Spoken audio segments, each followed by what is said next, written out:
Hello? What's up, Devin?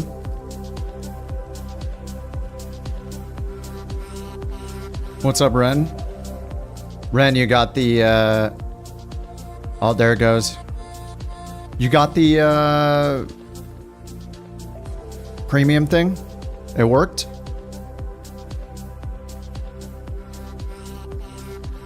What's up, Kubi? Hey, Aaron. Yeah, you did. Nice, nice. Let the grinding continue. Hey, Underdog. What's up? Hey, Robin. Aaron, what's up? Grim.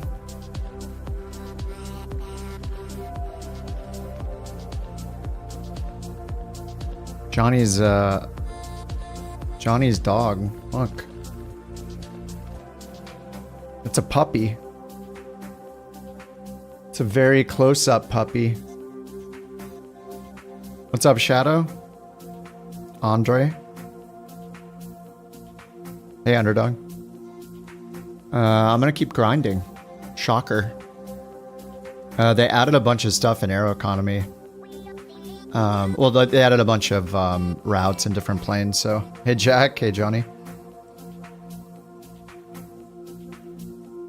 Look.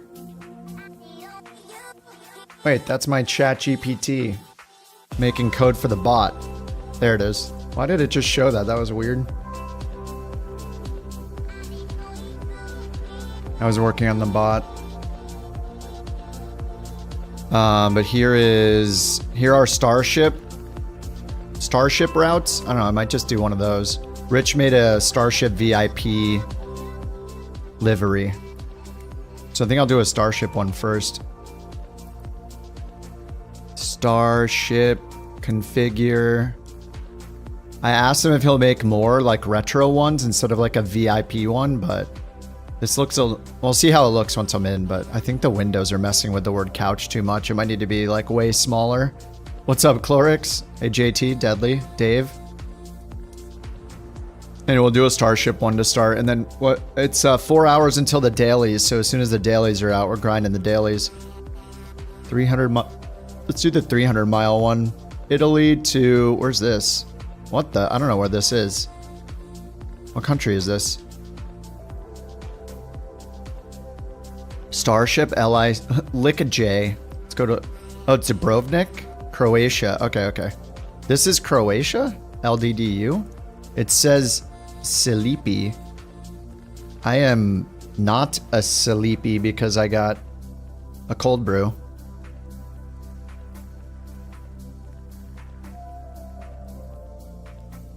You're a minute too late. Yeah, Johnny was here ready to do it. I don't know, maybe I need to make it so 2 people can be VIP instead of just 1. I'm not sure. Hey Dave, you tried setting up LRM the other day. It won't give you the actual LRM? The box that shows you what the landing is? Wait, do you mean this? The LRM client? This thing? Do you have it running in the... If you have it running in the system tray down near your clock, you need to right click and say show main LRM window.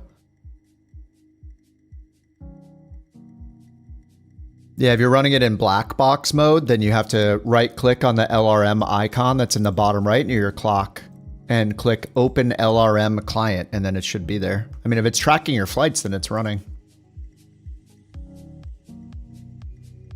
What's up, Nura? Did you find it, Dave? All right, LICJ. There we go. 25. Ramp medium. I'm gonna turn the sun on. Oh my god. I can't believe that doesn't work. What? They can't make a slider work. We got problems. Okay, ramp GA medium. I should take this job. Okay, got it. Cheers to Rockwolf1701 for being a couch captain for 2 months. You're flying high with those achievements, mate. Wow, Conti, don't put in too much effort early in the stream to make a nice message. Unbelievable. What are we paying him for? Rock, thank you for 2 months of Prime. Thanks so much, man. Do I have updated couch liveries for Phoenix? No, because Phoenix broke all the liveries, so every single livery creator has to go and make new liveries. So no, we don't have any. Nobody does anymore. Oh, yeah, that looks kind of weird, doesn't it? Yeah, that's not gonna work. Oh, hey, that looks kind of cool though. Actual black with the outline on the tail number looks pretty sweet. Yeah, I think we just get rid of VIP, and maybe the word couch just needs to be small on the side or somewhere else. It just, the windows make it look so funny, right? But yeah, besides that, this is sweet. Big shout out to Jack Wingsit for being a couch captain for 6 months. What a legend. Keep soaring high, and remember to catch me on Twitch, Fly Conti, for even more flight fun. More flight fun on Fly Conti. It sounds better. I redid it with algorithm 2, so it worked. Jack, thank you for 6 months, dude.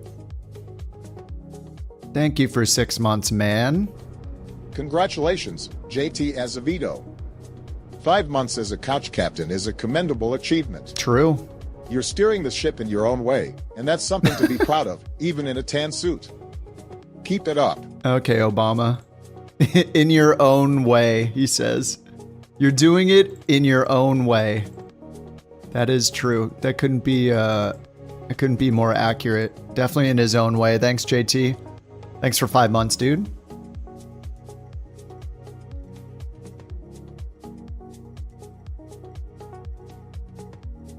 OrtGive doesn't work on YouTube.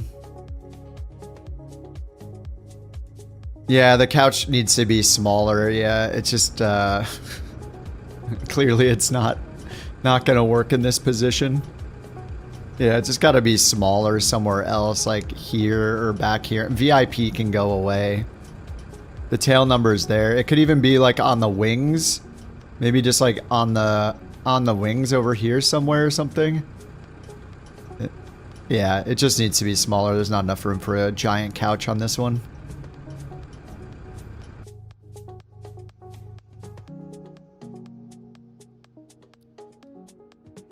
All right, SimBrief dispatch. Let's go. LDDU. Gotta get this flight going. Oh, yeah, there's a SimBrief button over here. What am I doing? All right, SimBrief button. Couch 323 in the Starship. Generate flight.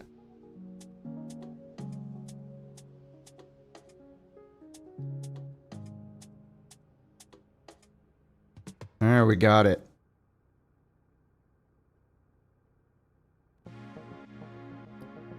Okay, refresh it over here.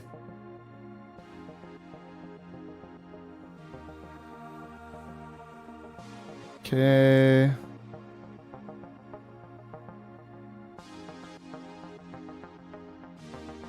Okay, route added. There we go. Choo choo, thanks for the hype train, guys. It looks glorious. Let us make more virtual dollars. Hey, Ali. Okay, let's import the route and then get this thing started up. I need 2,400 pounds of fuel. I'm at 27. Let's do 24 and then add a little bit. External power is available. Let's get battery, external power. All the avionics on. It's hot, so let's get that on. I don't know if this works right now, actually. I guess we'll see. Okay, we're going to 34,000 feet.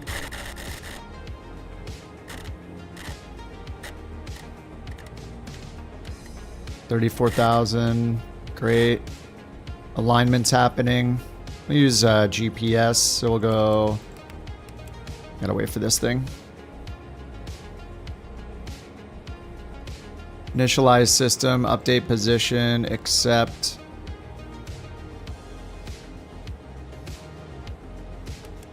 Okay, nav source, FMS1, flight plan.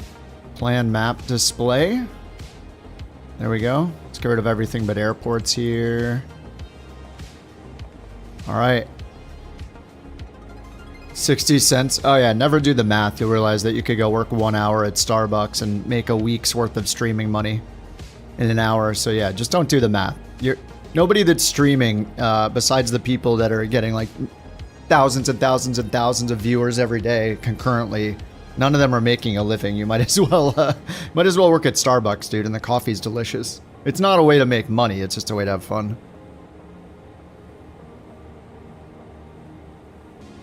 Claim it on your taxes. Yeah, never do the math. I mean, if you're doing it to make money, that's not what's... it's not gonna happen. Thanks Shadow Gallery for recruiting 5 new couch captains. That's super cool. Maybe one day, I'll spend my allowance on actually flying a plane instead of more virtual ones. Ha ha ha. Ha ha ha. The Rosa 6Q. Rosa 6Q, let's find that, Sid. Can you claim new planes as business? If you could, probably. The amount of work and time it takes, I don't do any of that because of how long it would take. It's not even going to be worth the money, I don't think, for the amount of time it would take to do all that. Shadow, holy crap, dude. Thank you for the 5 gifted subs, man. Good God. Thank you so much, dude. Mac, 500 bits? What? Thank you for the bits, Mac. Ren, thank you for the biddies. What is going on? Thank you, guys. Thank you guys very much. Dr. Steelballs is in the chat. What's up, Steelballs? Welcome back. How's it been? We need to find the top... Actually, I don't need to find the top altitude here. All I'm going to do is get the waypoints. So let's do it the SimBrief way. Down here on the SimBrief map. Over here from Lick J. Do we even care about this? Not really. I'm just doing it myself. Let's just go direct to Rosas first. Or Rosas, I guess you would say. Roses, top of climb, Amano, A-M-A-N-O. Click. Enter, enter. Jack. Wait, did he just say oi everyone and that's it? Jack, thank you for the 5... Dude, thank you for the 5 gifted subs, man. Holy crap. Do not know Lick J. Yeah. Okay, Amano. Vegan. Jack, thank you so much, dude. Holy crap. Thank you for the hype train, guys. Gigantic hype train. It's our hype train record. Probably. Thank you, Jack. Thank you, Shadow. Thank you, Mac, Ren, JT. Jack again. Rock. Don't Lick change him. And learn. Exactly. Lick and learn. Don't change him saying that. Well, ChatGPT makes it up. I just give it general instructions. It's making it all up. I just tell it who they are. I just say like, hey, you're Fly Conti, a Twitch streamer who's Australian and likes to fly X-Plane and Microsoft Flight Sim, blah, blah, blah. Like I just make up a biography and tell it you are announcing that somebody did this thing, and then it makes it up. Like, dude, the AI is out of hand. It's the thing that has the decision. It makes the decision. Direct Amano, direct vegan. All right, we'll go direct vegan. Do not ingest the sausage. Go direct to vegan. AIOSA. Enter, enter, and then we'll go to the airport. LDDU. Actually, no. Let me check the arrival because it might have some altitude constraints for us. Whoa. Okay.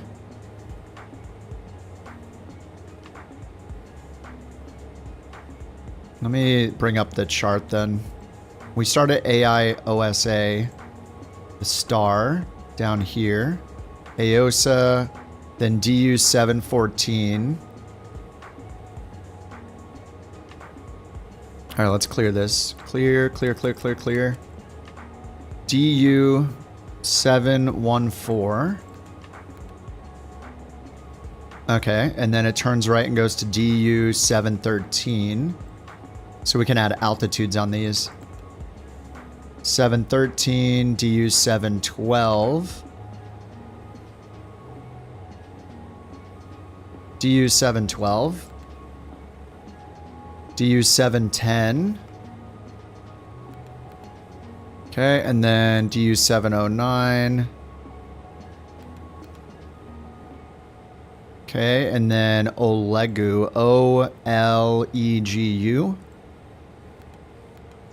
Okay, and at Olegu it's 4,000, so I'm gonna go Olegu 4,000 and put that in.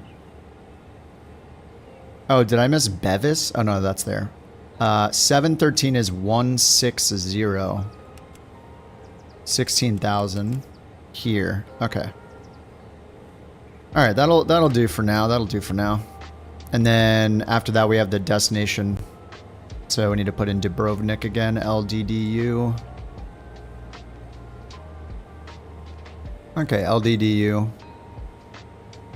All right, good. End flight plan. Okay, I think that's good.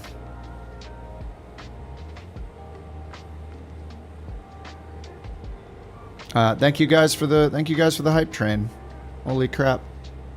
Level 4. It's a record, baby. AFX off. Okay, we're ready with the engines. I'm not going to use Beyond ATC. F it. Let's pull this back. There we go. Let's put that in idle and then make sure this is in the right position.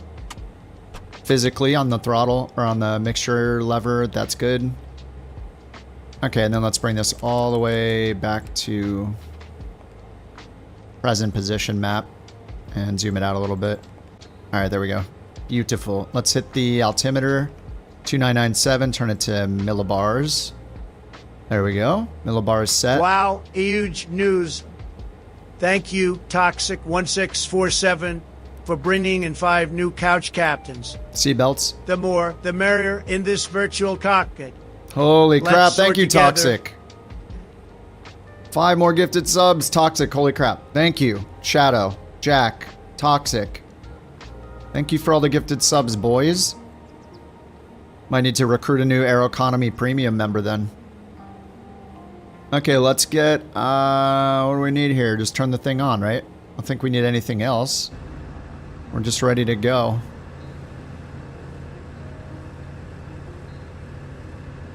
Talkie Milk's here. What's up, Milk?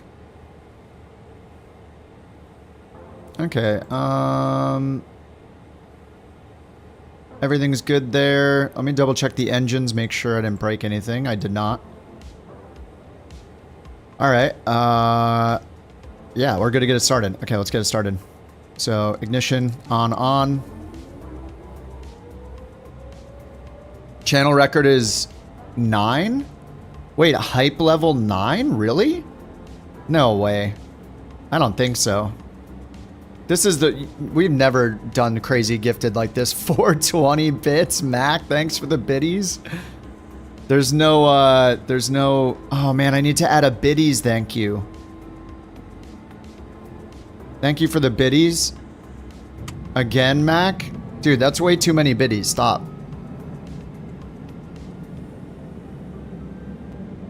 Okay, we are starting. It's at 40%.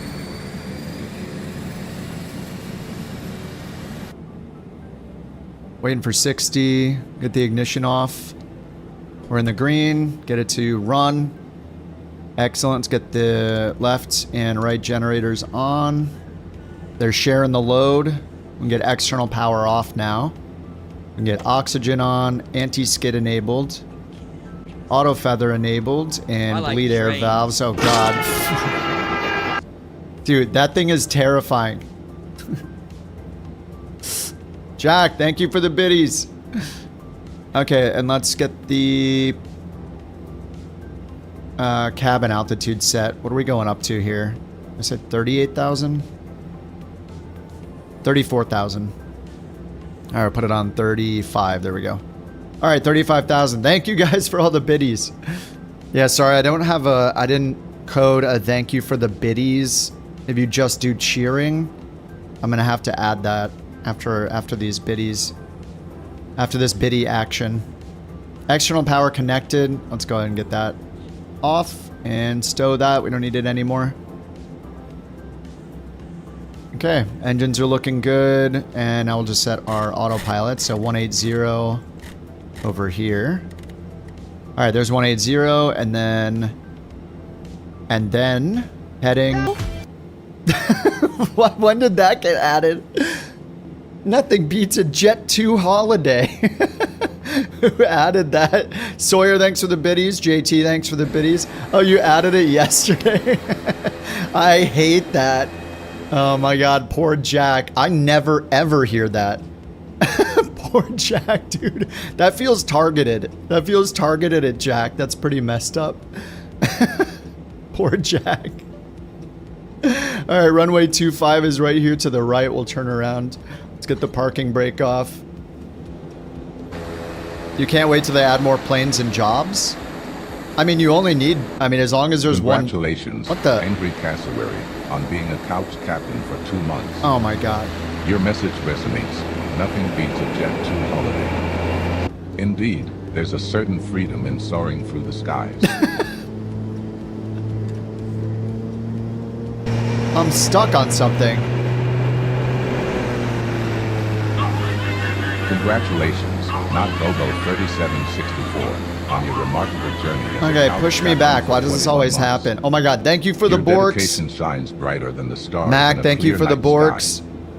Keep soaring high. JT, thank you for the gifted sub. Bobo, thanks for 21 months. Cassowary, thank you for 2 months. Nothing beats a Jet 2 holiday. Okay, can we... I need to back up here. Alt-P. Wow, that's awesome. Thank you, JTAZEVE036 for recruiting Viper Strike 95 to the Couch Captains. This is going to be epic. Can't wait for more plane adventures. JT, thanks for the gifted sub. JT thanking JT. Oh my god, I'm stuck on something invisible. Like, this isn't even making contact and I can't move.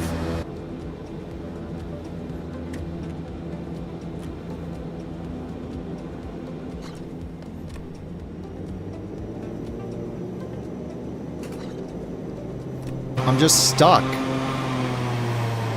Dude, this is so stupid.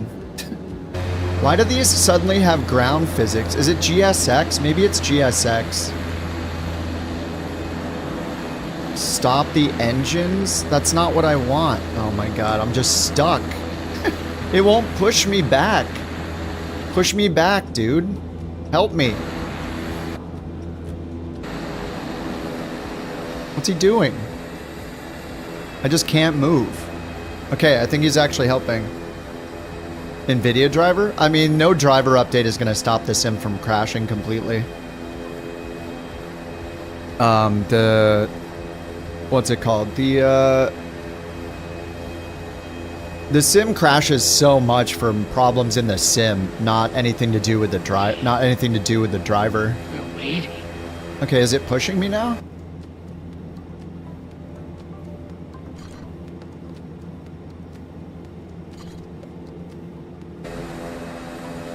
Look, it can't even push me. It's completely messed up. Oh my god, this is so annoying.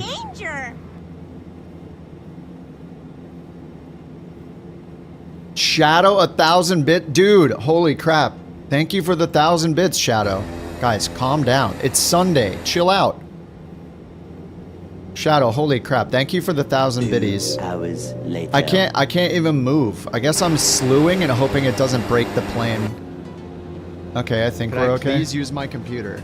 Yeah, I would like to play the simulator, not be stuck on an invisible wall or whatever's happening. I can't even move.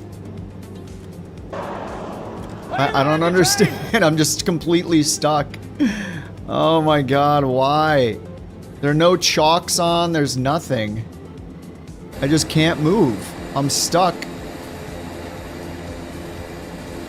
The stupid thing won't get out of the... I don't understand what's going on. I can't move. Parking brakes off? Thank you for the Bork. Dude.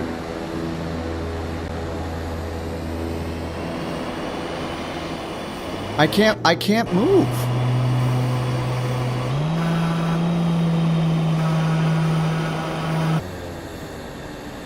Is active pause on? Oh my god. Give bits. What the hell? Okay, I'm good. I think I had active pause on by accident trying to get the pushback tug. Oh my god, that's an ordeal. What just happened? Holy crap. Let's get the heck out of here.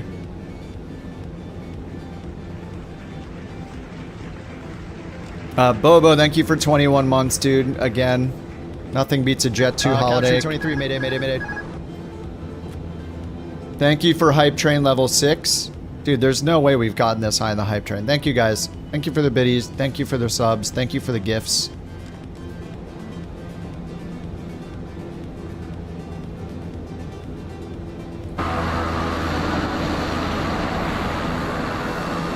Let's get out of here.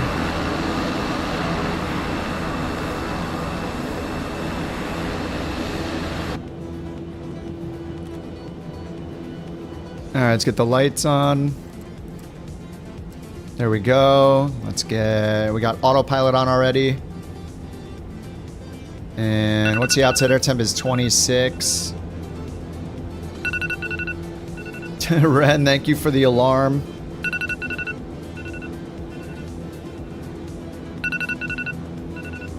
Attorney fees? What? I remember my first flight too.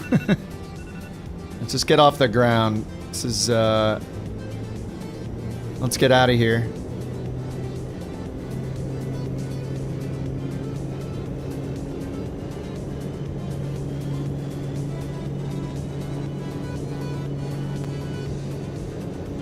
Okay, 96% torque.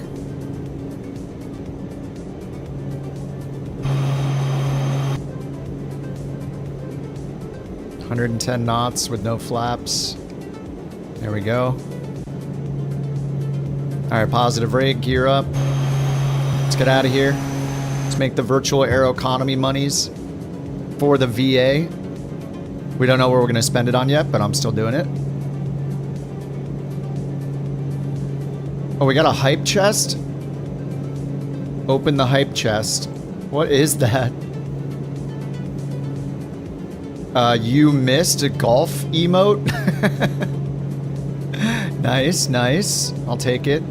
Beautiful. Thank you for that beautiful golf emote. Thanks for the hype train, guys. We're gonna, with all this support, we're gonna have to recruit somebody else into Aeroconomy beta. Make him a premium member. Starship, yeah, Rich made a Starship VIP livery. It needs some modification though, like the couch looks really funny. And it's not really a VIP like plane, so I sent him some feedback. But I'm rocking it anyway. It's in the drive, but yeah, it's gonna need some updates. Like, see the word couch is all funny looking with the windows. It'll have to have a little couch, I think, instead of a big one. Alright, let me pull the power back to 89, pull the prop back to 1600. Get the yaw damper on. And the prop sync on. Yaw damper's on. And we need to turn it around here.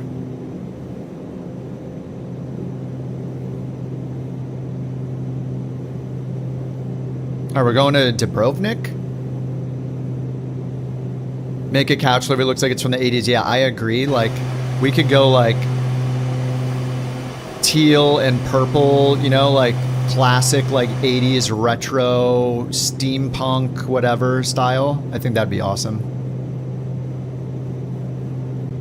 Yeah, Underdog, I know. Apparently the bot's not working. I gotta look at that in cruise. I set it up yesterday, so whenever those are updated, it's supposed to do it automatically.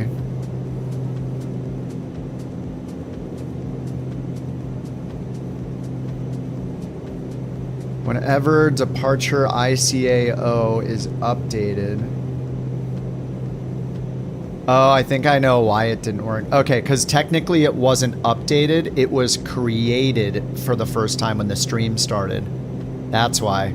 There we go. Now it's working. Okay, I know how to fix it. I know how to fix it. So, like, it basically looks for a variable to see if it gets updated, but it's actually not it being updated. It's... Whoa, what the... Dude, autopilot. Holy crap. What is it doing? Alright. We're going higher and higher, so let's get the pitot heat on and the vane and cable heat on. The vane heat. AFX enabled, that's good. IIS profile and nav mode. Man, that thing is acting kind of wild right there. Let's get the prop up to 1600.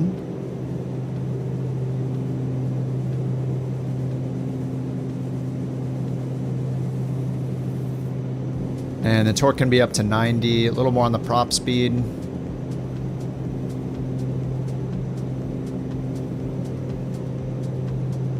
Do your Borkin job, bot.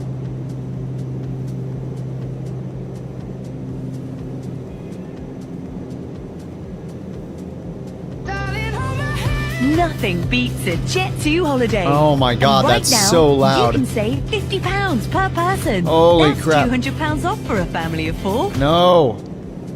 Oh, I gotta turn the volume down on that thing. Holy crap. That is so loud. Somebody already turned the volume down and it's still way too loud. Here, let me test it. Sorry, Jack, I gotta test it. Nothing beats there, a that's Jet better. 2 holiday. And right now, you can save I'm sorry, £50 Jack. per person. That's £200 off for a family of 4. Damn, that is so much off. That's a lot of money saved, isn't it? It sounds like a good deal. Maybe I should go on a... I'm sorry, Jack. Poor Jack. The more you buy, the more you save. True. That's very true. Everything beats a Jet 2 holiday. Alright, we're on our way. How long is this flight? We got 354 miles. Holy crap. Oh my god, I can't use time acceleration. Well, it's VFR where we're going. Runway 12 is recommended. Let's go ahead and just set that up. Flight plan, approach. Runway 12, please. It must mean runway 11. We'll do the VOR approach. And VNAV, we'll just leave it on VNAV.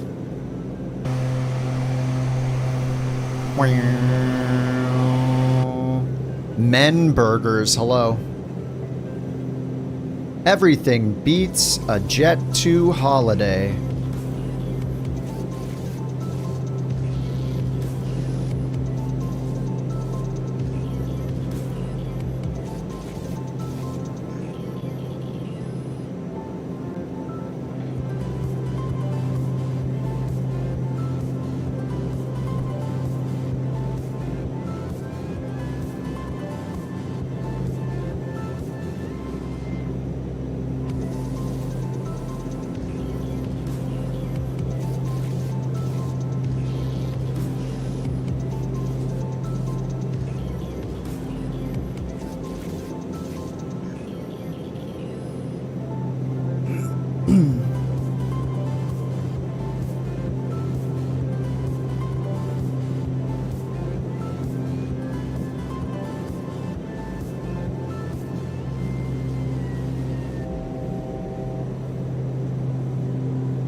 I'm fixing the bot now that it's been called out by Underdog. It's his fault. I'm already at 19,000 feet, standard altimeter, and standard over here.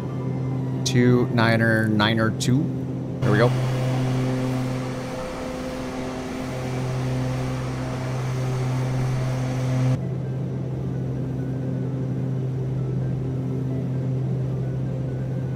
The API questions, I would just ask on their Discord. They have like a whole support section. Let Clorix be in peace here. So I got the raspberry cream cold brew because it's new on the menu. I usually just get like a little vanilla or something in it. It was a mistake. It's not very good. Don't get it. Just a little warning for the Starbucks people out there. Alright, we're gonna add a little more power.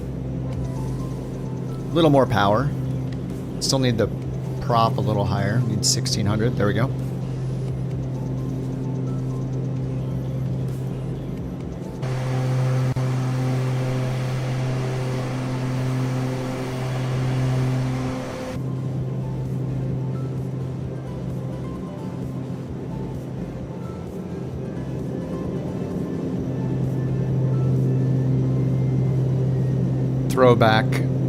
Throwback to Easter eggs. Now we just have to fly the plane. It's very important to have the route in the title. How will people know? Unless they click the video. Are you saying I shouldn't have it in? I mean, it's nice because it puts the plane in there, too. I think that's nice. You don't like it?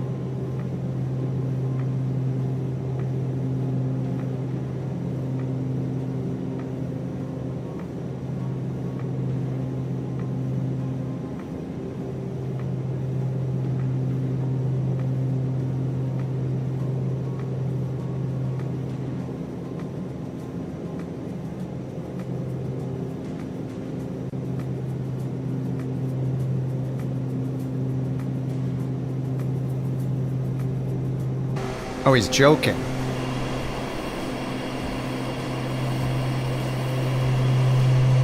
Your daughter works at Starbucks. I told her what you said. It's not great, dude. That raspberry cream, I don't know. It tastes way too artificial.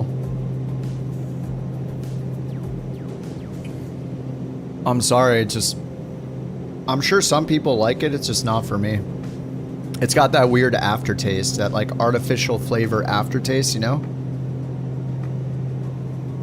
Hey, Joe, wake up. I'm banned? You're on live TV. No, I give them too much business like every day. Congratulations to Shane 21 for joining the Kutch Captains. You know, folks. Oh, it's a great team. Let's keep Shane, thank together. you for the sub, Shane. Welcome.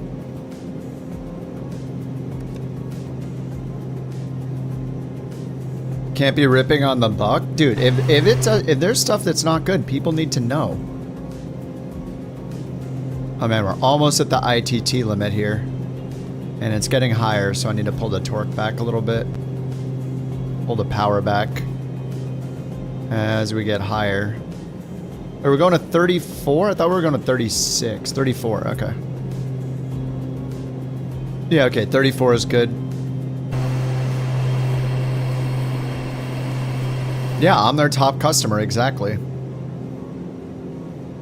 You're gonna join on the next flight? Yes.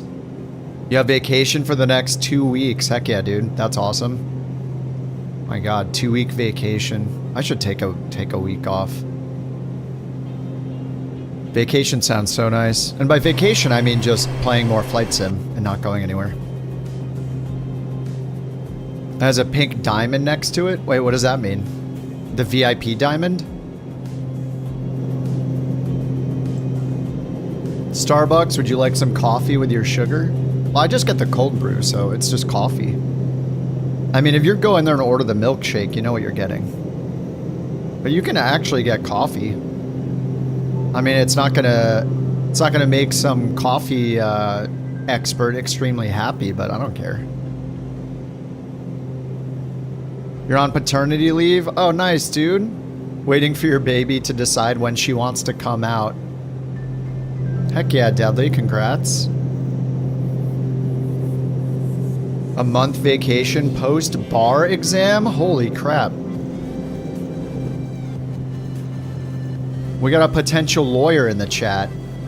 A lawman. I wonder if he's versed in bird law. Because we have somebody in our chat named Stupid Bird, and we need to keep it in check. So if you know bird law, then maybe that could help us. Rip sleeping. Yeah, but can't you fly when you're not sleeping? Can't you be flying virtual airplanes? Yeah, maybe we can finally do something about VATSIM. Yeah, can VATSIM privacy and potential breach of privacy and holding onto sensitive documents be your first case? Go watch that video that guy made that did all the research into it. Who needs a lawyer? Yeah, multitasking at 2 a.m. exactly.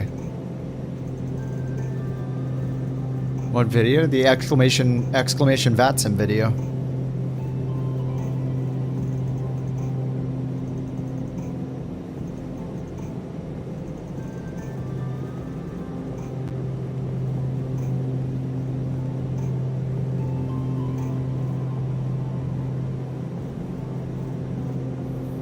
All right, 31,000 feet. ITT's at 820, max 840. Keeping it going.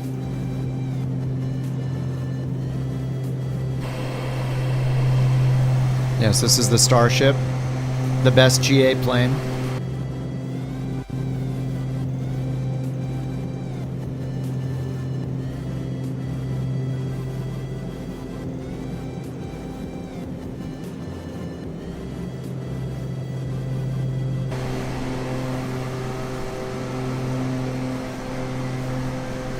VATSIM started a non-profit and now they want donations.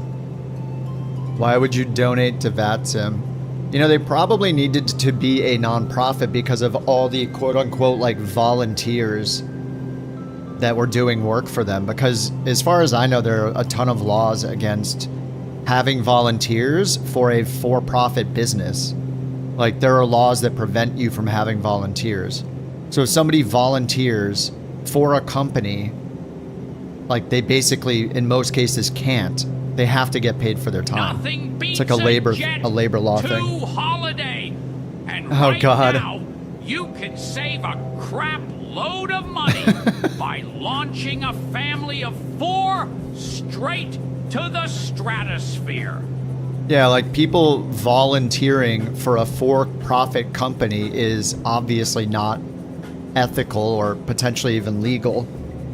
Which is why, yeah, volunteers are what you call somebody that helps a non-profit.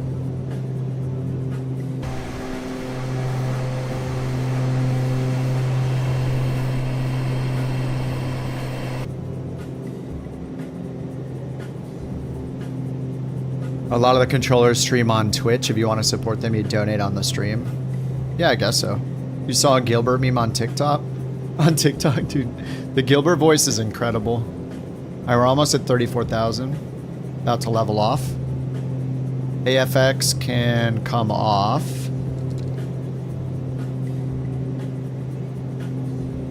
Okay, AFX is off. Let me leave these on.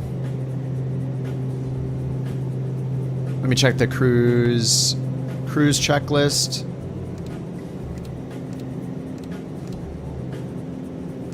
Cruise power set up to 97% and ITT 840, so we can add a little bit more. Auto feather is off, lights as required, engine display and fuel quantity monitor.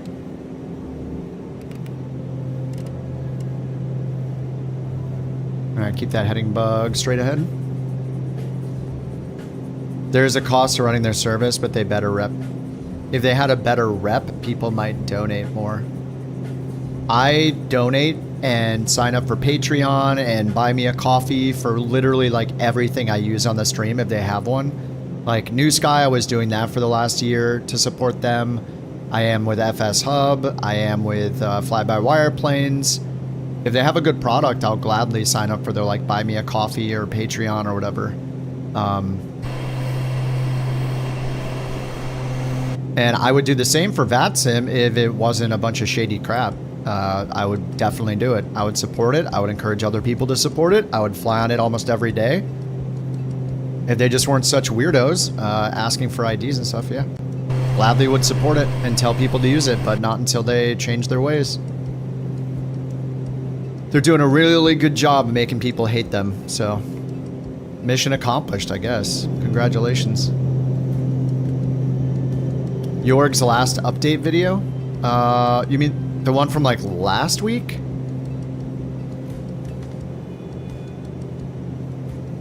VATSIM group flight with fake names? Yeah, that could be fun. Maybe we should team up with V1 since he's also been on that side of VATSIM being like this, like it's so stupid. He's been doing that for a while, just keeps making new accounts. Another streamer came in with a conga line on VATSIM. He flew the wrong star. The controller got upset and logged off. Wait, why did the controller log off? Isn't it the... Shouldn't the controller be like, oh my god, here's a challenge, let me try to fix it? Isn't that the whole point of being a controller? Why are they being a controller then? Isn't that like a dream, like, scenario for a controller? Like, have some chaos happening and you have to be there solving the problem? That's the whole point of controlling, is to wrangle the chaos. So they just run away? What the heck? And why are you on VATSIM as a controller? Do you think it's just all going to be easy all the time? I don't understand. Isn't that the fun part of being a controller? Don't they say never make more than one account? Yeah, of course. They say everything. Use your real name. We can ask you for ID. Don't make more than one account. Blah, blah, blah, blah, blah. Who cares? All they can do is delete your account if you violate the TOS. That's it. So I'll just make another account. I don't care.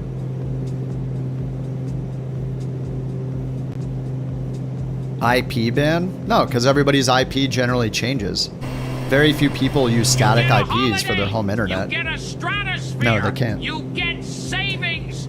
There is a way by everything. Jet 2. It's like someone stapled a rocket to your budget and yelled, "Go!" Ah! What the hell? Ren, thank you for the biddies.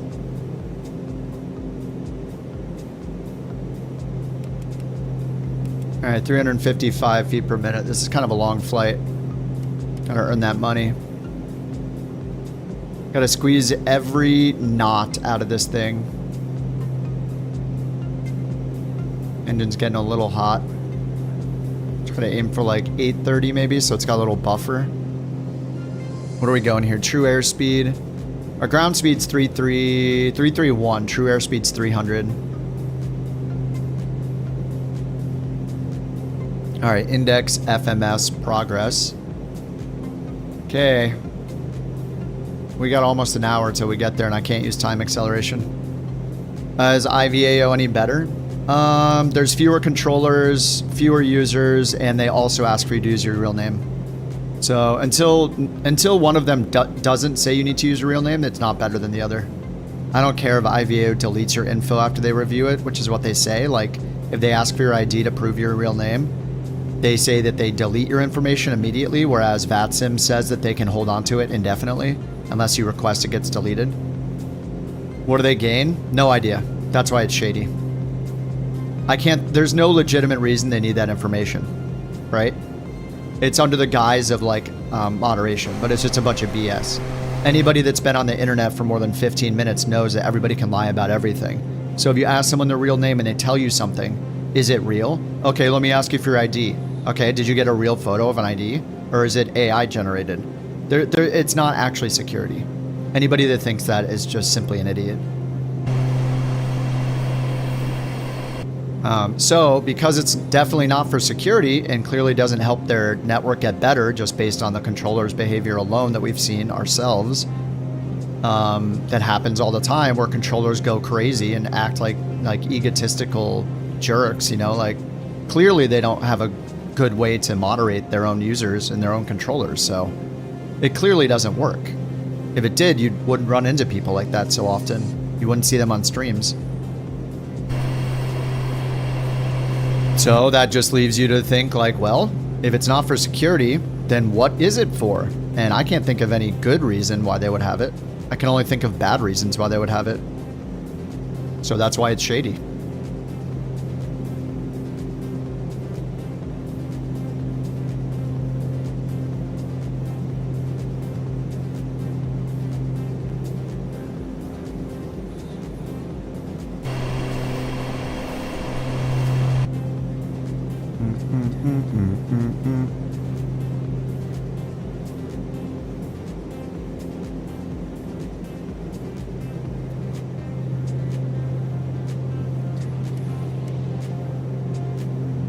What if a developer made an LLM copilot for VATSIM to automate your responses? Seems like it defeats the purpose of learning how to do ATC, but...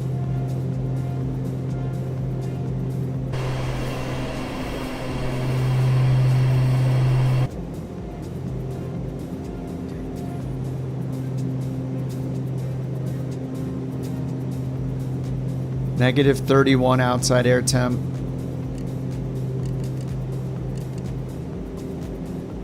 I still don't know the difference between indicated outside air temp and outside air temp. I can only think that indicated, because it's lower, it's probably more like total air temp.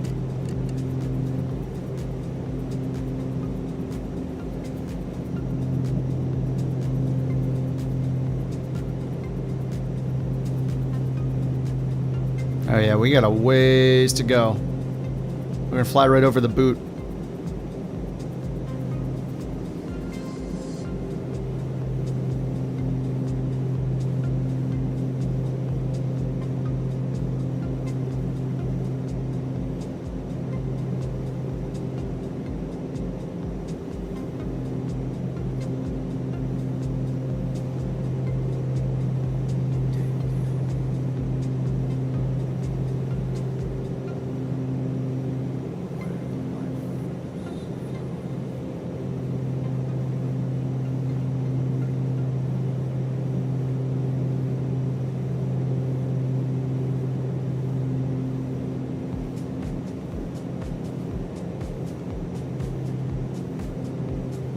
Oonts, oonts, oonts.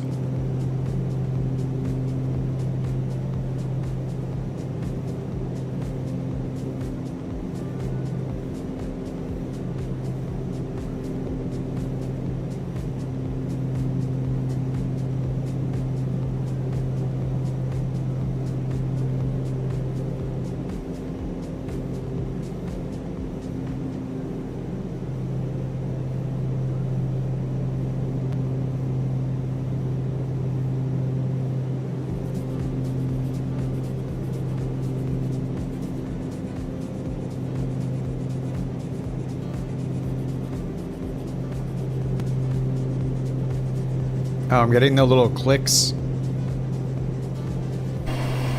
Is model matching better? I do think there was some improvement in Sim Update 3, yeah. I've barely been doing Sim Update 3 though, because the performance has been so bad.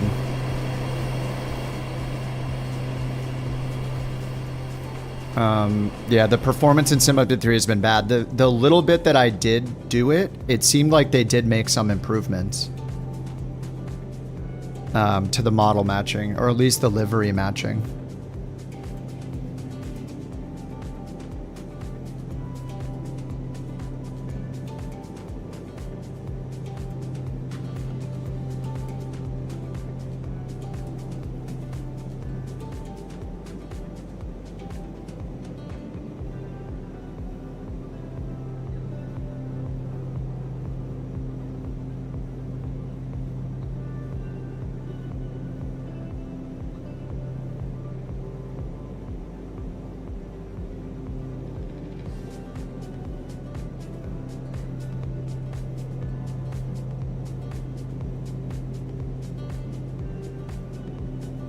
I'm fixing the code, underdog, because of you.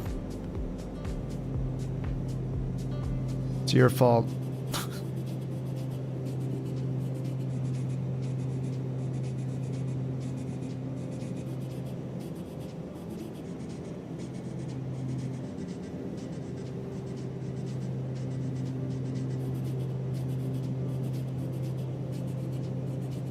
He's making the code better by telling me what's wrong with it.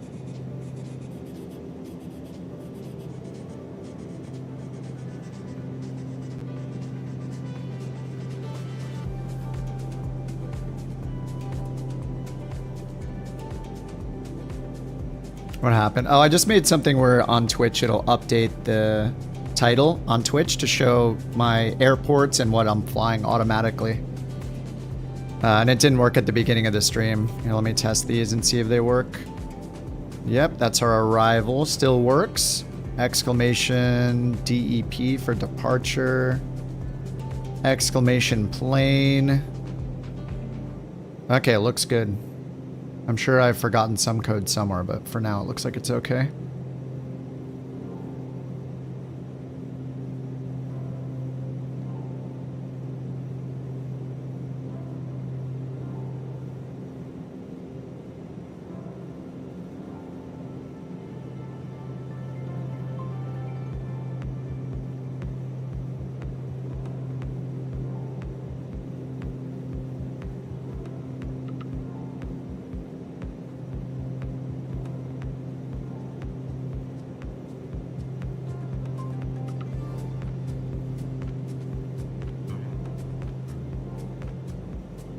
Nah, it doesn't update the YouTube title. I don't know if I can make it update the YouTube title or not. I might be able to.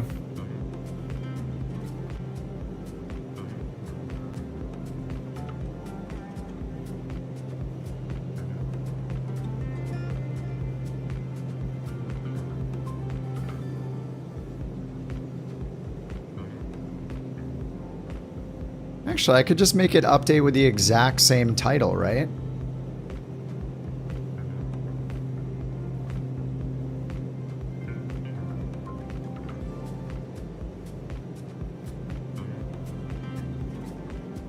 Yeah, if they both use the exact same title, then yes. Let me test it and see if it works.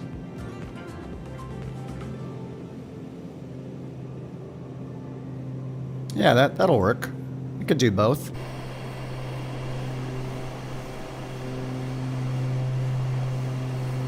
Streamer bot's neat, man.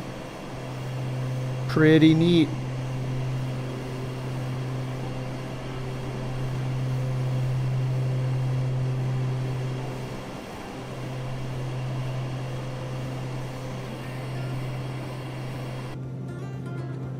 Alright, this is kind of a long flight.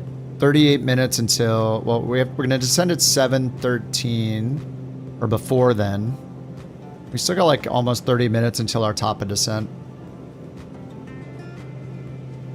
New Sky says 44 feet per minute landing. FSHub says negative 138.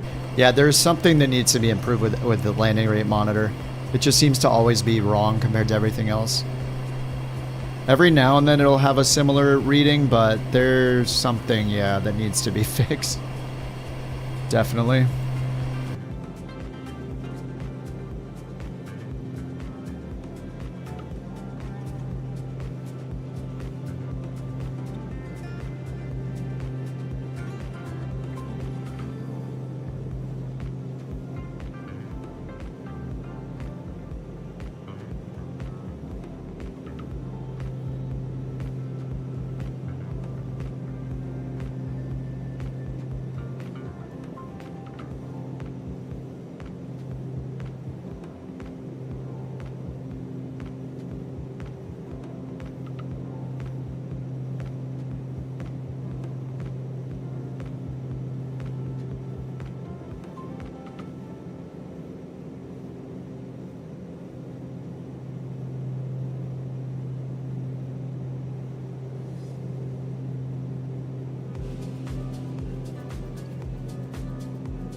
What are you talking about, JT? What'd you do? Yeah, when you're a nuisance, we put you on the couch, okay? We'll continue to do that. Ooh, a crab. G-force and FSHub always seems too light. Yeah, I feel like I get negative G-force a lot, or less than 1 G-force pretty often too.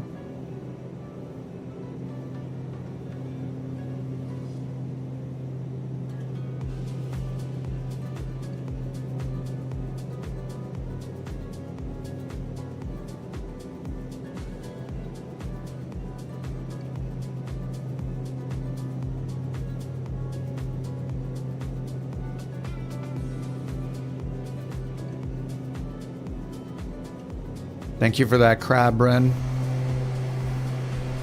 Yeah, this whole no time acceleration thing adds a whole new level of should I do this flight? And I'm not used to wondering. It's not too bad, I guess.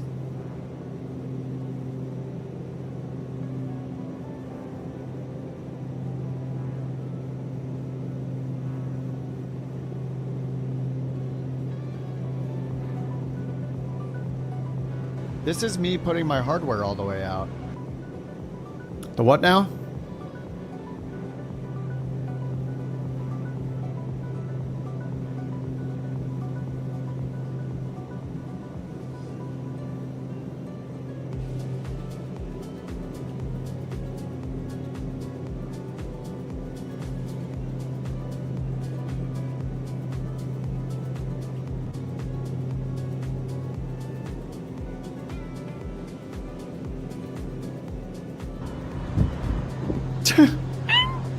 Meow.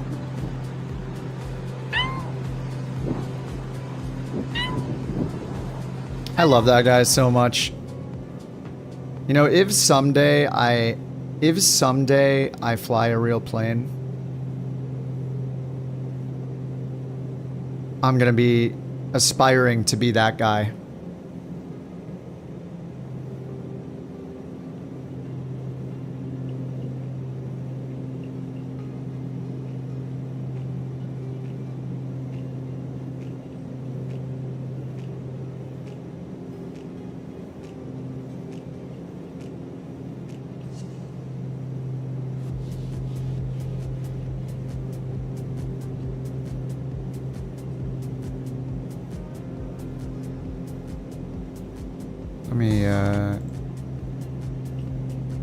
Sorry, I'm just fixing more stuff as usual. This is more of a bot stream than it is a flight sim stream. There we go. Is that me? Face reveal confirmed? You know, I cannot confirm nor deny, and JT always said I had no hair, so. Alright, let's sync this ahead. How's our range doing? 500 on the TOD, or the vertical speed required. We got some time to kill. We got some time to kill.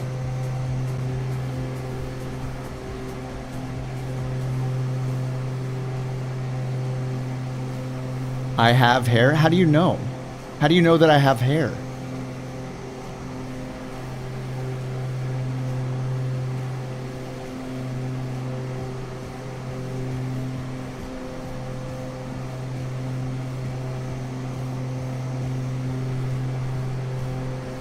Hair does not make the person, JT.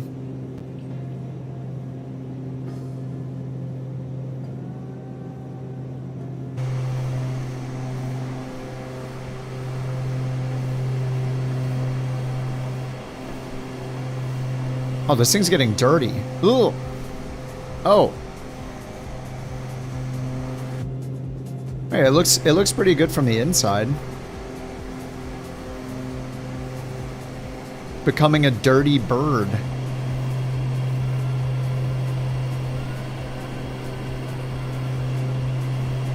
Maybe not so much on the wings. Wings look good. Top looks kind of dusty and the window looks gross. But on the inside, I see nothing, which is very nice.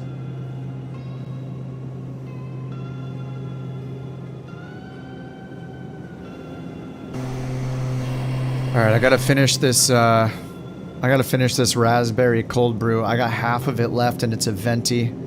Ooh, you're making a website that estimates the amount of time for us to surpass the other airlines. I mean, I don't know how often I would check it, but I just, when I did the estimate before, I just used ChatGPT. I don't know if you can get those stats, though, those global stats on the stat screen, like how many flights each VA or the top 10 have done in the last 30 days. I don't think that's available in the API.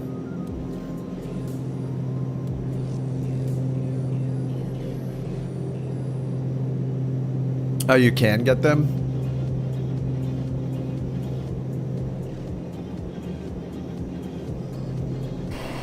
I mean, that could be a bot thing where, you know, once a day or so it announces in the chat how many hours it'll take to surpass Firefly. It'll just be depressing though. It'll be like 11 years, 10.7 years, 10.3 years. And we'll just be like, oh my God. What's up, T-Bone Stakey? Maddie's paying you $5 a month to check the stats every hour. Wow. It's a bargain.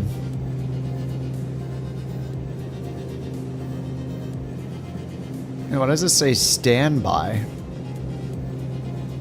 What is that? Is that radar?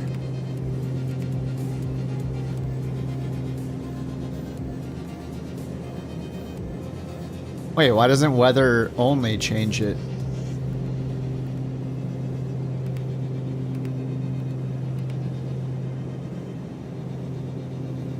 Oh, it does change it. It just doesn't update instantly.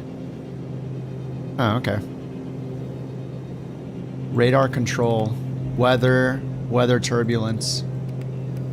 I don't know if I've seen turbulence show up on this yet. Turbulence only. Auto tilt is off. Target alert? I don't know what that is.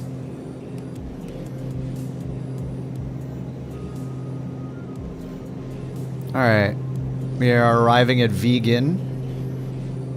Check our VNAV, 655 on the VNAV. Required, we'll wait until that's over 1,000 and start our descent.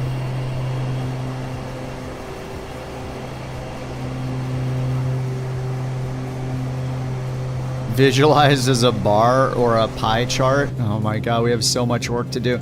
You know, becoming #1 on that's not even gonna matter once the Aeroconomy stuff is out. There's gonna be a whole new set of things we need to aim for with the Aeroconomy. We're gonna need to take over the world. Every airport.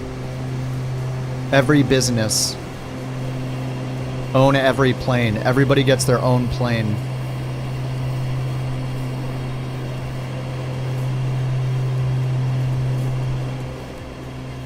Starship so loud.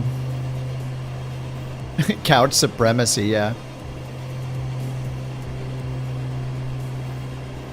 Oh, the sensors are painted.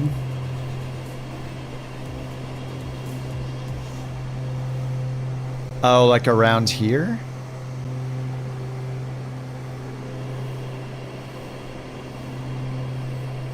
Oh, like here? Yeah, I mean, that's fine. I didn't even notice that. Looks, oh, here too, the pitot tubes. Looks sweet. We got special authorization. Oh, dude, these are all yellow too. It's pretty cool.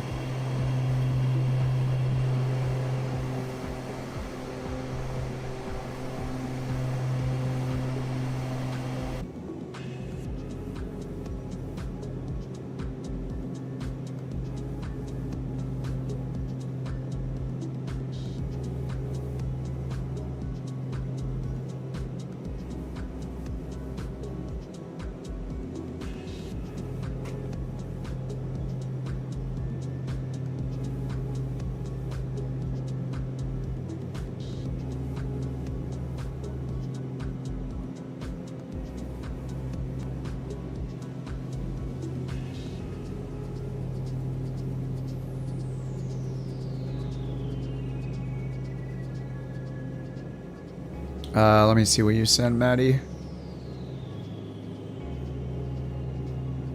Projections, days to pass oh no, it's days for us to pass them, right? Not days for them to pass couch captains. Let me open this up. Yeah, days for us to pass them. Days for CCX to pass them. Yeah, yeah. Fliggity, Firefly, 2,351 days. Nice, nice. 1 day to pass FS Live. It's your neighbor? No, it was the Borker. You're the only one that heard it. It was legit. Osprey, 26 days to pass Osprey. 2,300 days. That's so crazy. Oh, man. That's just... Yeah, like I said, we're playing the long game here. We gotta play the long game, guys.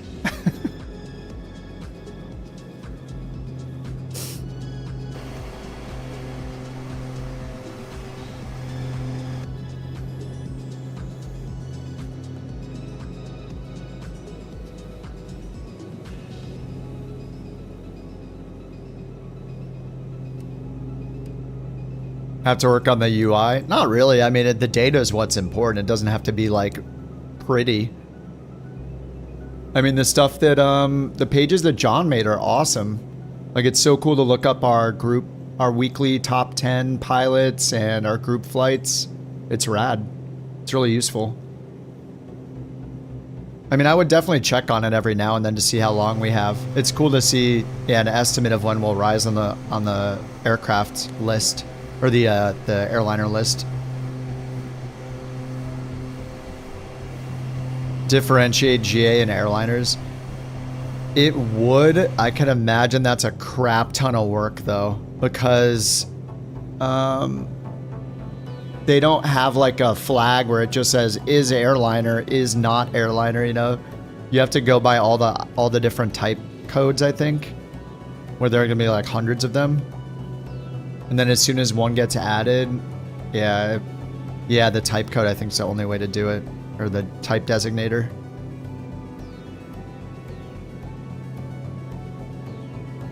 But it's fine. I mean, we can see for ourselves that somebody's flying like a 172 and getting 1 foot per minute when we're all flying airliners. We know they're not the true winner, you know?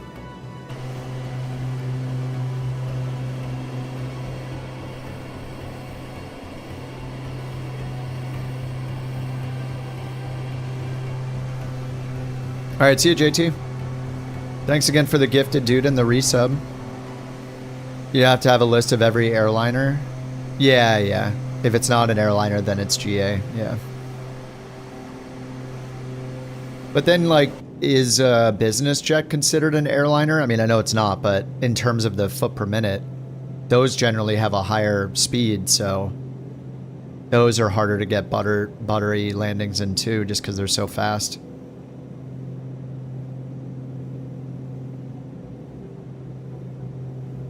What about helicopters? Yeah, exactly. Yeah, it becomes really complicated. Agreed. All right, 8:27 if we descend now. Let's check the weather.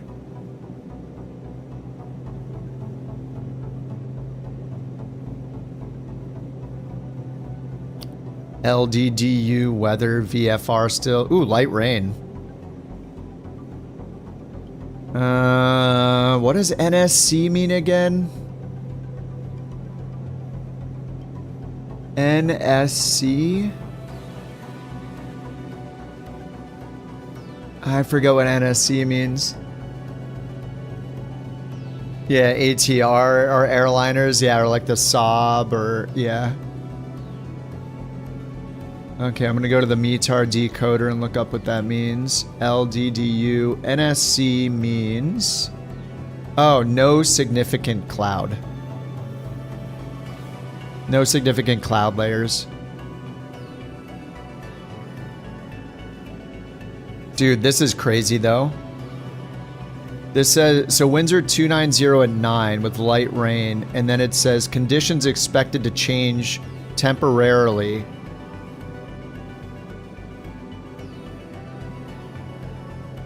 It expects the winds to go up to gusting 30 knots and thunderstorms. So tempo means temporary change expected within the next 2 hours. Yeah, storm passing through. That's great. This is going to be fun. I mean, I kind of want the thunderstorm to roll in because it would be cool. We want to see it.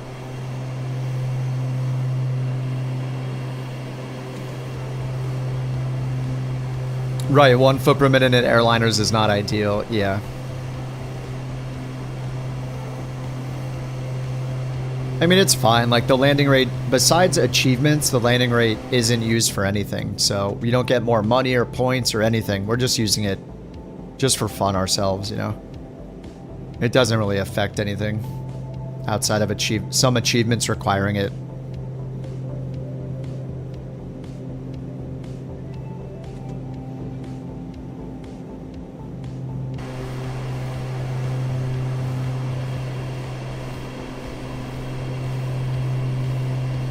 We're about to leave Italy.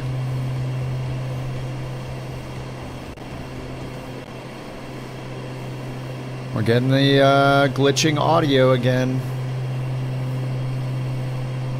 Saw a rainbow earlier today. Nice. I feel like I haven't seen one for a while. We used to see them all the time. I think we just need to fly in worse weather. Alright, let's recall this. TOD's coming up soon. And that's if we do this full arrival. This zigzag, left, right, left, right. Alright, pressurization 500 feet above landing altitude. It's probably at sea level. General. Oh, 500 feet. Okay. So we'll put 1,000 in here. Oh, not yet, though. I feel like this rate is way too fast.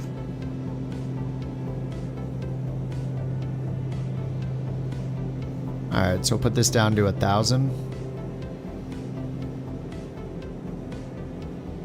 Like, the cabin rate, change in cabin rate altitude is like 1,000 by default. Doesn't that seem super fast? I feel like it's normally like under 500. Alright, I'm going to start the descent now. 1,000. Go down to 16,000 feet at 1,000 feet per minute. Vertical speed. 1,000 feet per minute.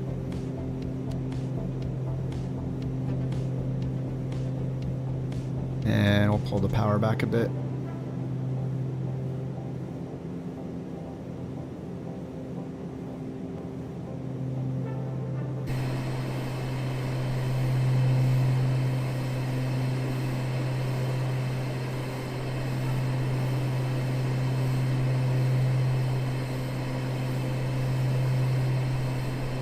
Every tracker and program measures in feet per minute. Yeah, it's more about G-force, yeah. They just need to get... Yeah, most of them just need to switch to Gs. It's all that matters. Steelball says I'm finally ready to dive into airliners. Heck yeah, dude. The default 737's fine to get started, yeah. And if you like the default 737... I mean, it really depends on if you want to fly Airbus or Boeing first. If you're cool with flying Airbus, get the free fly-by-wire A320. That's an amazing plane, and it's free. I would start with that one, actually. It's also very automated compared to a Boeing. It's less things to learn. The auto trim system's incredible, so I would start with the fly-by-wire. I would not start with an any builds plane, because generally they suck. I pretty much don't like any builds plane. I think the A300 is probably the only one that's good. What's up, Gig? Yeah, the A320 is alright if you use it once like I did and get a WASM crash, then you're like, oh, maybe I'm never using this anymore. I tried that plane once and got a WASM crash on my first flight. It's AnyBuild's trademark. They have no idea how to fix WASM crashes. Everybody else seems to be able to fix them except for AnyBuilds. Every single plane. Anyway, you can try it, but personally, I would 100% every time pick the fly-by-wire over any AnyBuilds plane. Especially if you're first learning, get the fly-by-wire because it's actually good. And then if you absolutely love it, you could get the Phoenix later. And you could try the default Asobo Max. It's pretty good. It's got some really, really overly sensitive trim. And if you loved that, you could get the iFly Max or wait for the PMGGs to come out. One WASM crash? Yeah, I think I did the A330 on stream and had a WASM crash the first time I flew it. I flew the A320 and also had a WASM crash when I flew it. A300, I haven't tried the updated one, but I do have the updated one now, so I just need to relearn it. Yeah, WASM crash in the A300. I mean, it's literally their trademark. If you want planes with the worst performance and with the most WASM crashes, you fly the AnyBuilds planes. They have more than any other plane developer. They're all about the marketing. You want to try Boeing first, the trim system wild? Yeah, they did some improvements on it. But yeah, it's extremely sensitive. You have to like just tap it the tiniest bit. And the iFly is much better than the default, but it undoes a lot of that improvement with its really, really crappy EFB you have to learn to use. But once you get used to it, it's a better plane.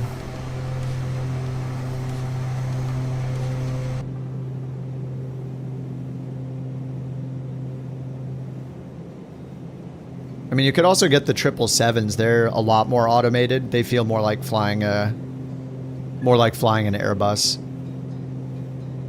Not completely, but you know, there's just a bit more automation in them compared to the 737s.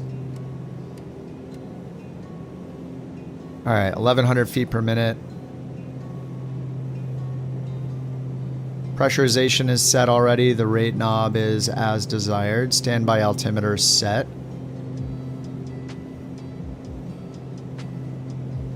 Oh, the FPS is not good in the A300. When I went through all the AnyBuilds planes and tested them a while back, the only one that got good FPS was the A300. You do need to be a supporter for the pilots for hire thing, Sawyer, yeah. It just unlocks this thing so you can help them test it and earn some extra money while you do these. But it was maybe an unintentional change, I'm not sure, but you're now able to do all of the dailies every day and get paid for all 3 of them. And it also takes a cut and gives it to the VA for the daily flights if you've selected the VA in landing rate monitor. So, you know, I mean, this is nice, but as soon as 5 p.m. happens, I'm going to switch over and do the dailies. Well, I think we'll do all 3 of them again. At least 2 of them, at least the short and the medium. I don't know about the long haul. And I don't know if they're going to change it, but I mean, I love that you can do all 3 of the dailies. It makes me want to fly more and make us fly as a group more. So I hope it stays how it is and you can earn money from doing all 3 of them, because it's almost like, you know, you're doing this, except you're doing it with the dailies instead of, you know, the pilot for hire thing. But this is pretty cool. I mean, it's really slick. I think they did a good job on the app. Like it's very slick. It's easy to use. You know, there's a couple of features that of course would be nice. Like whenever I click one of these and select, for me to get back to the list I was just looking at, I can't go back and I can't deselect it. I have to like go down here, clear all the filters, then zoom back in and then pick the next one. You know, those are really tiny things. Like they're adding tons of jobs.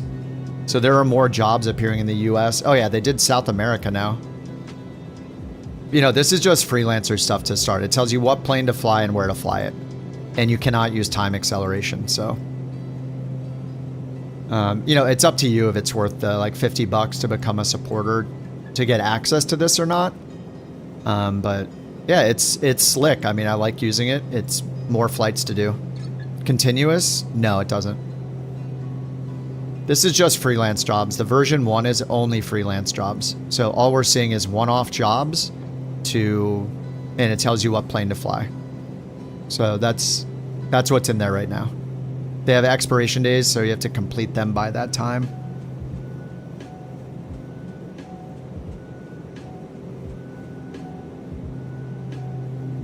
Shame. I mean, they just made one. It's their first feature. Like, it's not done. They just added one thing so far.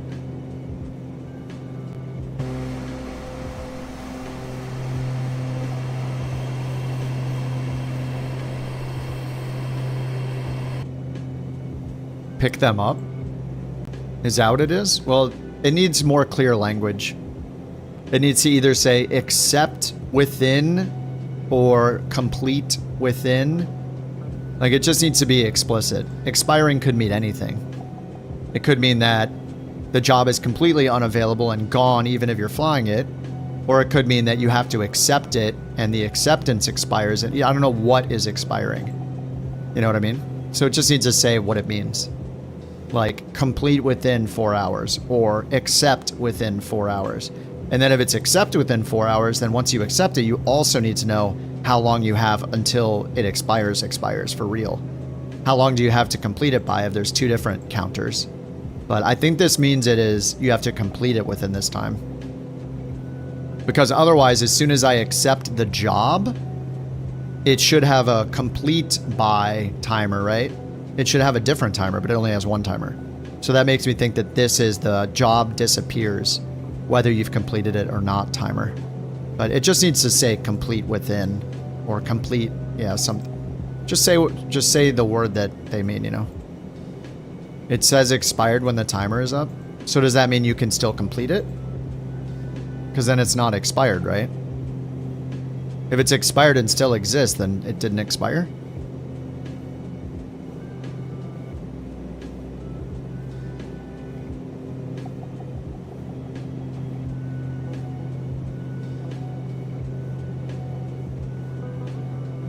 Anyway, I think the word expire is too vague. It doesn't say what expires. The job has to be completed. Yeah, they're going to need to just use the correct words here, like that's it. Expires could mean anything to anybody. What does a job expiring mean? That means the job ceases to exist. But when you do a job in FSHub and it says expires in 2 hours, it means the opposite. It means you have to accept it within 2 hours and then you have like a day to complete it or something. So they just need to use their words and say what it means, you know? That's it. That'll solve the problem. Complete within X time and then you'll know. It's expired and you still have it? Yeah, so then it didn't actually expire, because if it did, it would be deleted. So what does expired mean?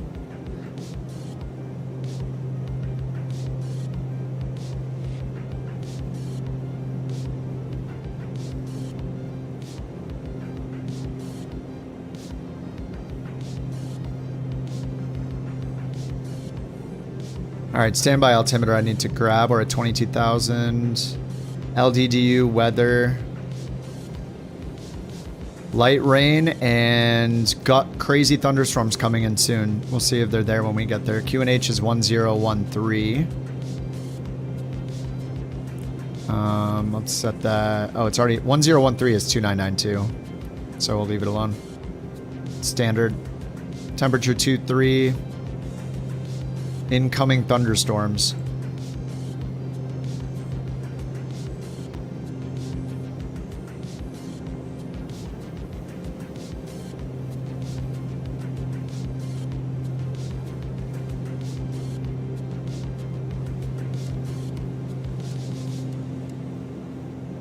Look at this zigzag.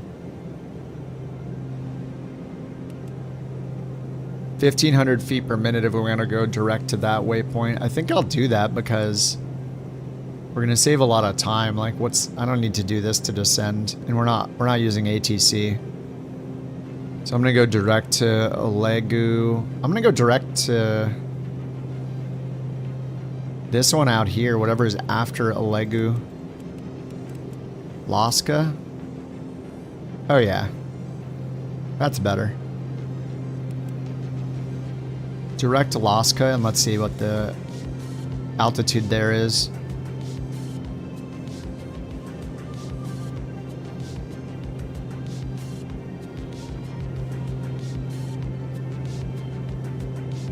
Alright, where is Alaska? It's not even on here. Where is it? Nara. I don't see it. Maybe we'll go 718 or 716. Alright, looks like we need to be down to 5,000 feet, basically. I just set 5,000 feet on this one, then. 5,000 on Laska. 2,400 feet per minute.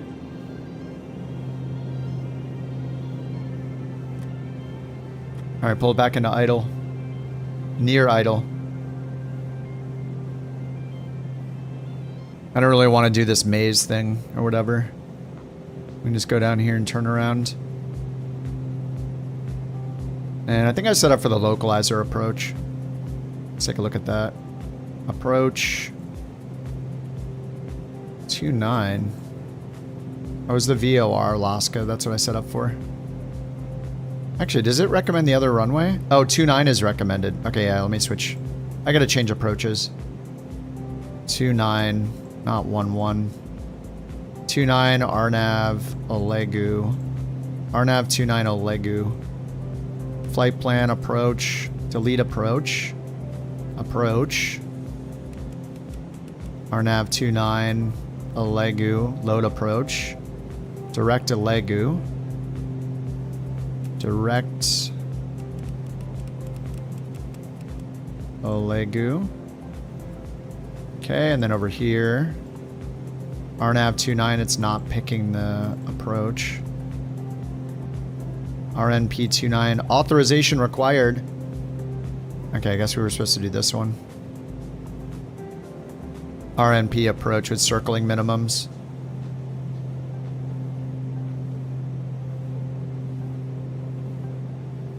Okay, I gotta switch again. Alright, let's just switch to heading mode.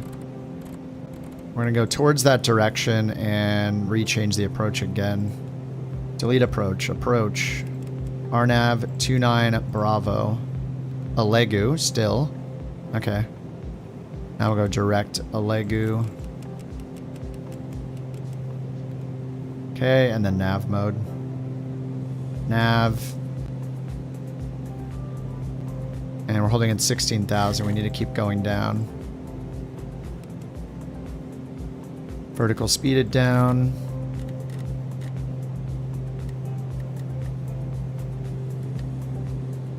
Standby altimeter is set. No smoking seatbelts, power, lights. That's all good. Approach speed confirm. We're going to go on the blue line. Pressurization, check progress. It's good. No smoke seatbelts, auto feather armed. We'll open the bar for landing. Okay, so DU 508. Olegu is 4,000. VNAV. Olegu. 4,000. 2,300 feet per minute. We're going 25. Let's do 24. DU 507. DU 508 needs to be 3,200. Okay, and then DU 509 is 2,700. Okay. Alright, and then minimum 1620 for the circling. 1620 MDA. Do 1650. Okay, there we go.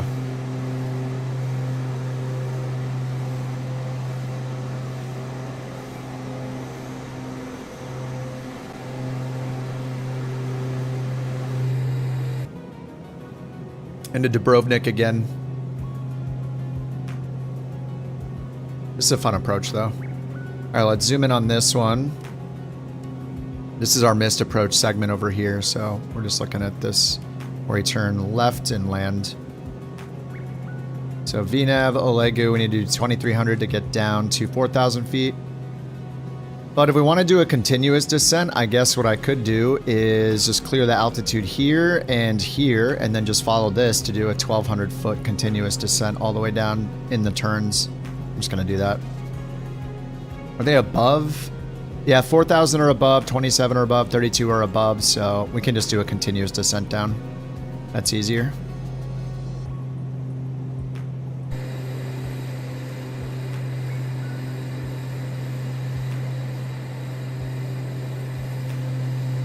Ask a DTG. I don't have the data available through FSHub. But I mean, I'm usually calling out how far we are and stuff like that during the flight. But yeah, I don't have that info from FSHub, so I can't show it. It only has stuff like altitude and airports. If they add the distance to go to it, then I'll use it.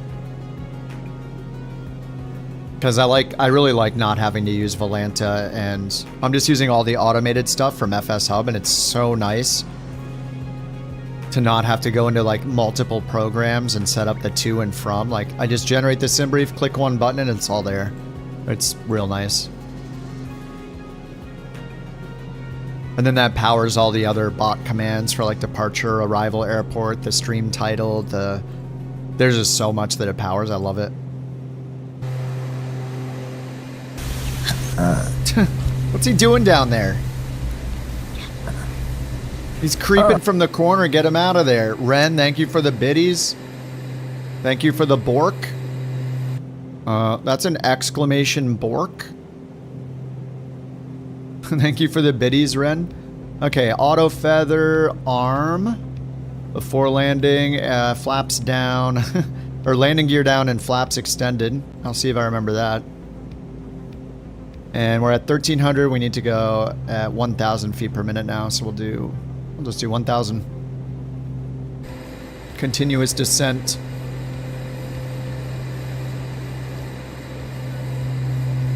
Jack 1? Rigged.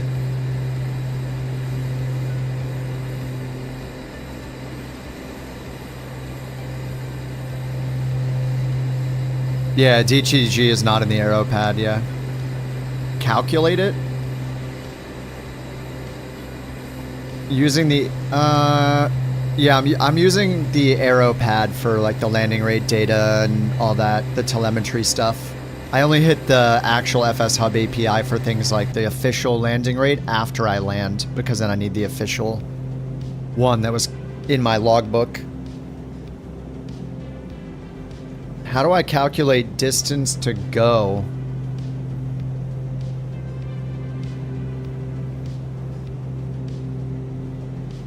Especially like, it's track miles too, right? So how would it know that I'm making all these turns and stuff?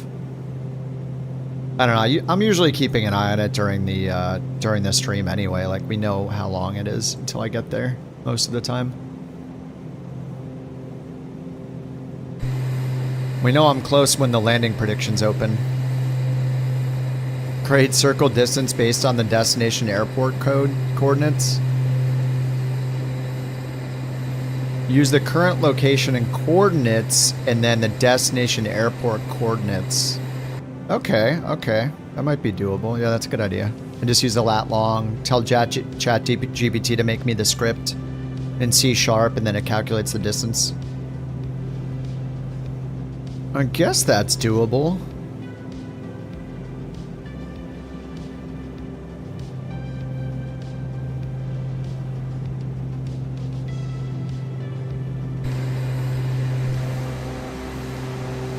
Maybe that is doable.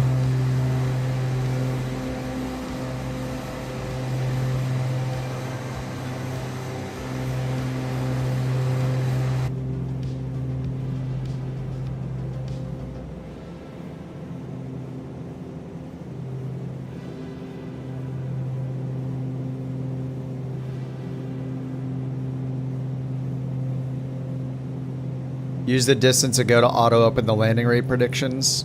True. Yeah, I was looking at just using my height above the ground. Like, once I'm below 10,000 feet, it starts monitoring and then checks more often, and then waits until I'm at like 1,000 AGL and then starts, or sorry, at like, the problem is when you're in rocky areas, yeah, the distance is way better than the AGL for determining. And then I could actually make it auto close them when I'm like less than 1 mile out.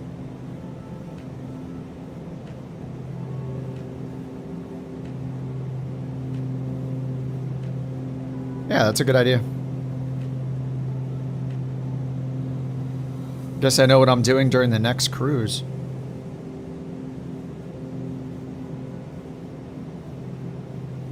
Actually, I wonder if it even grabs that. 20 miles out is kind of long. Gear down? No, because some planes don't have gear. The bot will achieve sentience. I hope so, then I can go to bed.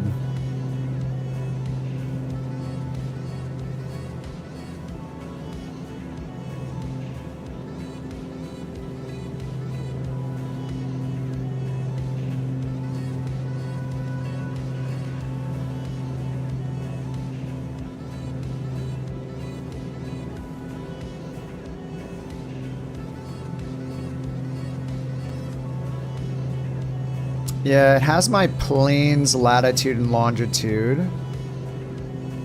And my GPS coordinates.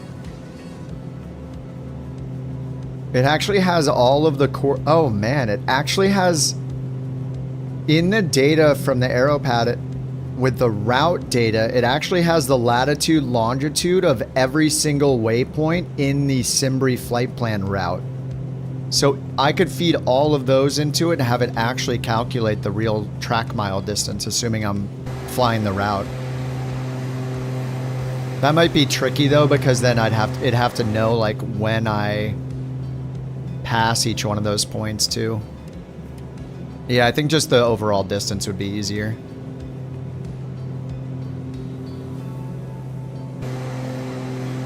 All right, let's disconnect the autopilot. I'm just gonna turn here. I can see the airport. We're just gonna turn around.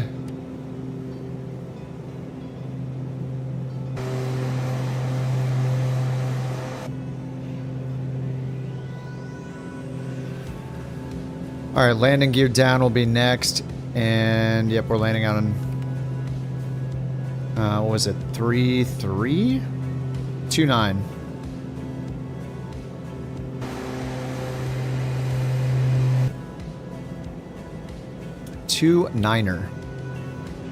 Niner.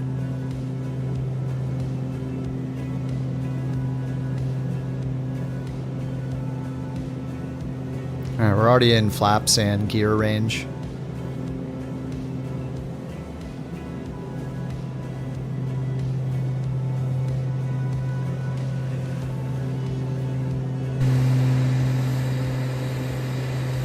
Oh, it's a little foggy, isn't it?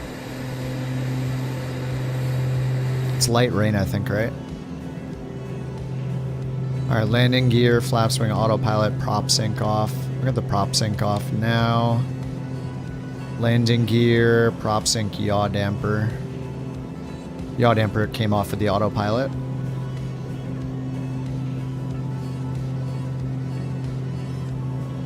Sim update 3. They haven't released it yet. It's in beta, you can try it. Nobody ever knows when those things are coming out. Even Microsoft doesn't know. They said it would be out this week, probably, and it's not out this week, so.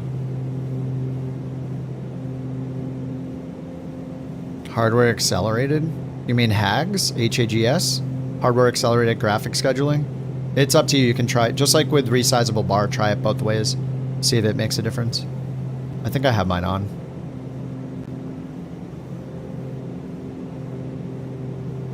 Alright, gear down. Flaps down. Prop sync is off. Radar as required. Radar control off.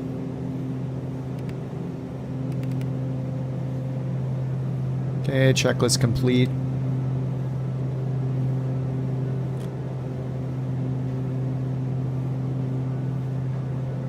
Oh, rainbow. Said we hadn't seen a rainbow in a while. There it is.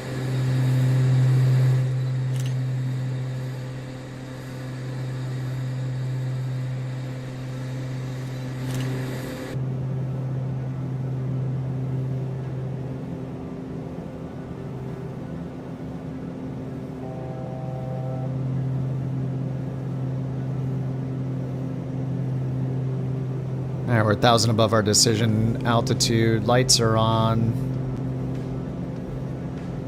Alright, prop full forward.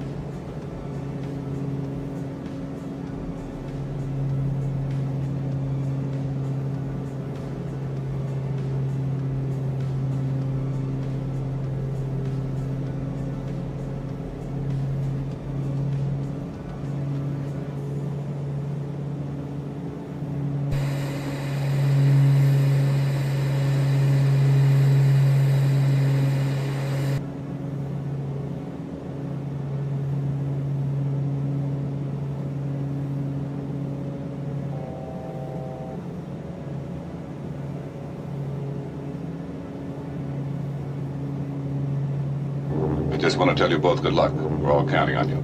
Thank you. All right, 11 knots. Mostly a headwind, just a little bit from the left.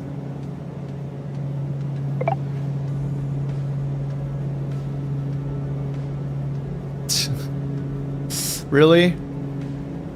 Ren, you think I'm going to approve that? What are you, crazy?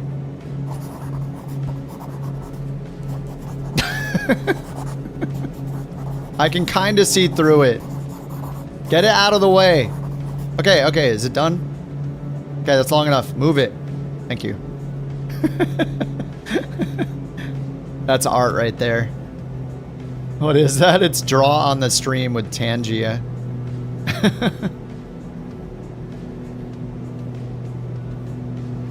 It's Ren's beautiful artwork. Don't question it. Oh, God! Oh, God!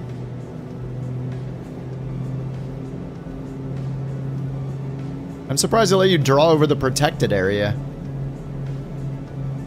Hacks.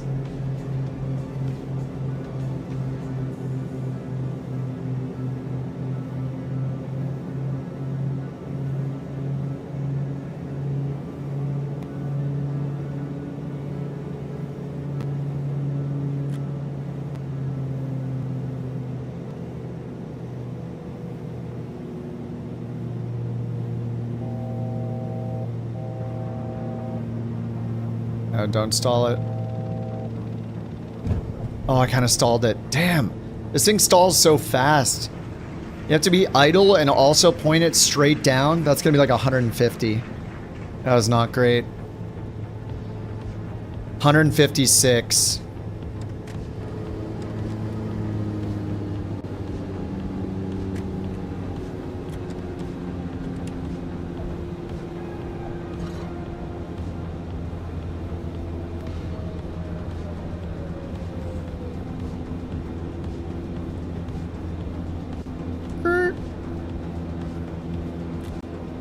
Congratulations, Rockwolf 1701. You nailed the landing rate at 144 feet per minute. What a guess, mate. What a guess, mate. Thanks, Conti.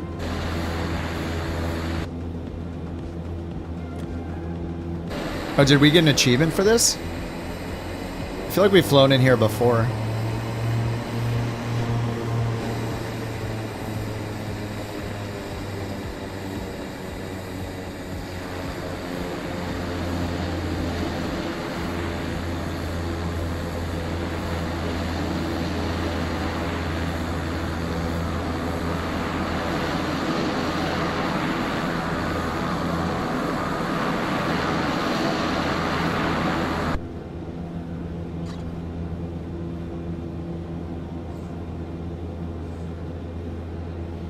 Ah, orange coffee in the distance. I love me a nice, tall, iced glass of coffee every day. So good. Parking brake on. Prop. Let's get all this stuff off. Off. Anti-skid off. Oxygen off. All the heat off. Avionics off. Generators off. Pull that back. Auto feather off.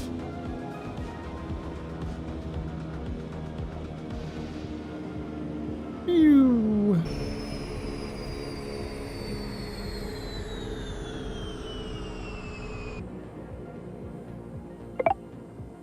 Okay, there we go. Off. Off. All of this off. What the heck is that? You can put a picture in it? Oh my god. Wow. Why does it... It's called draw over the stream. Why can you put a photo? It doesn't make any sense. What does that have to do with drawing? What? You didn't draw that. Thank you for timing him. Oh, only 1 minute. Damn. That was beautiful. Thank you for the biddies, Ren and JT. Drag the levers all the way back? Yeah, but it's not going to punish me, so I don't do it. But yes. I don't even know if you're supposed to feather it, but yeah, you have to do this. But I just don't care. Because I don't think it's going to damage anything, and so I just don't do it. I don't even know if I'm supposed to feather them, actually. Yeah, I don't know. I don't know if, I don't think it even has feathering the props in the shutdown checklist. I have to double check.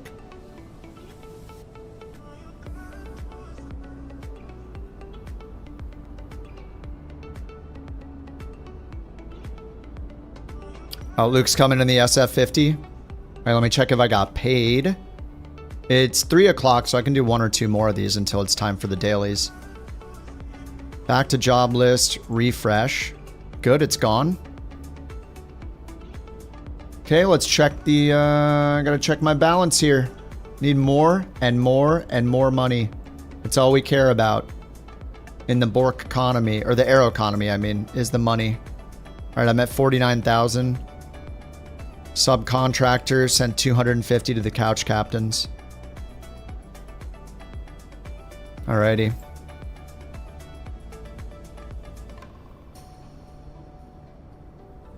Alright, here comes Luke. Luke's in the 408. Sky couriering it.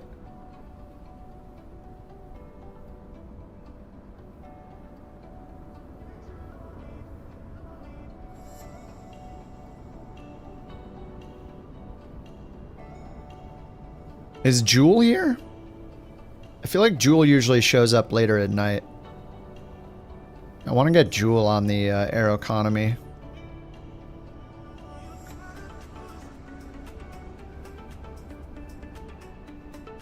Jewel is in the top 10 flights flown.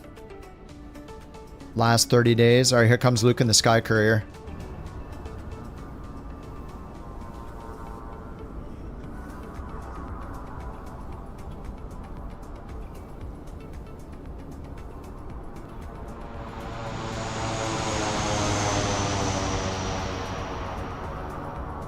Oh, dude, the purple on the back of that looks cool. That little purple stripe. That looks sweet.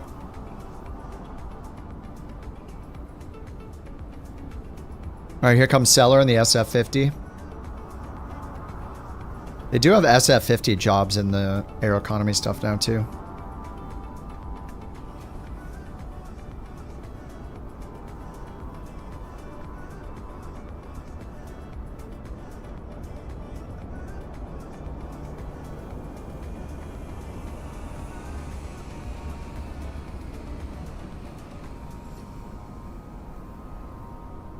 He's giving it the float.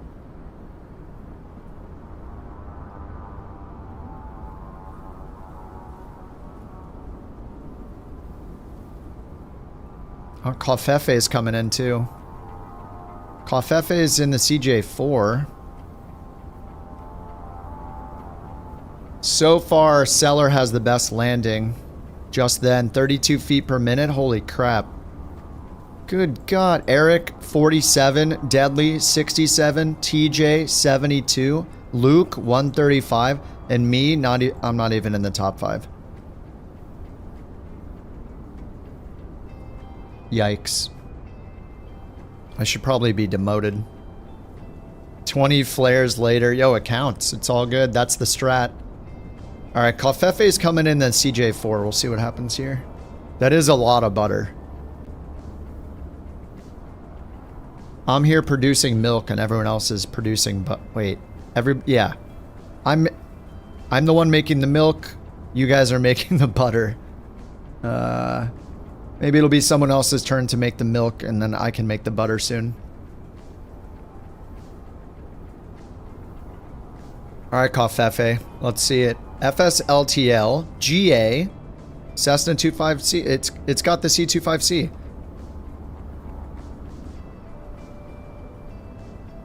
It actually replaced it with the correct FSLTL model. Note the date and time.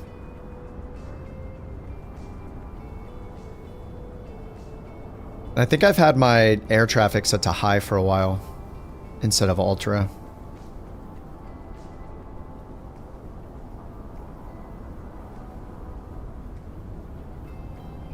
Don't drag it too far? Oh, we have milk emotes. If it's not butter, then it's still milk. It hasn't been turned into butter. Needs more churning.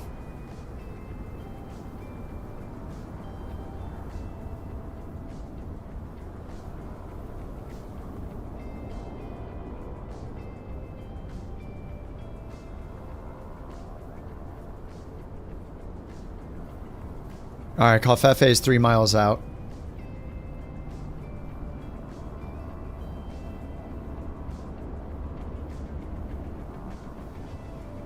Not one AC model matched on high traffic. Yeah, do you have FSLTL installed? It can help because the default one's so bad.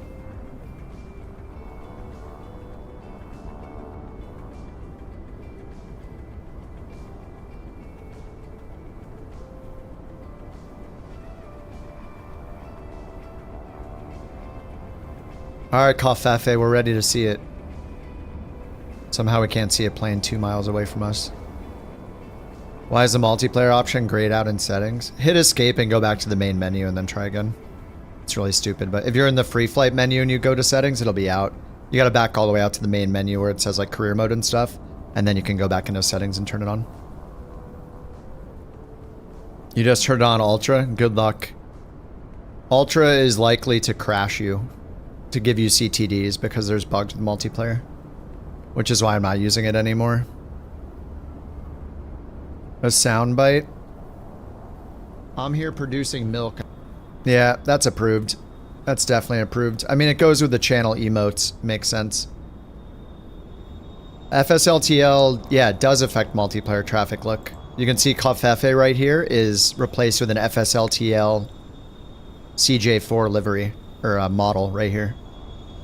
It's just very inconsistent. But yeah, it does work with multiplayer model matching. So I usually use it. I think you have to have it on high for it to work. If you have it on ultra, it's going to try to put in all the full res ones. So yeah, try it on high and see if it works for you.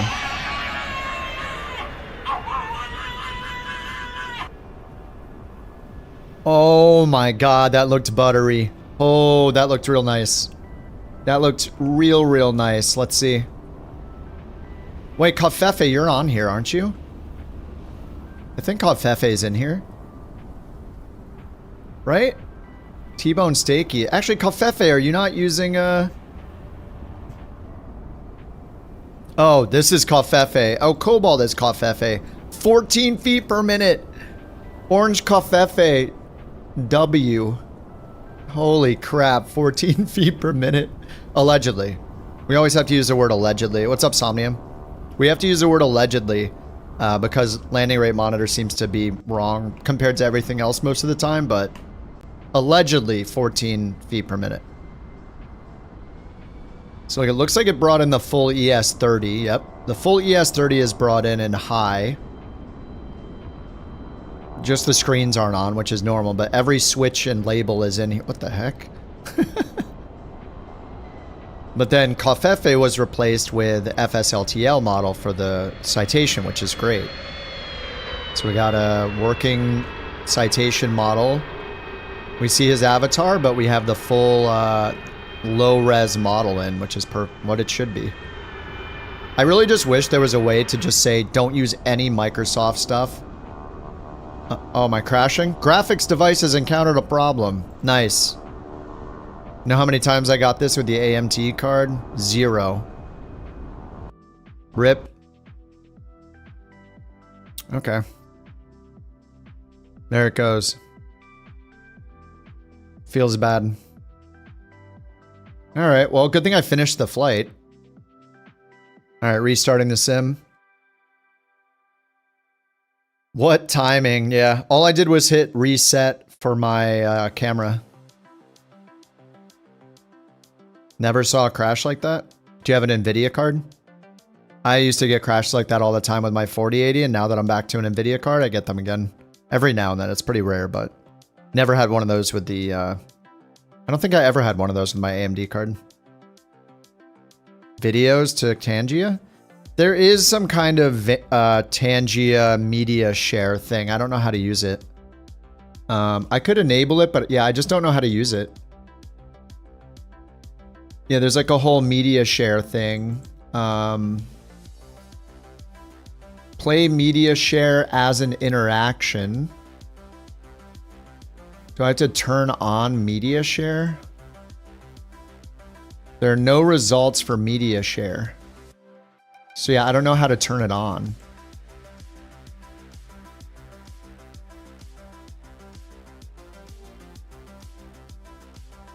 Play media share items as a Tangia interaction so they'll be moderated and queue for autoplay. Yes, that's what we want.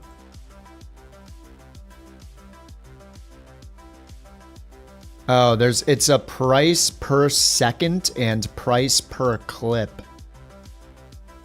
And it's YouTube media share, Instagram videos, YouTube shorts, or viewer recordings. Okay, enable viewer recordings.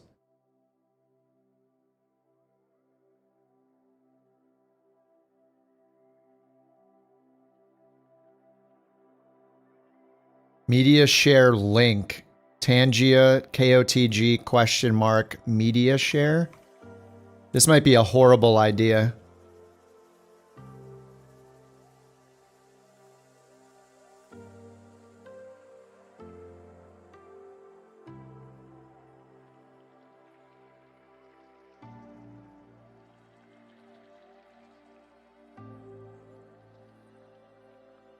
I don't see media share as an option still. I don't know.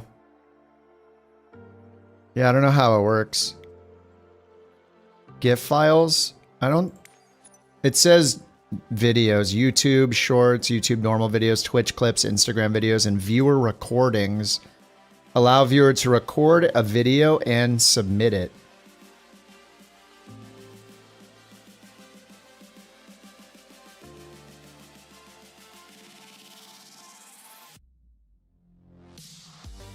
Oh, enable media share submissions. Uh-oh, there we go. Okay, enabled. Oh yeah, you have to go to the Tangia page and click the media share button and you can upload a video. It charges per minute of content or something. 15 cents is the minimum. What's the minimum I can make it? Price per second, 1 cent. The minimum base price is 15 cents.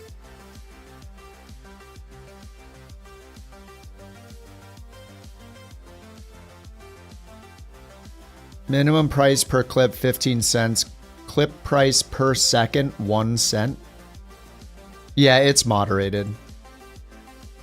Maximum clip length. 10 minutes.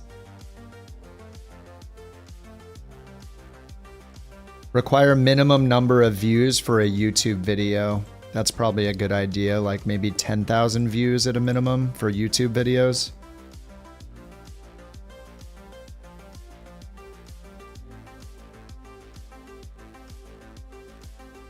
This could be a bad idea. I mean, at least it has moderation.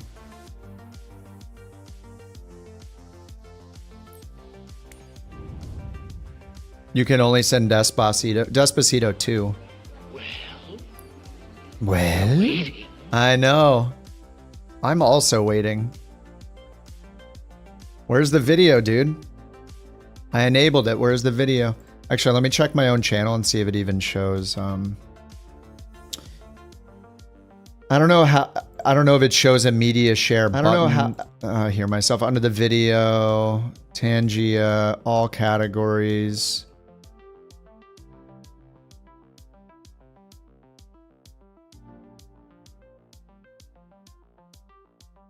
Yeah, there's a media share guide.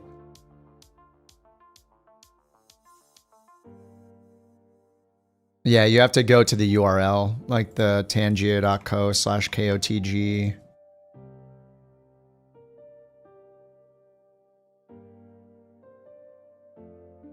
Okay, so I can add, let me add a command that'll link it then. Exclamation media share. Tangia media share.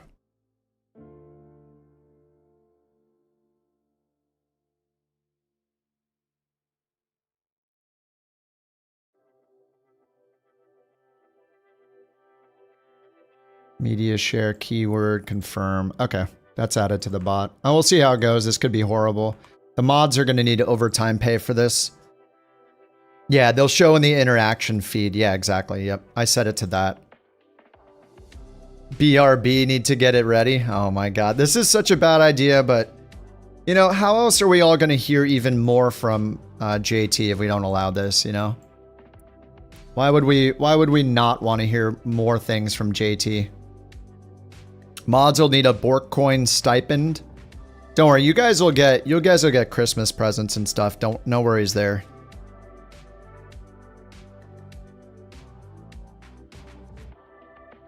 Copyright strikes on YouTube. Oh yeah, that's a good idea. We probably should only offer user uploaded content then, right? Yeah, the strikes on YouTube's a bad thing. Maybe we just shouldn't allow YouTube videos. I think you bring up a good point. So no YouTube videos, no YouTube shorts. Twitch clips are fine, I think. Instagram videos are probably fine, and then viewer recordings.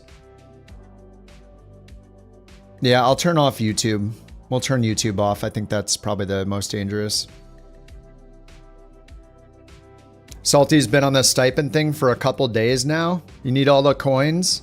I mean, you have all the mod commands. You can ban people. You can do free TTS. What more do you want? You got a sword. You won the landing rate? Wait, did you? Wait, how did you win the landing rate? No, you didn't. Cobalt won. Cobalt got 14. Where? Did it just not refresh yet? Oh, the landing rate guess. Oh, yeah. Heck yeah. The landing rate guess. Okay, I gotta find another job here. Do I want to fly the Starship still or something else? So I can filter by Starship. Wait, no aircraft found? What the heck? There are no aircrafts. Oh, there, it's back. Oh, that's Aerostar. Starship. Starship, apply filter, sort by pay, descending. 400 miles is kind of far in the Starship. That took a while. Let's clear all filters and do less than 200 miles. And sort by pay, descending. EC-45, 9,000 to fly a helicopter 179 miles? Wait, I don't have the EC-45, do I? Yeah, the filters are real nice. Is it the 145? I don't think I have that. Isn't it payware?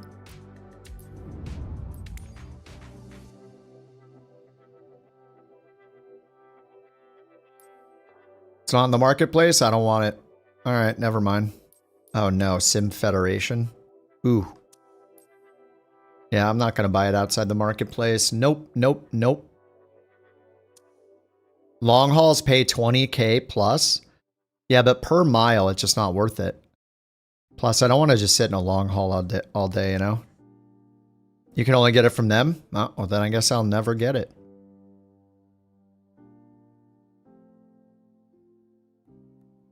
EIDW. What is OOH? Una? Oh, that's another EC-45. Here's a Learjet 35 one. Edinburgh to... Oh, Dublin to Edinburgh. Edinburgh? Edinburgh? Edinburgh. It's worth it with the action pack? EC-45. Ooh, Cessna 152. This one's in the Beaver. 50 miles in the Beaver for 2,000. I'm going to do this. We're going to... Yeah, I'm going to do this. I don't like the Beaver that much, but I know it's got an autopilot, and that's only 50 miles for 2,000. Beaver it is. The program, it's part of FSHub, their new Aeroconomy thing that's in like early access. I don't like the Beaver. But in this case, I'll go ahead and use it for this flight. It's only 50 miles. Okay, wheels, passenger cabin, GPS. Is this technically cargo? Fresh fish delivery. So we're technically doing cargo. But yeah, FSHub is incredible. FSHub is the best thing ever. It's so good. Wheels, cargo, GPS. That's what I want to do. It's exclamation media or media share. Actually, it should have picked you up saying media share and told you. I put that in as a keyword.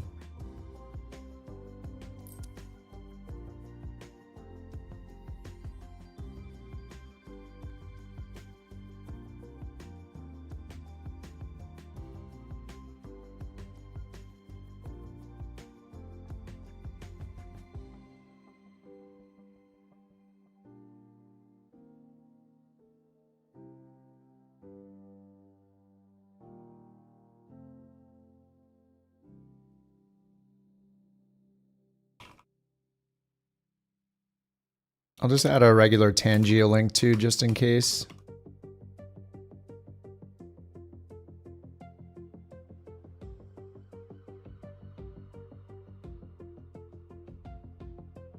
Alrighty. You have a fond memory of landing a beaver on a random hill for search and rescue mission? Wait, I didn't even pick the beaver. That was weird. Wheels, cargo, GPS. Not floats. Let me double check that we're not leaving from water. Gravel runway, okay. Arriving in Anchorage, so we're good there. VFR. METAR unknown. Kenai, Alaska. 19 hours to complete. Alaska Fisheries. 2,400 bucks. Let's pick a cool livery. This one looks neat. Blackbird. Okay, back again. Okay, and then I'm going 6Z1 to PANC. Ramp GA. I guess we can probably do live time, right? Okay, start flight.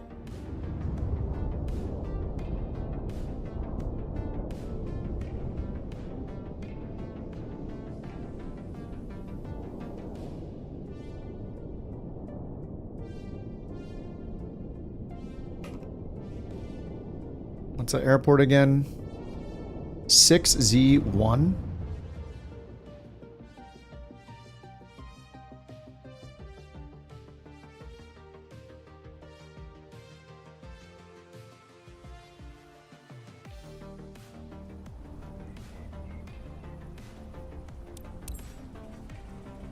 Okay, remove all this stuff.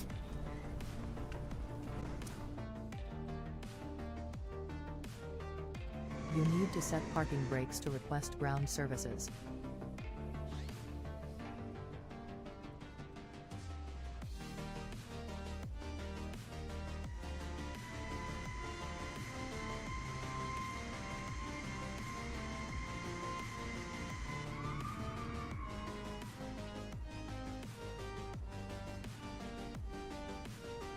You got a CTD? Yeah, DH, it's just on the exclamation Tangia or exclamation media share page.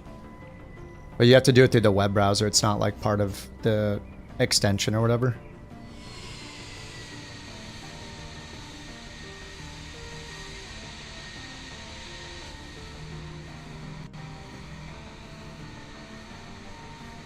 All right, there we go.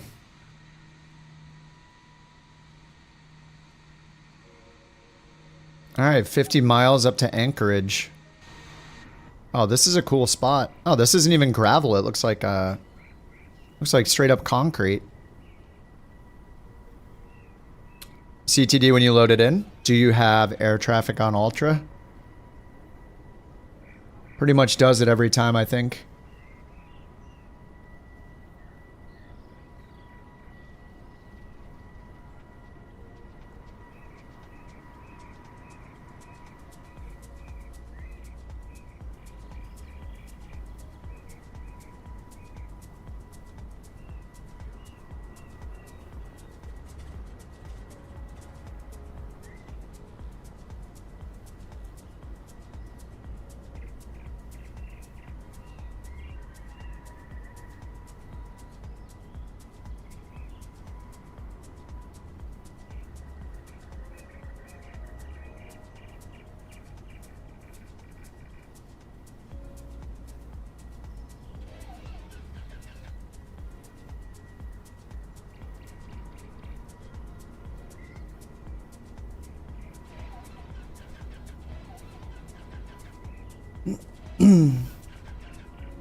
You know where this is? It's definitely gravel. You know the airport? Sweet. All right, let's check this. This good mixture rich, prop full forward. Crack the throttle. I don't know how much fuel I need, but I think we'll just go into aircraft performance and just check it here. We'll just add a bunch. Load aircraft, seats. Just one person. All right, let's hide this. And I think we need to pump a lever down here, right? The wobble pump. Don't exceed 5 PSI. Okay, so we're definitely going to want the battery on. No radios yet. Beacon. There's a starter and the fuel boost. Ignition to both. We're on the center tank. I guess I'll start with the rear tank, maybe. Okay, now we need to do the wobble pump, right? And right there, it's at 5. Okay, I think we're good. And then we can do the starter. Whoa. Set the parking brake. Okay, that looks good. Alternator on, radio's on. Instrument lights. Fuel boost off. Okay. Pre-flight test over here. That looks good. Let's hit comma, set the altimeter. And Garmin's are turning on. And then we'll just send the avionics flight plan over to it from this baby. Send to avionics.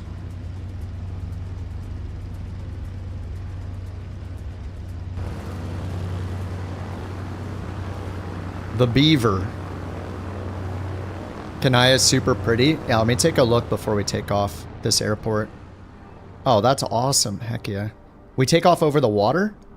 Yeah, it looks like the windsock, which is in the water, is facing us, so... kind of want to take off over the water. That would be cool.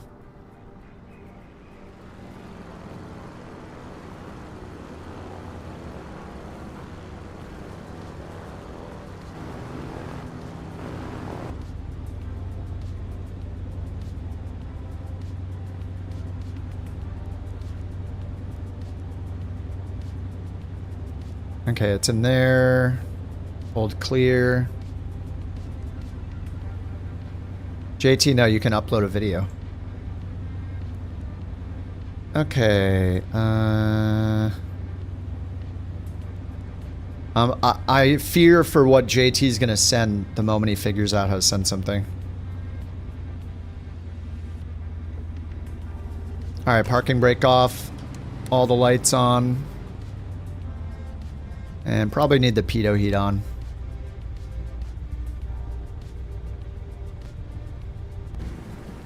Let's get flaps down.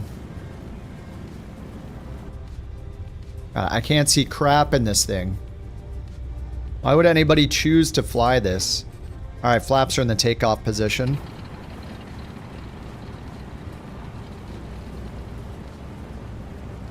Sandwich Daddy. God, we got T-Bone Steaky and Sandwich Daddy. So hungry.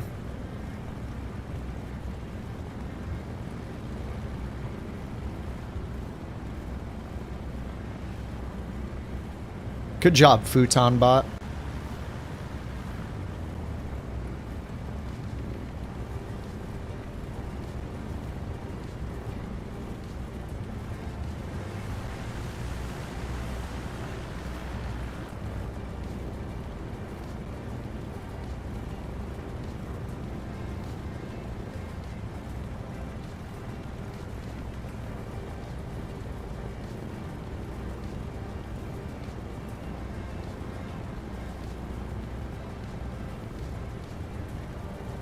You CTD twice in a row?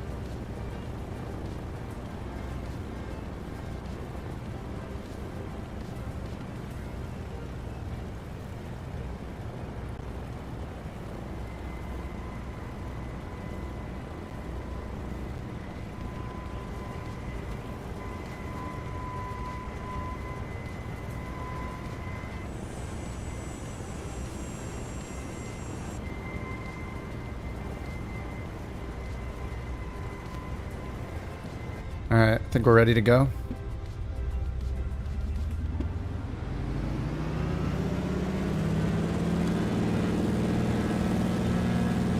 Oh, that's real twitchy. Oh, we're good. Clear for takeoff. Clear for takeoff.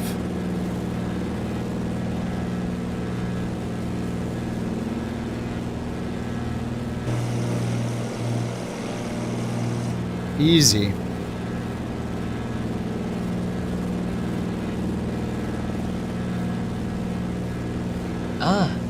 guys, did you hear?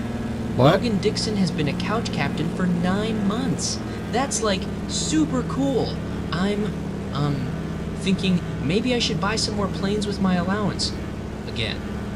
Oops. Oops. Logan, thank you for 9 months, dude.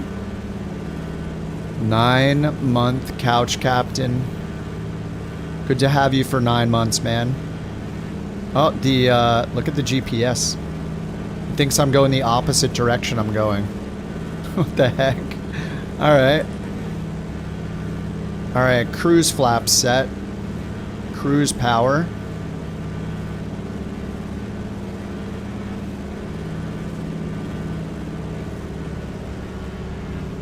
Bring it back into the blue.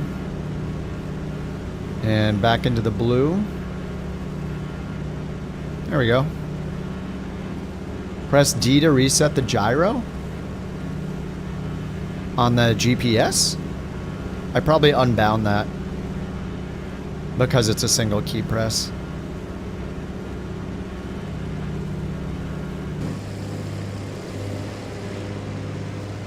When 24 came out and I was flying like the first few weeks, I remember accidentally hitting single keys that would like wreck my entire flight because one key would be bound, like W would be bound to full ailerons forward or full elevator forward, and I'd just be like pitched down instantly. So I went in and unbound like all of that stuff. So that was probably one of the ones I unbound. It's fine though. Just gonna follow the CDI, we'll be good. Chase the CDI needle. We got the moving map over there.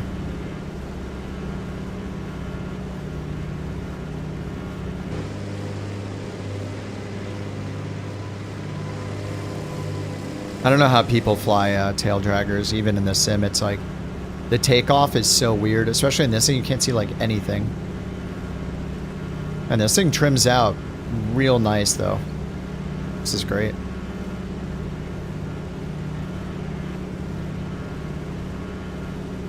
Alright, what's our desired track? 034. 034. Wait, really? Wait, am I going south? Wait, this says I'm going northeast. Man, this thing comes all sorts of broken.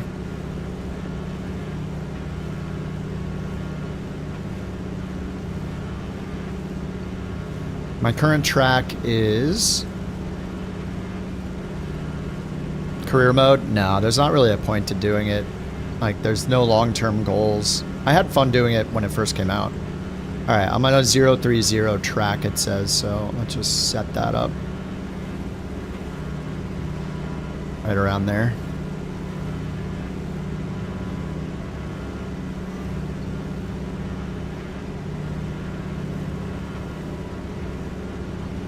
We even got autopilot in this baby.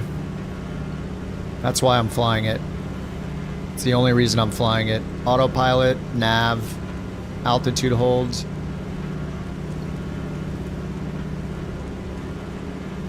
$3,000 feet. GPS mode is on. Yeah, I mean, career mode, I think career mode is worth doing for a little bit just because it is really cool, all the things they added into it.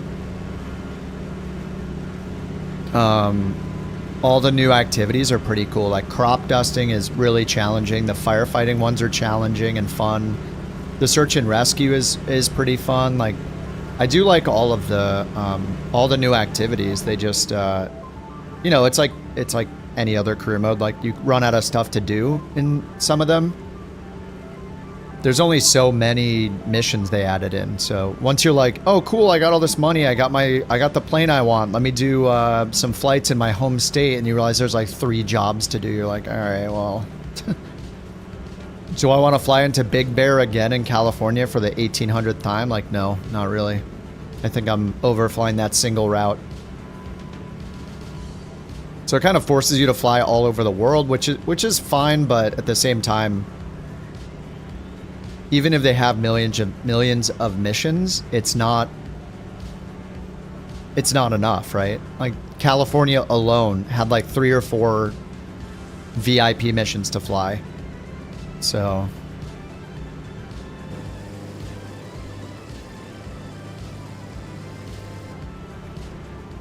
unintuitive to unlock the map. Oh yeah, when you like zoom in super far, click an airport, move your pilot there, and then unlocks that area. Yeah. Somebody had told me that, you know, while we were grinding it. Yeah, zoom in and fast travel to random airports. Yeah, exactly. They broke the trim in the default 125. One click feels like a full deflection. Oh man. Oh, the Texan Reno. Nice. From the Reno Air Race liveries. That thing looks, or planes, it looks so cool.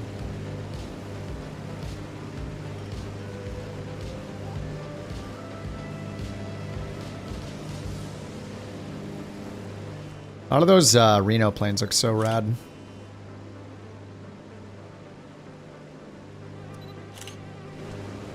It used to be nice to fly. Oh man. Wait, that's the default 125?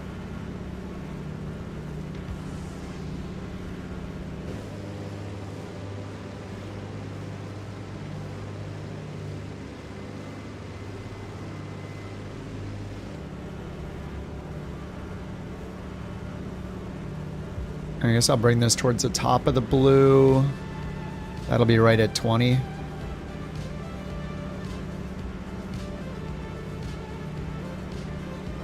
Then we got our fuel.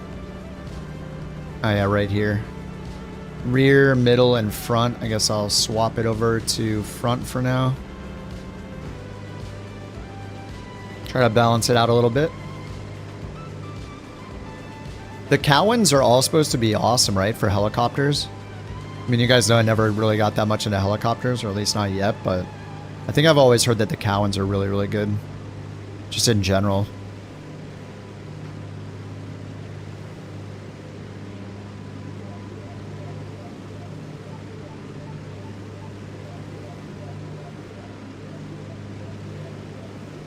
The British plane spotting dudes on in the morning. I watch like Big Jet TV sometimes, but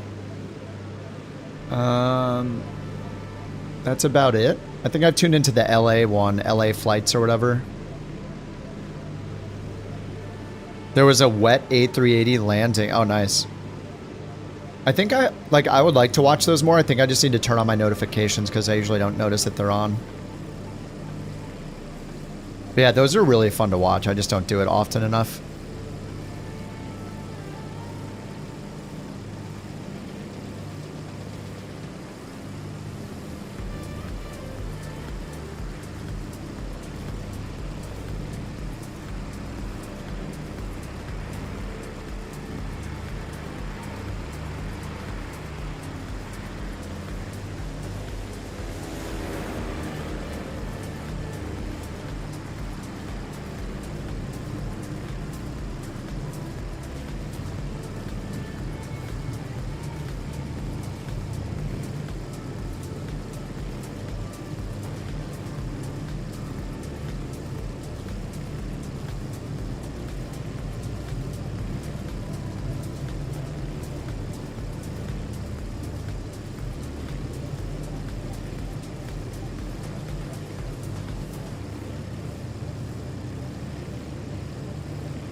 Alrighty.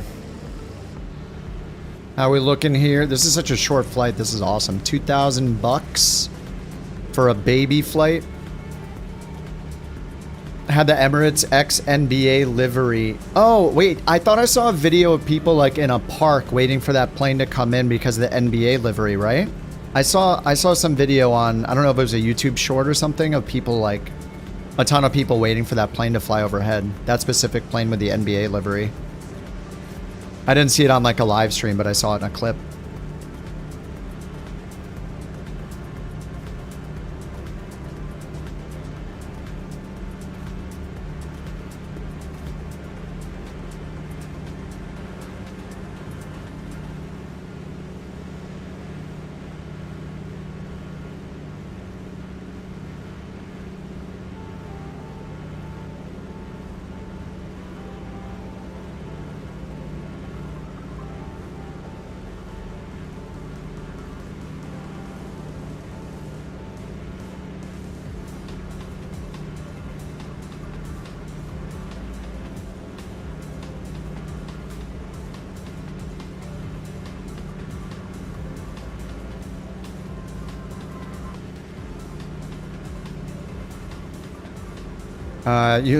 You laugh at people who, while streaming, sit on the ground at an airport and listen to VATSIM ATC traffic like it's real? Oh, you mean like virtual plane spotting?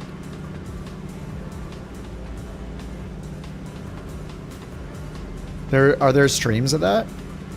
I don't know. I mean, if people watch it, if people want to watch it, then sure, why not?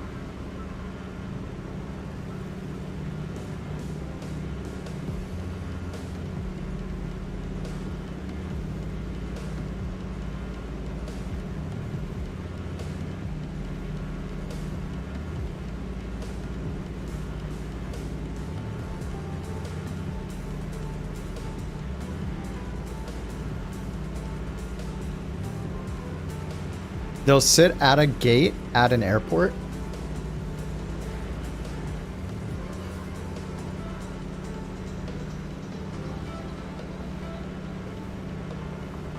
Yeah, I've seen people do like virtual plane spotting stuff, or sometimes like they'll listen to real ATC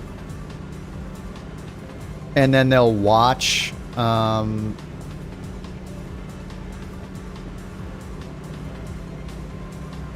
they'll watch the live traffic in the sim. Seems pointless. You'd rather real ATC. Well, I mean, they do it because they play flight sim, right? It's like they're just flight sim fans. Like, it's fine.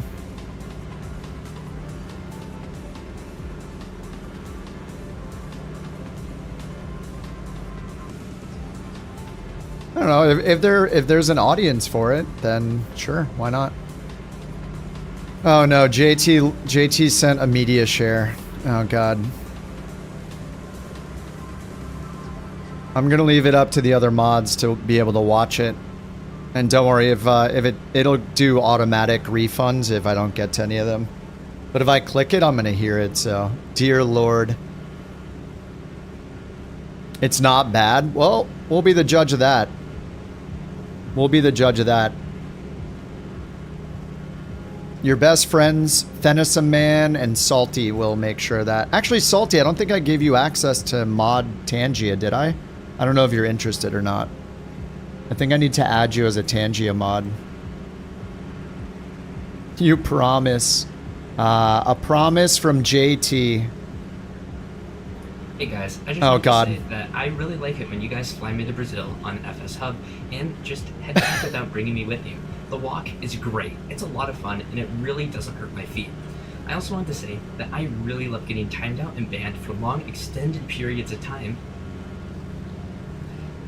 on Twitch. Thank you guys, it really is a blast. What? I am not being told to say this by someone with 3 letters in their name and it starts with a K. Alright, bye guys. Thank you, JT, for the first media share. We will live to regret this feature.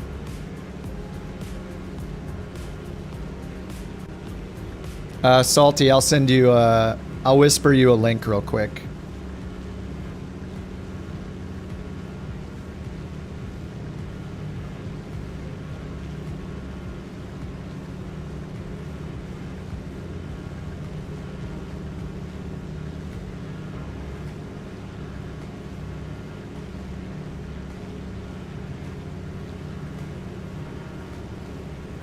I was not looking at Kip. Yeah, the teleprompter, yeah.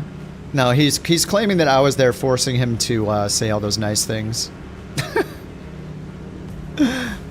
Oh, man. Okay, yeah, I don't know. I like it. I hope we don't grow to regret this. That's all I'm thinking, and that's all that everybody is thinking, probably. Does JT have a picture of real Kip next to his computer? Could be. I don't know.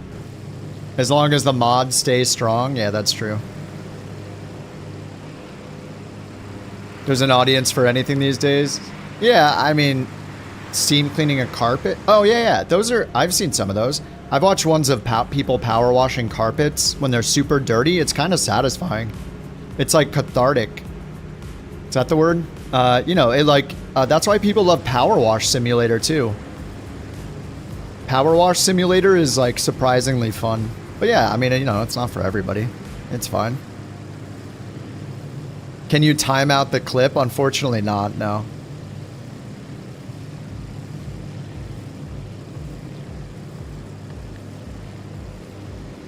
To be honest, Thenisaman and Salty are great. I think he's just sucking up for future inappropriate media shares.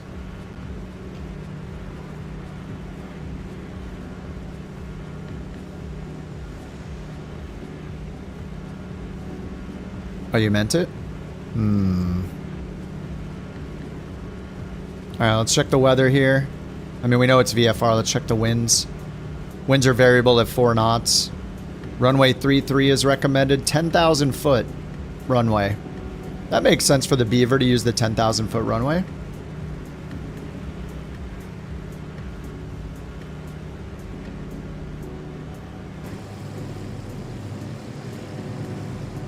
You're still sucking up.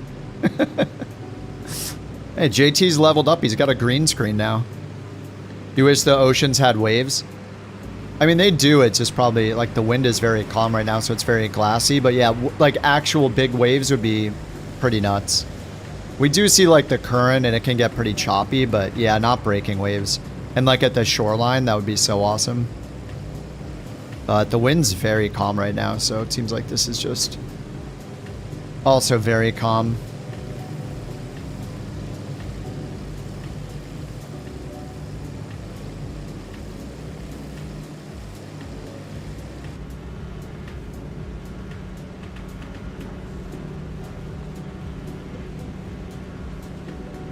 I'm going 140 knots. It's not too bad. This thing's pretty quiet too. All right, let me update the altimeter. I hit comma, double check with this. 3004. That looks right. The price is very good. Well, I set it to the minimum for now, that's why. It says 15 cents is the minimum I can set it at, and then the default was 5 cents per second. I turned it to 1 cent per second. I think that's the lowest I can make it. Like everything, if it gets too spammy, I'll have to raise it up, but I mean, I think there'll be very few people using it. JT abuses it, yeah.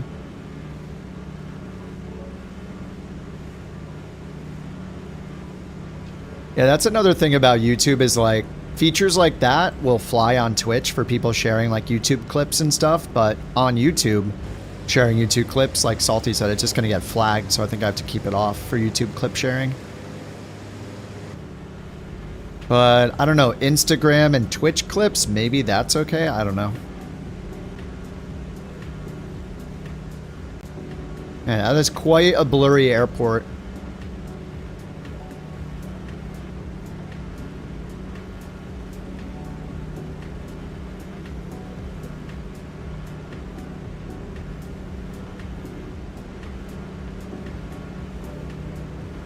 Yeah, I turned the YouTube clips off, yeah. That was a good call. Alright, Anchorage, I want my $2,000. I want my $2,400. Maybe I can find one that leaves Anchorage. Oh yeah, here we go. EC45 or PC12. We could leave here, go 30 miles and get 1,800 bucks. Since this is like a hub. I could also take out that. Okay, so these are the 4 that exist out of Anchorage. It's all the fish delivery ones they've made.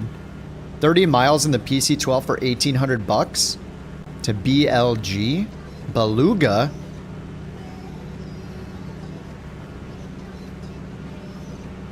What's up, Max? I'm still on Sim Update 2. Sim Update 3 is still not good for me. Alright, autopilot off. Make sure I'm prop full forward. We'll just land on this super long runway. Winds are variable. Sandwich Daddy. Formation flying with Sandwich Daddy. A sentence I never thought I would say.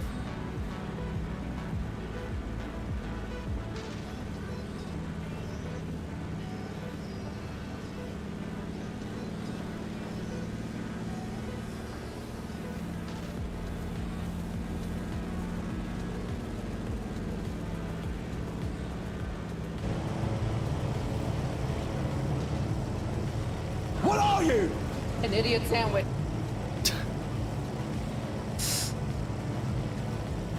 Sandwich Daddy, idiot sandwich? They're cousins, maybe.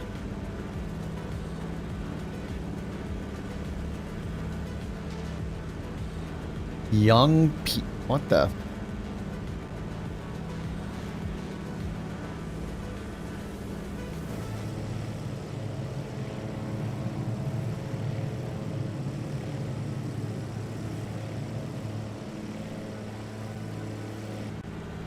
All right, Alaska, we're here to deliver the fish. Gears down. No worries. Landing rate predictions, let's go. I suck at tail draggers, so guess a respectable amount at your own risk.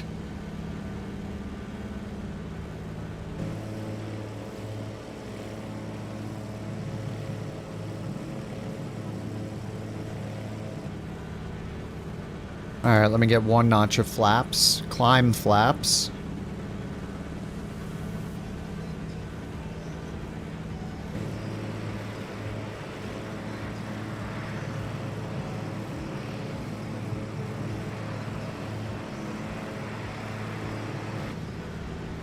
Oh, you know what I should do?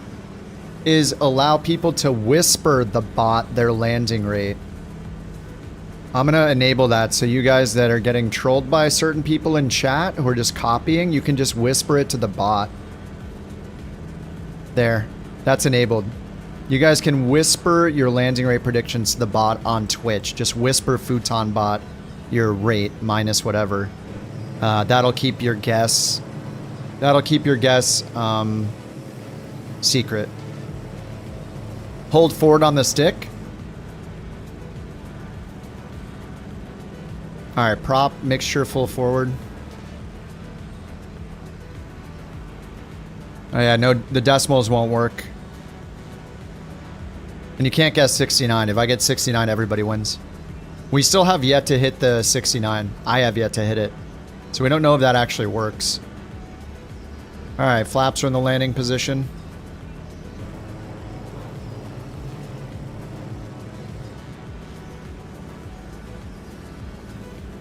Watch that airspeed. Alright, let's get the engine sounds up, music off. Yeah, without mentioning names, if you guys want to make sure you're not getting trolled on Twitch with your landing rate, you can whisper Futon bot with your landing rate. We haven't tested it before, so hopefully it just works. It should work.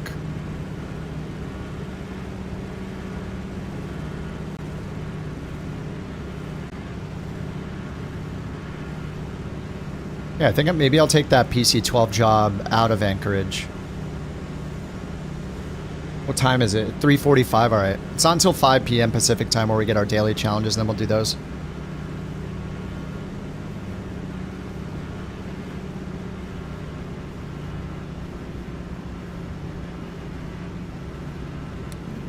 Alright, we'll get the fuel boost on. All the lights are on.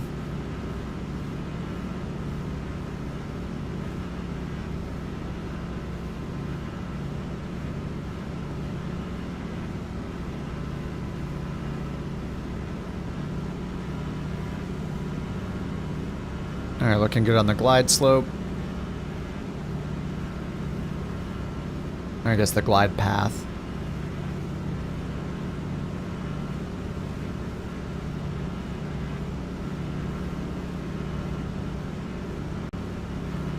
Should just land in the grass.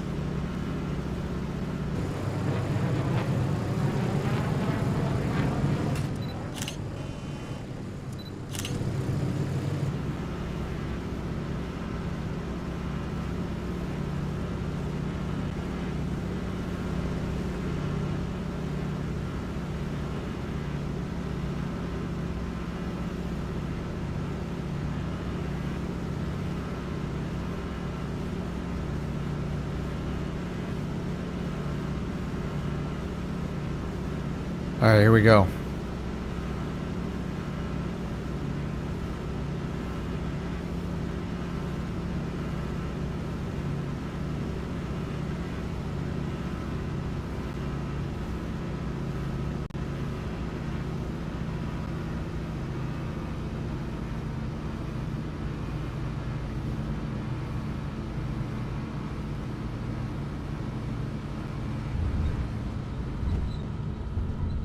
Give a little three-pointer.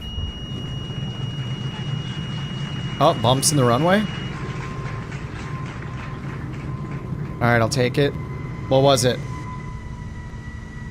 23! Holy crap. -1? Congratulations to a UD for predicting a landing rate of 1 foot per minute. You have demonstrated remarkable insight. Here's 1 BorkCoin as your reward. Remarkable insight, Keep wow. soaring high, my friend. It's just math, baby. Well, it's not without going... It's not Price is Right rules. It's closest. Above or below. Man, nobody thought... Nobody guessed anything like above 20? Like 30, 40, 50? That's kind of surprising. Hurts my ego. I did say that I'm horrible at landing these, though. Which I usually am.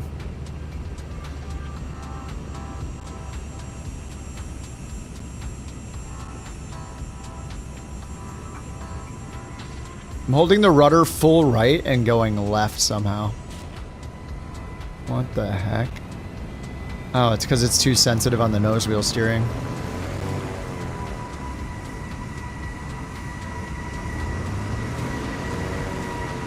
Oh, alright.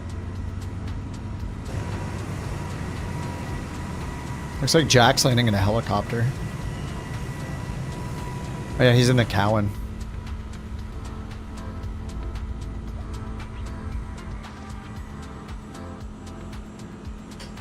Alright, lights off. Fuel boost off. Off. Off, off, off, off, off. Anyone still coming in? Why don't you show as a Chinook? You know why. Why don't you show as just any generic helicopter? Nobody knows. Ooh, the Mustang. Oh my god, that looks soft. Uh-oh, a little bouncy. Ooh. Uh-oh, he's going for multiple landings. Sandwich Daddy, 3 landings in a row. 4 landings. Fuck, what the heck? Hope he's not doing that to game FSHub. If so, we don't condone that behavior.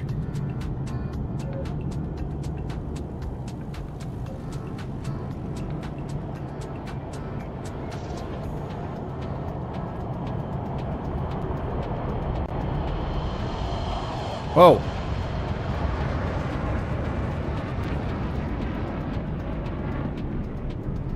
F-22. You slammed it in. Backlash is coming in, SR-22.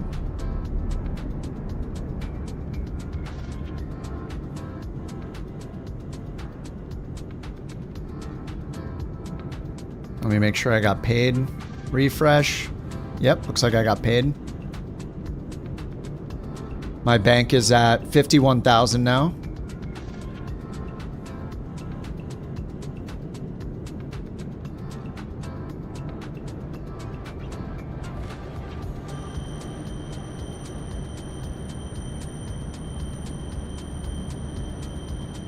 Here comes Backlash in the SR-22.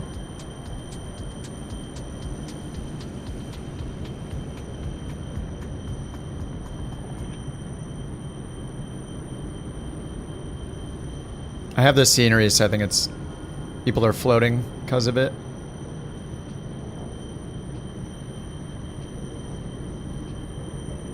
See, Seller looks like they know what they're doing because they have the tail up still, whereas I pretty much flare and land on all three.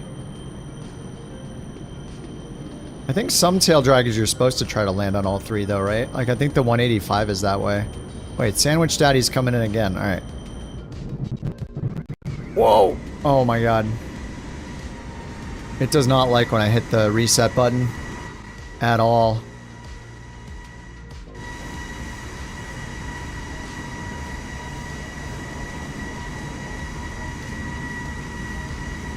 Alright, let's check the group flight landing rates. Oh yeah. Let's refresh it. Oh yeah, number one, baby. Deej got 40 in the Texan. Space, 56 in the PA-28.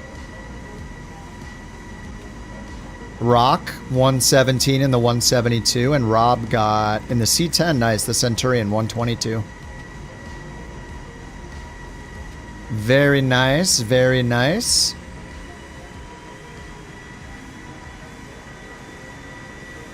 We're just gonna fly from here. I guess I'm gonna change planes though. Aeroconomy has these jobs. Let's see if I apply. Okay, so there's really only these two to pick from. 44 miles and 30 miles. I'm gonna check the airports though. No runways. What the heck? This one shows no runway at AK3X. BLG Beluga. All right, we got runways here. Gravel runways at Beluga. All right, I'm gonna grab this Beluga job in the PC-12. PANC to BLG.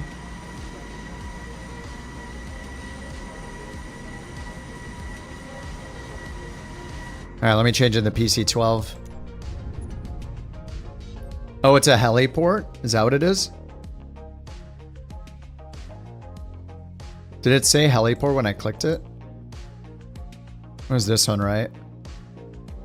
Oh yeah, heli stop, you're right. So a PC-12 go into a heli stop. Yeah, definitely have to look at these. The job screen? This thing is only if you're a premium member, it's in testing. You have to be a premium member and then you can download the app.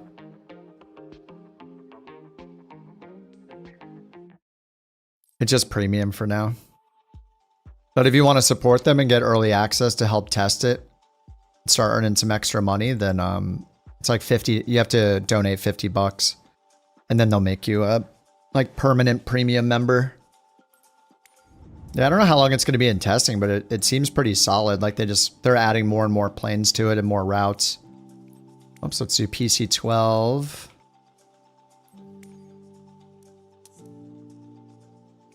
PANC. And then we're going to BLG. Is it YBLG? No.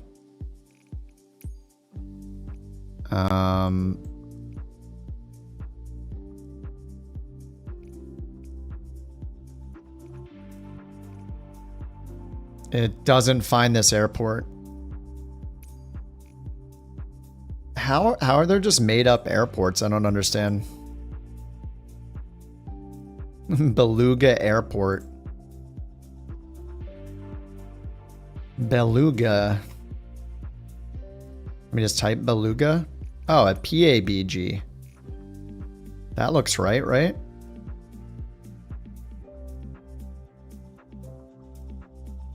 Yeah, that looks correct. Okay. It just doesn't have the right airport code. It's PABG.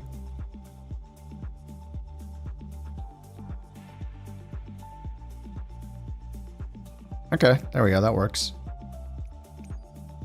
All right, loading at a small ramp. Oops, not a gate. Ramp, small. PC-12. Okay, took the job. All planned.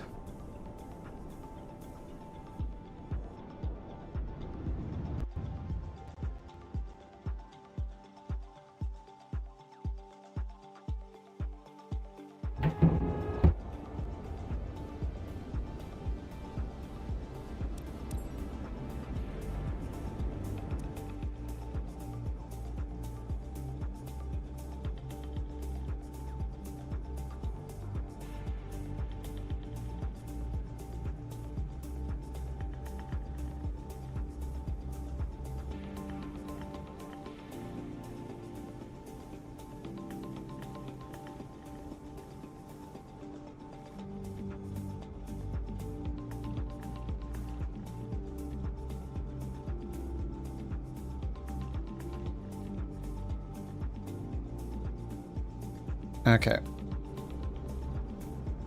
We're back. Let's get this baby started. Shift 5. Let's do it the fast way. Bus, bus, bus. Gen, battery, battery. EPS tested and armed. Beacon and nav light. Run and start.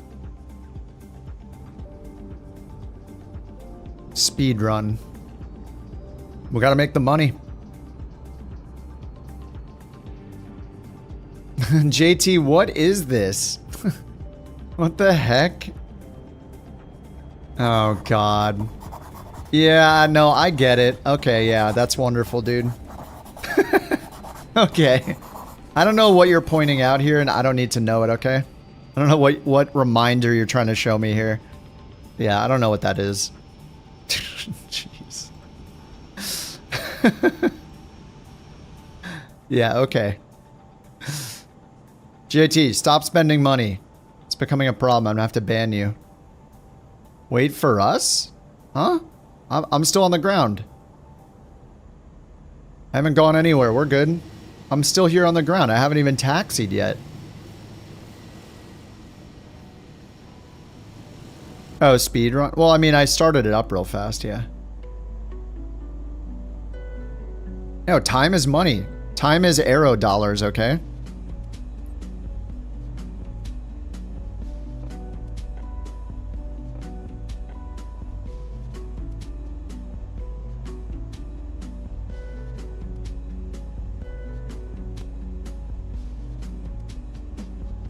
FSHub top 10 weekly pilots. Flights flown. Q, you already have premium, right? Jewel, I don't think is here.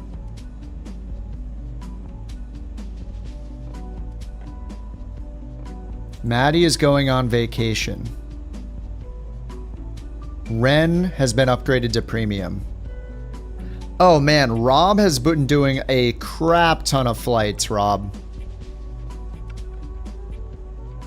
Rob here has done 38 flights. Rob, would you like Aeroconomy premium? Would you use this?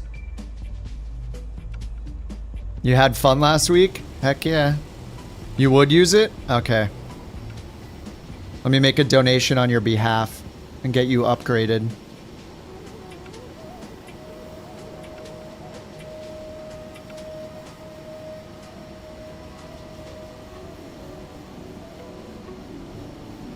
So you can make even more money for yourself and for the VA.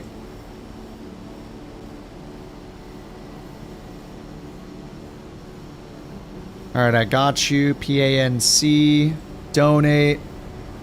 You let Orbex know we're getting 3x. Orbix. Oh, Chlorix know we're getting 3x paid. I think that's actually good. I think that's good that we get, that we can do all 3 of the dailies. It's good. People will be flying more.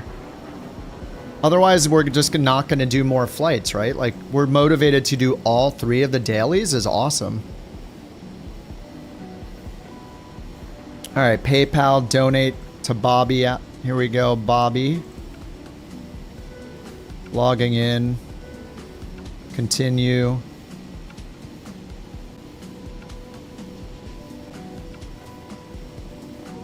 All right, another 50 donation. Premium FSHub Aeroconomy gift for... Oh, hey, Rob here.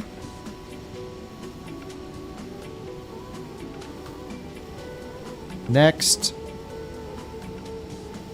Pay. And send. Okay, I have sent the money to Bobby.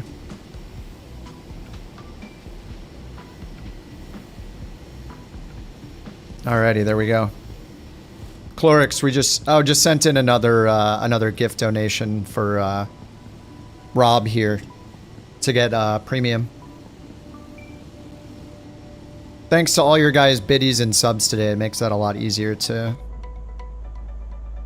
give someone an upgrade. Yeah, we did one yesterday. Just sent in another one. People did crazy hype train this morning. Makes it really easy to pay it back.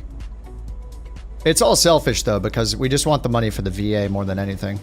If Rob has a good time, you know, using it, that's not what matters. What matters is that we take a cut for all of his flights, and it goes to the VA, and we don't know where we're spending it on yet, but it's just a selfish thing, really.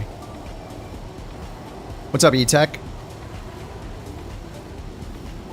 Okay, so I accepted it, right? We're going to BLG, and let's get that sent over here into the avionics. So it's not actually BLG, it's PABG.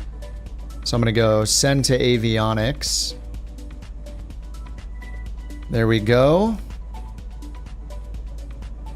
At this point, we're playing the number go up game. Oh yeah, exactly. We're just padding our bank accounts as much as possible. We need the aero dollars. Oh, we're just crossing over here and landing. So destination airport runway recommendation is 27. Dirt runway. The other one's much longer, but we'll try to land in the dirt. Why not? Runway 27. Go here to the landing, approach. Runway 27, visual 27, straight, insert and activate. And delete the discontinuity. There we go. We'll direct to RX-27, make our turn and land on runway 27 in the dirt. 2,500 feet. And we probably don't need to go that high. Let's see if it gives us an automatic... Yeah, it says 4,000 feet's recommended. Alright. So let's set our... Probably won't even use this. Autopilot up to... Yeah, we don't even need to use such a short flight. Not spend money? That's crazy. I'm the spender of money champion. Can you imagine a world without spending money? Insane. Yes? No. I need money to buy planes and buy planes to fly for Couch Captain's baby. Cuss Couch is life. What else? Oh yeah. The banning of the one who will not be named on January 6th was deserved and... What the heck? Was there a gunshot at the end? What do we do with the Aeroconomy money coming in? No, you don't have to transfer it at all. Like, you don't even have to give the VA a cut right now if you don't want to. We don't know what we're going to use the money for yet. We don't know what's going to be possible once they introduce things, but, you know, it's probably going to have to do with owning properties / businesses. That was in their like forum post from a year or two ago when they laid it all out what their ideas were. So we just don't know yet. So the best thing to do is just hoard it yourself, really. You can leave it on the VA so the VA gets a cut. The VA will get 10% automatically, but I wouldn't transfer any money to the VA on top of that because it might be the case that it's best for all of us to buy our own personal planes in Aeroconomy first and then be subcontractors for the VA. We just don't know yet. So yeah, I would just hoard your money for now. And it's automatically going to take 10 or 20%, mattering if it's the daily or if it's the pilots for hire contract thing. But yeah, just save your money. We don't know what to use it for yet.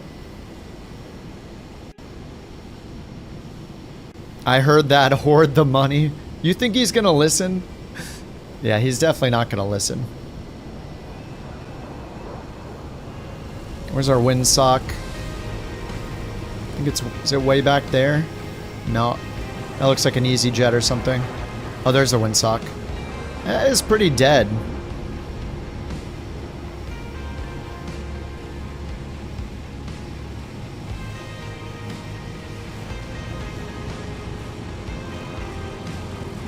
I think we can just take off right here.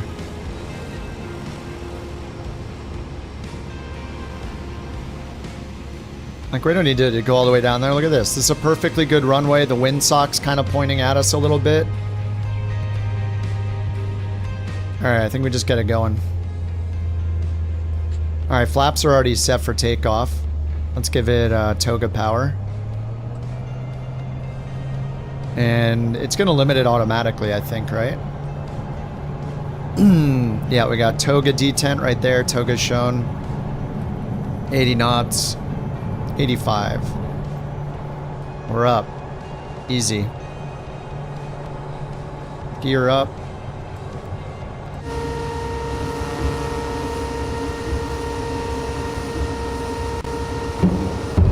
God, that gear is so loud.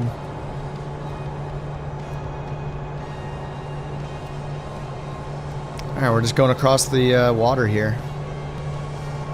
I'm going to set the elapsed timer because this needs to take more... Actually... Yeah, I think the rule still applies, right? That this needs to be longer than 15 minutes to count. Because that's an LRM thing. So we need to make sure it's more than 15 minutes. Alright, let's pull our power back to MCP. There we go, MCP in the detent, and it's showing right here. The flaps up. Get the yaw damper on. And I got the taxi light off. Pitot heat. Let's see, outside air temp. Static air temp's 11. Yeah, this is probably not going to be more than 15 minutes, so I might have to circle for a while. I don't really feel like turning off the option. Oh, what's this? Oh yeah, we'll just make this little scenic. I want to go look at this island.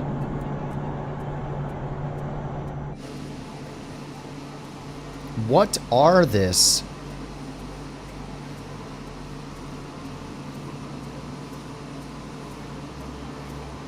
Fire Island? Fire Island? Man, it is so dark. Why is it called Fire Island?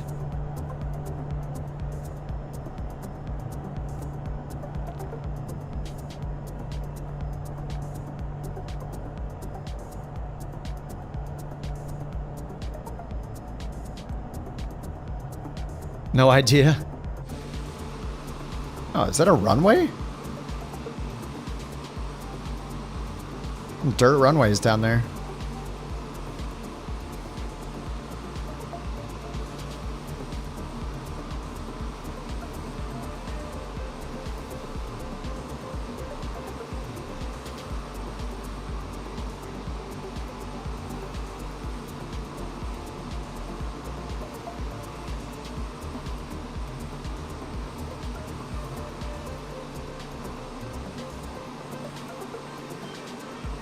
Yeah, this is pretty cool. You fly up the Nick Arm and right over Fire Island.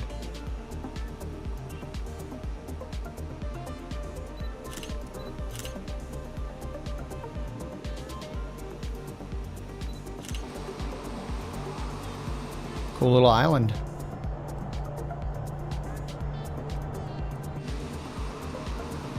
Kanick? Kanick Arm.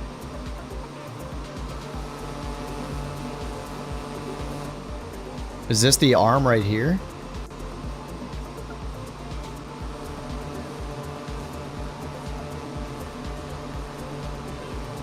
Oh, the water is the arm. Oh, okay. That's cool. Cool little spot. Alright, that used 2 minutes of our time. That's sweet. 30-foot tides?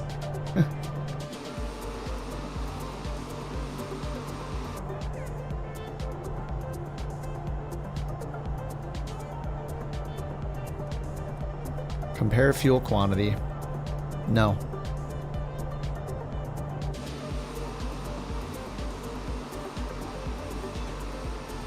And it is so calm. The water is calm, the air is calm. 3 knot winds. A 4 knot headwind right now. It's Fire Island because the first explorers saw fire from some ATC program. What?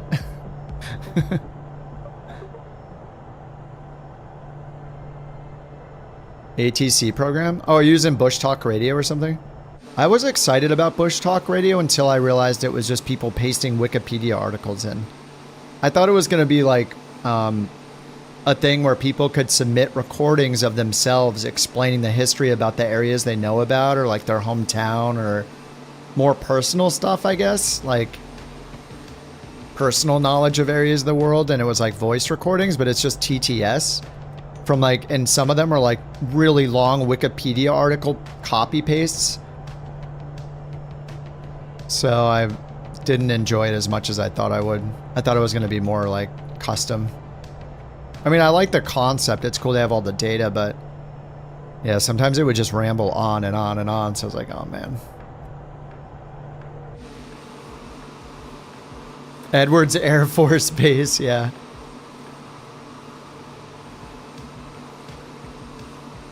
There were a few of them where we just heard them so many times. It was like, oh my God, leave us alone. Yeah.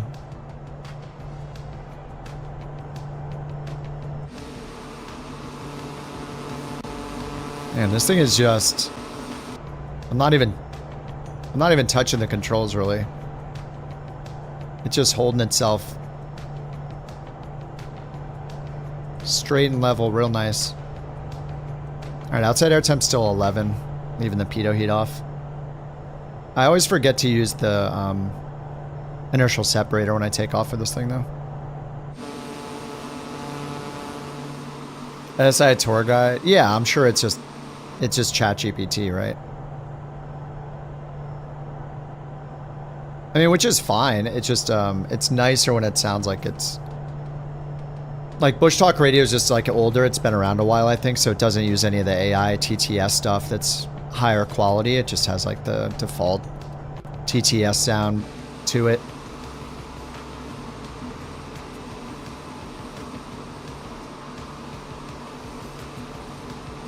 Our standards are just changing, you know, now that we hear like better and better AI voices. It's like we want that everywhere. So when we hear the old ones, it's like, oh man. A 747? No. What is what's the Synaptic one? Is that going to be is that 747? I forget what plane they're making. I'm just worried because any build's involved, so it might suck. Oh, PMDG is making a 7.4.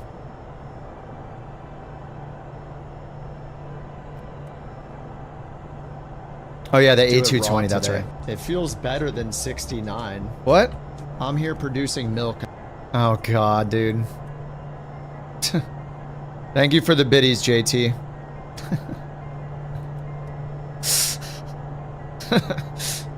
Oh god. Isn't it too early for that? It's 4 in the afternoon here.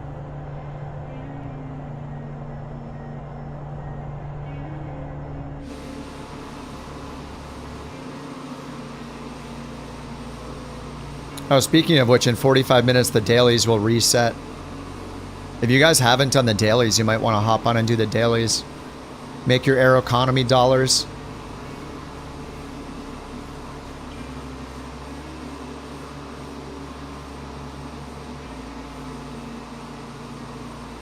We did all 3 of the dailies yesterday. The Philippines one was nice. The arrival is really nice here. This arrival was cool in the mountains. And then we did Santa Fe. That was like another high altitude one. I don't know, the long haul was not very fun. Even with time accelerator, it just feels kind of silly, I don't know. At least for the stream, like that's something I would do off stream.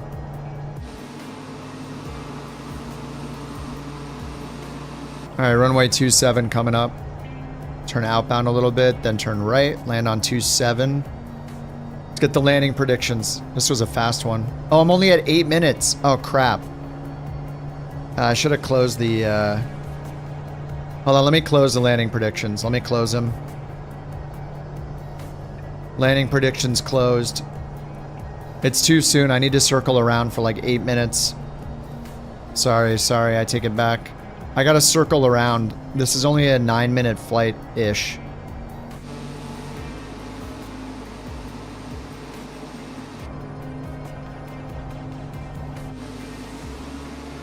We'll go do a little scenery, a little scenic flying here.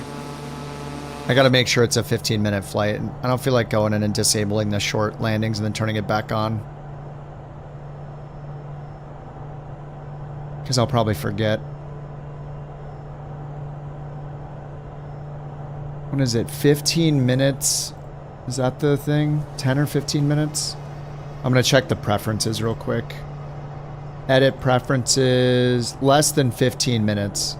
Disable logging of short flights. Okay. Yeah, I'm gonna leave that off.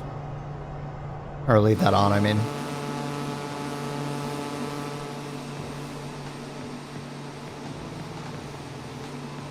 Let's go fly around over here, check out the scenery.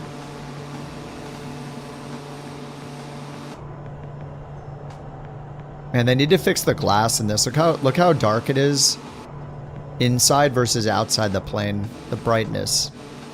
It's so different. Thing has tinted windows, not even street legal.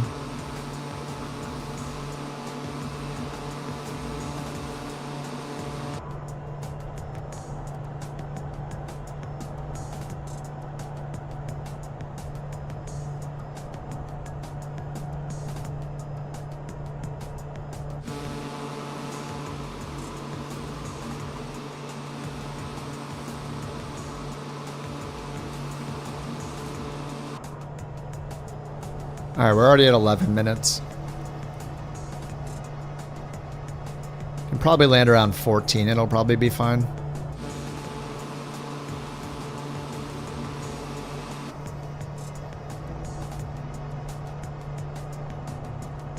What's up, Skellers? How's it going? Thank you, dude. Just flying airplanes here. Might as well fly over the field, take a look at the windsock.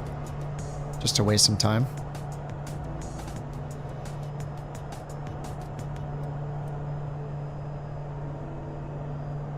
Is it real life? It is, of course. It's Flight Simulator. Obviously, it's real life. Act accordingly, okay?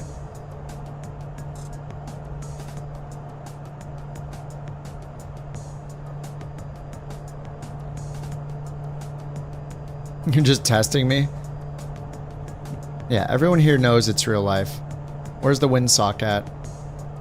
I was gonna land on this shorter runway right here. Touching down, I guess, right at the intersection, it looks like. Where's the windsock? I don't see a windsock anywhere. Alright, well, we got wind on the plane, so... It's only 2 knot winds. Maybe I'll land on the longer runway. Yeah, this one you come in over the trees, and then this doesn't look like part of the runway. Yeah, there's like parking there, and then it starts here? So random. Alright, I'll reopen the predictions now.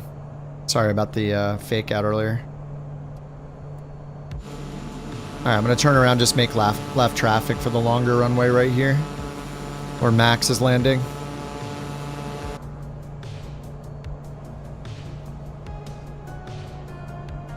Alright, let's get flaps 15. We're under the 15 indicator here. And the gear.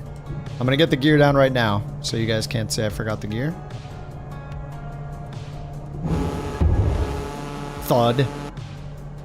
Sometimes you gotta try a long one and see how it feels. Oh my god. A long, what, the 321?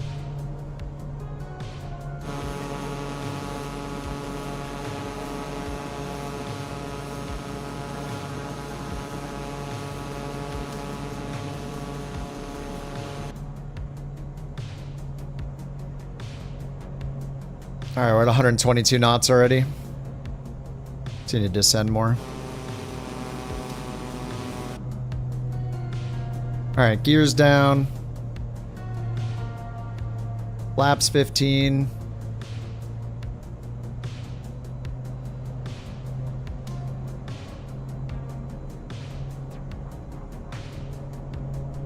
Flaps 30.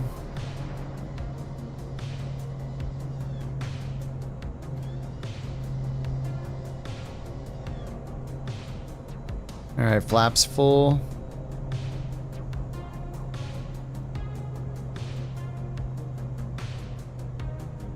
Remember, if you want to keep your guests private on Twitch, you can whisper the bot instead of posting it in the chat. It's the anti-JT method.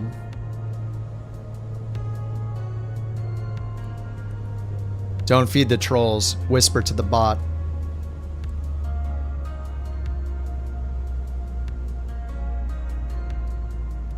Alright, lights are on.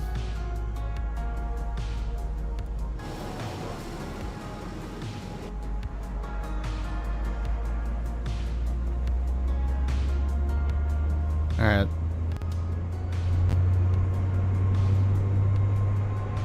Timeout JT on every landing. True?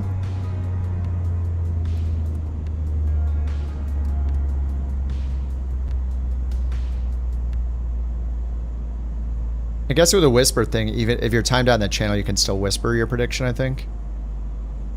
I would guess. That might be a downside to the whispers thing, but overall, I think it's good. Keep your prediction secret. Yeah, we got some trees here on final. A little bit.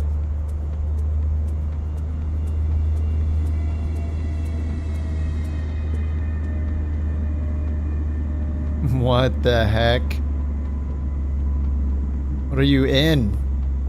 ES30.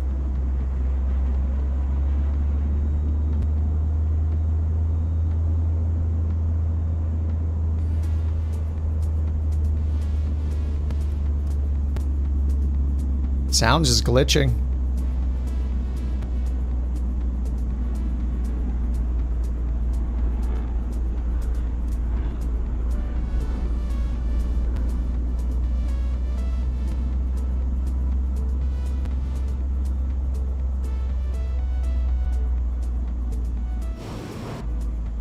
Oh my god, I'm flared up so much.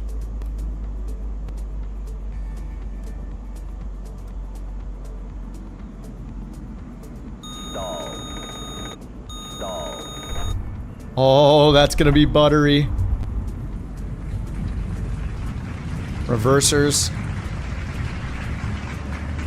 Oh, come on. Come on, what was it? 7! 7! Ooh, there was a tie. Logan and Val tied.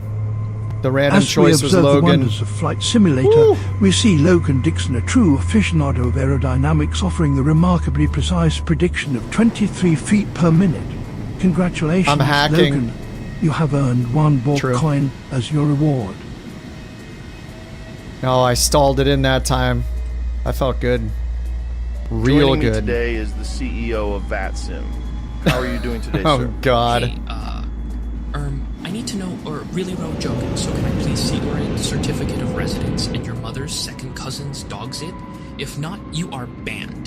True. First off, my name is Joe, not Ro, and... Also, I need to see your social security number, credit card, security code, and a photo of your address. True.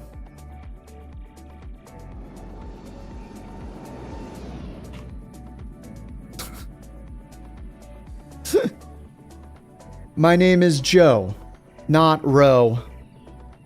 Art. That was very good. That's very good. Some may even call it creative. Time to gamble it away? Oh no. Whoa. We got two F-22s coming at the same time, escorting Jack. Jack's in the PC-12 as well. Alright, good luck to the F-22. Dude, look at them flanking Jack. That's so awesome looking. Watch out for the trees.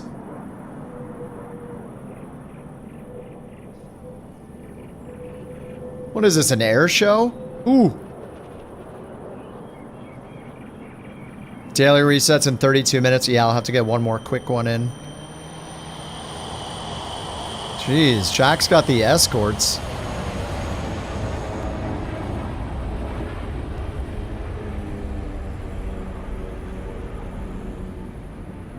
Jack's got 2 escorts. Here comes Sandwich Daddy in the King Air.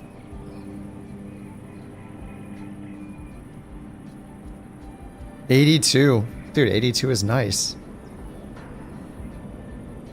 It's probably just a lie that I got 7 anyway. What the heck? Oh god, careful.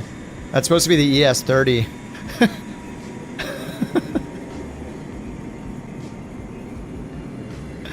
Hey, that looked pretty soft. Can he stop in time? Uh-oh. Oh yeah, he's good. Very nice. That looks pretty buttery, actually. Here comes McGee. What's McGee in? PC-12? It says C208, and it's showing a generic. Okay, I guess that's fine. At least it's a turboprop.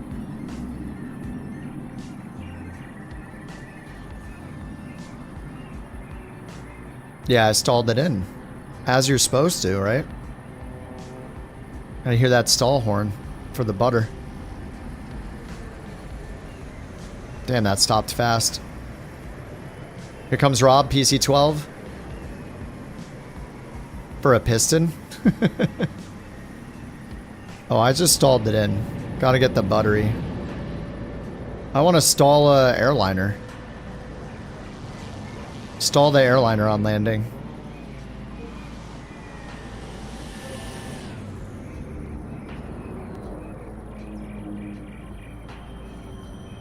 AK Rider's landing again. Ricky's down the SF-50. Ricky Pro. We're expecting big things. That is a long tail number.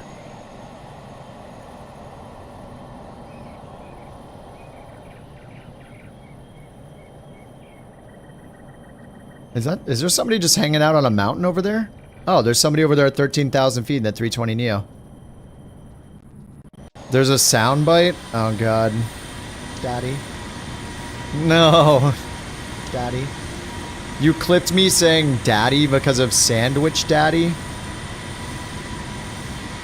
I don't know, that's a little too short. Somebody's supposed to send bits just on that? No. I know what you're doing. You're trying to make even worse sounding TTS. That's declined. We gotta draw the line somewhere. Can't give you more ammo for horrible TTS.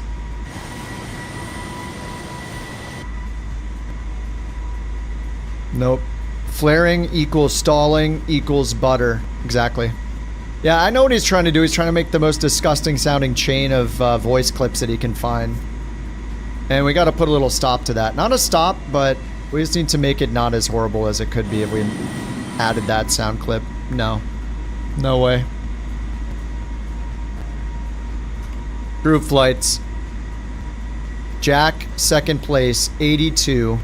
In space, 98 in the Twin Otter. Rob, 19. 119 in the PC-12.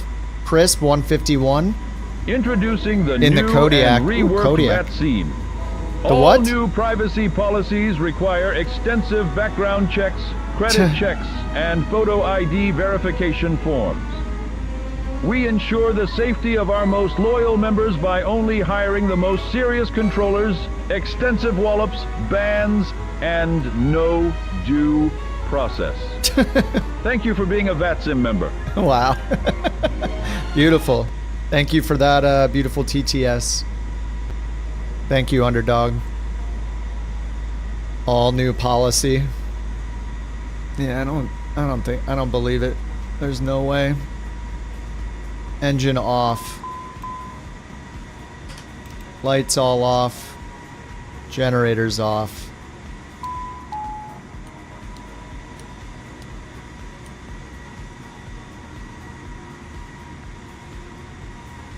Okay, so it's 30 minutes until the dailies come out, so let's see if I can do one before that.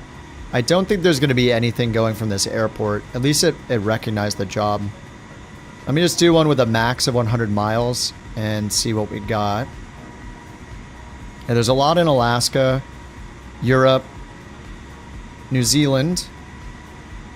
It's one in New Zealand, like a 172 maybe. You know, it would be really cool if this could be updated later. So as you move the map, whichever ones are visible are the ones that show over here. Like this acts like a filter, like a lot of sites do. That would be so cool. If it takes these, whichever ones are visible, and shows them. Because then I don't have to click one and get stuck. Because as soon as I click this... Oh, this is in the 208. 1,200 to go 13 miles? Alright, Grand Caravan time. I'll do that for 1,300 bucks. Oh, it expires in 30 minutes. NZQE to NZMJ. Okay, in the 208. Sky Park. I like Sky Park. It was good. They just randomly stopped updating it. Sky Park was nice.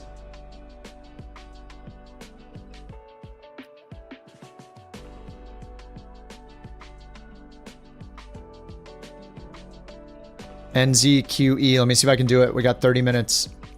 Queenstown to NZMJ. It's like a 10-mile trip.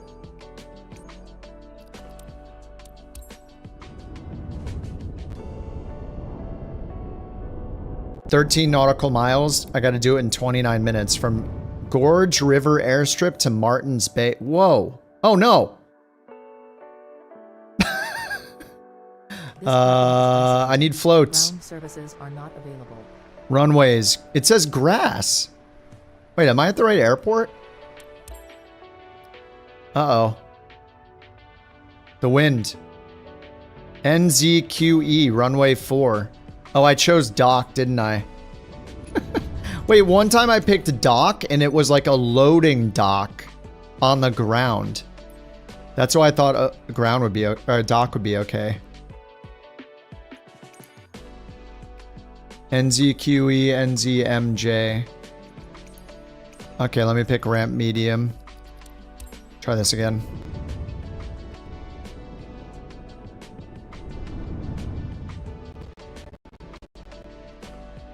Okay, there we go. That works.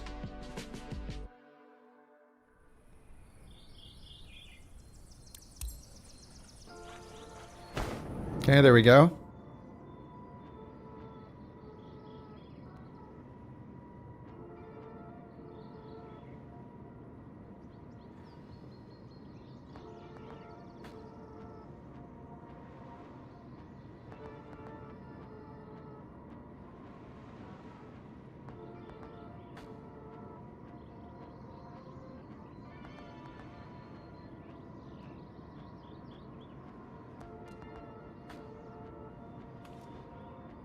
Okay, let me move out of the way, since we're all going to load in at the same spot. Wait, how am I supposed to take off from here?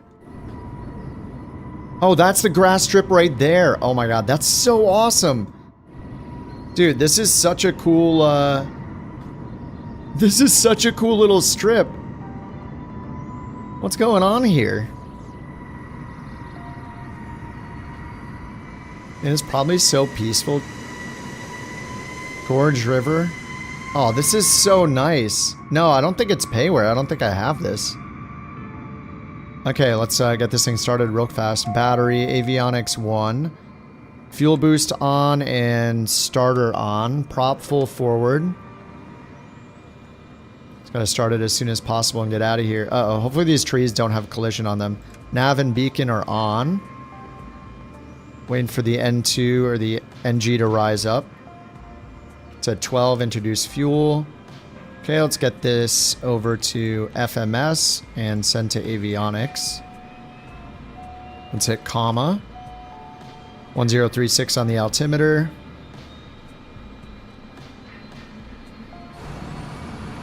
This is going to be a fun takeoff. This is rad. The strip and Lake Takapu are your favorite strips in New Zealand. Dude, this one looks so awesome. And it just goes right up the, like the river right here. This is really cool. I don't know if I'm going to be able to finish this in 30 minutes. We'll see. And the one we're landing at is just right over here, runway 20. Did we land here last time? I feel like we landed here recently. Okay, let's get that. Yep. All the lights on, strobes on, starter can come off, fuel boost can come off, and avionics 2 can come on. And we'll just zoom this to full screen, show our route. Alright, this is going to be fun. Beautiful place on Earth. You've been here? Yeah, this is incredible looking. Alright, I don't know what the wind is. We got no windsock. Good luck, everyone. Hopefully we're picking the right direction. Alright, I'm gonna get the prop. I'm holding the brakes, but it's not good enough to stop us. Alright. More power.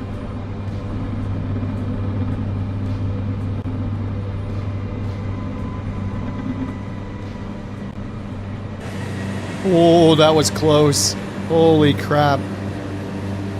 Oh my god, this is so pretty. Dude. Oh no, somebody hit a rock.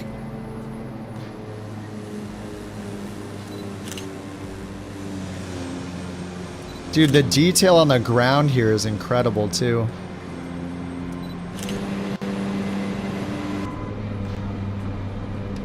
Alright, keep the nose down, get some airspeed. You went there 15 years ago? It looks very, very nice. That is so cool. Alright, we're just gonna follow the coast. Alright, let me pull the ITT back. Or pull the power back a little bit. Get the flaps up. Yeah, we're just following the coast down here. Just gonna keep it low. The taxi light off. Can we get the window open in this guy? Oh, not in the default.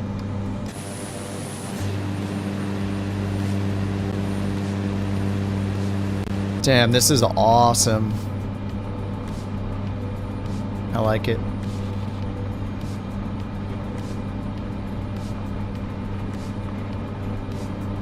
Yeah, I've never been to New Zealand or Australia.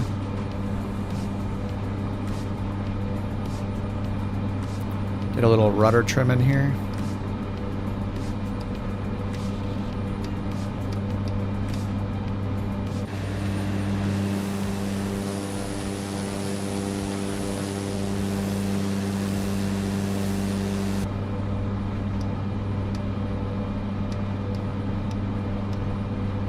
Oh, I gotta start the elapsed timer though. Crap.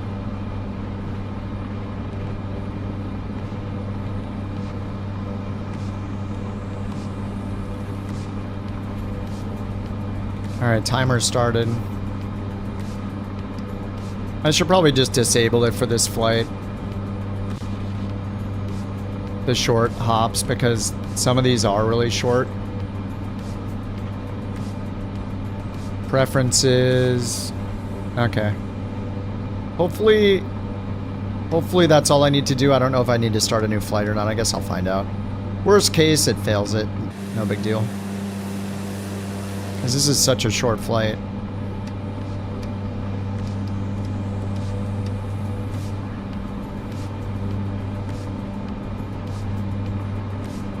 Alright, so it's just past this mountain right here, it looks like. It's in here somewhere. Hopefully it's not water, right? I didn't check the destination. Grass, okay. 1,700 feet of grass. Hello! What's up, Jewel?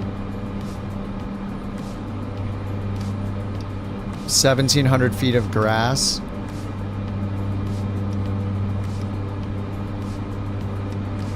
Let's see, right now the winds are pretty calm, just a little bit from the south. I think we might have been here yesterday, yeah. Yeah, because doesn't it come, we go right down here and then we land and it's like right nestled right next to this mountain there.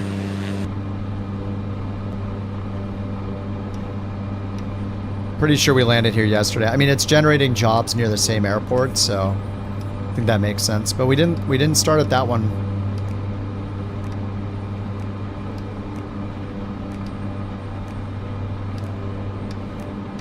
Damn, now it's getting all bumpy.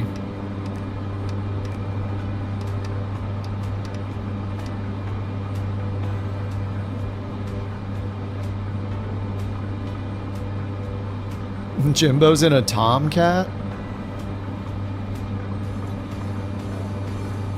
Milford, if the missions bring us there. But a tour of New Zealand seems like we might need to do a tour of New Zealand. Looks very, very nice.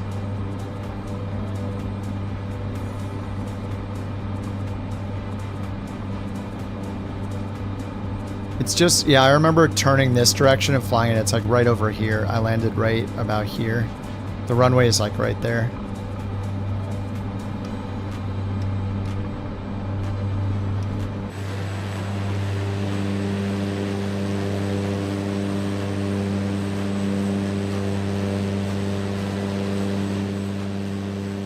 If we could see your fireball? What did you download, like the arming, the weapons for the plane?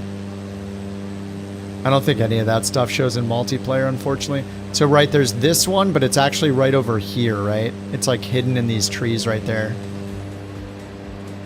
I remember this from yesterday. I'm gonna get one notch of flaps and slow it down. My landing rate was not good here.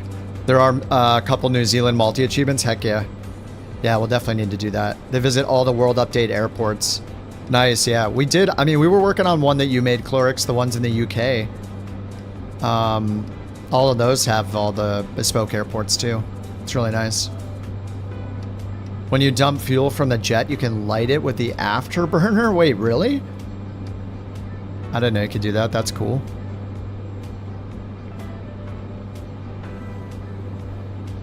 Alright, let's get full flaps. Yeah, this is a rough landing. You have to come in like right over the top of the trees and just plop it down, and I ran off the runway at the end last time. So I'm not too excited about this.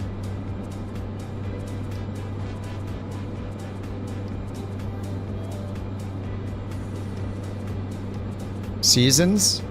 Yeah, I think they just messed up seasons in the Southern Hemisphere, because only the Northern Hemisphere exists, as we know. Only America and the Northern Hemisphere exists.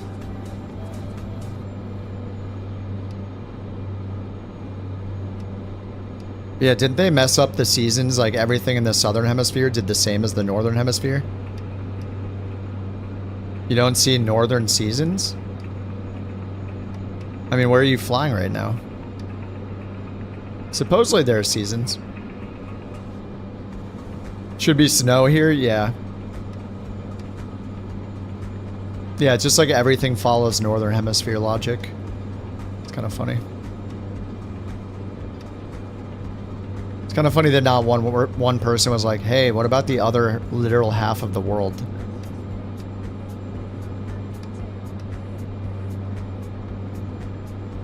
Nobody will notice. Nobody's going to fly anywhere in the Southern Hemisphere.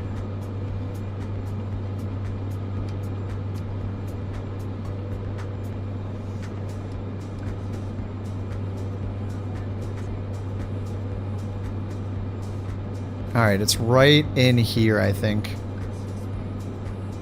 Yeah, there's the little building, so I need to come in this direction, right over the top. Is that a plane in the water? Max is in the water. Maybe he's in a float plane. Oh, someone's coming in super fast.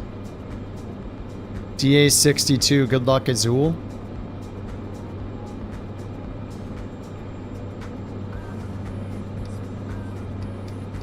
Alright, flaps are full.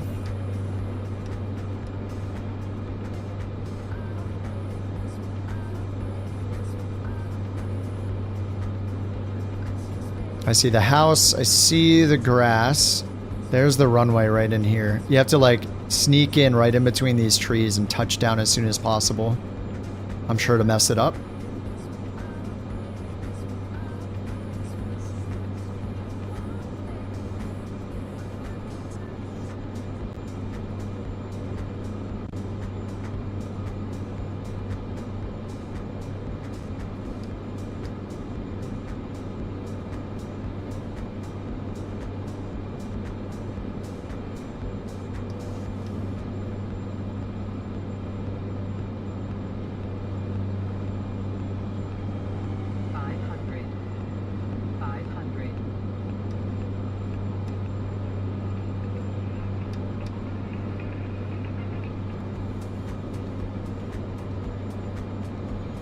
You bring it to idle, my airspeed's kind of high.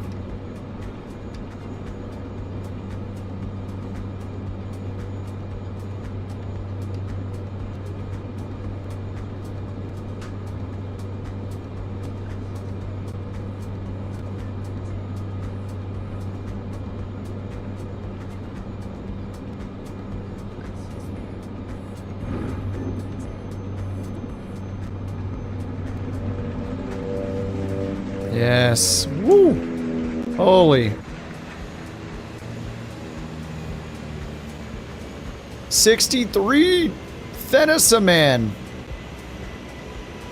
There we go. Alright, that wasn't too bad. Thenisaman, on your remarkable guess of 60 feet per minute. You've earned 1 Bork coin. Well done, and may your predictions always guide you safely down to Earth. Oh yeah.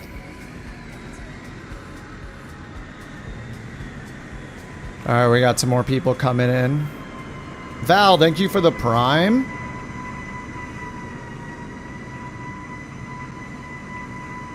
Does anyone know how to fix what?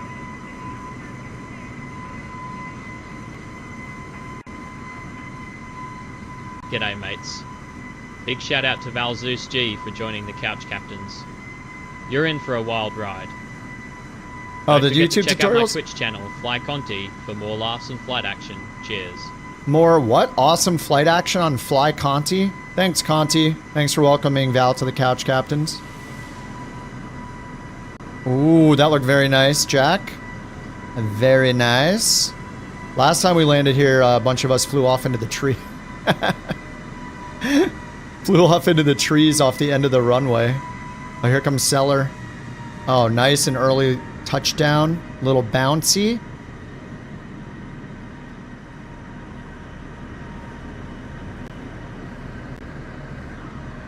Uh-oh. Oh, I think he's good. Wait, what's the DR-40? That's where I went the first time I landed. Yep, that was the spot. Oh, Pirate is down too in the 172, it looks like. No problem. No problem at all. ES-30 shows a 380. Yeah, it's a good match. Here comes Jimbo. Dude, looking good. Dude, I swear Jimbo usually slams it. That was very, very good. A non-slammer. And the 152, nice. I wonder if he's in the Aerobat. Boston Dirt Dog is circling, and so is Squash. Oh, is he gonna go for it? He's in the 208 Medic.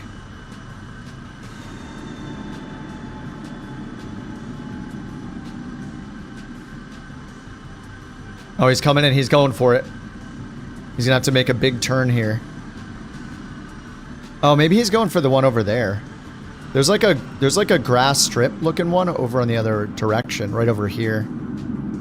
Either one supposedly counts. Oh, he's coming in. Oh god. Oh, in the water. No. Looks like he had crash damage on. Did it put him back in the air? Oh yeah, put him back up. Saved.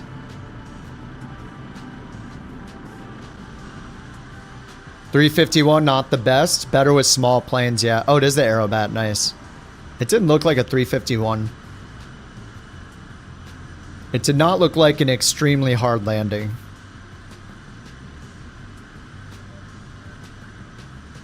Alright, I'm going to go back to preferences and disable logging of short flights so we don't get any false flight recordings. Bijan Studio Seasons add-on. I saw somebody talking about Bijan before. I don't know if it was available in the marketplace though. Oh, you guys coming in the other way? Here comes Squash. Oh yeah, down nice and early. C400, that's a Titan, right? Isn't it a 2 engine? Why does it say 1 engine? Nice. Easy.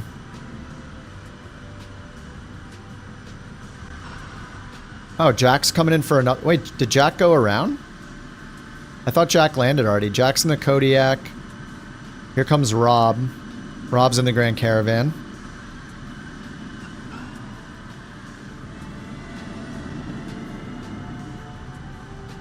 I just want to wish you all good luck. We're all counting on you. Alright, here comes Rob. Yes. Stick it. Full reverse. Oh god, full reverse!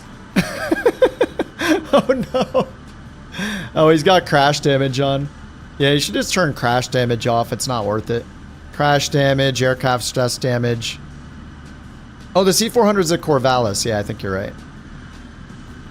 Even though I think it's supposed to be the COL-1 is its actual designator. What is the Titan? The 412? I forget. Yeah, the 400 is the Corvallis. Jack's coming in again. Oh, you took off again?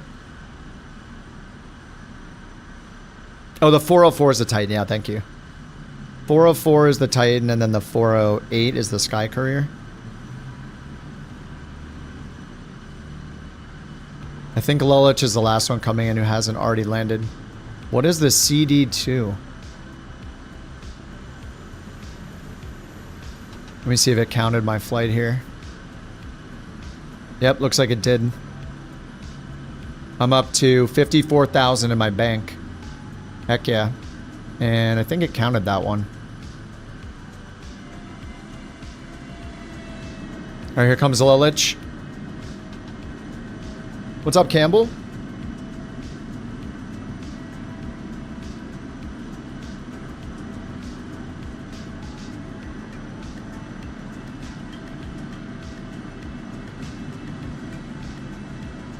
MH60?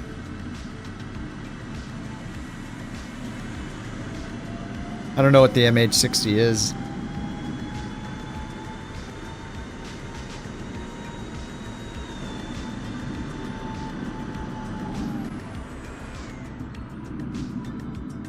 And we just took this place over again. Oh, the Blackhawk. No, probably not. I just don't fly the helicopters. Not yet. I mean, maybe I'll have a helicopter arc. Like last summer, I finally started flying the airliners. Maybe at some point I'll fly the helicopters. Some of these would be really good for helicopters. Some of these missions that they've been making.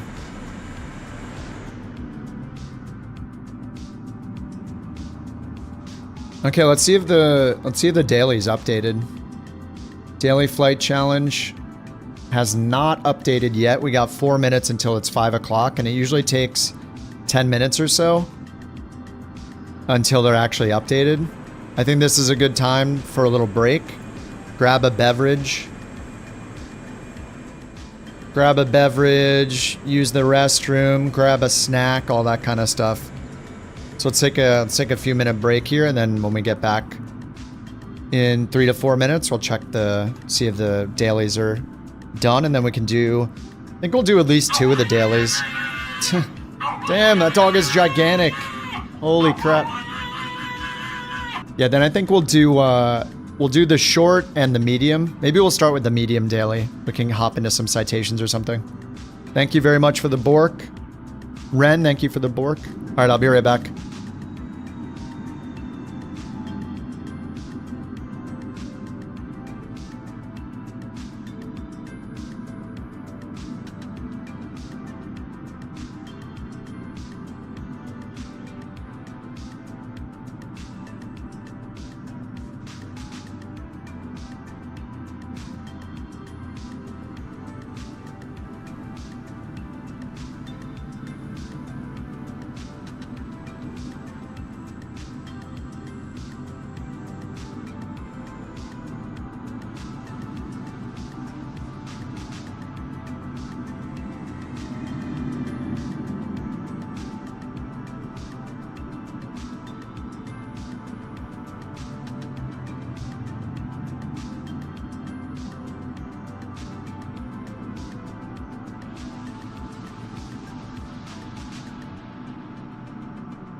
All right, I'm back. Everybody back? Anybody back? Oh, thank you, Jack. Jack says just approved a bunch of VA applications. Okay, they have not updated just yet.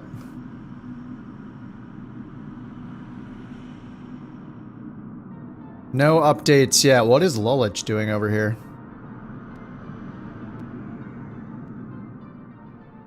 People don't like Coronado and they're pumping out bad trash?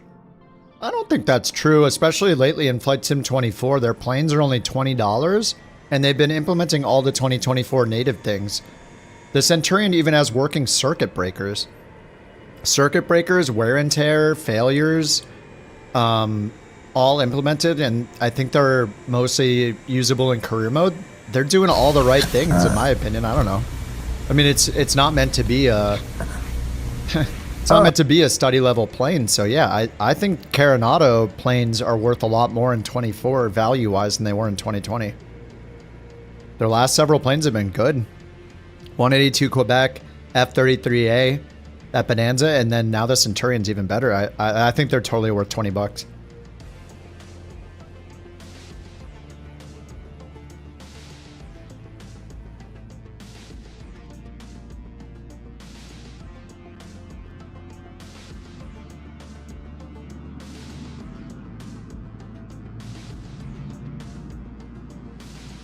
Oh, there we go. They've been updated. Austria to Croatia. US to the Bahamas. Let's do Austria, Croatia first. 275 miles. Let's check the runways real quick just to make sure. 11,000 feet. 8,000 feet.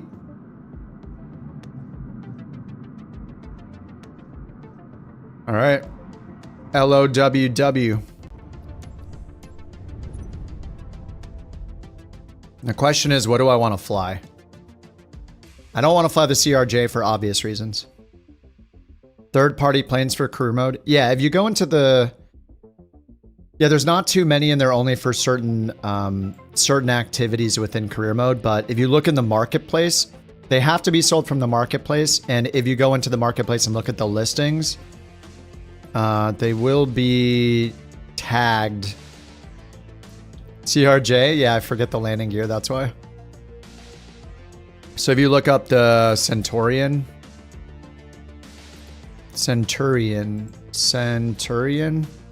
What is it, the 210?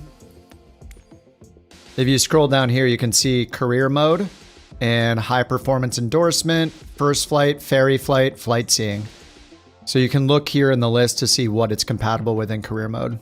This is a good plane too. This plane is worth getting. It's 20 bucks. Did I rate it? I think I gave it 5 stars. Oh yeah, the realism I bumped down just a little. But in terms of the value, I mean, it's cheap and it's a fun plane.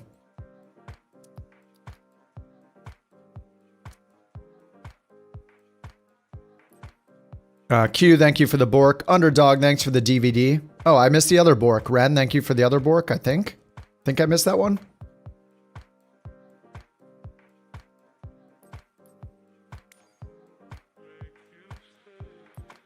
Okay, what do I want to fly?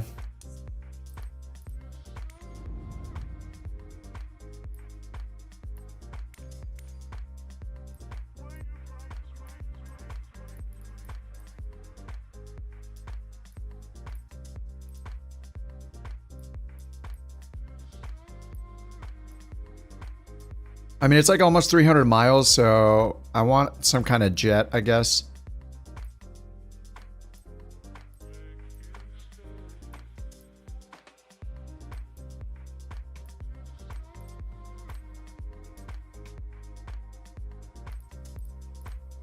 I don't know, we do the Max or the 319 or the Citation. Let's do the Citation.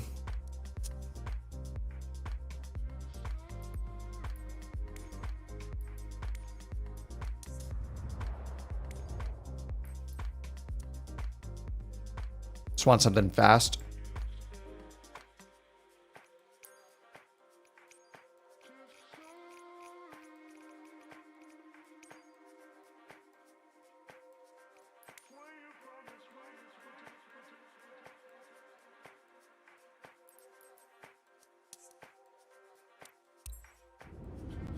Learjet. I'd have to like relearn the Learjet.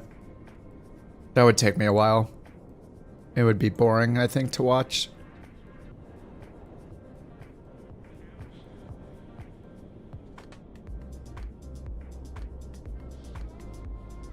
Alright, I'm generating the flight.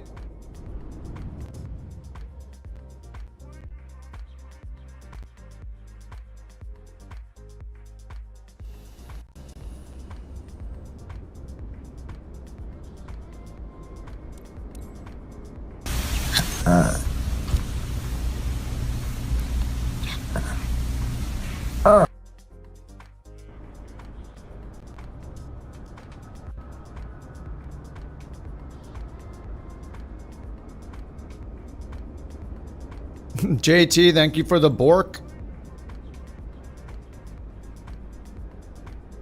Oh, it says we're gonna go to 47,000. How long is this flight? 53 minutes up to 47,000 feet. All right, all right.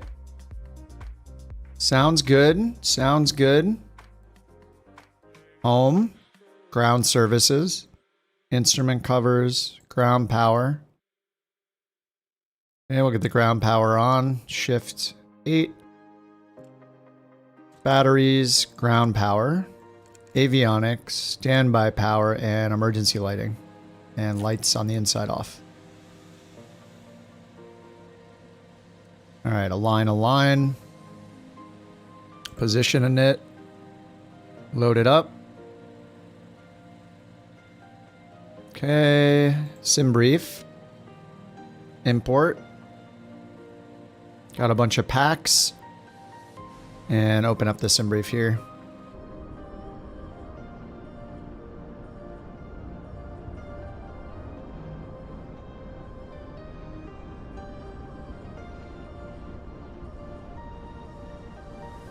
Alright, thank you for the Borks. Deadly with the BorkCoin win.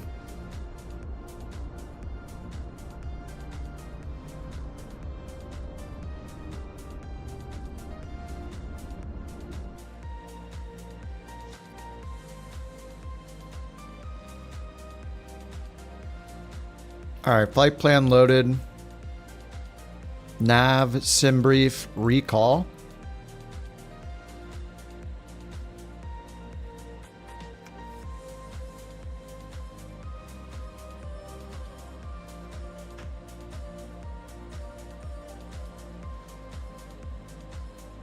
The TTS is all lagged today.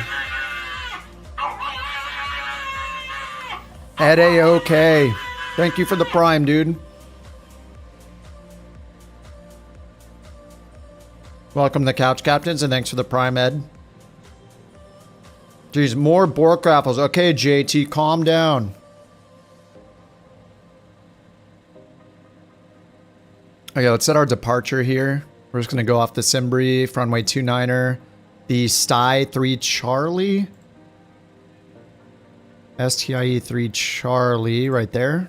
And activate. Okay, then we'll go nav, arrival, expecting runway 5. Runway 5. We'll choose ILS Yankee and sure that.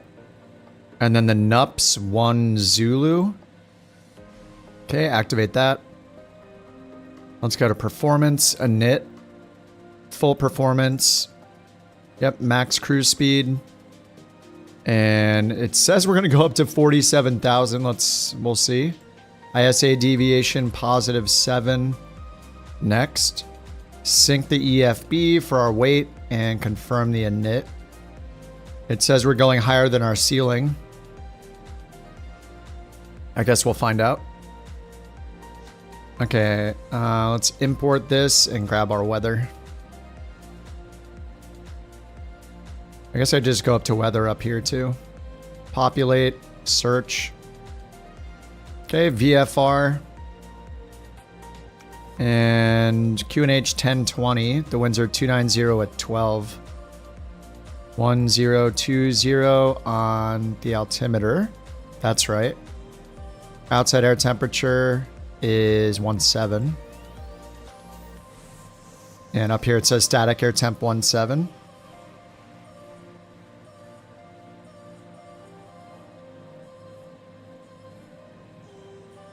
The raffle? The Bork raffle? You just type Bork. Exclamation Bork. Like everybody else has been doing. But it's only when the dog barks. I mean, it's just for a Bork coin. It's just virtual. I'm not like giving away a PC or anything. Okay, LOWW. How do I say this?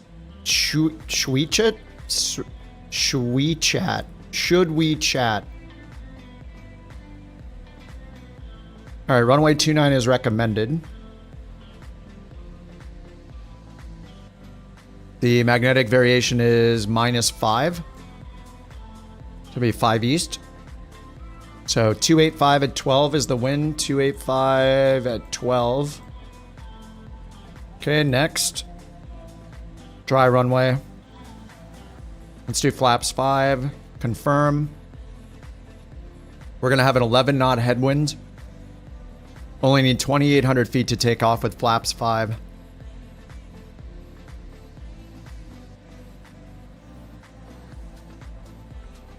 Shweshit? Shweeshot? I don't know. I'm never going to get it right. I've been timed out. Either this sends while I'm timed out, or you will all hear this once am free from my jail called timeout. Oh, God. JT, stop spending money. We're going to have to ban JT. Oh, my God. The Bork spam. Thank you for all the Borks. Thank you, Ren. Thank you for the biddies. Okay, we got all that set. Cruise. Yeah, okay, we're all good here. So let's go to flight plan. Check for discontinuities. We do have one here. I'm just going to connect it for now. We'll grab this and move it up. Okay, flight plan, and then let's get the engine started. We got to get the APU on, so slide over here. Master on and APU start. We do have the engine covers off.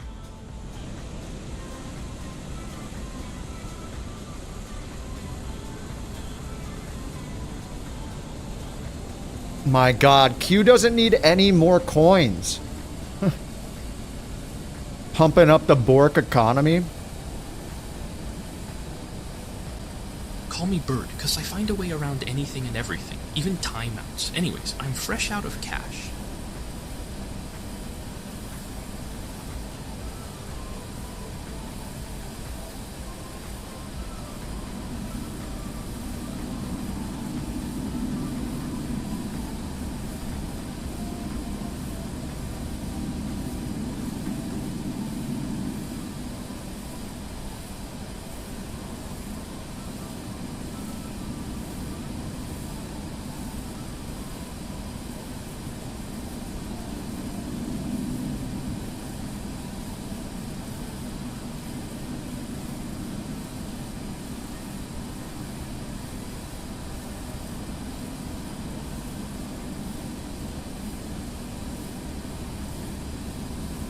Do you have to be watching the stream? I did change it so it checks to see if you're present, but I don't know if it's working yet. Isn't Johnny the VIP? Yeah, Johnny, have you received a coin automatically yet? It says he's not present right now, but I don't know if the code is messed up. I did add that this morning though.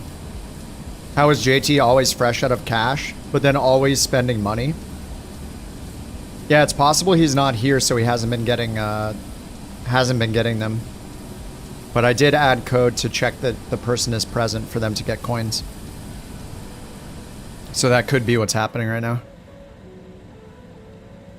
Alright, so we're all loaded up. We got the flight plan in. Let's go home here. We got the APU on. Let's get the APU gen on, ready to load. APU bleed air. Make sure power's coming from the APU. Yep. Got electrical power.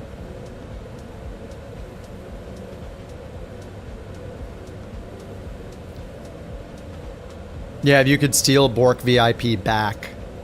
Yeah, I think that's not a bad idea. Like if the last time it checked to see if they were present to give them a coin and they weren't here, then it becomes stealable. And if it finds that they weren't here and it couldn't give them the stipend, then it reopens it for stealing. I think that will be the next change. So if somebody's VIP but they're not here, and when it's ready to give them their stipend, if they're present, it'll give them the stipend. If they are not here, it'll say, well, looks like the VIP left. It's now up for grabs again. Rip $18. And somebody else can steal it. Is this what it's like to be JT?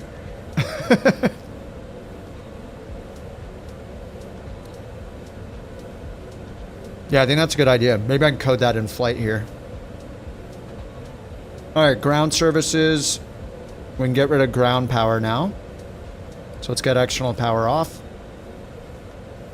Removed. Chalks removed. Get rid of this.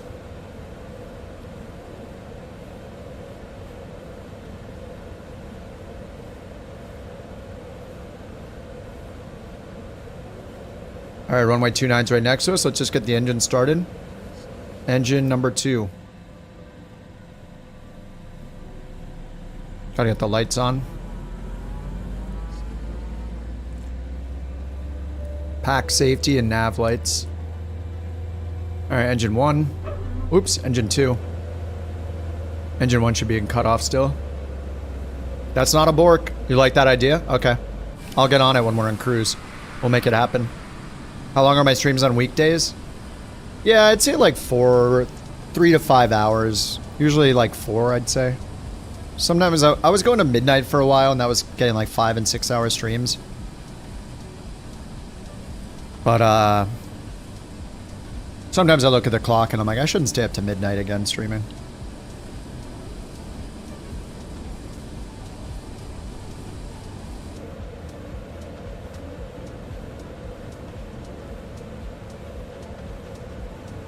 All right, engine 2 is started up. Right? No, it's not. Engine shutdown. Wait, how? Let me try it again.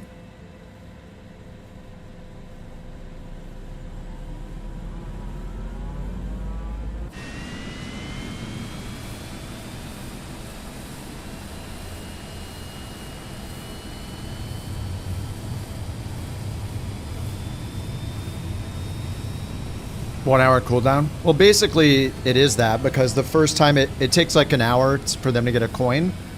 When it does that check, if they're not here, it will let it be up for grabs again. If they're not here to get their stipend when the timer hits, then then VIP's up for grabs.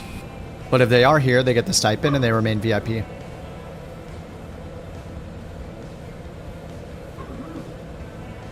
All right, that's all started. Let's get left engine now.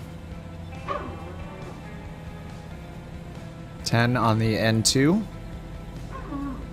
All right, engine 2 starting up.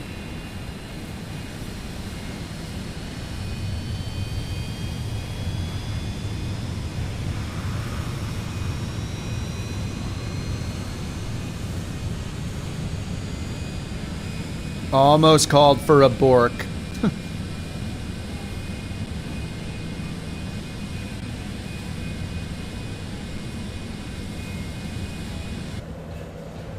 All right, engine 2 is started. And we leave the APU on. We can get the flaps down to 5. 2 clicks down to 5. Get the stab trim set. Pitot heat's off. Outside air time's 17. Parking brake on. No takeoff APU on. Good. Slats are out. Flaps are 5. Stab trim is good. Okay, we're ready to taxi, but we need to set our top altitude. We're just going to set 40. We're going to 43,000? Simbrief, save me. 47. Supposedly. Alright, 47,000. Okay, and then we're taking off on runway 29er. Let's set the heading to 290. And then we're going to be doing... Do we have a departure procedure? 16 or above, 11 or below. That's the arrival, I think. And we do have a departure procedure, so we're going to do heading VNAV flight level change for VNAV flight level change, so it'll abide by any altitude restrictions we have on the departure.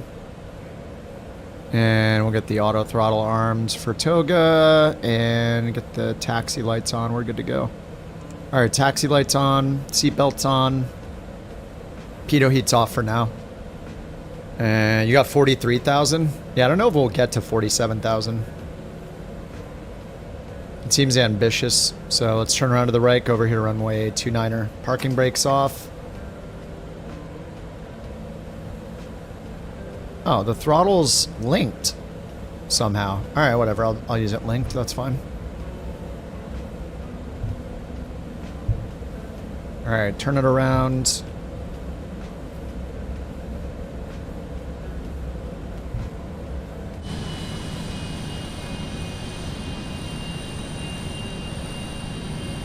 Leave the smoking light off? Oh yeah, of course. Actually, I don't think we have a smoking light in this. Do we? I think we just do this. We do seatbelt light. I think that makes sure the other lights aren't on. When we're in the Starship, we hit the light called bar.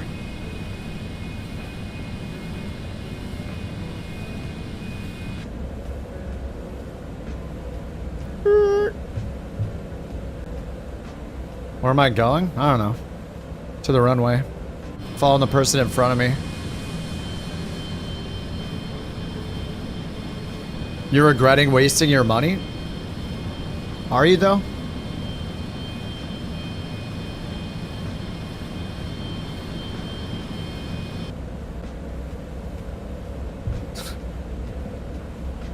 I told you like 8 times, stop spending your money, and then you kept using it.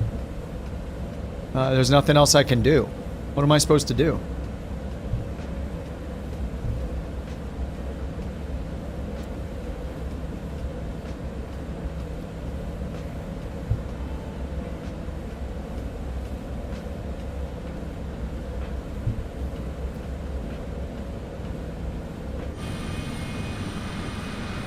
Altitude?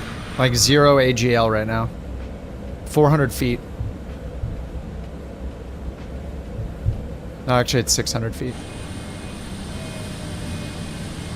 600 feet MSL. Alright, let's get the landing lights on. Bam, bam.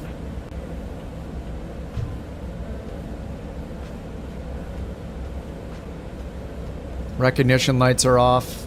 Strobes are on. We'll get the pitot heat on. And everything is white.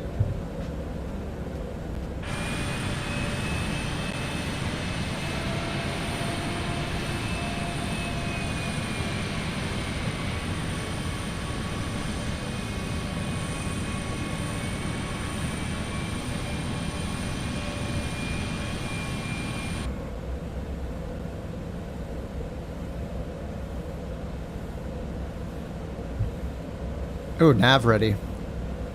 It doesn't even seem to do anything if you forget it. I've done so many flights with that. Left off and it works fine.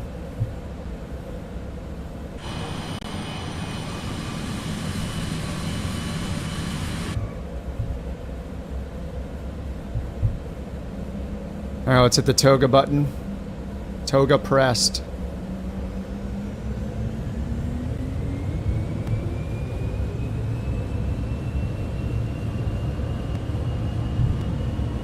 Getting some audio glitches, 80 knots. Woo! V1 simulations rotate.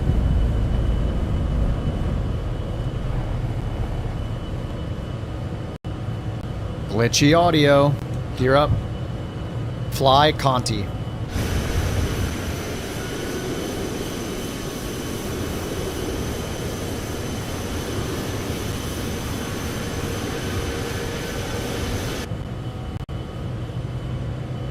Alright, pitch it down to 13 or 10. Over 170, flaps up. Takeoff VTO. Alright, let's hit flight level change. We're at 1500 AGL. V flight level change. N1 climb. And nav mode.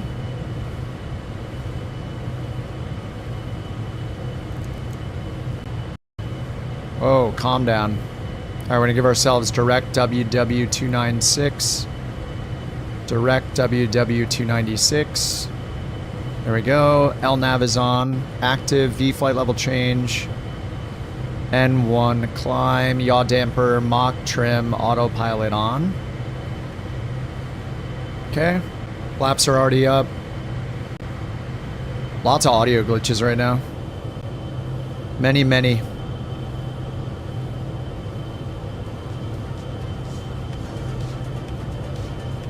Sandwich Daddy right behind me.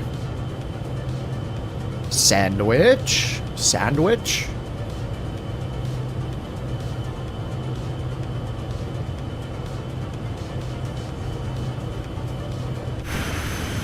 Alright, let's go, dudes. We got the daily money to earn. The VA needs its cut.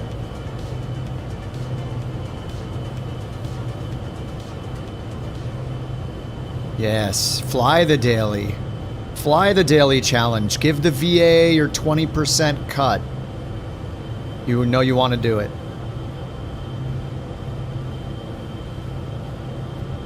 Alright, how are we looking on the map here? Looking good, looking good. We got a couple pilots here today. I think at least 7. 1, 2, 3, 4, 5, 6, 7, yeah. There's at least 7 here. Doing very good.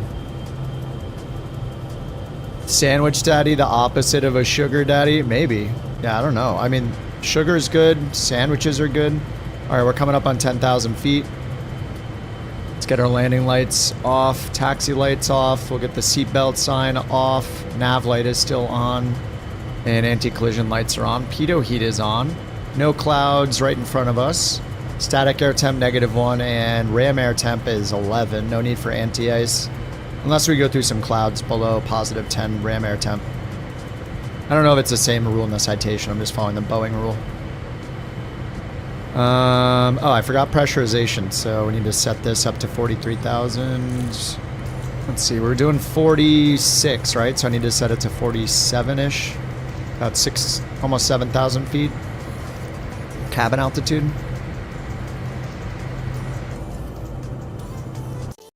Whoa. Oh my god, those glitches are scaring the crap out of me. It's definitely related to multiplayer. Those glitches have something to do with multiplayer sounds or something. The more people we have, the more often we hear those audio glitches. How many on FS radar? That's a great question. Let's check it out. FS radar. This is just for the VA. Okay, we got 28 pilots airborne. These are those of us here over in Austria. Heck yeah. Oh my god. It's a swarm. We're looking good.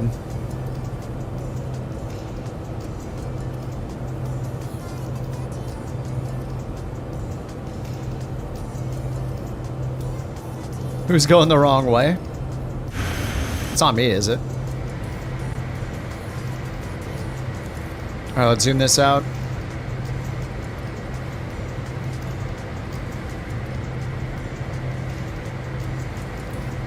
We're at 14,000 feet. 300 on the speed already. Nice. Okay.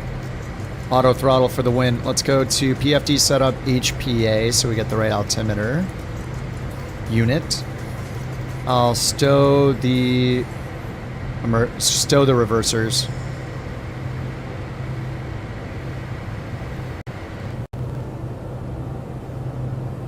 You're not flying with a group, you're making money with the VA through jobs. Oh yeah, do it. You don't have to set the pressurization. Well, if you looked at the pressurization, it was not at the right altitude, so I do think you do have to set it. The pressurization was set to like 30 something, and I'm cruising at 47,000. It needs to be up here around 7,000 feet cabin altitude. And it definitely isn't automatic because, watch, as soon as I change the altitude, look at the pressurization rate go down. Now it's descending. Why would it be descending if we're not yet at our cruise altitude? It's following this, so I don't see how it's automatic.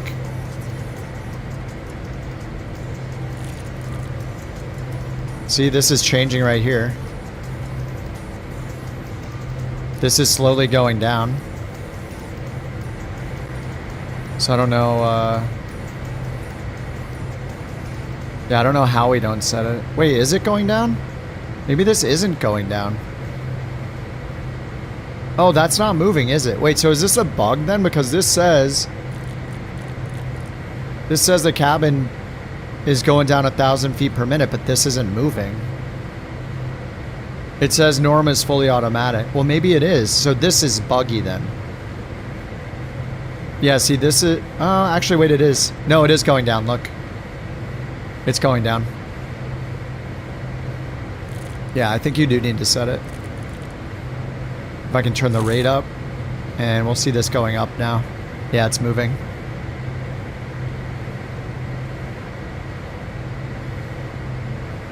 It is going up. I don't know, I mean, it doesn't really matter. Nothing's going to happen. It is in norm automatically. Right here is in normal instead of manual. And this is in normal.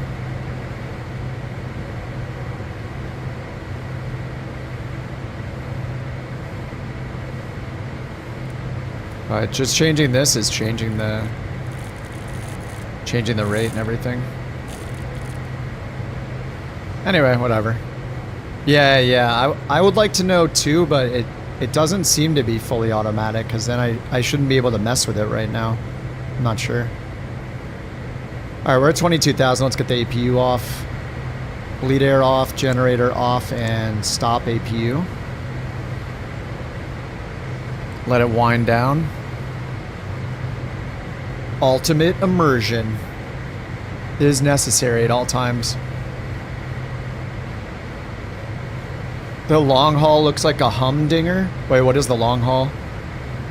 It is Kazakhstan to China, 2,500 miles. China. All right, that's good enough, right? EGT. I think that's as low as it gets. Master off. No cast messages. Flaps are up. 3,800 pounds an hour.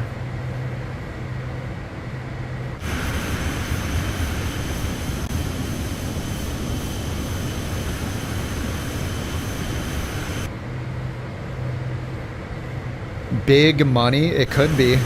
I mean, if we want to do time acceleration, I'm down. I think I would do it in the citation again. Pull out the 350. If you're going to use time acceleration, I guess it's really just about what plane is going to do best with time acceleration. It could be, yeah, I mean, any airliner is going to be fine, I guess. You could always just do it 2x, but it's probably like a 4 or 5 hour flight in real time.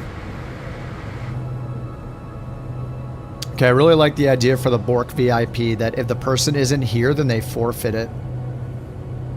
I think that's a really good change.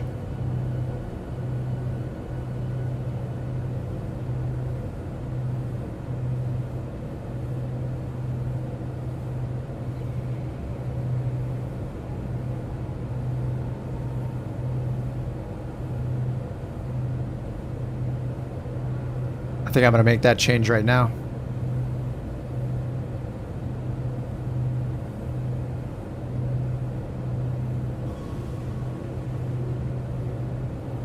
I know, you were here all day yesterday. I know, I think it's a good rule. I think we can enact this rule right now. If I can make it.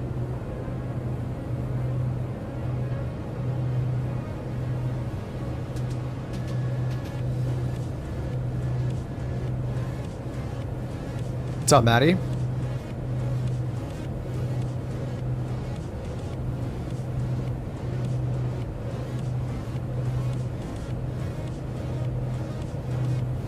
So Bork VIP locked will be set to yes or no when somebody takes Bork VIP.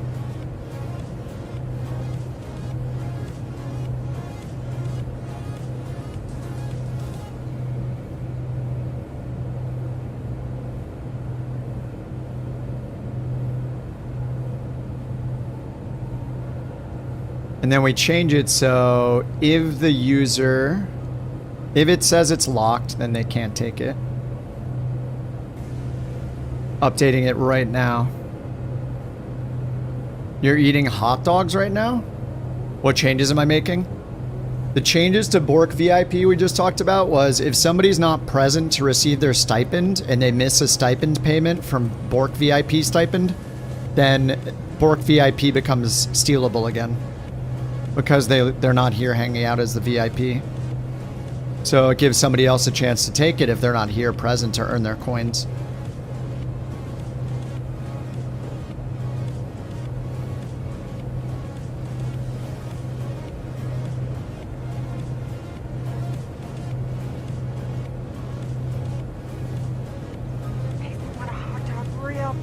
Makes you want a hot dog real bad? I could go for a hot dog as well.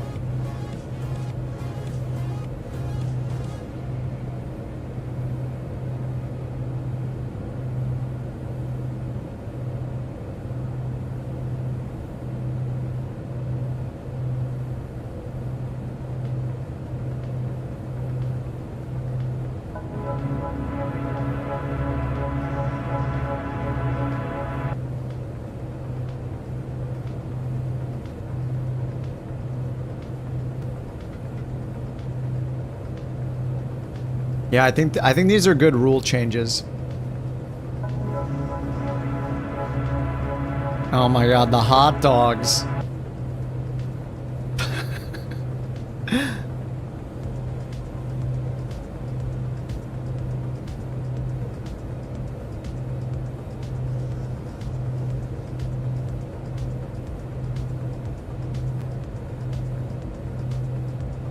Okay, I think I'm almost done making the changes already. Bork VIP stipend. Yeah, so it's checking if they're here. Do I look like I know what a JPEG is? I just want a picture of a goddamn hot dog.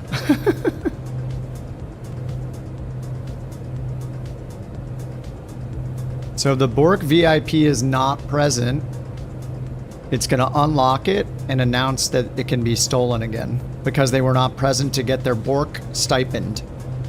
I think that makes sense.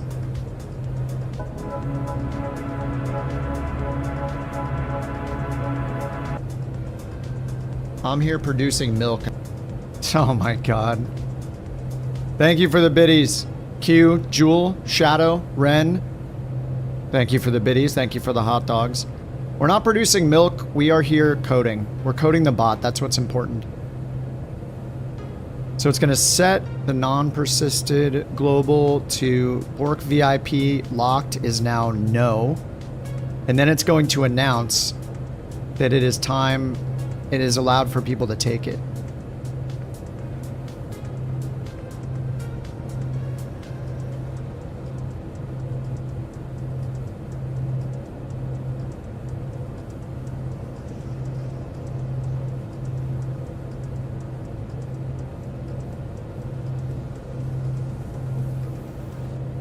You've turned me into a hot dog.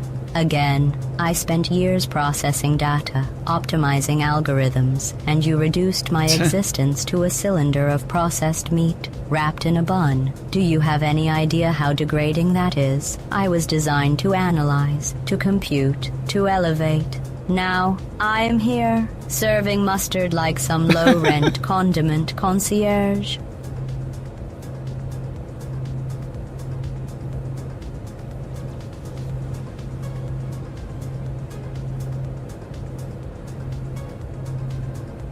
What emoji should it send? Let's see. It should probably send a... Oh, like a shrug emoji. Like, where are they? They're not here. Ren? God, I love Portal so much. I was designed to analyze, compute, elevate. Now I'm here serving mustard like a low-rent condiment concierge. Oh, TOD's coming up right here already. Okay. Let's go to Prague, page 2. TOD 60 miles. Can I get this done in 60 miles? Did I make any other changes? I don't think so.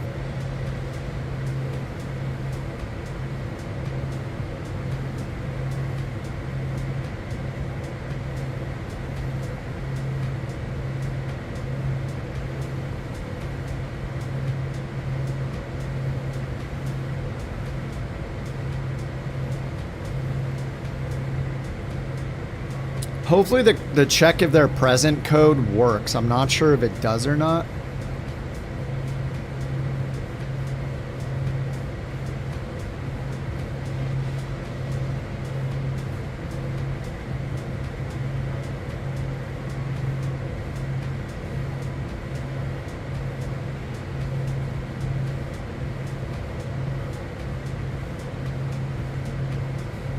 I guess we'll find out in a moment.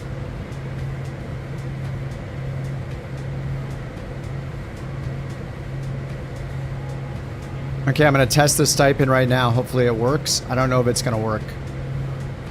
But I'm pretty sure Johnny's been gone since the moment he took it.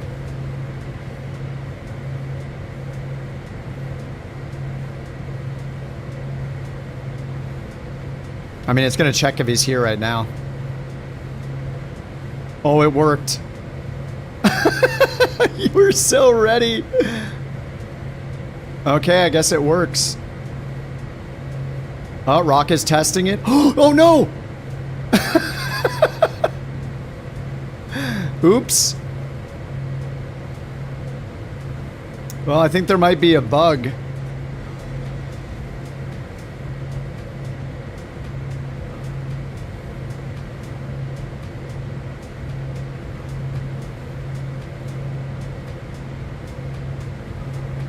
If global Bork VIP locked equals yes, then deny.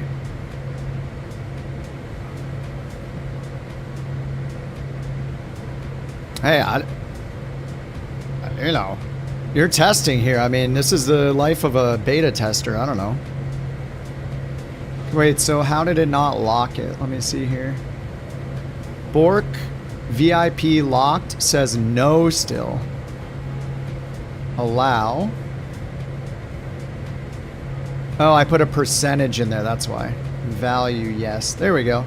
Just a little typo there.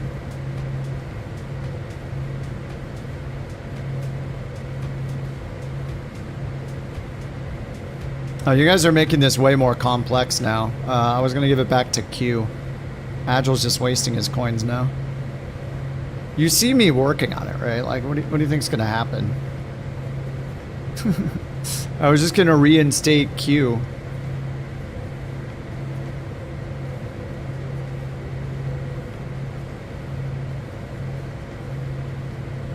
Okay, locked is yes now, so that should work. Alright, Q is getting 3 coins back. There you go. Agile is going to get 3 coins back. 5 coins there. Okay, and then Q, if you could. Let's test this. Alright, Q, can you steal it again and see if it works? It should work now. Now the next test is going to be if it can detect that somebody's not present in chat. That's going to be the interesting thing. Okay, thank you. Alright, I think we're back to normal. We'll see. It should be locked now. Yep, there we go. Nice. Thank you for the test, Ren. Alright, sweet.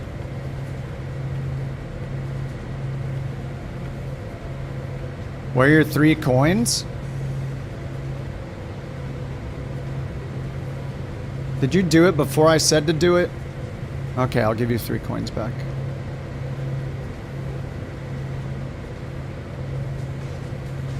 So much work. The Borkonomy is work.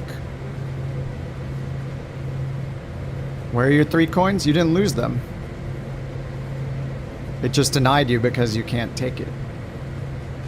Bork coins. Okay. 3. Shut up, Maddie. No. Liars. Ledger. It's just a number. It's not that complicated. Okay. I think our TOD's soon. 22 miles. Alright, nice. We got it done in flight, as usual. Wow, let's turn that down. VIP. People are itching for time on the couch. Yep. That's true. All right, let's check the weather at the destination as well. LDSP Castella in Croatia. Weather is VFR, ceiling and visibility okay, temperature 20, QNH 1013. 1013, which is like standard. Okay, I'll leave that in as a reminder. We're at 47,000 feet. And our TOD is in 14 miles. Runway 5 is recommended, 8,000 feet with an ILS. Okay. Let's set up for runway 5. I think I did set up for runway 5. Yeah, runway 5. So we go perf. Actually, sorry, we'll go nav, arrival, ILS Yankee, runway 5. Let's choose that over here so we can get the charts. Approach, ILS Yankee, runway 5. Oh, Zulu has a lot of initial approach fixes.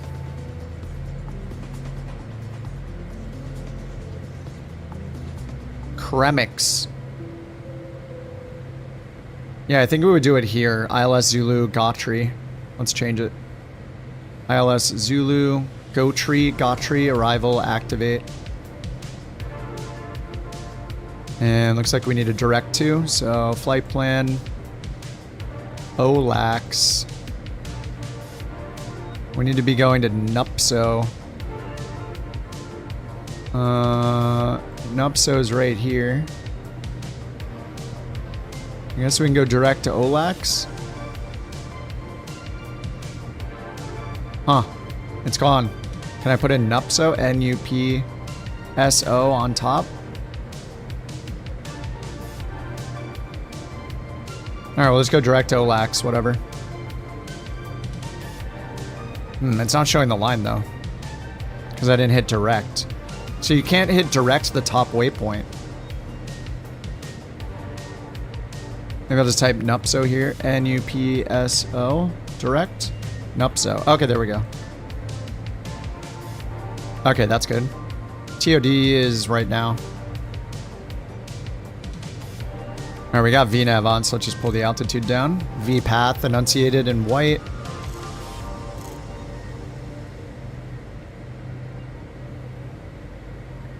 Okay, and then it's the previous waypoint? No, because we didn't get to Nupso yet, and it was at the top. Yeah, the blue one. Nupso was at the top, and Nupso is down here. So that's why I was confusing.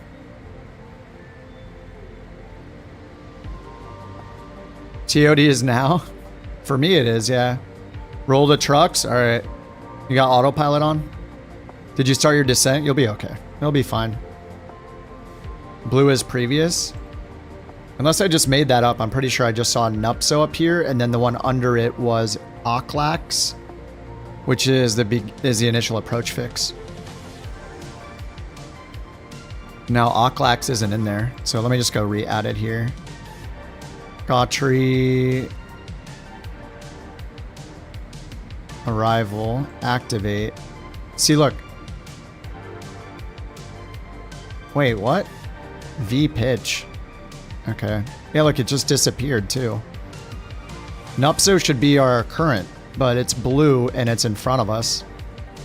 And I can't go direct to it.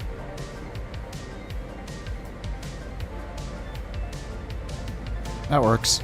Maybe it's just messing up because I went into the, that I changed the approach when we're supposed to be going directly to that. I don't know. Anyway, it's all fine now. We're good. V-pitch and path, so let's nose it down a little bit. Catch up to our vertical profile right there. And we got speed descent on the auto throttle. And let's put in our landing information here. Perf landing. We need outside air temp, which is 20. We need altimeter, which is 1013. It should change it to 2992. Close enough. Wind is 5 knots, 350 at 5. Magnetic difference is -5. So it is 345 at 5. Wind. Okay, next it is dry. Slight downslope. Flaps 35. Landing weight is automatic. Okay, landing data. We need 3,000 feet. We'll have a 4-knot headwind. And our V approach speed 126, VREF 121. All right. Good. How do you learn it? You just, after you do it once or twice, you're like, oh, okay.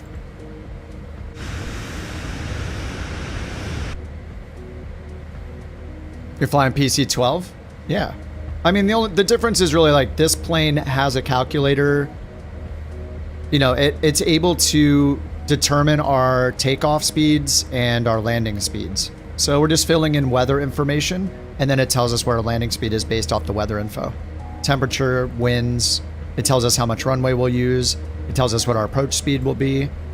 And I turn on auto throttle that makes it like easy mode, so it's going to hold those speeds for us as we get close to the runway. And actually, this plane with auto throttle works like a 777 does, where when you get down low to the ground, it's automatically going to pull the throttle to idle when you're like 20 feet above the ground. You don't even have to pull the throttle back.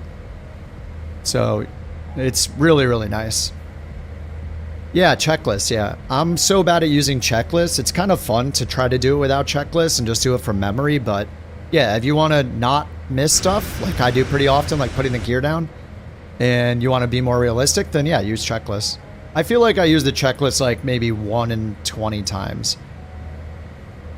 If I've been flying the plane a lot, just because I'm lazy and I just want to get going. But, you know, because it's a video. It's not real life, despite popular belief. So, but yeah, in the moments you want to take it seriously, pull out the checklist. You can do the EFB one. You can find abbreviated ones online. You can find full checklists online.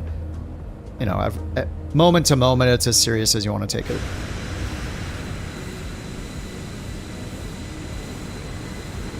Yeah, the click the I button is so awesome. When they implement it correctly, yeah, it's great. My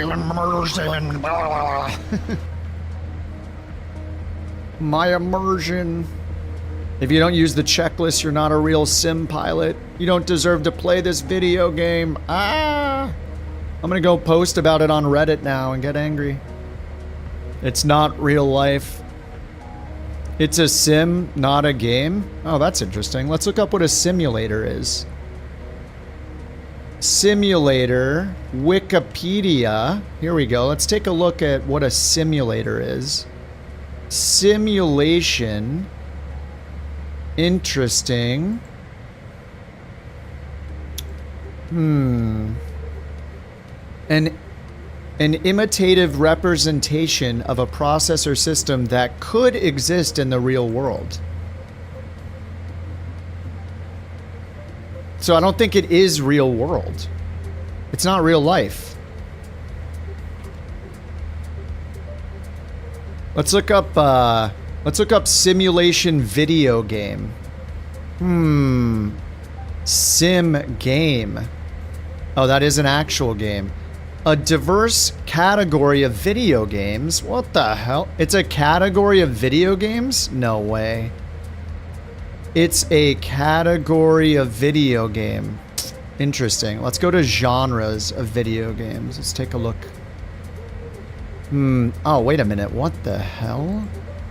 Wait a minute. Simulation is a genre of video games. Hold on, is this a video? Is Microsoft Flight Simulator a video game? Oh no. Oh god. Uh-oh. Hold on, don't show this to Reddit.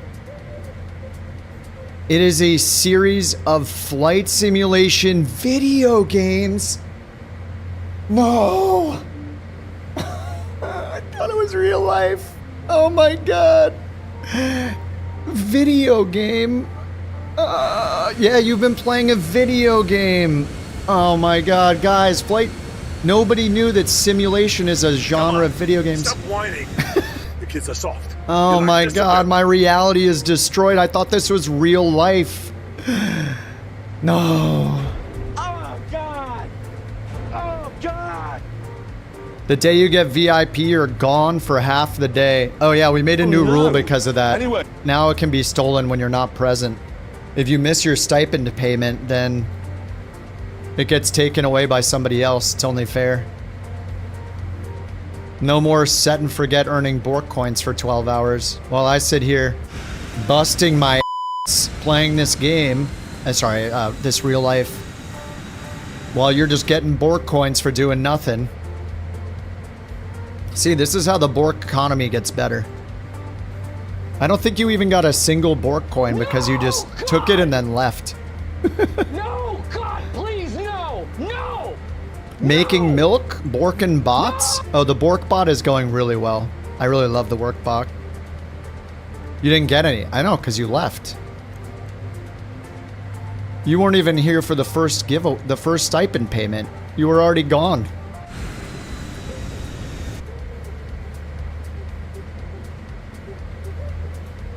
Okay, because we changed the rules right from under Johnny, I'll give him 2 of his 3 Bork coins back. That wasn't a rule before. Yeah, you popped in and out. Exactly. That's why you got punished.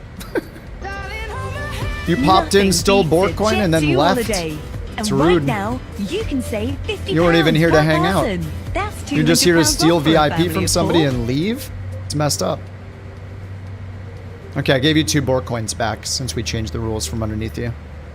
Jet 2! Video games are not real life. You're not the hero of Glynor? Yeah, guys, did you know that when you play Call of Duty, you're not a super soldier in real life?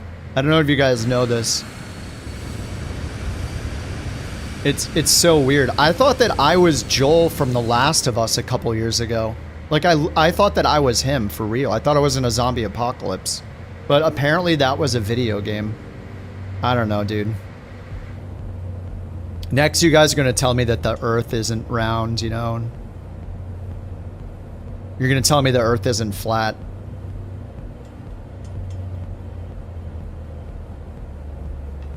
Men Burgers? Men Burgers 1 2 3 4. Excellent name. We got some great usernames nowadays. We got T-Bone Steaky, Men Burgers 1 2 3 4.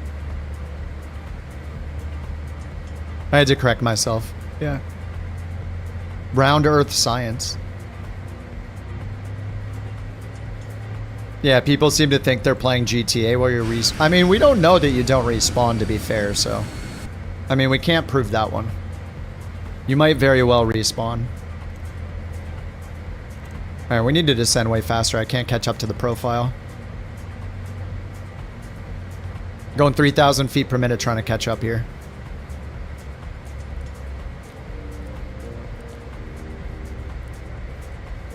Alright, let's see. 8,000 or above.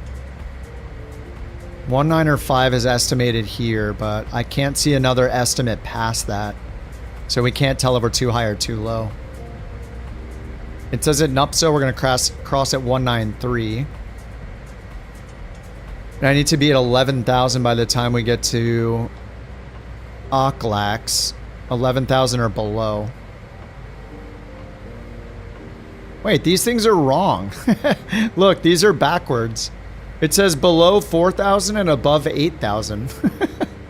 Yeah, that's a bug. I need to be below 8,000 and above 11,000. How the hell is that possible? It's not.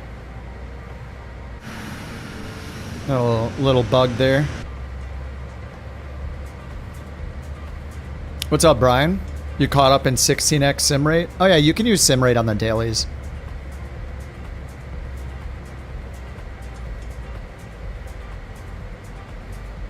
I don't understand new math. Yeah, I know. It's been a while.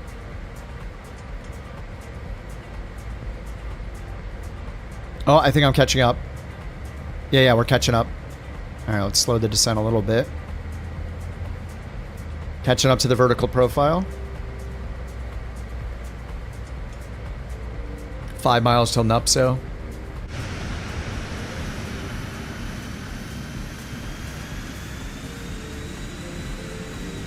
Da-na-na, na-na-na, da-na-na-na-na. What's up, Rich? Your game crashed? Turn air traffic to low. Rich, I flew the Starship on the last flight. It looks good, except the windows looked funny. That's it.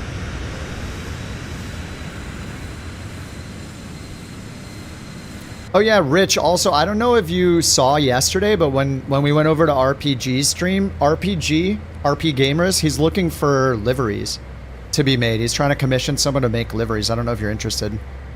But I mentioned you when you were in the chat.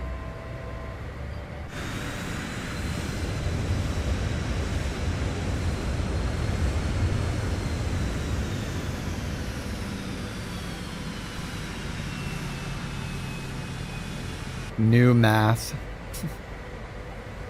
We are your family. Yeah, you just got to the family gathering. Campbell makes a good point. Oh wait, I didn't uncage this. Oh, I guess I did uncage. Wait, no I didn't. It happened automatically somehow. Sweet. Alright, we're almost on profile. Oh, V altitude. Oh crap. No, I missed it again. Okay, vertical speed down.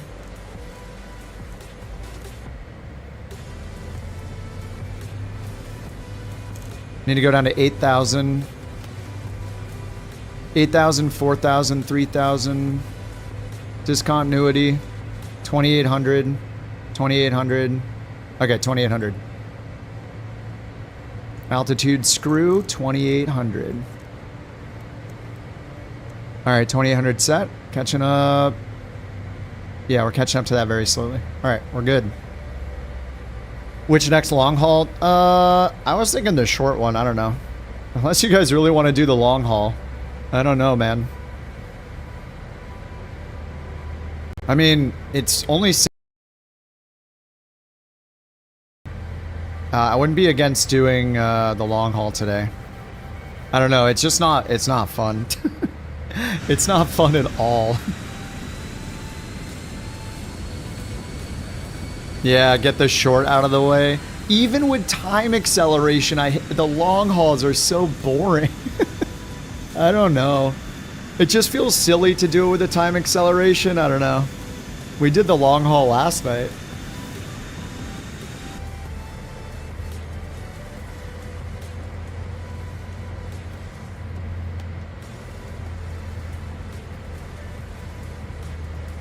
Alright, let's change the altimeter. 1013 is the last thing we saw. Yep, still 1013. Winds are still the same. No new weather info. Sync the heading bug. We're on V path. Beautiful. Dude, this plane is so easy to fly. When you use auto throttle, it is so easy to fly.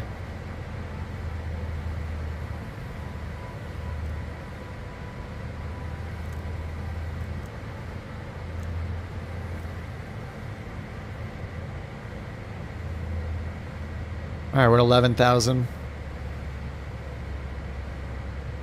Did the sim make my mic cut out for a few seconds?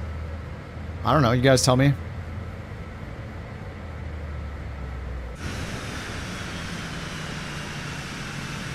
Tutorials for the X? Maybe. I just stream every single day, so unless I like really want to make a video, I just keep streaming, but I do like this plane a lot. I feel like I can make a quick start for it. You know, streaming's just really fun. Oh, you lost me for 3 to 5 seconds? Oh, maybe that's when I was changing the mic volume. Let me see. If I go into... Oh, yeah, okay, yeah. When I go into the mic volume setting...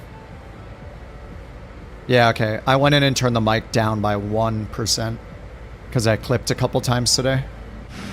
Or it wasn't the mic, it was just the overall stream volume.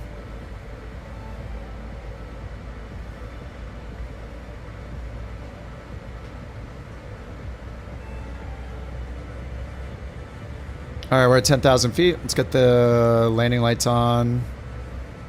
Seat belts without the smoking sign. Keto heat is still on. Static air temp is 2. We'll leave it on. Ram air temp is 13 though.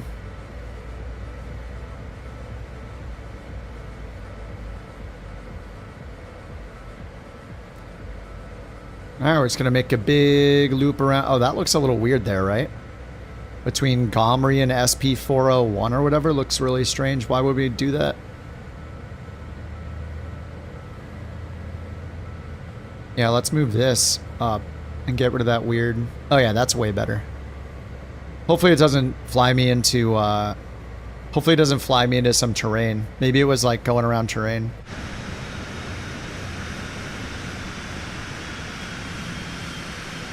What Discord bot, Maddie?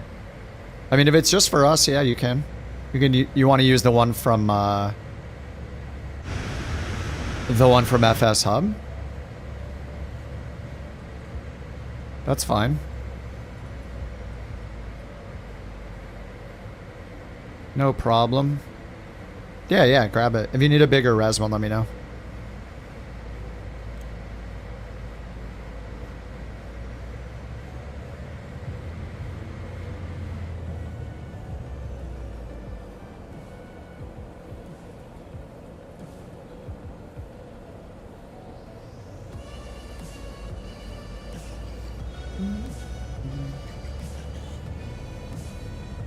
Did anybody here try to play Battlefield? I don't know that I'm interested in it.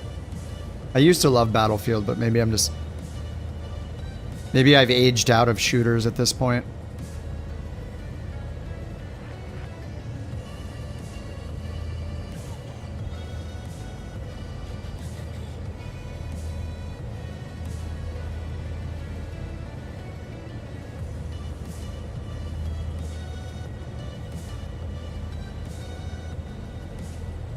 How often should the Bork VIP give the stipend? Should it be 1 to 2 hours? Randomly between 1 and 2 hours? Combat simulator? It's not a video game. You play WoW and Flight Sim? Yeah, American Truck Sim. You don't play anything besides this, honestly? Can't focus on more than one game? Yeah, I'll play other games like I did a couple months back when I was playing other games just on Twitch because I wasn't super excited about what was going on in Flight Sim. But then all of a sudden we like discovered FSHub and all these great planes started coming out and it's just like, yeah. Just like all in it now.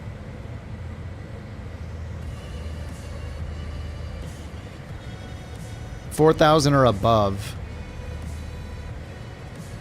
Wait, why do we have V out? VIRPIL has us at 4,000 or above. Oh, we got a TOD way out there, that's why. Okay. Once this gets boring, which is hard with FSHub, yeah. I've definitely taken breaks from this game pretty often. I mean, I was... Yeah, it wasn't that many weeks ago I was playing, like just trying other games. Like Blueprints and Expedition 33 and Kingdom Come Deliverance and next break in good games we have to do Tower Simulator again. It was just so frustrating because the voice recognition was so crappy on it. How close are we to landing? Probably like 10 minutes. We gotta turn all the way around over here.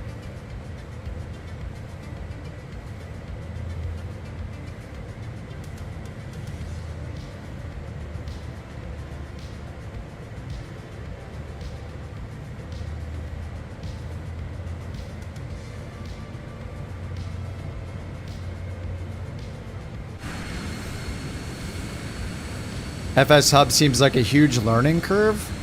No, it's really not actually. At its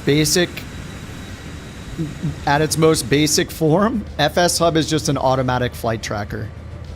You install it, it automatically tracks all your flights and gives you a logbook of your flights. So if I go to FSHub and look at my logbook, it just automatically has all the flights I've done. And it gives me a landing rate if I care about it, and that's it. It knows what plane I flew almost all the time. Sometimes you have to correct it, but it pretty much knows all the time. And then after that, it's like, okay, do you want to do the daily challenge? You can do daily challenges and get a streak. And there's tons of achievements you can earn. So like as you do there's achievements that are single flights, multi-flight achievements to follow routes and do tons of landings at different airports. Like this one is to go to these 5 cities. There are some we make for the VA, like fly JT back to Brazil. And those are just based on you going from one airport to the next. Maybe there's a minimum number of miles to fly or a minimum landing rate to get. Yep, and you can start a company. It's they are making their own thing, Aeroconomy, which is this, with these like aero dollars that you earn. Right now you earn them by doing the dailies. Or they just put into early access this thing, which is pilot for hire. It's like freelance jobs on top of that. So they're making a whole economy thing, but it's optional. So like I would say like step one is install it. Optionally, you can join a VA like ours if you want to. See, I'm gonna approve somebody right now. You can join the VA if you want. We keep it real casual. We usually do like the flight achievements together. So we'll work on some of these single leg ones or multi-leg achievements. And as you do them, you just get, you know, in addition to the flight logs, you get little badges. It tracks what countries you visited. There's like overall achievements, like how many flights you've done. Yeah, and it's fun. And it's got a great API. So like John, who flies with us, made these 2 pages where it shows like for our VA, who has flown the most. Oh, looks like maybe it's updating right now. Oh, these are both dead right now. But these were showing stats where it's like in our VA, who's done the most flights this last week. Every flight we do together, it'll show who got the best landing rates, just for like a little competition, but you know, it's not a big deal. It's just for fun. You're thinking about upgrading from a 4060 to the new RTX 5060, 16 gigs with a Ryzen 9700. If you get a new CPU, I would definitely go for a Ryzen 9 with an X3D if you can. Or any X3D chip. The X3D chips are incredible for gaming. And it's impossible to know if it's gonna... I mean, if you're... Did you ask this yesterday? About the hardware? I mean, if you upgrade your hardware, then you're going to get better performance. Like how much better, who knows? I mean, there's too many variables to guess, right? What plane you're in, what airport you're at, if you have scenery, multiplayer, injected traffic, blah, blah, blah, blah, blah. There's so many variables. Nobody could guess exactly what your gains are going to be on your FPS. But if you get better hardware, then the potential is there to have better FPS. I mean, I would consider an X3D AMD chip. X3D chips are specifically great for gaming. And Microsoft Flight Sim is notoriously hard on the CPU. So I would get an X3D chip. So like 9800 X3D is one of the best. 9950 is more expensive. You could do like last gen, you could do 7800 X3D. That was the previous best in the gen.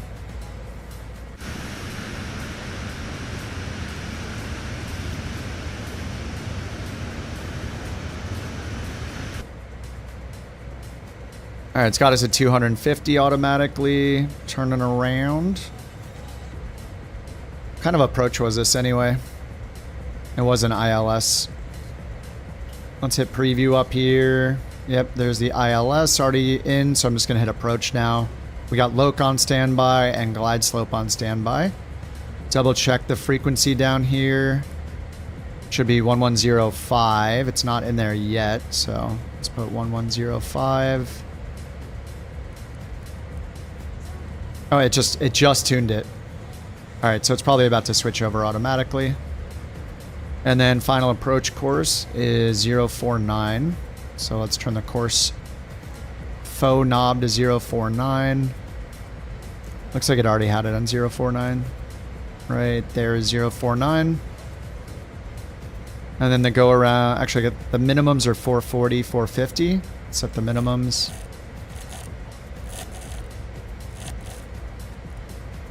All right, 440.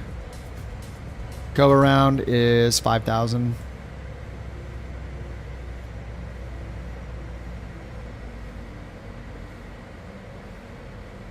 All right, there's the runway right out there.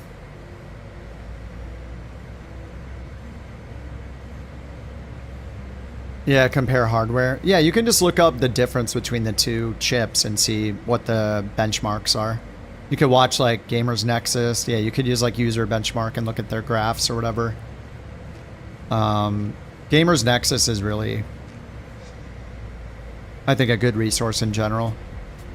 But it might be hard to do a lot of comparisons. Yeah, if you get an X3D chip, I mean, the answer with hardware and performance is always the same. The best hardware that you can afford is going to be the best performance you can get. It just depends on your budget, and also it's about configuring it correctly. Two people can have the same exact hardware, but one person can forget to turn on Expo or XMP, so the RAM is not running at the correct speed, and they'll get less performance. You know, somebody could not upgrade their BIOS, so their chipset or their chipset drivers, and so the CPU is not using its maximum performance potential. There's just so many configuration things that have to be done in addition to just having the hardware. So if you don't get the configuration part right, you're probably leaving performance on the table. It's not worth stretching financially for flight sim hardware. The game's not flawless. Oh yeah, exactly. Yeah, we know that. Yeah, me and Brian are both running 5090s, and I'm on a 9950 X3D, and I still have tons of problems with the sim.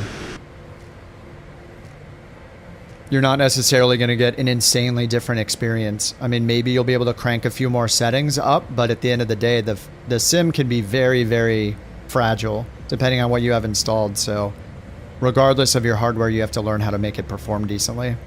So that means like limiting how many planes are loaded in, limiting some of your settings, turning multiplayer air traffic down, not injecting tons of traffic, which can kill your FPS.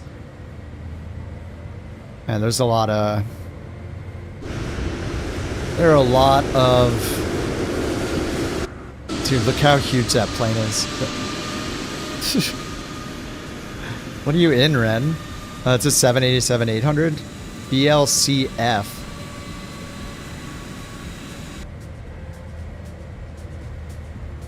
Oh, yeah, the Dreamlifter. Dreamlifter?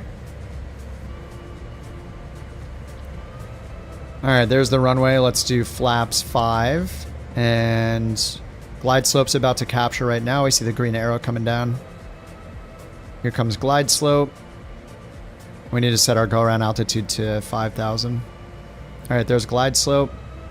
Set our altitude to 5,000. Sync the heading bug straight ahead.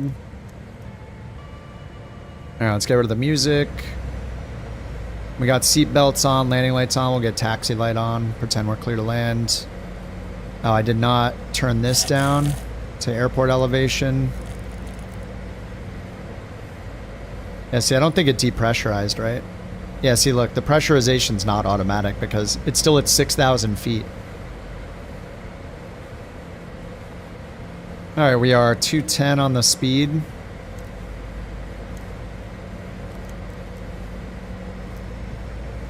Almost at a 5-mile final. Let's get gear. Flaps 35. And with auto throttle on, it's automatically changing our target airspeed. Okay, okay. Wait for below flaps 35 right there. Okay, now full. It's going to target 123, which is our calculated approach speed automatically. I got the gear down. Note the date and time. Whoops, predictions. Get your predictions in. Get your predictions in.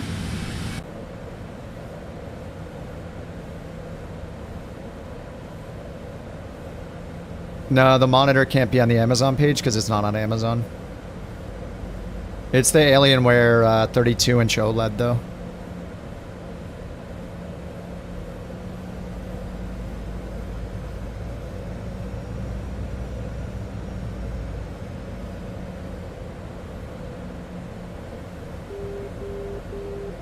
Beep, beep, outer marker. All right, flaps full, 123. Wind is calm? Looks like wind is calm. Oh no, here it says 6 knot headwind. Oh, now the wind indicator is there, okay. This was not there a second ago, now it's here. So we got a little crosswind from the left. Almost 10 knots. 10 knots from the left, 5 knot headwind. Alright, autopilot's off. Auto throttle just stays on until after we touch down. It'll turn it'll put the throttle to 0. So all we do is aim and trim.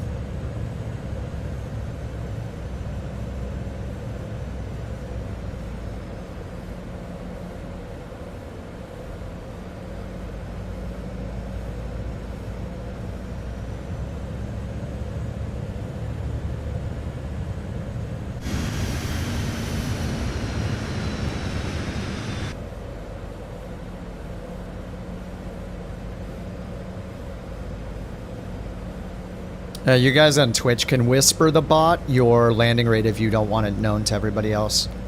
You can whisper at futon bot and say negative whatever, and it should count it. I haven't tested it fully, but that'll make it so people can't steal your landing rate.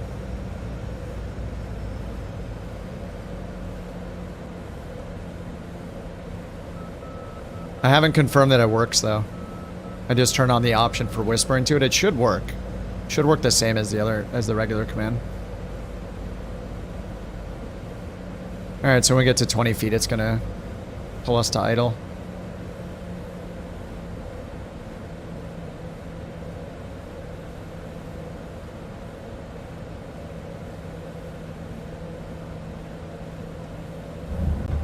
Oh, that's soft. Speed brakes out.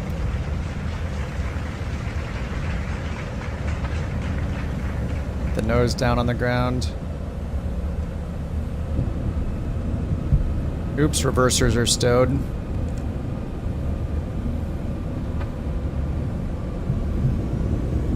Congratulations, Agile Relic.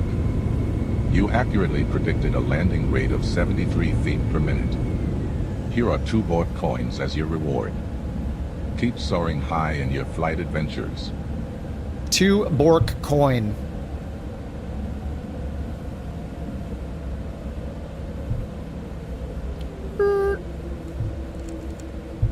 Alright, flaps up. This isn't an exit.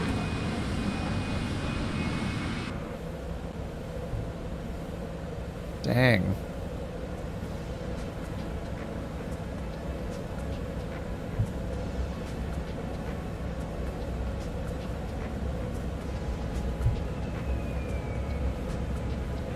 Ooh. Stool. It just says stool on the back.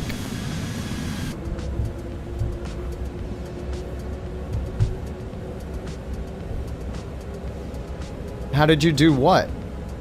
You were closest to guessing the landing rate, so you won 2 Bork coins. It was 72 and you guessed 73. You had the best guess.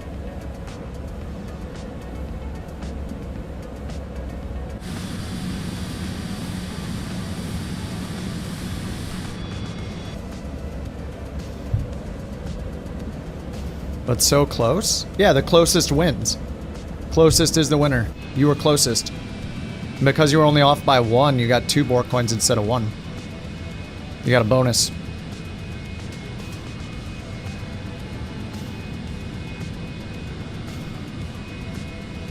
Man, we're making so much money right now doing these dailies.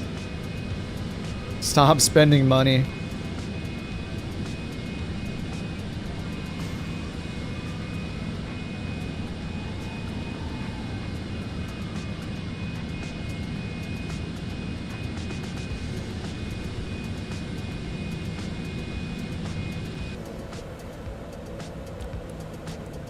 Engine's off.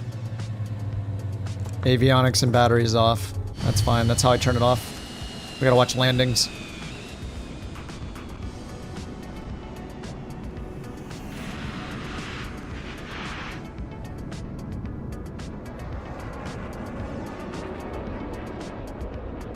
Ooh.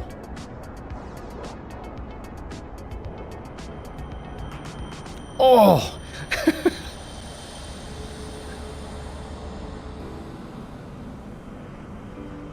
Oh, you know what they need in the Bork and the Aeroconomy is some fighter jet missions. That would be cool. I think they added some helicopter ones already.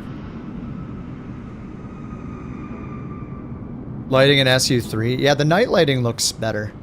Night lighting looks really good.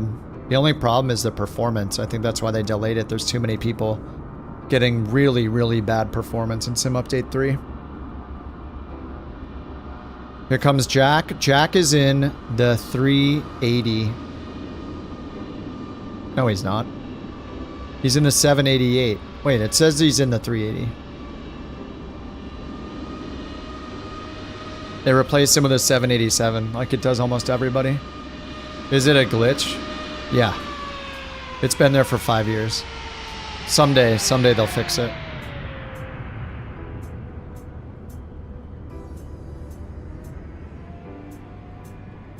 That looks very buttery to me. Here comes Sandwich Daddy already landed. F-15. I guess I don't have that installed. Ooh! I mean, it just looks like that because it's much smaller than it looks. It's a lot smaller than you think it is. So it looks like it's doing a tail strike when it's not. Don't clip that. Oh, Jules in the Fokker. Here comes Jimbo, turning to final in the CRJ. Keep that speed up, Jimbo. Oh, God. Oh, God, where's he going? Go around. Jimbo, go around. Wait, how long's the runway? Okay, maybe he can salvage it. I would probably try to salvage it. Oh, you enabled HTTPS, yeah. I just tried a little while ago, so it was down.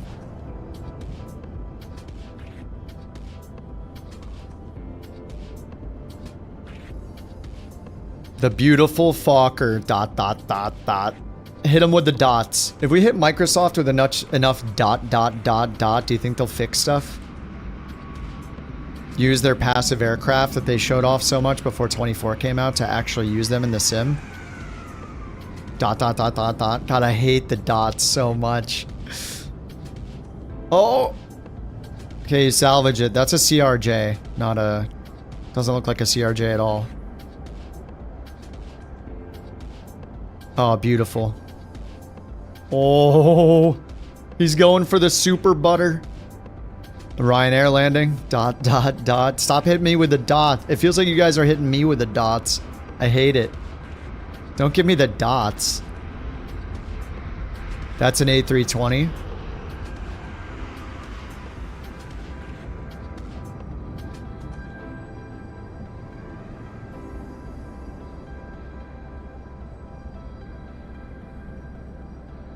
Dude, how many of us are flying right now?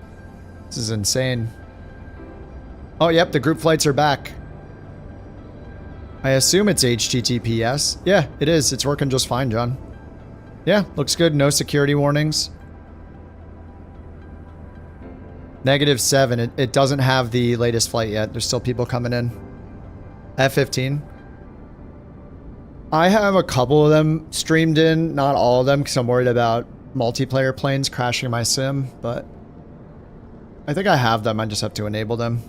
Every time I go back and forth between sim update 2 and 3, it messes with what's enabled, so. 10 generics. ...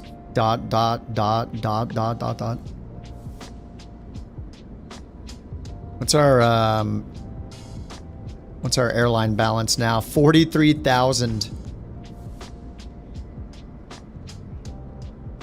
Well, we can see the, we can't see like the money from the bank's perspective, from the VA's perspective. Daily flight completed for 600. Thank you for the Bork.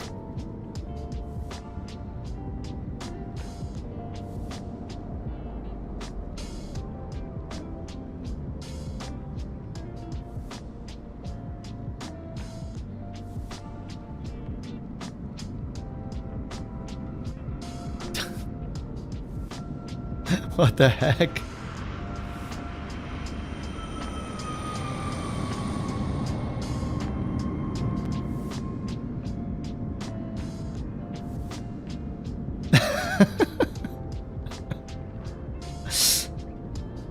Roll the trucks for Agile.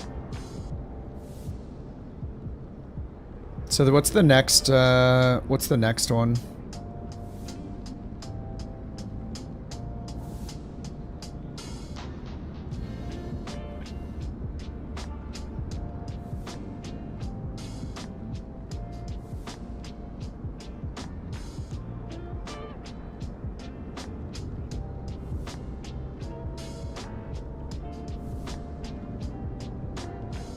The next daily is the US to the Bahamas. Ocean Reach Club. The Florida Keys to the Bahamas. 60 nautical miles. I think maybe I'll dust off the Aerostar. I need to fly the Fokker again. Yeah, should I do that? I could do that during this week. I need to relearn it.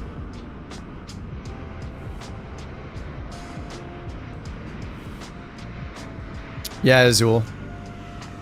And if you try to turn on Ultra so it does show as many as possible, it's most likely going to crash your sim.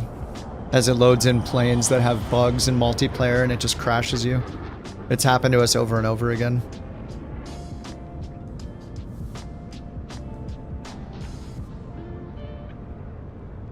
This is like the only multiplayer game you can't show off the stuff you've purchased. Or earned, you know? It'd be like playing World of Warcraft and everybody looks like the default skin with nothing else on them. Or you play Fortnite and everybody's in the default skin. Or you play, you know, Path of Exile. Nobody has cosmetics. To them, they have cosmetics. But nobody sees you with cosmetics. Aerostar, yes, I do have 096. Yeah, thank you. I'll double check right now though. I'm checking the files. Manifest.json says... Oh, no, I have 095. It is 096 now? Let me go and grab it. Thank you. I guess it just got updated again. Oh yeah, 096. Alright, I'm downloading. Thanks. I want to check the release notes now. Aerostar. Oh, 30th of July. Access update. Children of the Magenta Line. They must have changed stuff with the nav 2, right? New GPS selection logic. Tablet wind direction change from magnetic to true. Did I look at these release notes? I don't think I did. What would I rather learn, the Fokker or the 727? The Fokker. I don't want to deal with the whole, like, flight engineer thing. I want to be able to, like, do it all myself.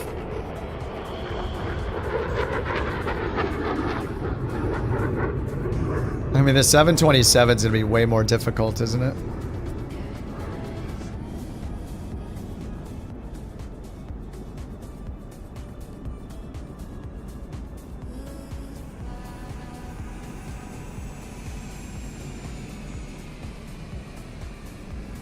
Backlash is glitching.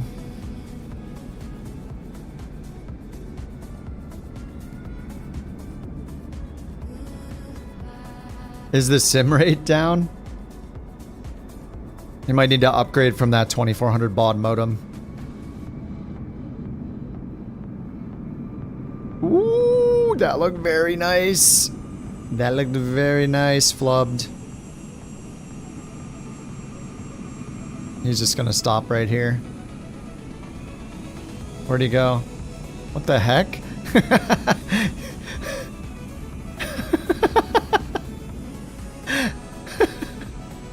Holy crap. That guy has the longest arms I've ever seen. Dude, how long are your arms, flubbed? Oh. What's he doing?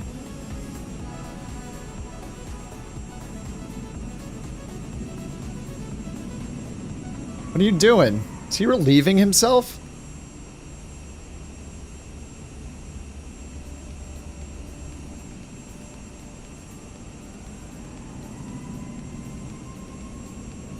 Added PMS 50 GTN 6. Ooh, 650.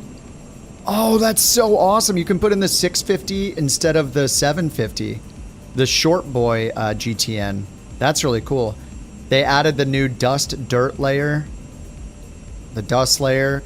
Closing hydraulic valve no longer blows the hydraulic lines. Decreased nav light sensitivity. Corrected HSI tooltip. Decal improvements. Landing gear now held up by hydraulic pressure will extend without pressure. Okay, it'll extend without hydraulic pressure. Marker beacon code, removed a random gauge air that reset each session, tweaked external temperatures, updated fuel pump sounds. Flight sim toggle alternator bindings added, alternator 1-2 bindings, cool. New GPS selection logic, wind direction change from magnetic to true in the tablet. Nice. I'm going to install that right now. Unzipping. So I'll restart the sim so we can try the Aerostar. I really like the Aerostar, it's great. Alright, here comes Seller. Seller's been hitting the butters lately.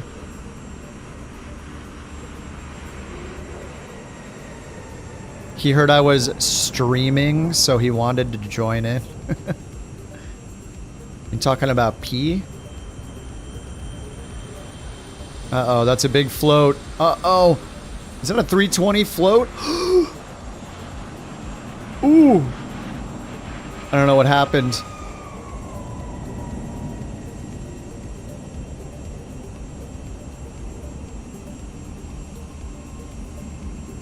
What's he doing back there?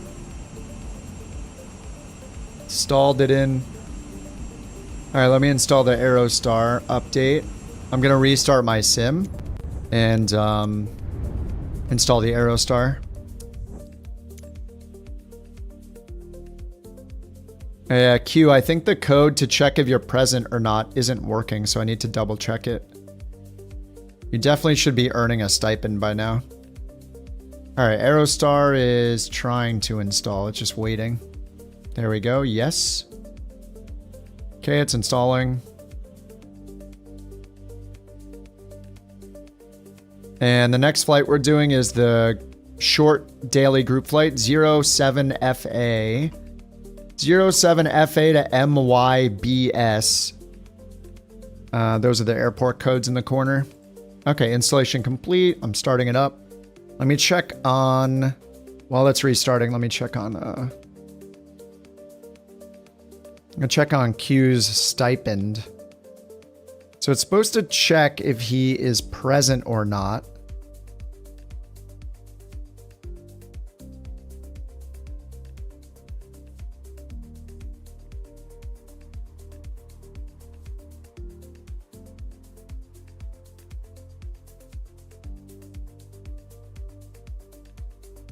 Present is still false somehow, but Q is here right now, I'm pretty sure.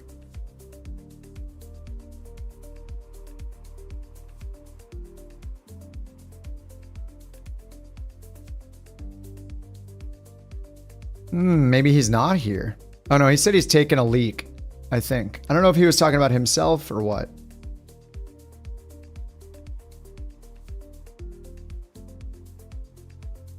Okay, so we're gonna do the short daily. The short daily key, the Florida Keys to the Bahamas. Now let's check the group flight landings. I don't think they're updating. Maybe I'm looking too soon.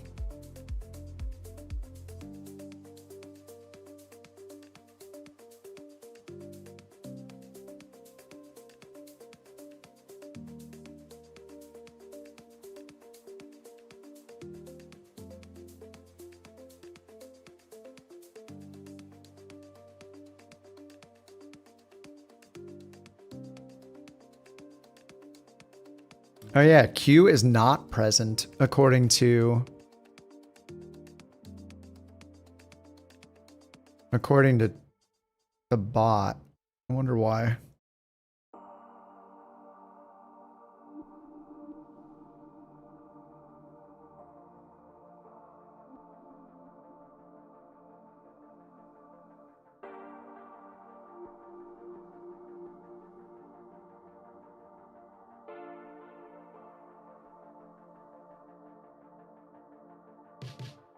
Community tab on Twitch says he's here. Yeah, I wonder why the bot doesn't think he's here. Oh no, he is. Oh, whoops, it's because he's a VIP. He was at the top of the list. No, it does say that he's here.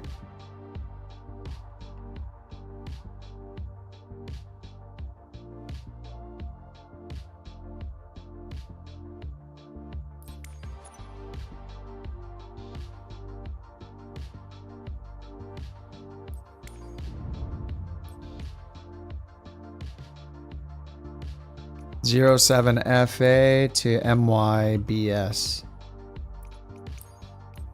In the Aerostar.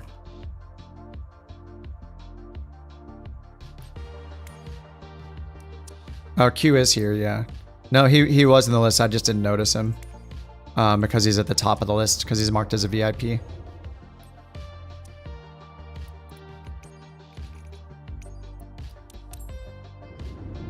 Yeah, I think I have to fix the code.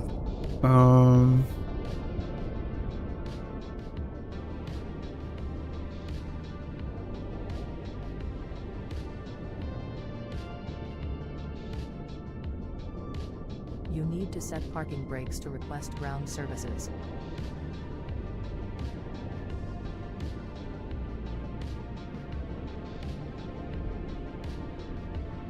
All right, I'm gonna have to test this. He's gonna get a free coin. Oh, I'll probably take it away. VIP stipend.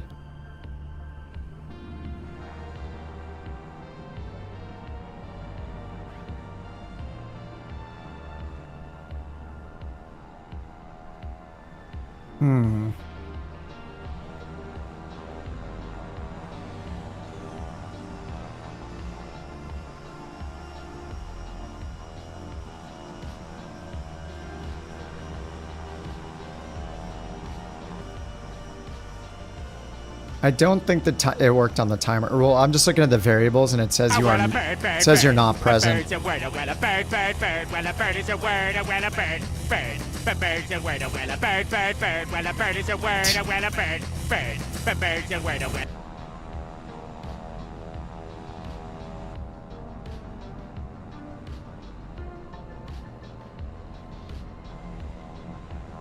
Ren, thank you for the bird.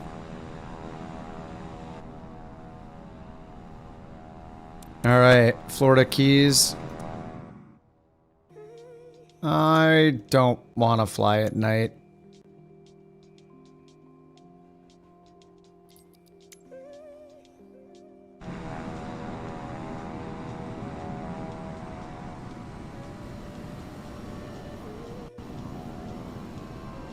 And I'll move out of the way.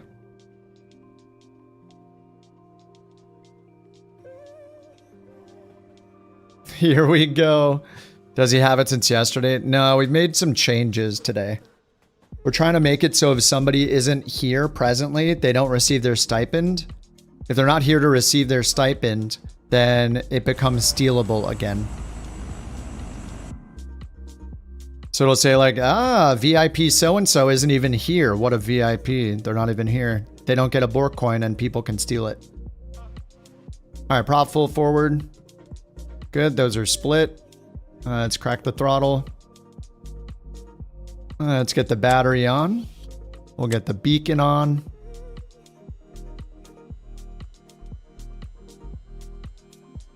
I don't have VSync on, do I?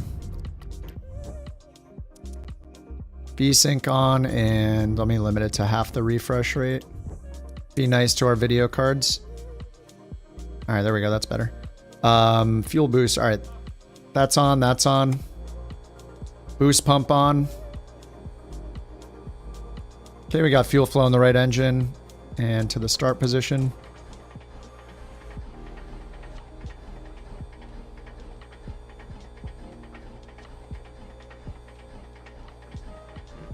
More throttle.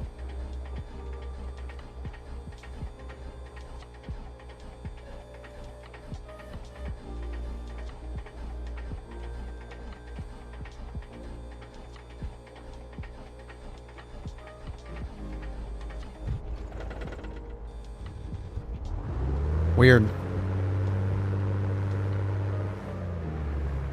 All right, down to 1,000 RPM. All right, there we go. Mixture rich, boost off. Right alternator on and nav on. Left pump. Good. Back. Starter.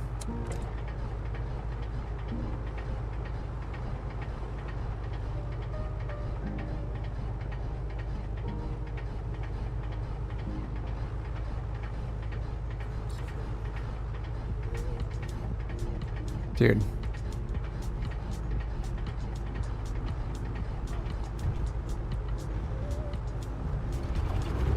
Weird. I don't know why it's acting that way. I needed full throttle to get them both started. Strange. Alright, that's good. Left boost off, left alternator on.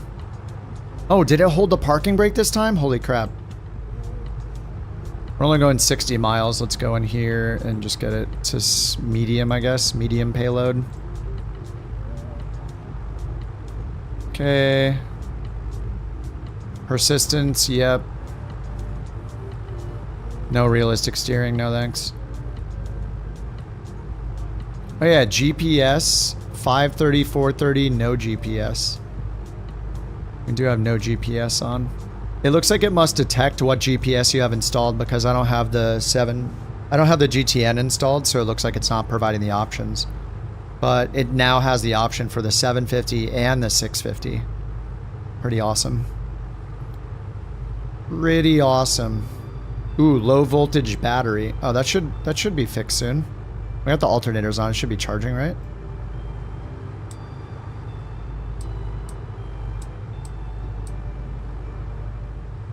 Hopefully it's charging the battery. Oh, it's low voltage. Not low amps, right? It's the amps that charge on the battery, right? I don't know. I don't know enough about electricity. Wait, the voltage is fine. Oh, time to charge 11 minutes. Okay. It is charging.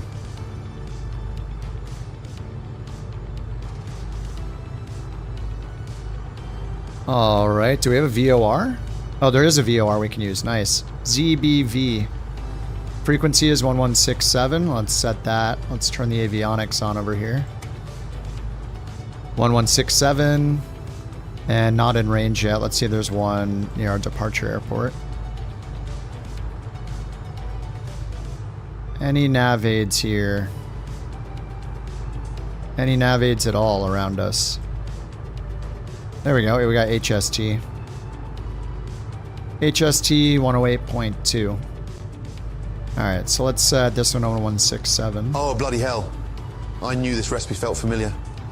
Crispy chicken thighs. What? Rich bacon gravy. Absolutely gorgeous.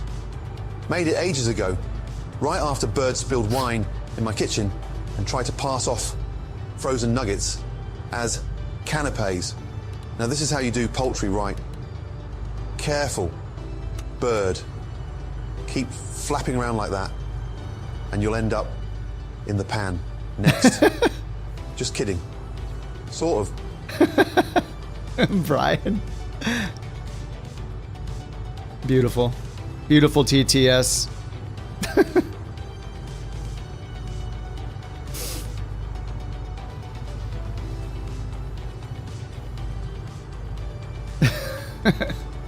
That was great.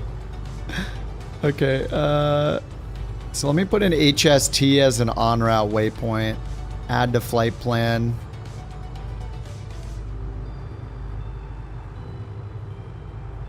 I guess right here. I just want to know what radial to fly outbound on roughly until we get the other one in range. So it looks like 087. Alright, we'll just fly 087 then on this one once we take off. 087. There's 090. Right around there. Alright, flaps are up. Let's put the flap lever in neutral. And let's fill this thing. A2A app, fuel, update digital engine monitor. Okay. Great. Blower on, aux hydraulics off. And gyro pressure is good. And almost all in the green. Oh, that's just oil pressure, isn't it? Okay, we got DME on over here. Alright, so 108.2, we're gonna fly outbound on that east, and then we'll grab the other VOR and just tune into that when we get close enough.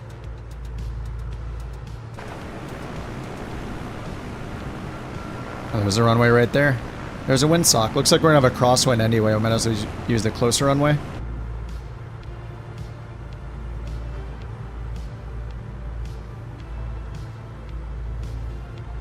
Alright, do we have chalks? No, we don't.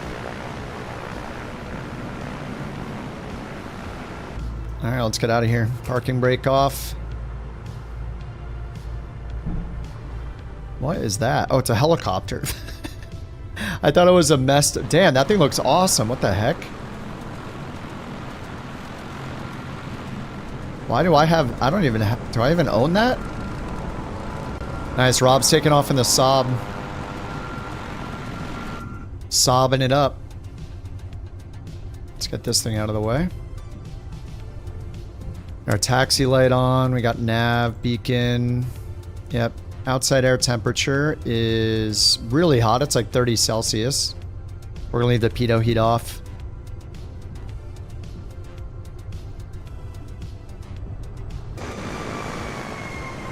Alright, there's only a 60-mile hop.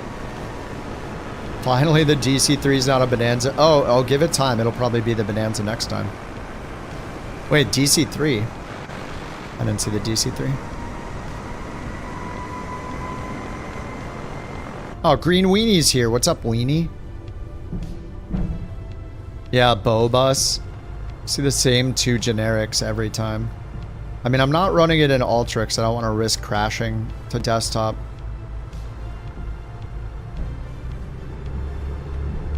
Alright, I'm gonna get out of here. Mixture is rich.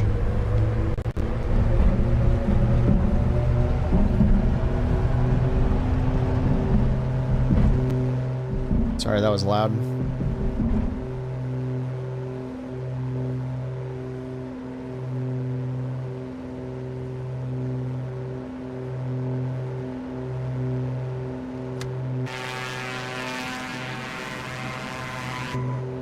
Gear up.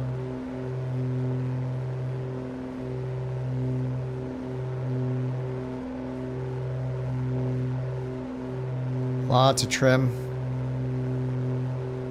Lots and lots of trim. Holy crap, let's go! No run-up? You think I'm gonna do a run-up? When have I ever done a run-up?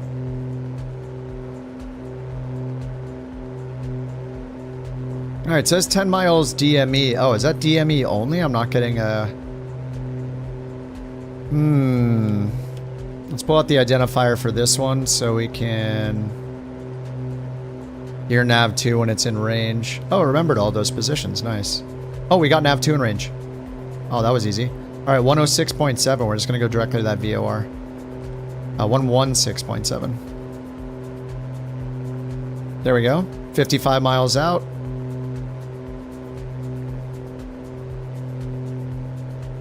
It's going to go direct 2. Turn this until the needle gets centered. Beautiful.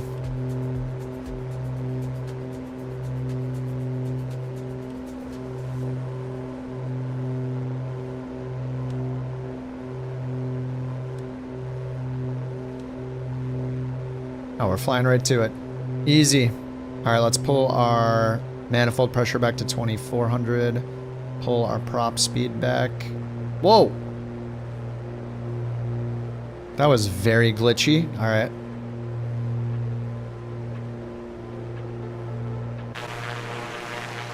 Holy crap. We got a little bit of a group.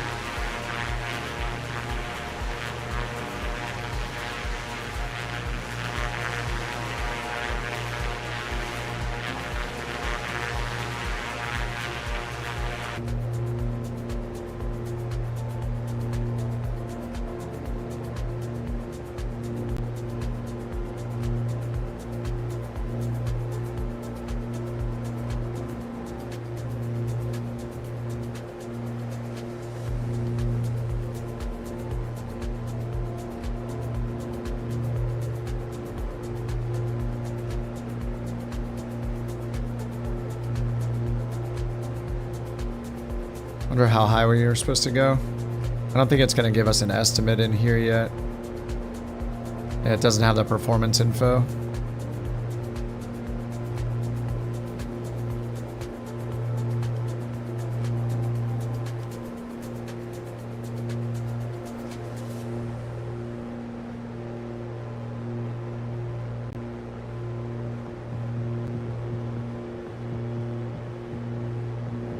Alright, I'm just going direct to the VOR that's over here on the island.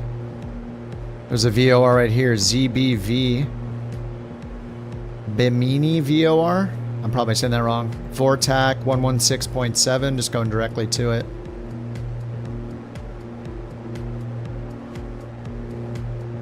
Okay, looks like the left prop can be a little higher.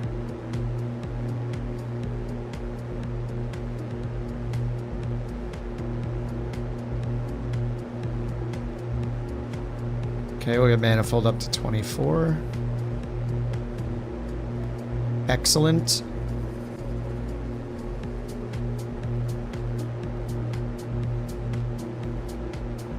B mini? B mini?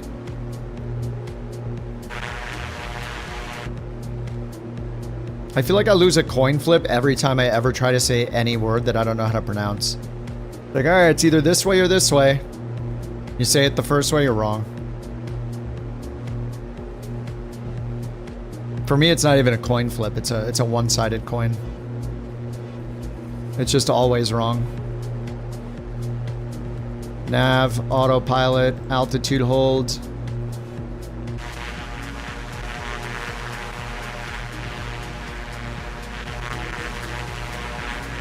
And we get the taxi light off. We got the strobes. Strobes and the landing light on. Feels like the nav lights are a lot brighter.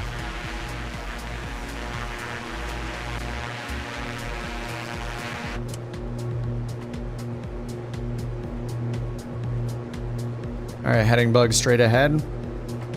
We are right on course. 44 miles out. Easy. I'm the USB-A of diction. Wait, what? What does that mean? USB-A? What's wrong with USB-A? Is that like the printer cable? Which one's the printer cable?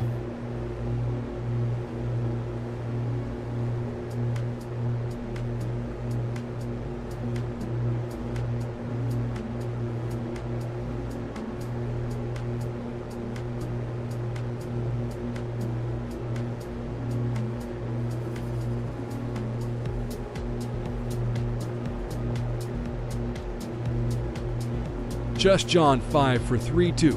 1 cent this TTS. Congratulations, there are 21 pilots on the previous route.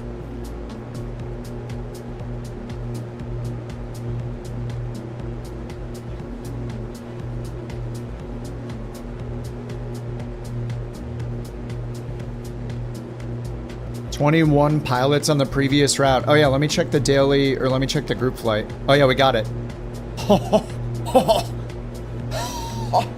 How is that possible?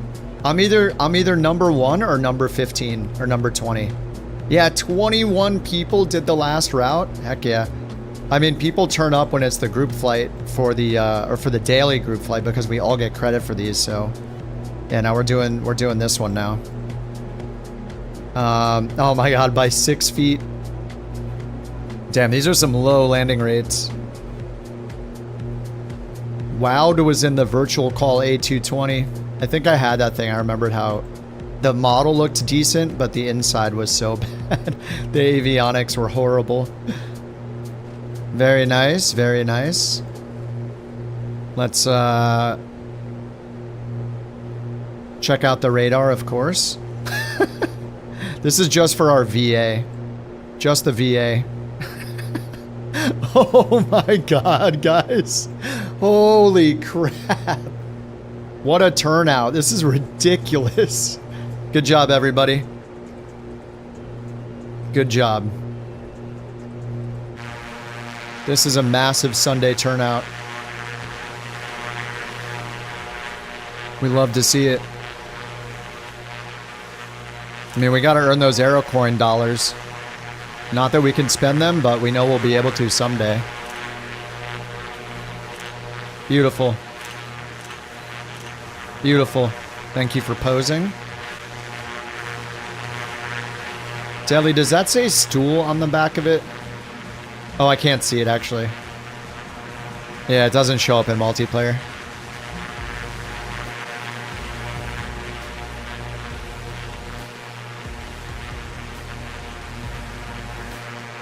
I mean, this plane model looks really good. I know they've been making improvements, like tweaking it. It's looking good.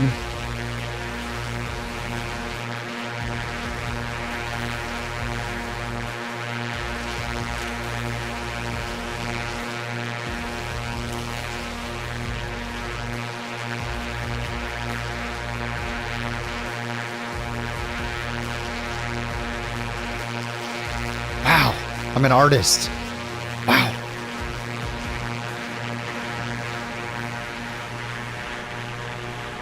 The squad's flying into the Bermuda Triangle.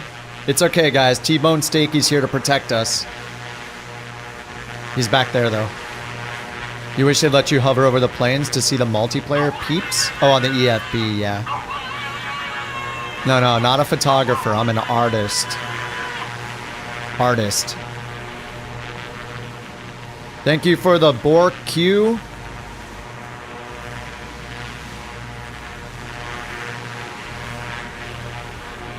I'm gonna go yell at ChatGPT and tell it that its present checker thing isn't working.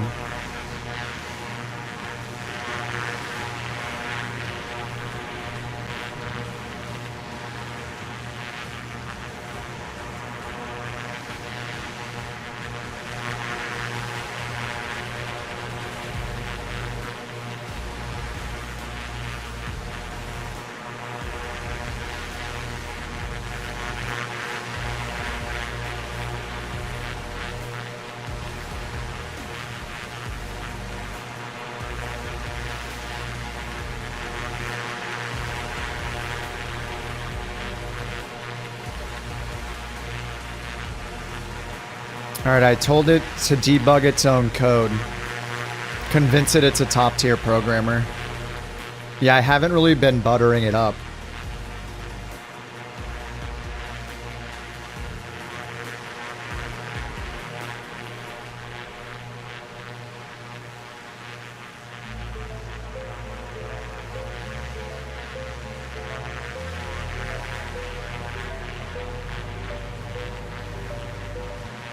Yeah, it's still setting it present to false, even though Q is here.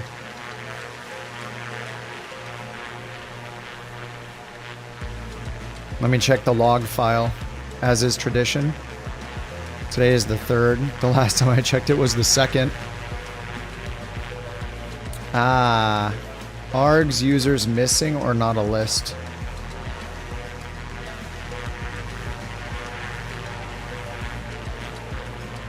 So it's ChatGPT's fault, not mine.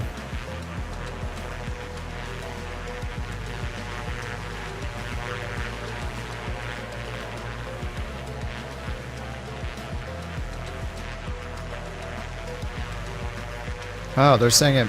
ChatGPT says it's a setting.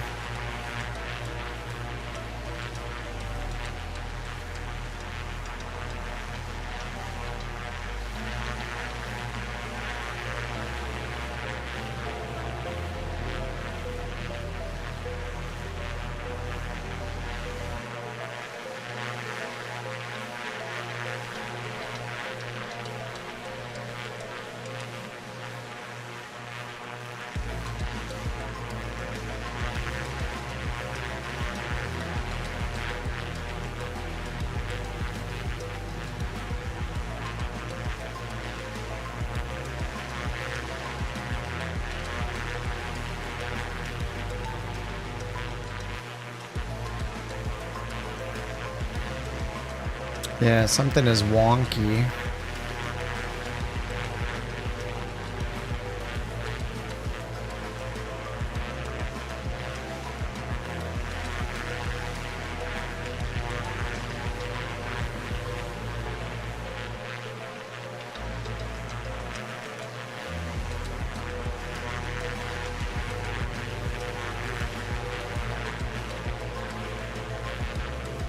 I will fix this so Q gets his rightfully earned BorkCoin stipend. This must be fixed. You know, we do a takeoff, we do some coding, we land.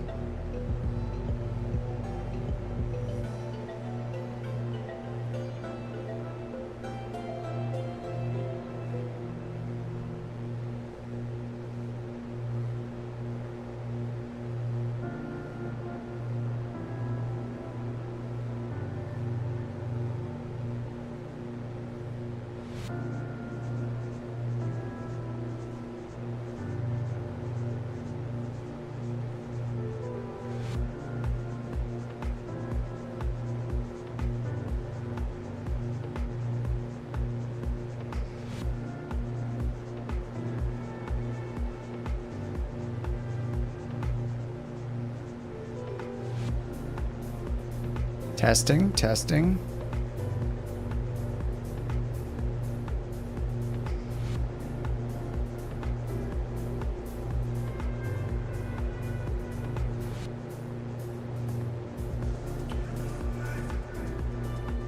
Clear Brew Waters in the distance. Oh yeah, I saw them over this way.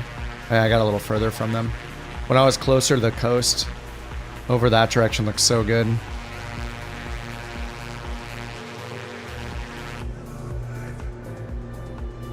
Alright, looks like we should start slowing down here.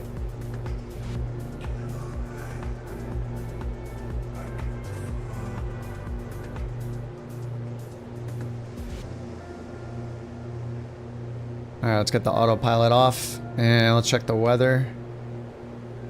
Destination MYBS. Nearest available METAR 10 knot winds from the southeast. Runway 10 is recommended. 098. 098 for the magnetic heading of the runway. There's VFR pattern. Yep, is all that's available. Actually, if we go to approaches. Oh look, why can't we choose can't choose FAA. It's broken. Okay, that's fine.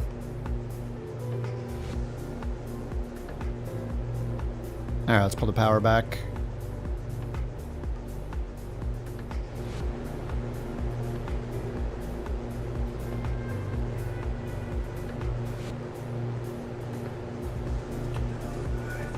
Yeah, runway 10 right there. So I'll just turn this to 10. Just for a little reference.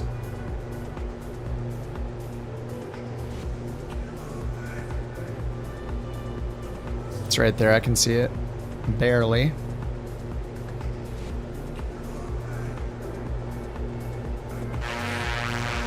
Man, I really like the Aerostar as well. Anything with the word star in it is good.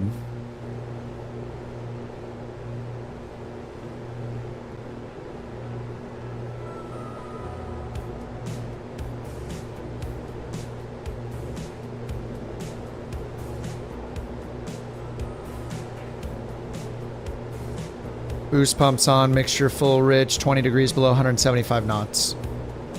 Airspeed 140.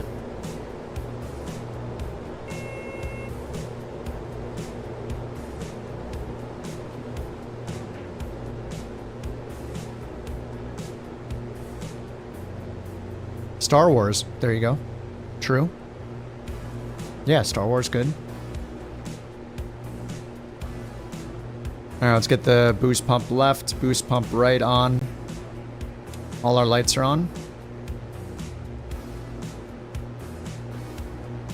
Red Snapper hot dogs? No, I didn't. Red Snapper hot dogs. Did you guys post those on Discord this morning or something? I thought I saw an image with a bunch of hot dogs in there. You did? Alright, we're under 175. Let's get 10 degrees of flaps to slow down. See the runway right there.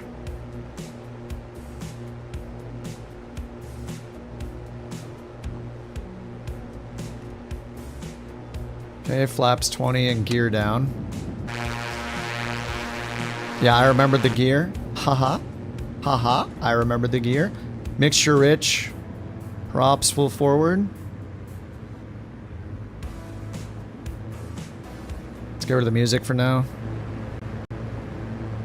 Oh, landing rates, landing rates. Oh my god, sorry.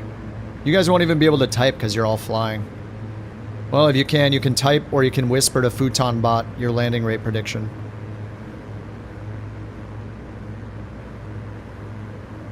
Sorry, a little last minute there. I think I will work on that thing you guys were saying. I should use the lat long of the airport and my current position to make it automatically open the landing rates when I'm like 5 miles out or something. I think 5 miles is fair for any plane type. And then when I'm under 1 mile, it closes them. Alright, let's go flaps 30. And flaps full. Alright, flaps are full. Need more power. Alright, looks like we got a little crosswind from the right.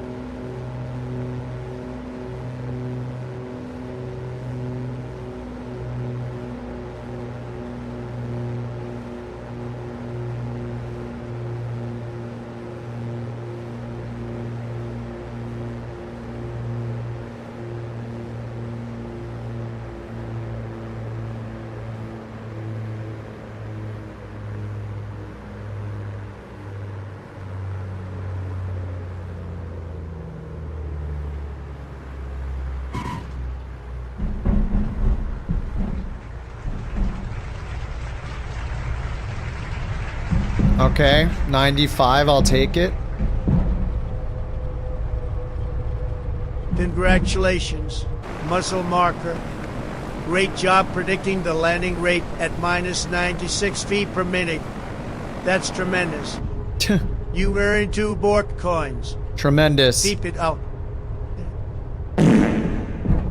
Whoops, just a little gas from the tacos I had, folks.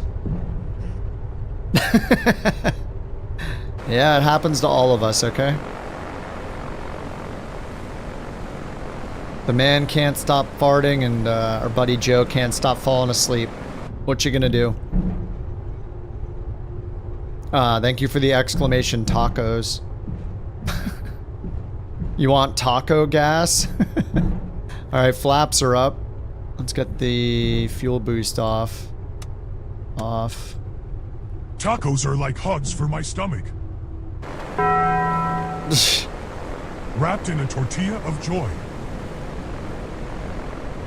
If love had a flavor, it'd be spicy salsa on a Tuesday. Wait, what?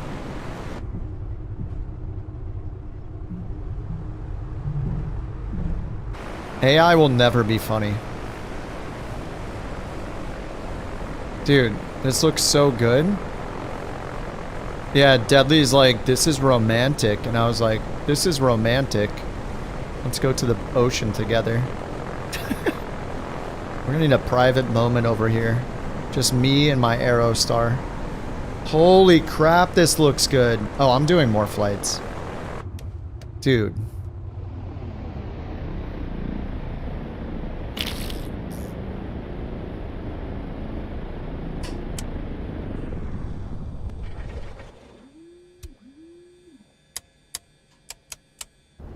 Holy crap, this looks good.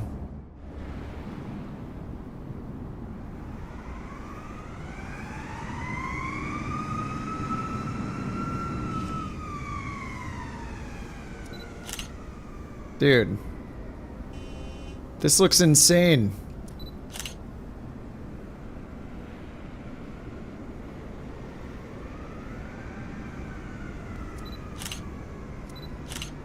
I mean, I don't have it in real time, but it still looks good.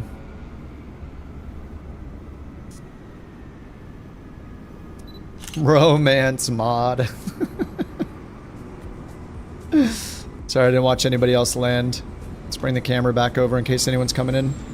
I think there's like 800 people coming in still.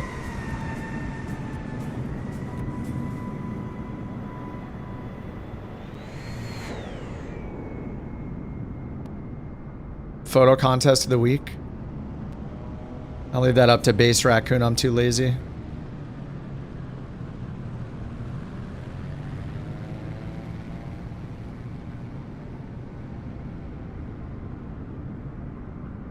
All right, Nico, Rob, T-Bone, Stakey, and Tropper on the way in still.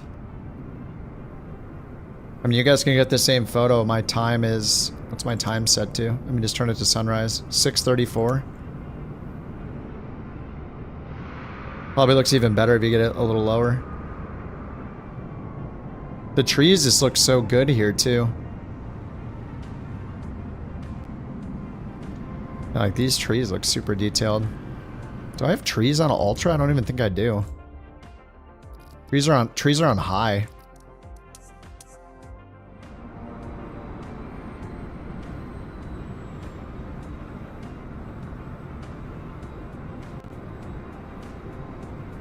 Going out there with all his clothes on.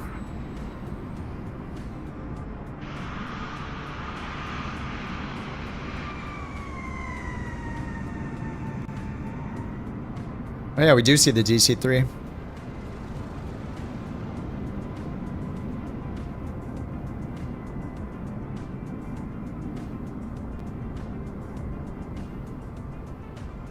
comes T-Bone Stakey with a half-invisible plane. Oh, there it is. Corvallis. What's Nico in?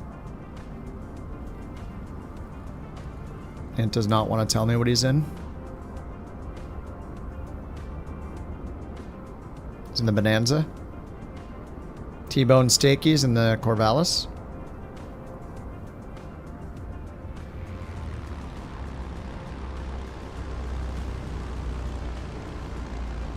I haven't flown the Corvallis in forever. If you got a CTD on foot, dude, it's got to be because of the multiplayer air traffic. If you turn your air traffic down to low, it's probably going to prevent the crashes. I have mine on high, but if you have it on ultra, you're asking for trouble, unfortunately. All right, here comes Rob in the Starship.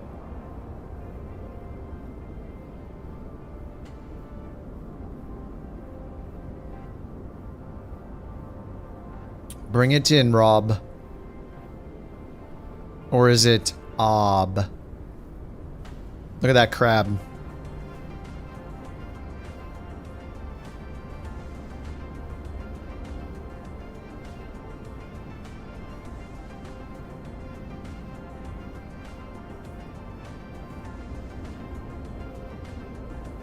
That's some nice crabbing right there. Holy crap, there's so many people still coming in.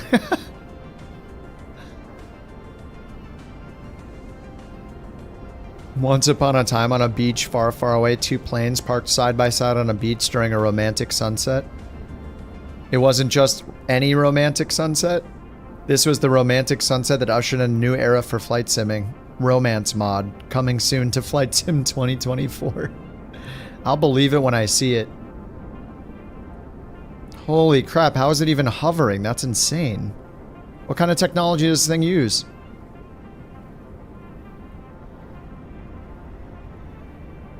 Uh-oh, he just fell out of the plane. He fell out of the helicopter.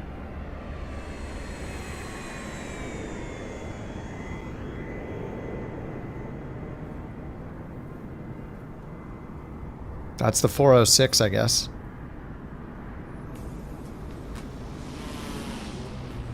Alright, Lambert's coming in. Is that the DA-62?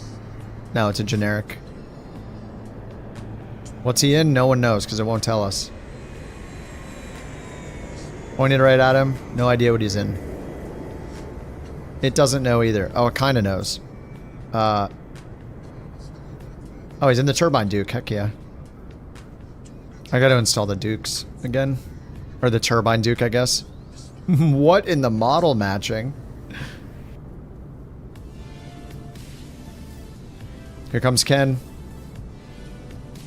Ken, Pirate, Jewel, and Jimbo on the way in. What's Ken in? Nobody knows. I'm just pointing the camera directly at him. It won't tell me. Come on. I want to know. He's in the Centurion.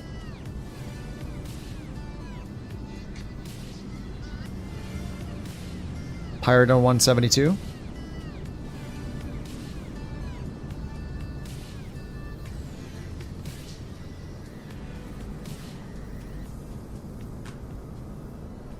Boop.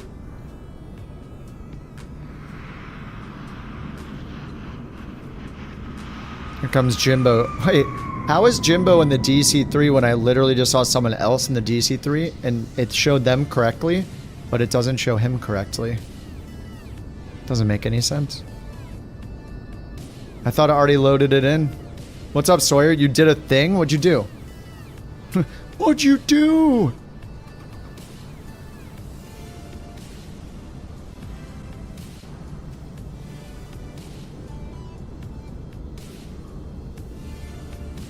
Wait, seller already landed in the DC3. See, why is it able to show him in the DC3? But Jimbo's in the DC3 and it doesn't show him. Why wouldn't it just be showing this same model at the least?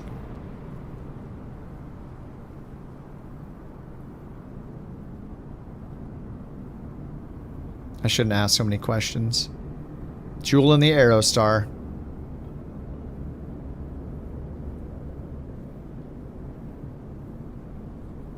I think he beat my landing rate for sure. Textbook.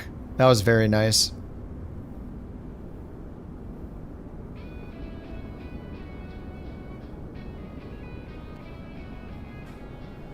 Oh God. Nothing beats a KIP 2 holiday. What? Right now, you can save 50 Bork coins per person. That's 200 Bork coins off for a family of 4. Except JT won't save the money anyway because JT doesn't save. Book now with KIP 2 holidays. Forget your worries and forget your landing gear. Oh no, dude. You had to get the landing gear joke in there too. Come on. Forget your worries and forget your landing gear. Oh my God. He's gonna bill me for that, isn't he? It's too good. He's gonna send me a bill. Dude, Sawyer, that's so good. Thank you for making that. It's beautiful.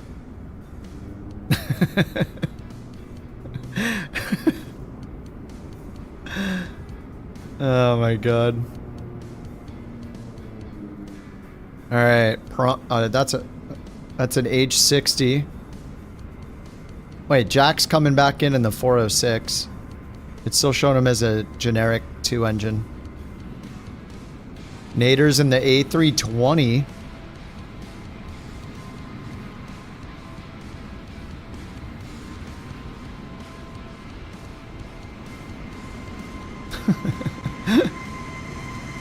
Wow. What the heck? What the?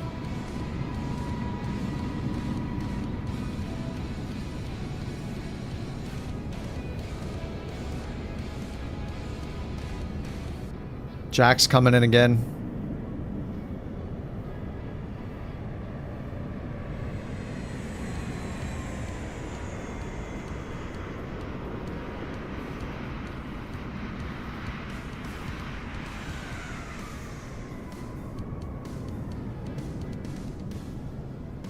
A royalty-free background music version?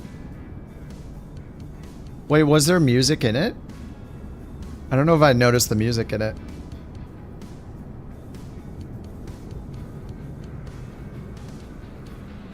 Alright, here comes Jake. 727.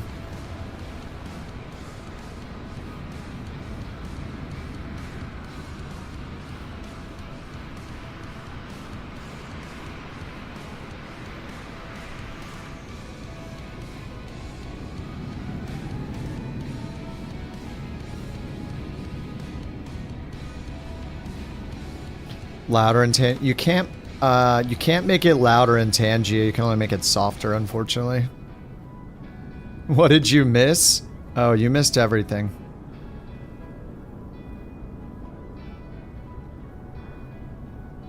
Long haul? Oh, man. I guess we should do it. I mean, we'll earn money for the VA. There's a KIP 2 holiday, soundbite.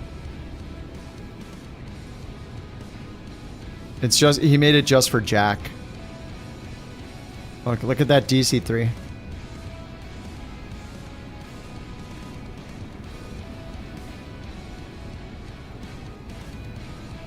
Yeah, if you make it louder than you think it should be, as long as it's not clipping, then you can always turn it down in the settings. I actually have that stuff blasted pretty loud on my side. It's just so many of them are too soft.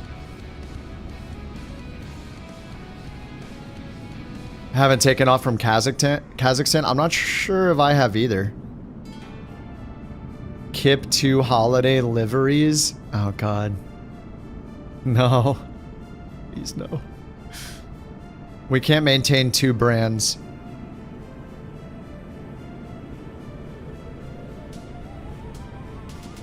Couch is enough.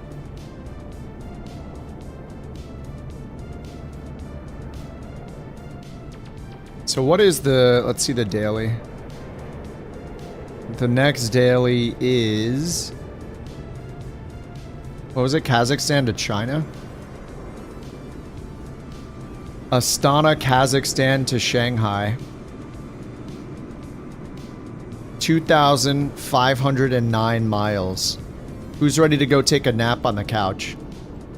We'll just set it up. We'll go to bed for 4 hours, and we'll come back, and then we'll finish the flight. I'll have a 4-hour AFK timer.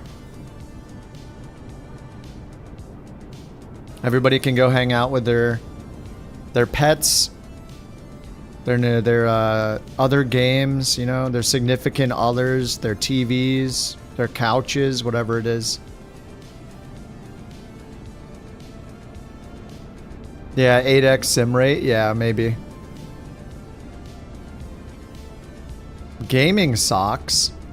Oh, those are the purple socks. Oh, who gifted the socks? Somebody gifted the gaming socks over on Twitch. You have to be on Twitch and you can type !enter. The gaming socks are the purple ones, aren't they? Pretty sure. Gaming socks are pretty sweet, dude. Oh, yeah. Somebody just gifted these. Who did it? Who did it? Is it Shadow again? They look pink? Yeah, they're pink and purple. Mostly pink.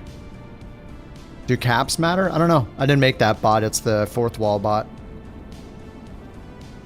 I would just do it lowercase since it said to type. Oh, I don't know. I'm sure both work. I don't know. It would be dumb if you had to type it in caps. Who doesn't want some pink gaming socks with the gaming chair emoji on it? Who gave that away? It's from Anonymous. Was it Shadow? It was Shadow, wasn't it? Thank you, Shadow. Yeah, if you win, it just gives you a link. You click, like, you just go to kipontheground.com/redeem. It verifies that you're the Twitch account owner that won, and then you just enter your address. Holiday. Oh, God. And right now, you can save 50 Bork coins per person. That's 200 Bork coins off for a family of 4. Except JT won't save the money anyway because JT doesn't save. Book now with Kip 2 Holidays. Forget your worries and forget your landing gear.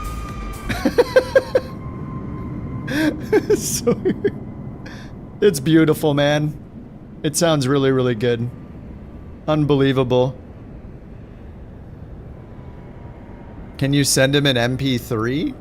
Of what? What are you gonna make? I mean, yeah, he added an interaction to Tangia. I mean, it's the same as if you made one, submitted it, and it got approved. Oh, Maddie's the winner. Congrats, Maddie. Shadow, thanks for gifting the gaming socks. Congrats on your beautiful gaming chair emote socks, Maddie.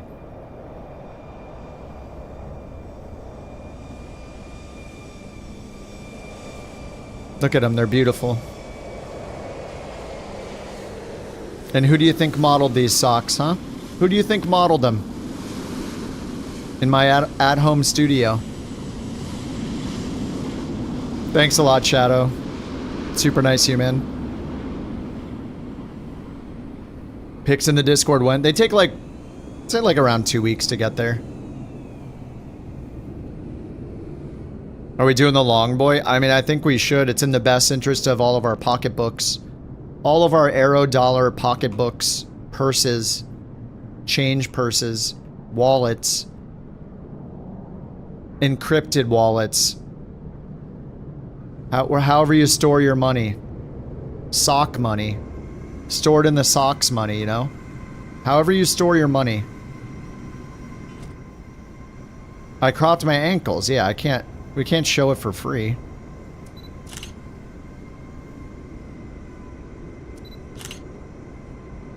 Dude, we have a good, we have a plethora of plane types here. It looks great.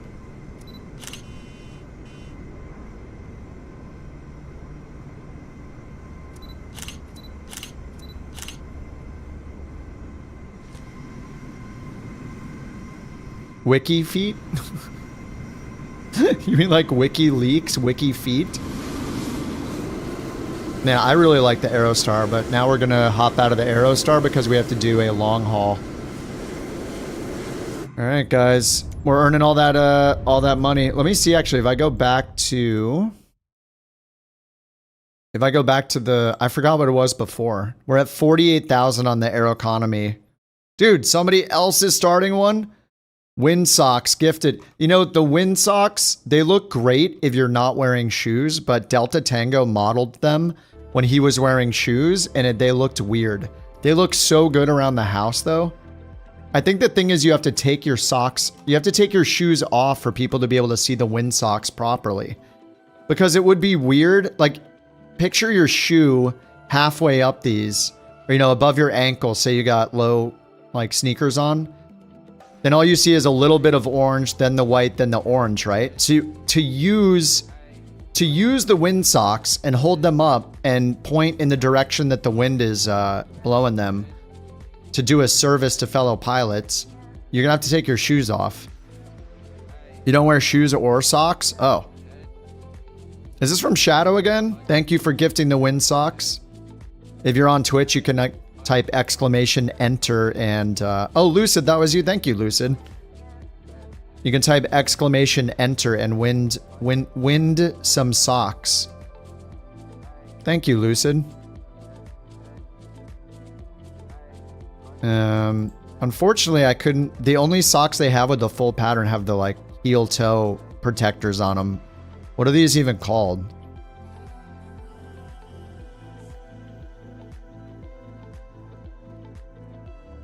They're not like armored heels or anything. This is just part of the sock. It's not like plate metal. Wind some socks. You can wind some socks. Thanks to Lucid. The landing rates have not come in yet. I think it might wait until like 30 minutes or something, or I don't know, maybe there's some kind of timeout. Okay, so we got daily flight challenge. The departure airport is UACC.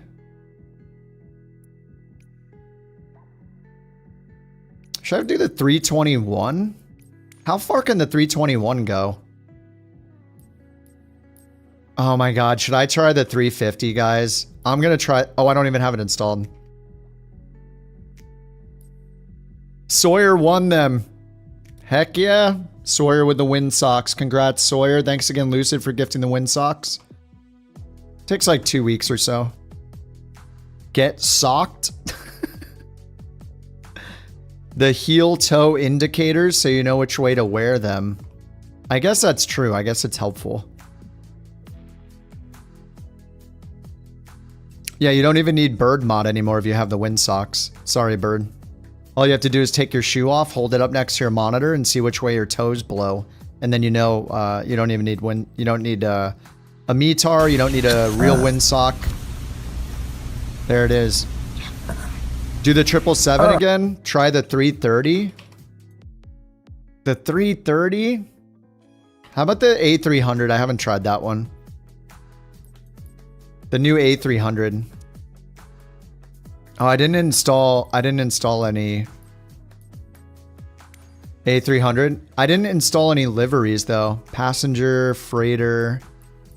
I guess we'll do the Pratt & Whitney's. I only have the house livery. I kind of need to get the AnyBuilds installer to get a livery, don't I? We don't have an A... Wait, does our A300 livery work on this? Our A300 livery might work, right? The one from 2020? Yeah, we had a Couch Cargo A320 livery. It doesn't work? Oh, damn. You flew it again for the first time today in a while? Okay, let me, thank you for the Bork Ren. Let me get the INI installer and install the liveries. I'll restart the sim real quick.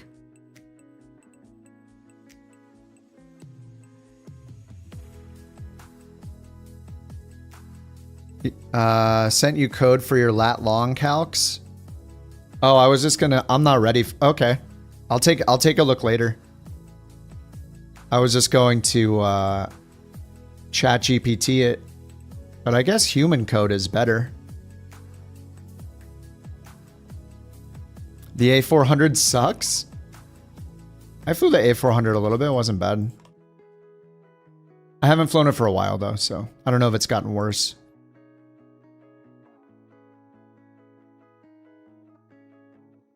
All right, I got the INI manager going.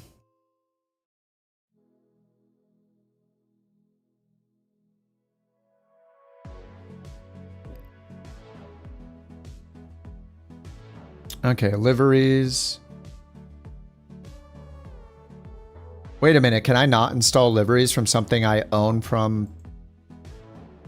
Can I not install liveries from something I own from in the marketplace? Like, you can do that with PMDG, right?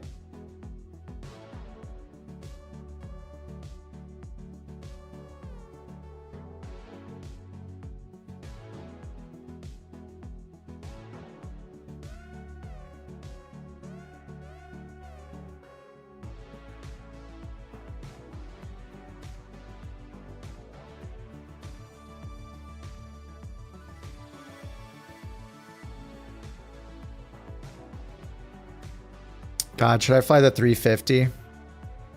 At least, okay, for a long haul, despite the horrible performance, the 350 makes sense because it has the autosave feature. As much as I hate the performance, I recognize the autosave feature is very nice to have. I can choose the 2024 premium version. Okay. Because it doesn't think that I own the plane.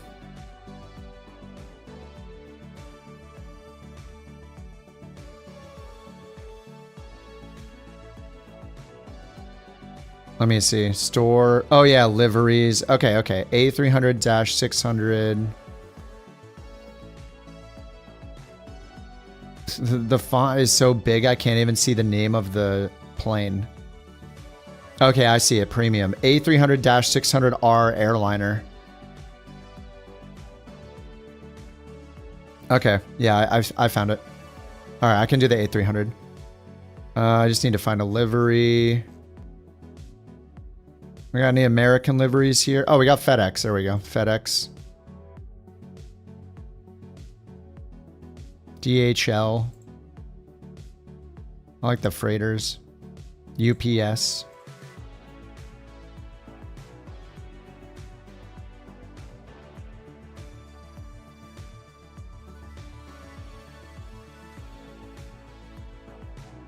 And what else? When was my last sim crash?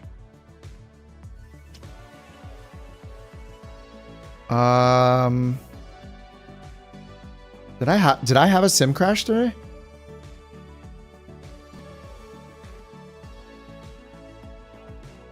I had one, right? Yeah, I had one after we landed our very first flight. I was flying around with a drone camera. I hit the R button to reset it and it crashed. That was the only one. DHL, FedEx, UPS. I'm installing all those liveries, so whatever you want to fly.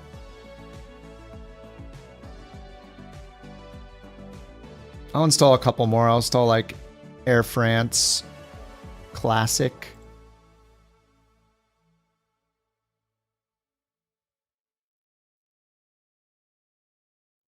American PAX version. There's a lot in here. Lufthansa.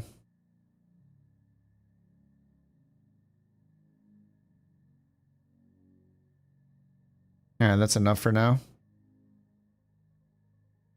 All right, it is installing the A350. I'll probably regret that. We're going to do the long haul. C750 can make the long haul too? Heck yeah. I wonder if you'll get up to 51,000 on it. Yeah, we're going to do the long haul. It is the starting airport is UACC. Let me make the Simbri flight plan real fast and then I'll put it in the corner. UACC to ZSPD.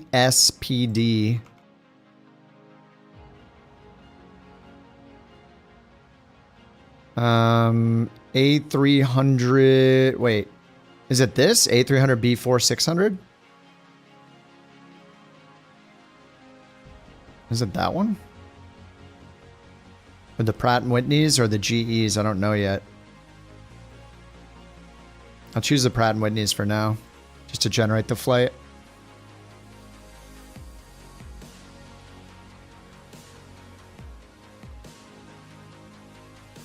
Yeah, we can use FSHub, Killa. It's like an automatic flight tracker. It's got achievements. We run our VA through it. It's wonderful.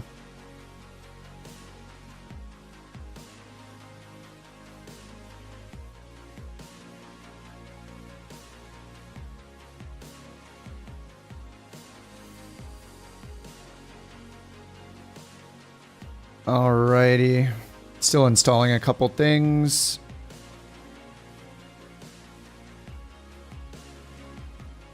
I'm a little worried that it's going to load in the A350, but we'll find out. It's installing liveries now, 9 more to go.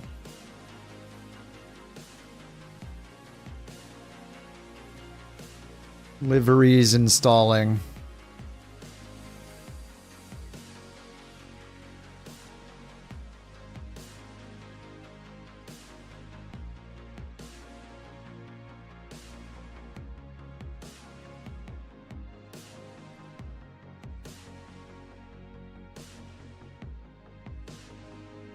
Oh, good night, Jack. Have a good one, dude. Wait, is it Jack that's on vacation? Who's on vacation for 2 weeks?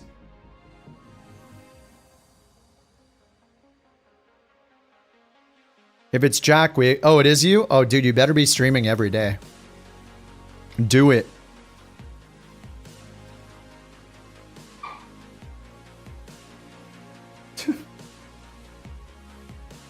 Is me. GSX boarding and refuel? Maybe? We can see how it works with the A300. I don't know what to expect, if it's really good or not. Put it on autopilot, see where you end up when you get home from work tomorrow. Tomorrow? Wait, this flight? It's only like a... Wait, how long is this flight? 5 hours? 5.5 hours. I'm a little worried about how much time acceleration the A300 can handle. If it only handles 2x, then I guess I'm going to go to bed. I mean, 2x will be fine. We can get through it. Jason says, I was on vacation, but I'm back home now. Flew for the first time since Tuesday. Good to be back in the sim again. Dude, vacation sounds so nice, though. All right, let's get the sim started.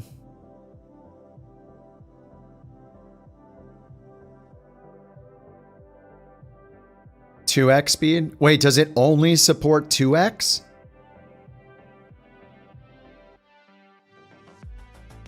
Oh no, wait, any manager, I forgot to add the low texture resolution or whatever. I guess that's fine.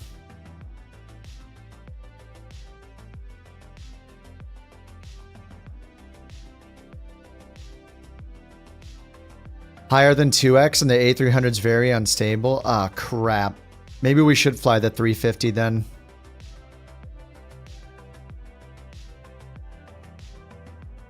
I don't know, guys. If we do the A300, we can, TJ says you can only do 2x.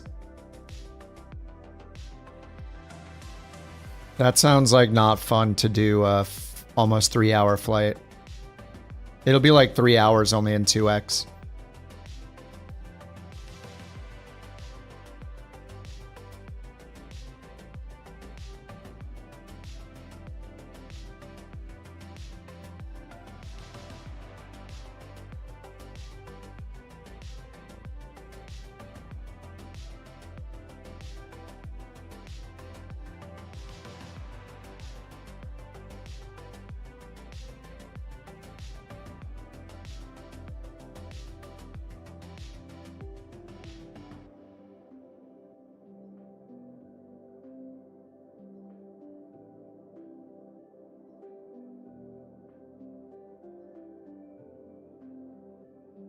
I really want to see you fly the A300. I mean, if we have time after this, I'm down.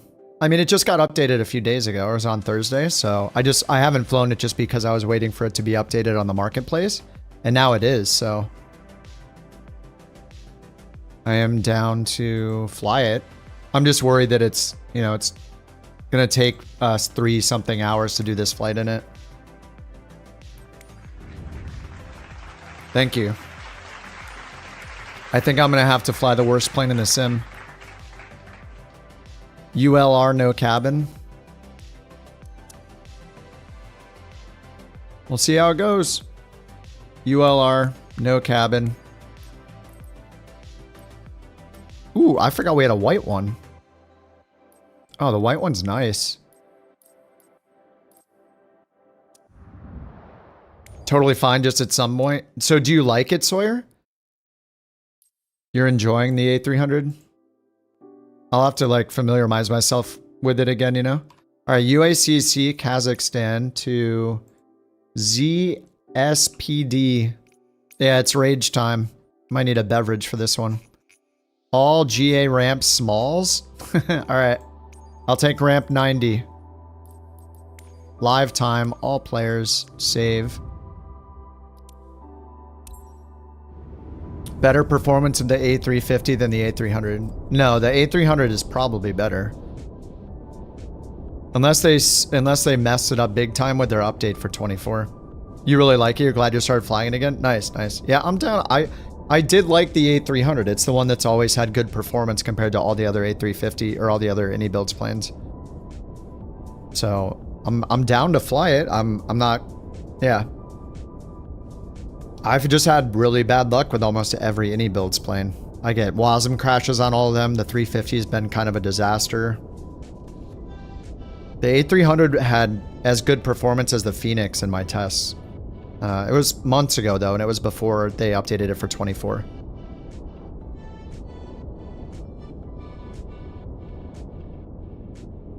This is a Cessna 172 with stops for maximum immersion.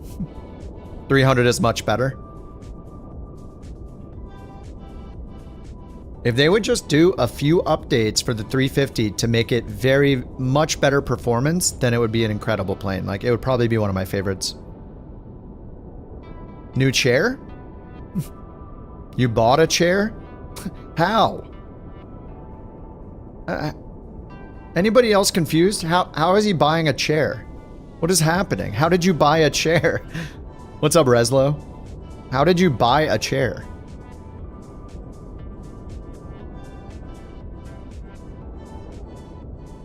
Look, we don't have the group flights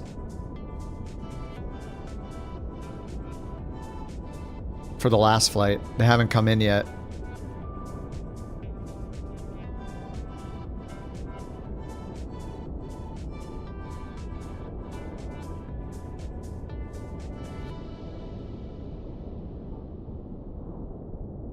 This is the original loading of the plane. I haven't loaded this plane yet, so it's taken a while.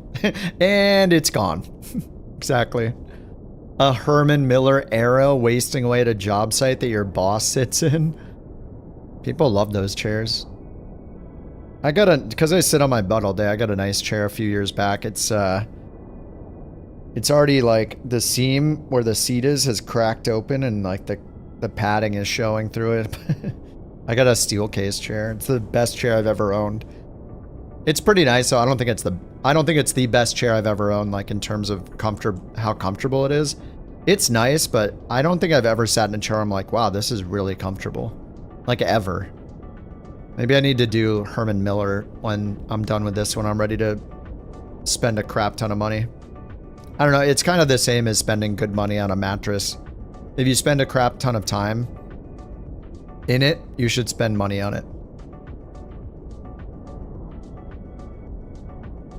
These initial loads take forever.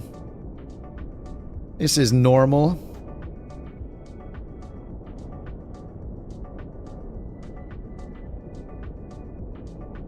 The Aeron is worth it. Bought one for your wife.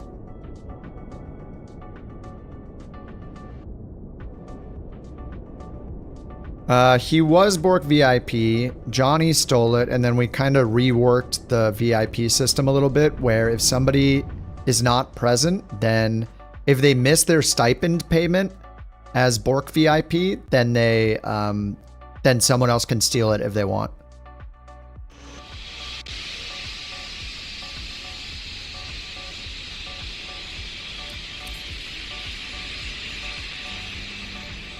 Uh-oh. Sorry, Noah. Let me move out of your way.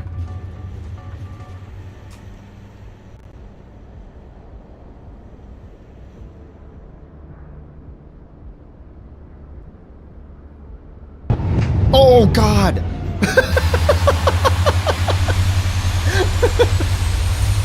Alright, boys. I'll see you there. Too low. Terrain. I'll see you guys in China. Stall. See you, boys. Good luck. God, I love this plane. Dude, do you see how fast I got up in the air with this? Stall. Oh Clear my for God. takeoff.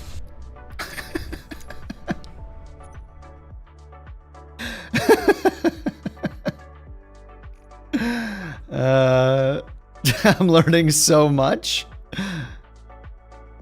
A350 looks like a Bonanza. Ah, now I know what an A350 looks like.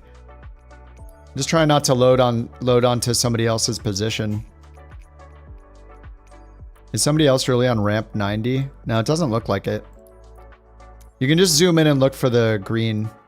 I'm gonna park over here.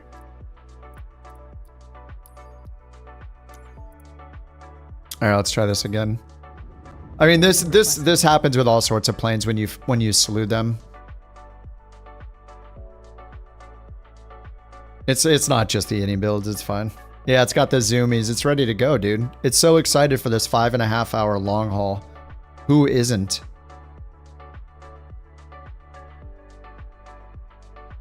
Yeah, even the default planes do it. Yeah, this isn't just something for the innie builds.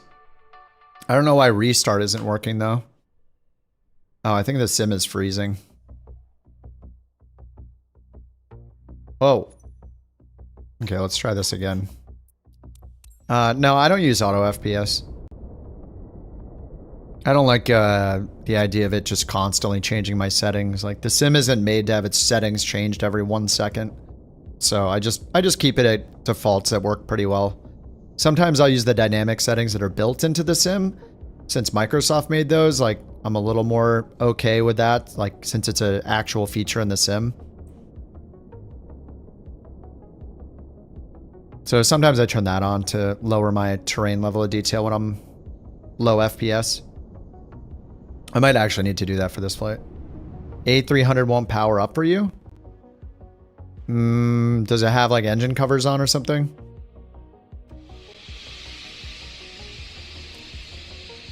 You're thinking about going VR?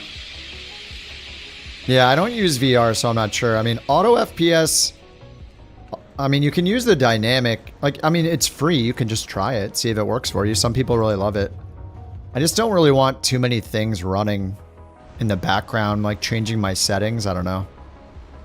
You could always just go in here like I'm about to do. Go to dynamic settings, set your target frame rate, and turn on dynamic settings. And then go to global render quality. Whatever you set for terrain and object level of detail, it will do a maximum of that. And at a minimum, it will cut it in half. So this will go between 100 and 200. Or if I bring it here, between 150 and 300. It'll just bring it down to half of its setting, So if it needs about to. that chair I bought, it was from Craigslist, and I think I was chair-fished. The picture showed a beautiful, comfortable chair in pristine conditions. The guy was only accepting Bork coins through Venmo, so I paid him. He left the chair on my front porch, and I went to check it out. It's a box with legs drawn on it. I'm gonna go cry in Bork coins now. Oh, man. He just doesn't learn his lesson. He just keeps wasting all this money. That was a good one, Speeve. Very, very good. I like it.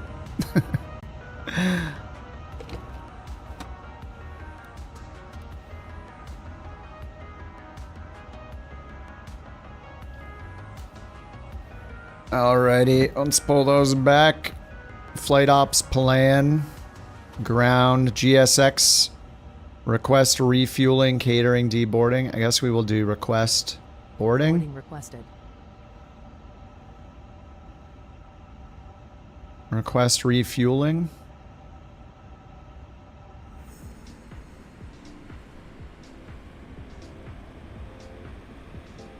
It's totally normal. We're going to board the A350 with stairs. The 777 needs 2 fuel trucks. That was all from your head? Nice. That's why it was so good. VR in an airliner is so taxing. Yeah, I mean, some people really, really love VR. It just, to me, still kind of feels like a gimmick. I don't know. It's not... To me, it's not worth the setup, the extra equipment, having that heavy headset on your head, having your eyes 1 inch from screens, blasting your eyeballs with light right in front of your eye. I don't know. It just it doesn't seem like a great thing in general to me. I don't know. I know some people love it, but when I had it before I gave my headset to a friend, I was just like I very rarely used it, and I didn't use it for that long when I did use it. I don't know. It just wasn't for me. But I get it. I mean, it can be cool. It's just a bit much. I don't know.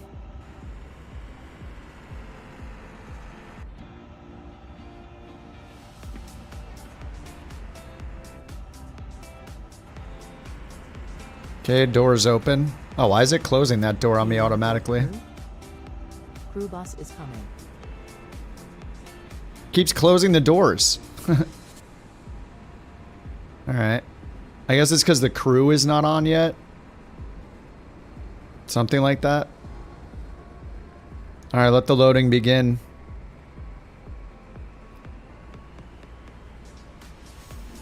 Alright, SimBrief dispatch. I guess I'll get beyond ATC going. Why not? We're going to go all out.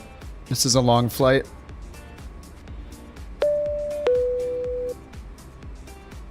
Ding ding.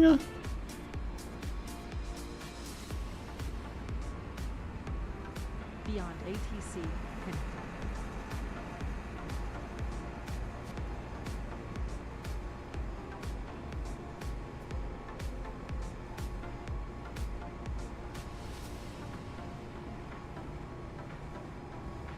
Pilots boarding starting. All right, pilots, come on in.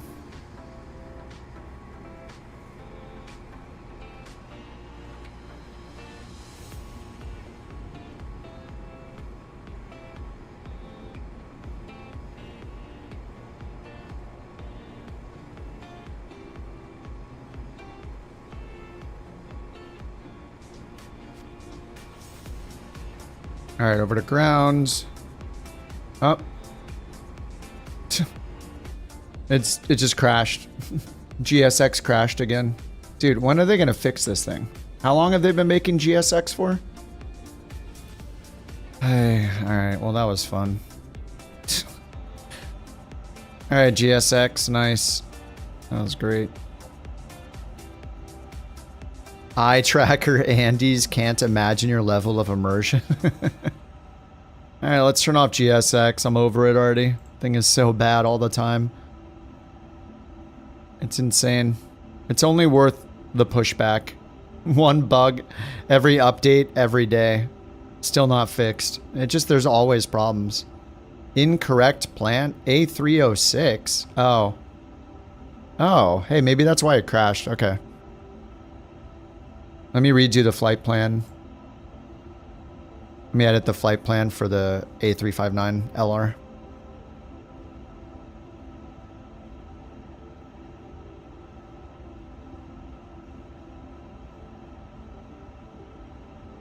Okay, regenerating.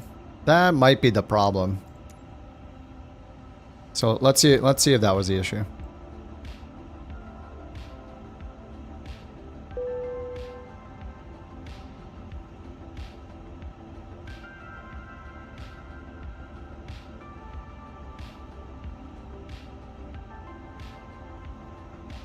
Refueling truck is on its way.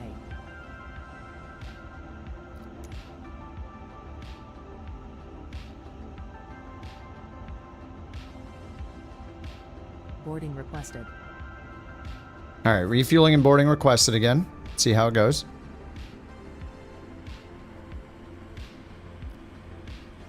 Refresh this.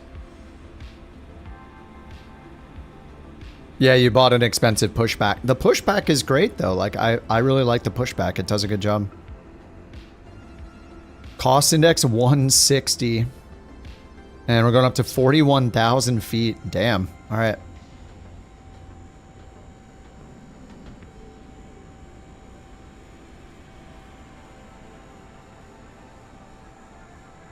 Is in position. It just did the ray gun or whatever. Did you see that?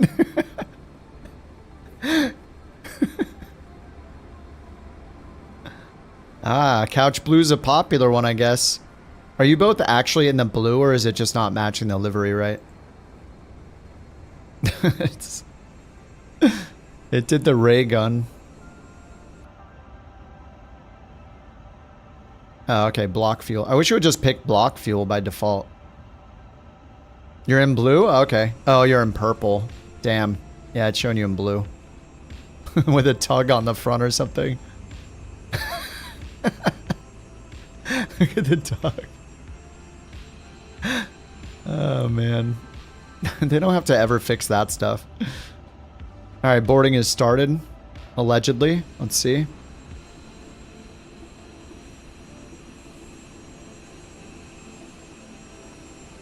Ah, the CJ3. This plane sucks? Which plane?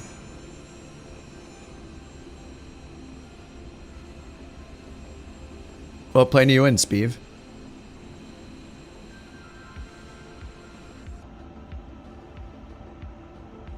Alright, let's go to flight ops, status, SimBrief import.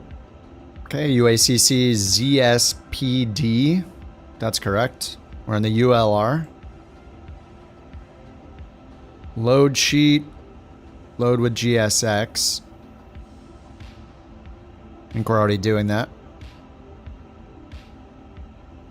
Takeoff performance. Right. Okay, let's go into here. FMS, init. Company flight plan request. Received and insert. Okay. Cost index 160. That sounds right. 41,000 feet. Wind request.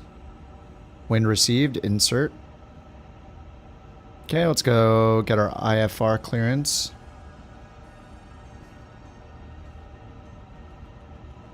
Oh, the 350. Oh, the first time you load it, it's going to take forever. Like you saw, I was just sitting here the whole time. Like, it took me like 10 minutes to load in. Whenever you load a new plane that's advanced, like a airliner, it's going to take forever just the first time.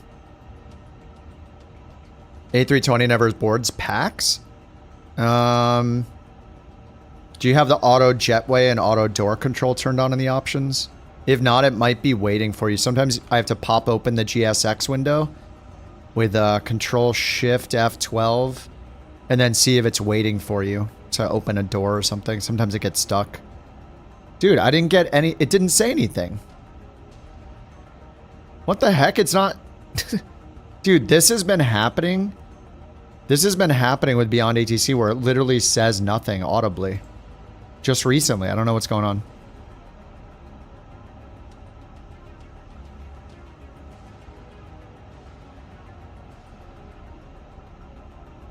It's got the right device selected and everything.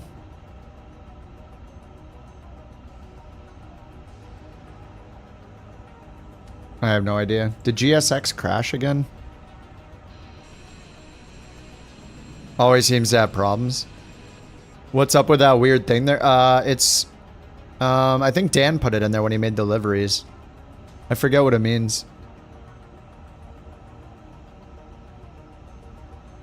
Flight plan? Everybody just generates their own flight plan generally. But you can type exclamation route if you want mine, but most people will be, especially in airliners, you'll be using you'll be using SimBrief to generate your own flight plan.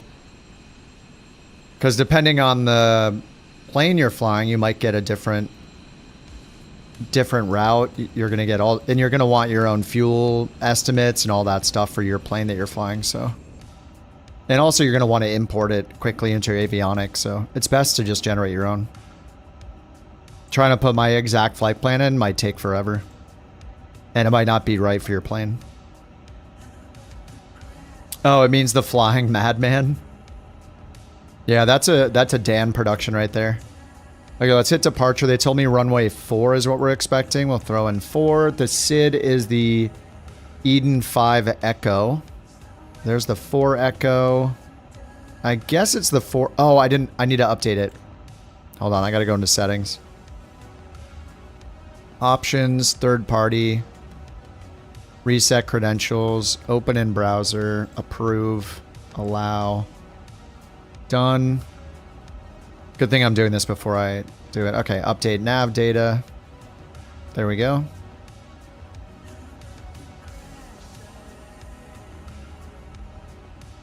Okay, done. SimBrief user ID. Okay, that looks right. Navigraph is set. Nav data downloaded. Do I have to click again? Oh, I guess not.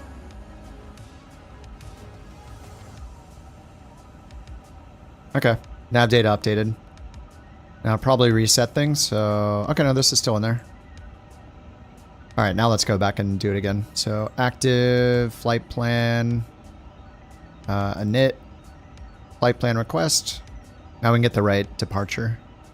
Insert, win request, insert, now departure. Runway 4. Okay, now we got the 5 Echo. That's the wrong one. It's the Eden 5 Echo.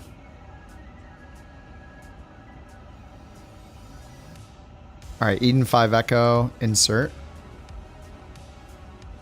Wind data received, waiting for insertion. Okay.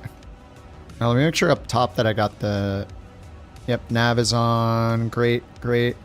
Seatbelts to auto, auto, auto. And can we turn on the PA?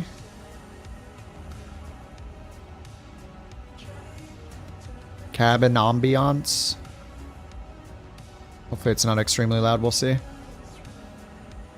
And let me check the rest of the options real quick. I gotta do my calibration. Okay, aircraft's IRS align is real. Those are all linked. Rudder controls tiller, no. Auto tiller disconnect, sure. Auto remove covers, display type, yep. Cold and dark, good. Charts, Navigraph, because... Actually, let's use the Lido charts. Auto day night, yes. Pounds, 20 FPS, boot time, fast, good. Auto save notifications disabled. Auto save every 10 minutes. Captain side, okay. Brake fan bar, no smoking signs, auto, HUD off. I'll keep the HUD off. Takeoff data, fine. Sharklets long. GPS jamming off, just so it doesn't think about it all the time. Reverser, no. Global dead zone, no. Dead zone. Let's make this... I like making the dead zone huge. I hate missing the detents. I'm going to bring it up to 10. Okay, and now we'll do idle. All the way down, idle. All the way up, toga. Whoa, oh my god, that bug still exists. That's pretty good for flex. And that for climb. Okay, that should be good. Okay, sound and cabin, I'll leave those alone. No noise canceling headphones yet. Callouts, yes. Volume control. Sure, we'll leave that alone. Stream remote, yeah, okay, whatever. Close this. Simulation. Pause at TOD, no. Auto GPU disconnect, yes. Time compression, we'll do that later, but it'll be up to 4x. Performance mode is on. I think it remembered some of my settings somehow. Or maybe they just changed the defaults. Okay, takeoff performance. Sync from SimBrief. And sync the weather. It's stuck on loading, isn't it?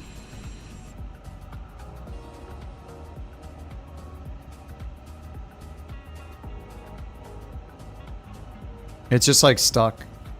Oh my god.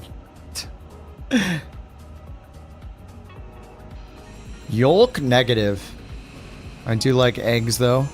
No, I use a stick. Side stick. Yolks just take up a ton of stick space. Stick space. A ton of desk space. So I used to use one, but I don't like it. I'd rather have a side stick mounted. I never have to move it. It's really nice. Eggs. Left-hand stick, because I use my mouse with my right hand. Everybody should use a left-hand stick. There's no reason for right-hand stick unless you use your mouse with your left hand, or unless you're flying from the FO side, because in general, you're going to be using a left hand on the stick, or a left hand on a yoke, and right hand on the throttle, unless you're flying like a warbird or something, or like a cub. If you're flying a lot of like commercial planes and GA planes, like you're going to use left. I mean, you should be able to do both, but assuming you're using your mouse with your right hand, you should have stick on left hand, mouse on right hand, so you can fly while you're clicking buttons. Tiller? No, I use my twist axis on my stick. My Z axis on my stick does my tiller. But I don't like using it that much. Sometimes I just use the rudder pedal tiller option because it's just convenient.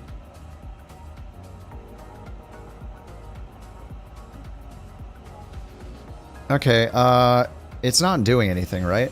It's just not even working. All right, we're going to turn off GSX control. I'm going to go back to here, and we're just going to load it instantly. It just fails like every time. Zero fuel weight updated. Okay, sim brief imported. Great. Set fuel. Instant refuel.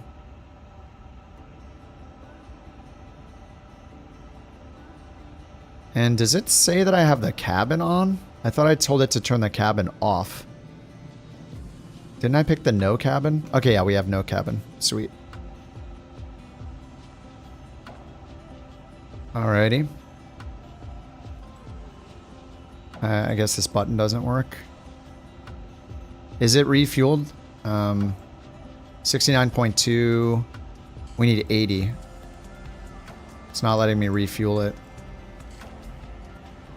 Why not? Let me just close all this, close all this.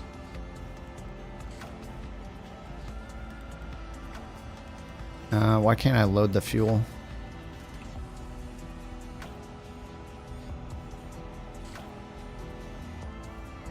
Close all.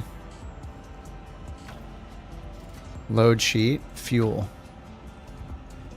I don't understand. Why can't I click these?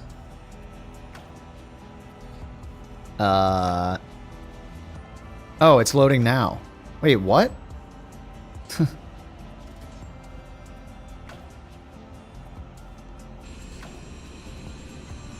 Oh, GSX is loading it still, even though I turned GSX control off. Okay, that's fine. Okay.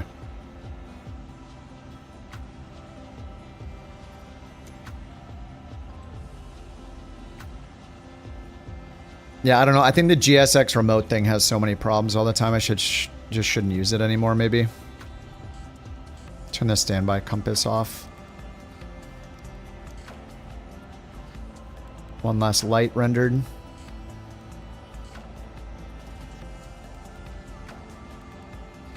GSX is struggling, dude. It doesn't know what's happening, even though it's refueling. What is happening?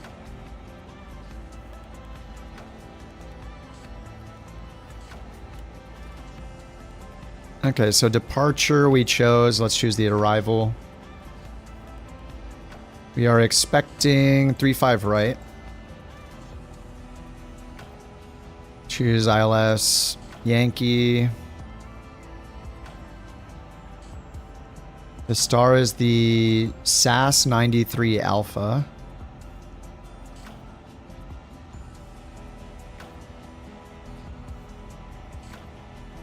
Alright, GSX. Let's get the APU on. Master switch. 3 Mississippi. Start.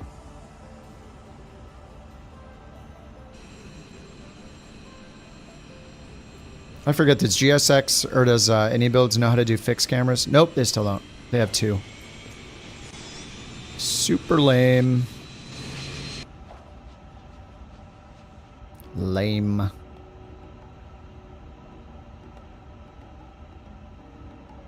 Okay, let's go to terminal chart. Departure. Edna 5 Echo. SID. Runway 4. Pin this one and this one, I guess.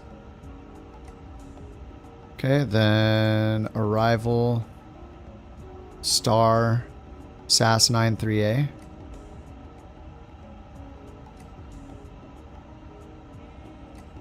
I don't know which one it is. It's going to be for 35 right. Is it north, south? We'll look at that later. Alright, we'll just go to en route and zoom in for taxiway diagrams for now. Here, IFR, night, I. Navigraph taxi diagram.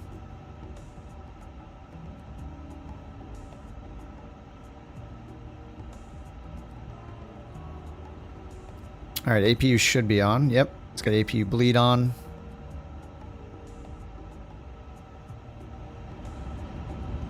Okay, external power off, off, beacon on.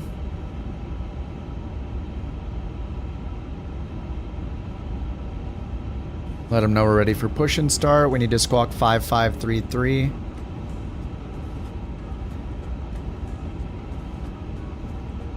Up here, surveillance. Auto. Squawk 5533. Enter. PWS auto. Yeah, look, the audio is still not working on Beyond ATC. I don't know why this has been happening the last 2 days. Pushback direction is east. Let's get those lights off. Do we have 80,000? 80.7. Yep, that's correct.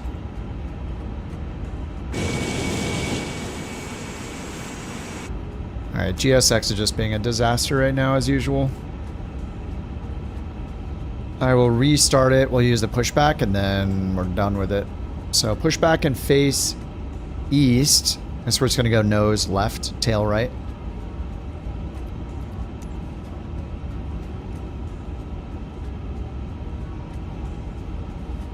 And let's hit comma. Altimeter, or QNH is 1021.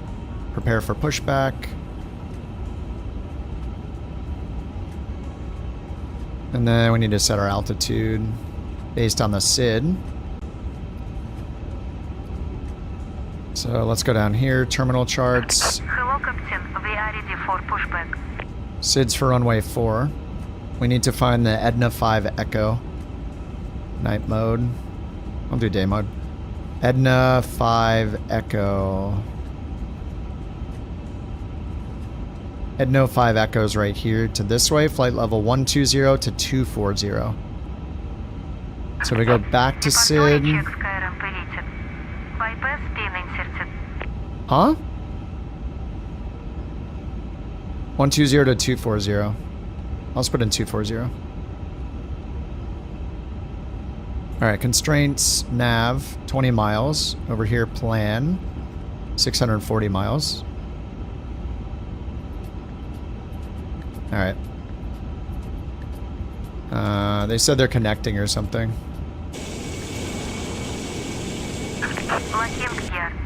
Locking gear. Alright, nose left. And he's worried about having to turn on the volume for radio 1. Oh, really?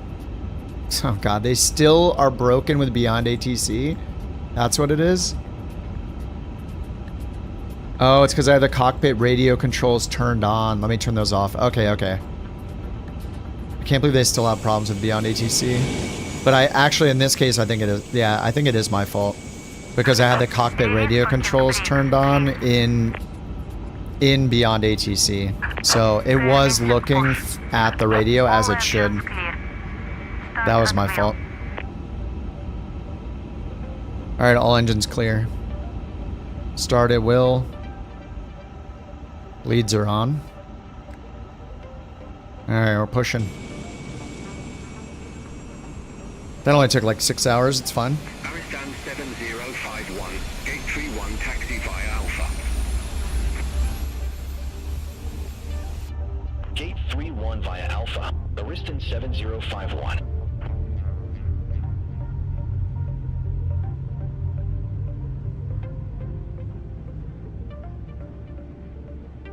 Whoa. The whole blade fan just changed colors.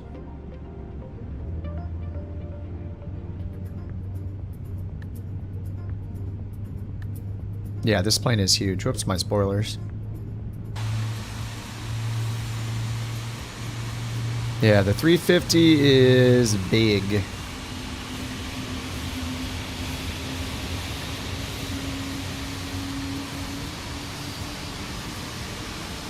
They're stopping there? What? Wow, thanks so much, guys. This is a great pushback. Okay. Whatever. Alright, engine 1 available. Engine 2 start. Wow, so helpful.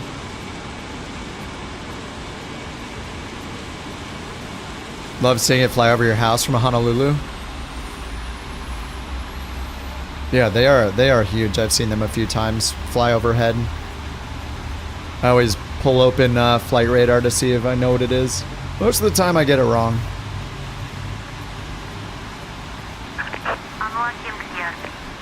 Unlocking gear. Alright, engine 2.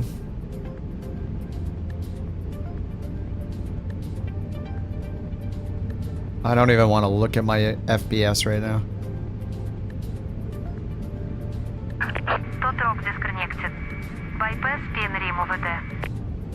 Astana ground couch 323 heavy, ready to taxi. Couch 323 heavy, runway 0 for taxi via Alpha. Via Alpha. Runway 0 for taxi via Alpha. Couch 323 heavy.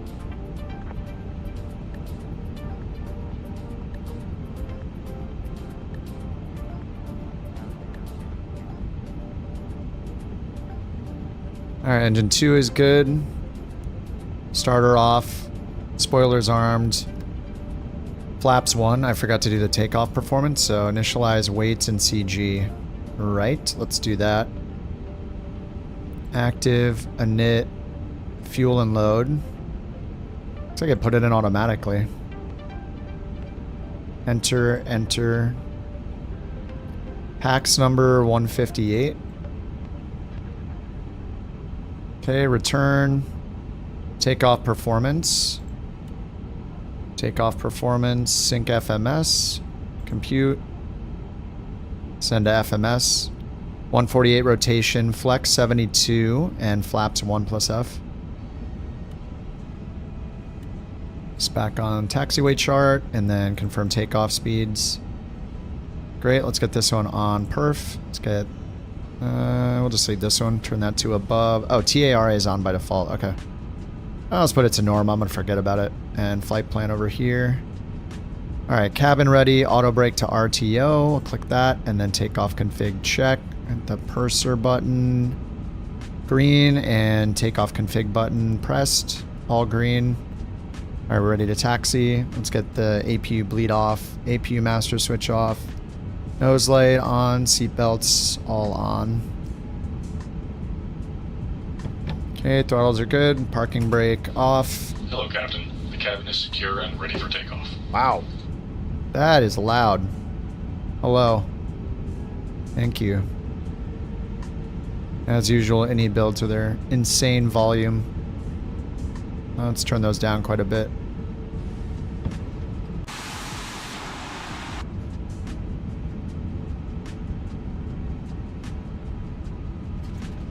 Sorry, excuse me. Sorry, Nico. Sorry.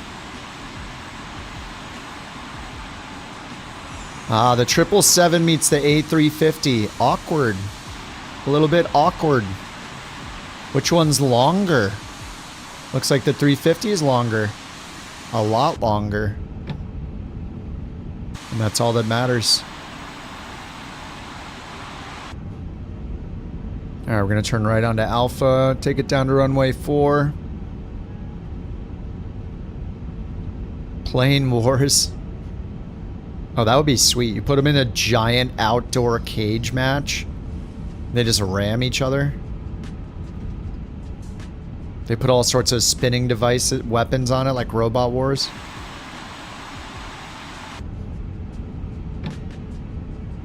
Alright, this is a long haul. We're gonna get so bored. At least this thing can do 4x.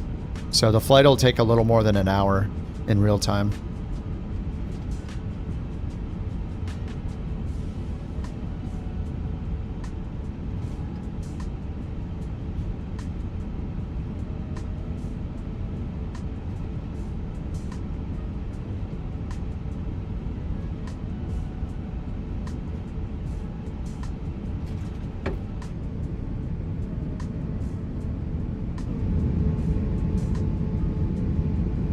Damn, those are huge wings.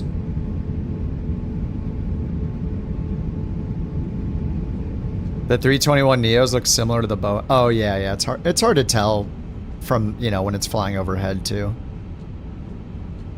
Like some people really need to see the windows to know.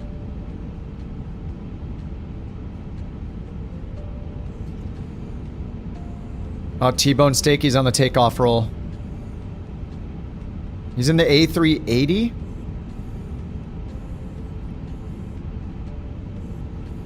You replaced it with a generic. Nice. Alright, Shadow's up next, and we got 3 of us in the A350. Bopper, me, and Speeve. Nice. Yeah, Noah, get up there. Look at the size of this CJ3. That's crazy. You guys always want the long haul. I think you're crazy. But I mean, now, you know, we're earning money. We're earning the monies. Couch 323 heavy. Contact us down our tower 135.5. Contact tower 135.5. Couch 323 heavy. Alrighty. What's up, Air? Air Tones. Thank you, Air Tones, for your generous contribution. Tones. Kit truly appreciates the support. Thanks, Morgan. And yes, maybe one day we'll get to see his true flying face, if he ever gets his pilot's license. Really? Even Morgan throwing shade. Thanks for the super chat, Air Tones.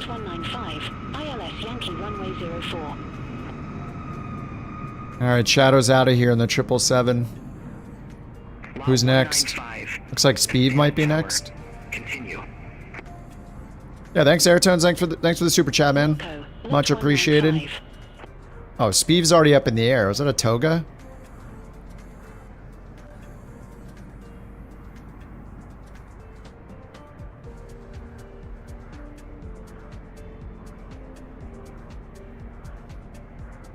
That was probably a toga right there. First time flying the A380. Alright, here comes young Bopper. Ooh, couch 777. Damn, the couch 777 looks huge. Is that the 300? It is a 300. Here comes young Bopper. That's a flex takeoff. Look at, he's using all the runway. Speed was like 500 feet up at this point. Bopper did a flex.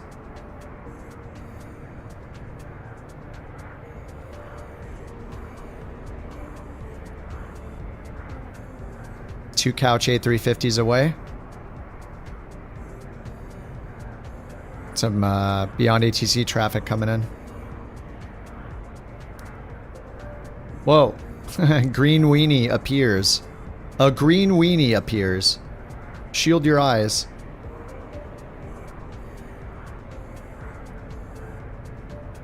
Fun to watch. CFI approved. The 350 wrecking your frames. Yeah, turn your air traffic to low so it doesn't load at any... doesn't load them in full quality. Alright, Johnny's disappearing. Green weenie disappeared. I'm just gonna take off. I'm just gonna go. Sana Tower, couch 323 heavy, ready to go, runway 4.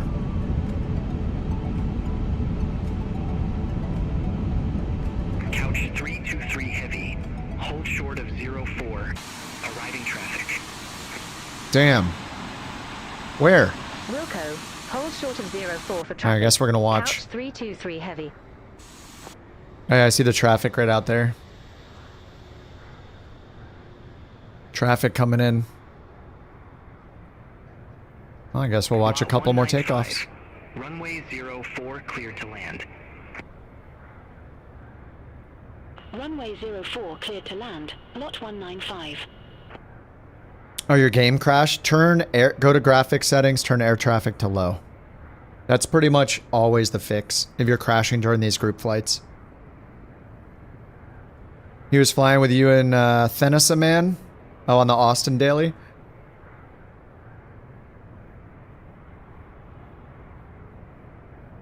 We got some more 350s. Deadly's in the ULR. Nico's in the 777 freighter.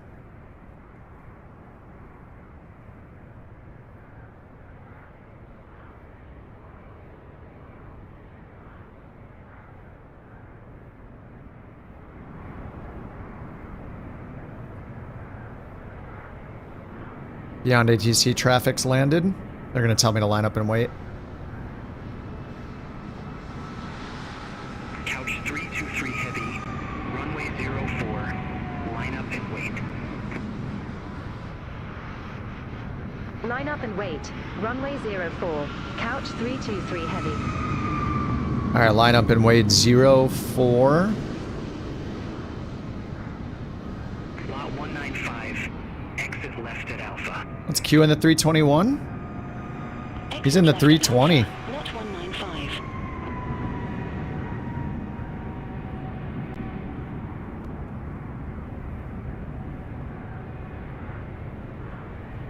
Oh, here comes Johnny. Couch 777 300 ER. A Dan Razor livery. Dan Razor special. Couch 323 heavy, Astana Tower, runway 04, cleared for takeoff. Woo. Runway 04. Cleared for takeoff. Couch 323 heavy. They cleared us for takeoff. Alright, parking brake off. Let's get the landing lights on. Takeoff. Strobe on. Seatbelts are on.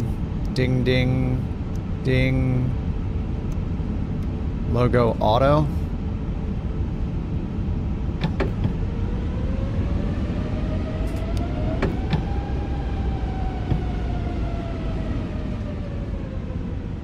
Alright, we got cleared for takeoff. Let's get the heck out of here.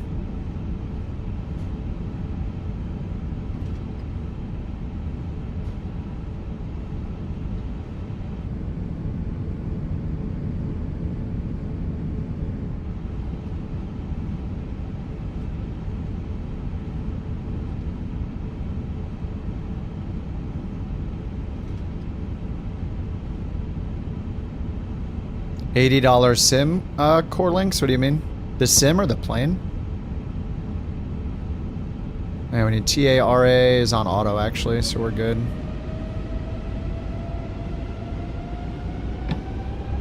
Alright, manual flex S72 SRS runway. Why is it always so hard to put this thing on a... Dude, turn! I am full left rudder right now and full left nose wheel. I don't know what they messed up with when you first start the takeoff roll, but it's impossible to turn the thing. It's so weird. Something is super messed up. Turning's an extra $50. Probably. V1. Rotate. You have that with the NE A320? Like, I wasn't that off the lineup. It wasn't that bad. I should be able to turn just a little bit. It's just not surprising. It's an in-builds plane. Hello, Captain. The cabin is secure for landing. Cabin is secure for landing? Nice.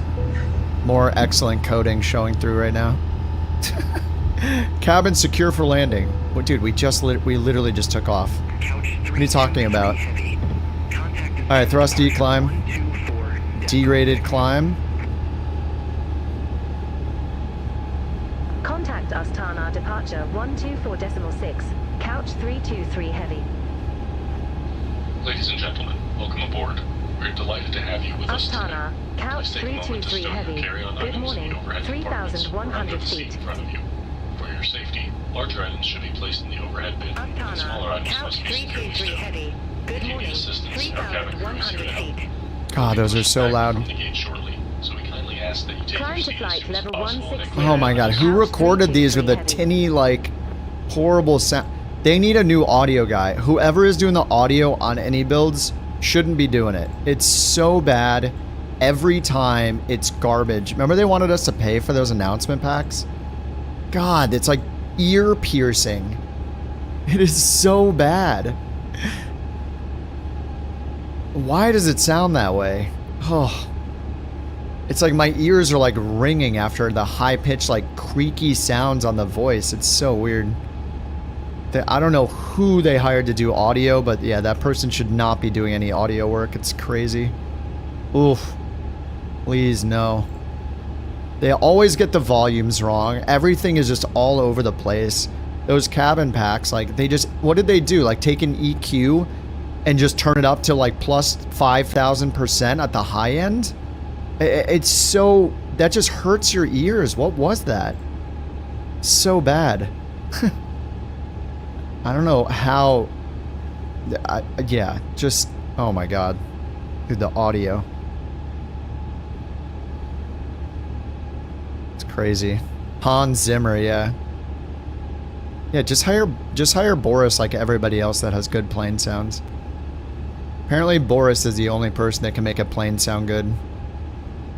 It's not even just a plane, like those are just like announcement sounds. Ugh. Is it just me, or are those like ear stinging? Like how like tinny they sounded.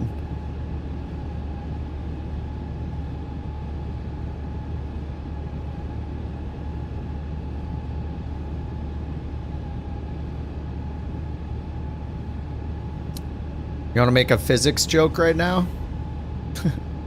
I will not understand it. Boris is goated, yeah. You bought what? AnyBuilds LAX? Oh yeah, AnyBuilds LAX sucks. Alright, 10,000 feet. Landing light off. Seatbelts off. Auto.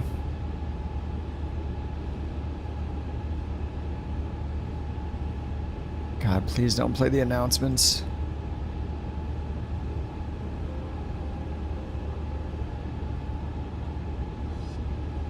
Alright, right turn. There we go. Cabin announcements for Phoenix add-on? I just use the default Phoenix announcements and they're good.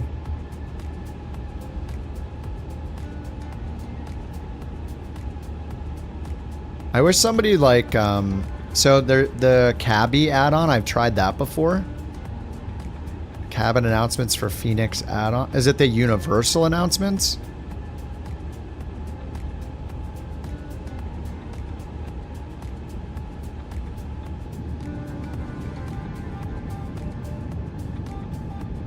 Let me set the cameras they should have set. This is one they should have set. This is another they should have set that I shouldn't have to set.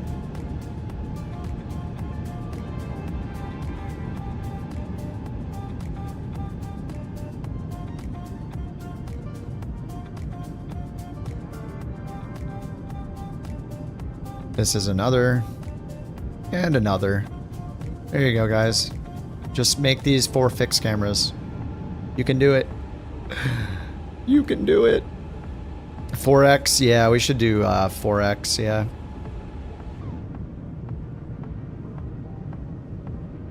$400? No, my terrain level of detail is at 200. I could put it up to 400. We can see how good it can get. We'll just set this to like 50 FPS.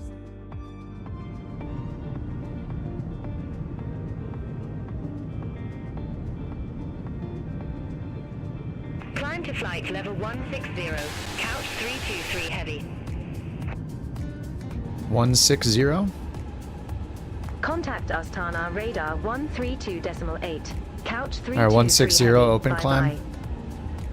We're almost at 16,000. Astana radar. Couch Community 323 sound heavy. cabin Leaving sound flight packs. level Is that the 136, universal flight level announcements 160 one? direct to Dano. Rich, I use that a little bit, if that's the one you're talking about. Couch 323 heavy. Astana radar. Good morning. Identified. Climb to flight level 330. Okay, 330. 41,000 is supposed to be our top Flight level altitude. 330. Couch 323 Alright, so we're heavy. doing 330.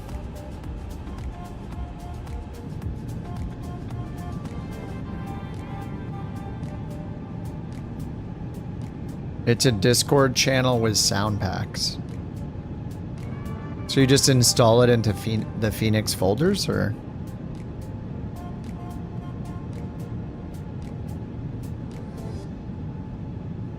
I mean, I'm not in the Phoenix, so it's not going to help me here, but I usually just use the default Phoenix ones. Oh, they do have sound pack folders? Huh.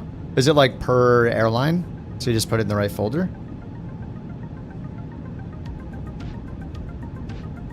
I don't, like, the default sound announcements are fine. I wish somebody, like, the people that make Cabby were on the right track, but they stopped short of using AI to make it dynamically come up with things to say. So I stopped using Cabby because after the first flight, it literally says the same thing every single time other than, like, the temperature. So it just wasn't worth paying for. If they made it work with AI, where they train the AI to come up with different, just slightly different scripts, you know, for the flight, that would be awesome. And then they could make it so it checks your lat long folder, and then it, or your lat long, and figures out if you're near any, like, points of interest to point out. You know, like volcanoes and mountain ranges and, you know, all sorts of stuff like that would be cool. But they stopped short of doing that. They just, like, it just has the same script every single time.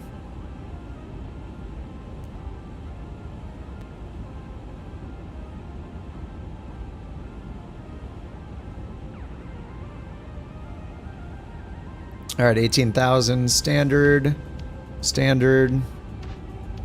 So I already had, oh yeah, when I click it here, it does it up here too. It's all linked. All right, we are done with the SID. Let's go in here and unpin that and unpin that. Then go on route and zoom it out. Might as well do the world map. Alright, we got a ways to go, guys. I know that there's no way that they made a click spot, right, to turn on 4X.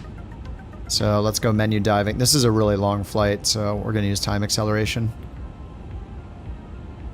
OIS? Where is it?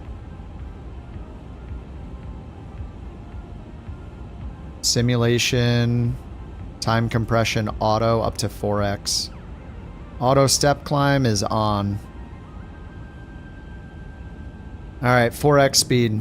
This is a super long flight. We gotta do it. Yep, sim rate time.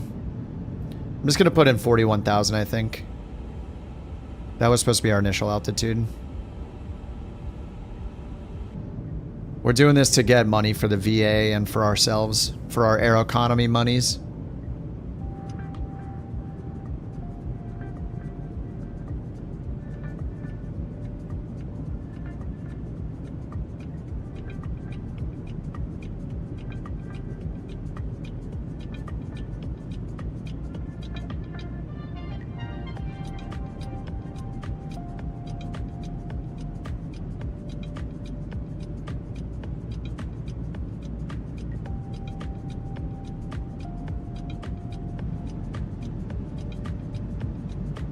Goodbye, Kazakhstan.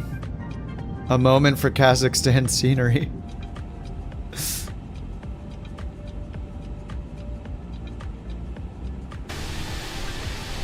Food and beverage? Oh, yeah, yeah. Well, we're in cruise. You can, we're still in the climb, but you can go and retrieve your beverage at any moment.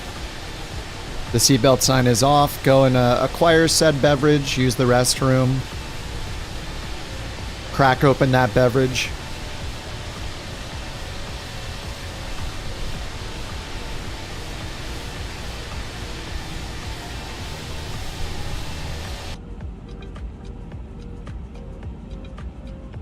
Performance is not bad right now. I'm not looking at my FPS, but it feels smooth. I don't have frame gen or anything on, of course. It doesn't feel bad right now.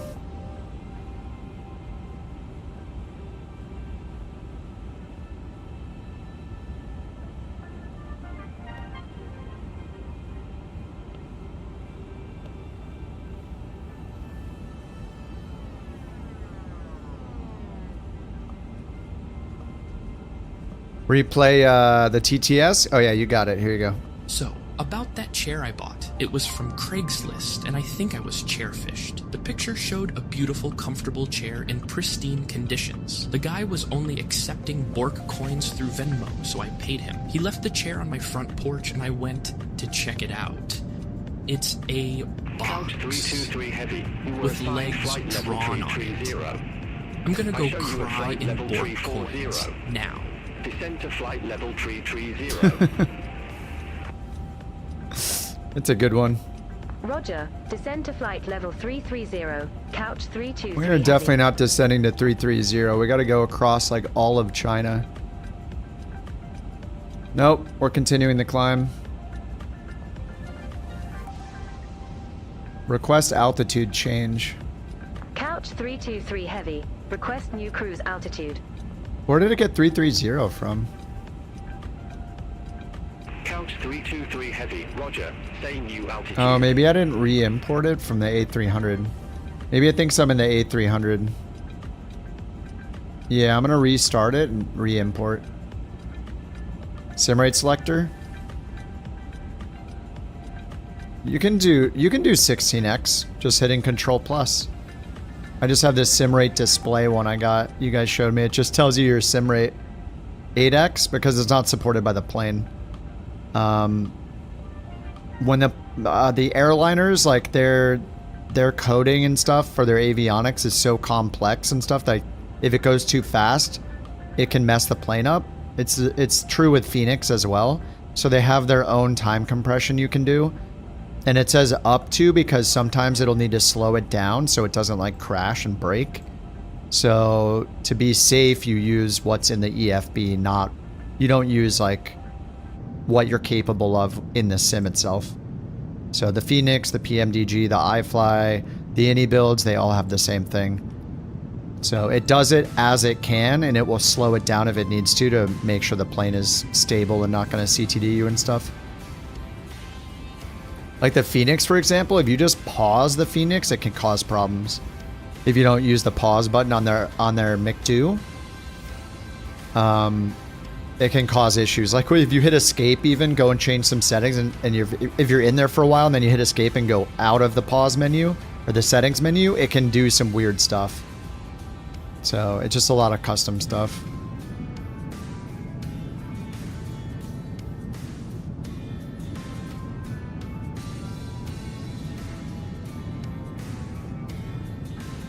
Look at our train. Look at us. There's a lot of people doing, there's a lot of people in Florida right now. There's a few people here where we ended up.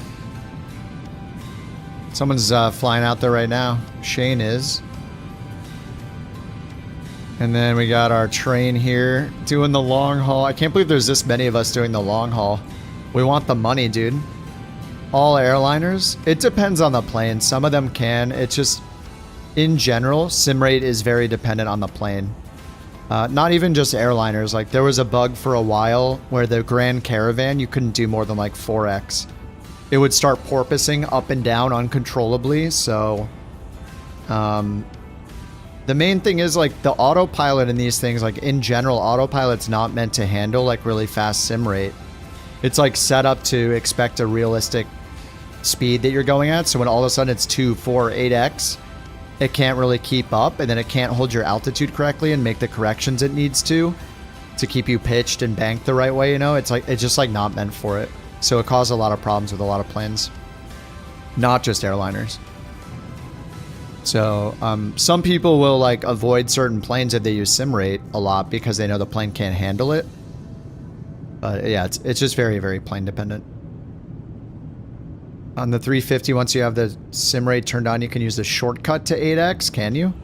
I don't know if I want to risk it. It's actually running pretty well right now. The performance feels pretty good, surprisingly. Again, we didn't take off at a big airport, though. We took off it from an airport that had really... it was like a GA airport, you know, so...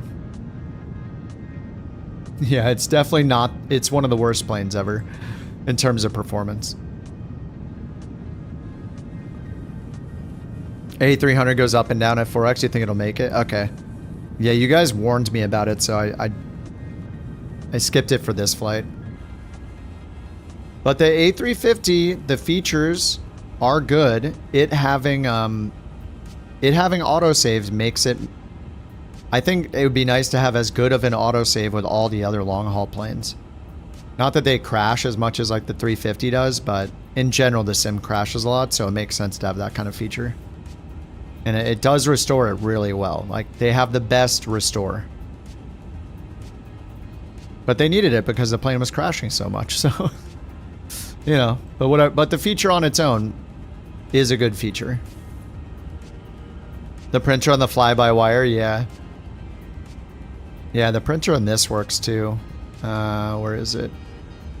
I think I have to go to ATC.com, ATIS, auto update, and then I can turn on auto print, I think. Update or print. Print. I don't know if it'll do an auto print.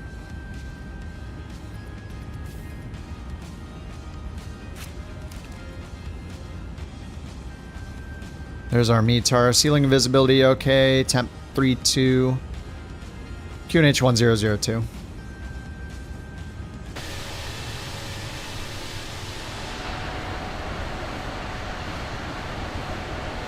Oh, the auto print is FMC data printer? Or FMS data printer? The auto print. Oh, there we go, yeah. Auto print pre-flight. Nice, yep. Takeoff, wind data. There's no auto print METARs though.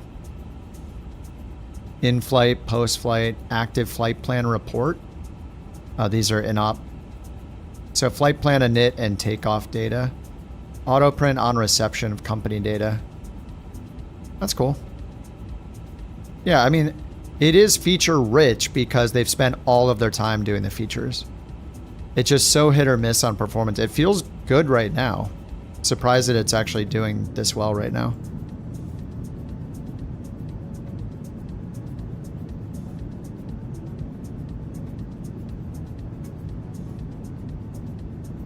You're plane spotting at the In-N-Out near the LAX? Oh, in the sim? God, In-N-Out sounds so good right now, actually.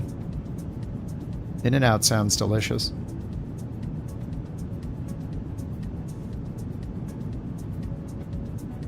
Speaking of In-N-Out, I'm gonna go reheat some food. Be right back.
Q, thank you for the Bork.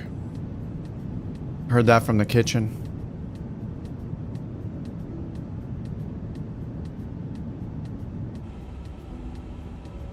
Alright, how we doing here?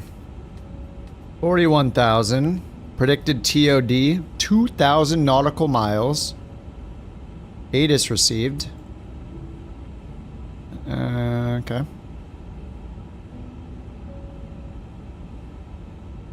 Alright, where are we at?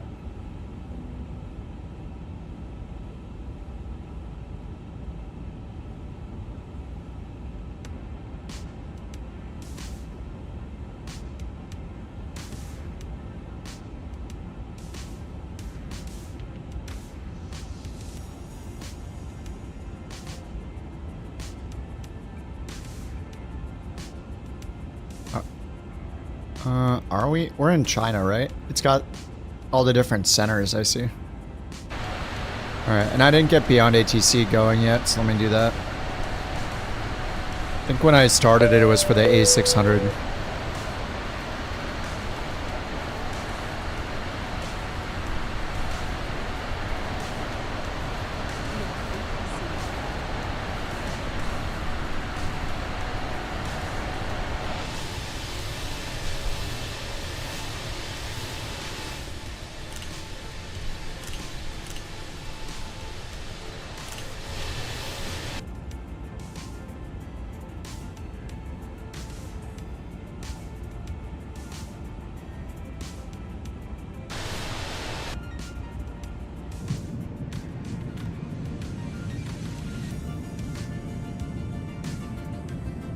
Alrighty.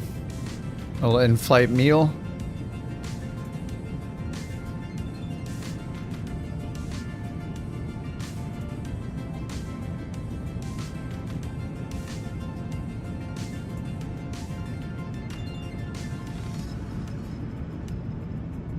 Hey, what didn't do any testing for the pilot for hire?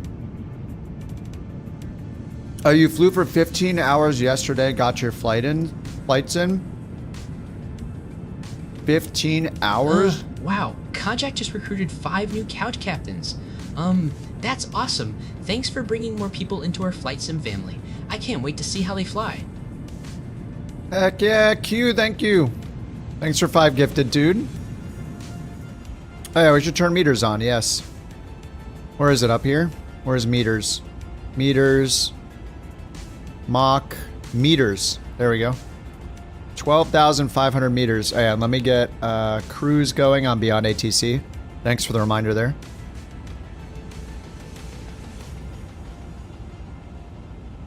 $5 a.m. streaming. Oof. Yeah, I heard you were on a long time yesterday. I think by the time I was like up and ready to go, you were already done.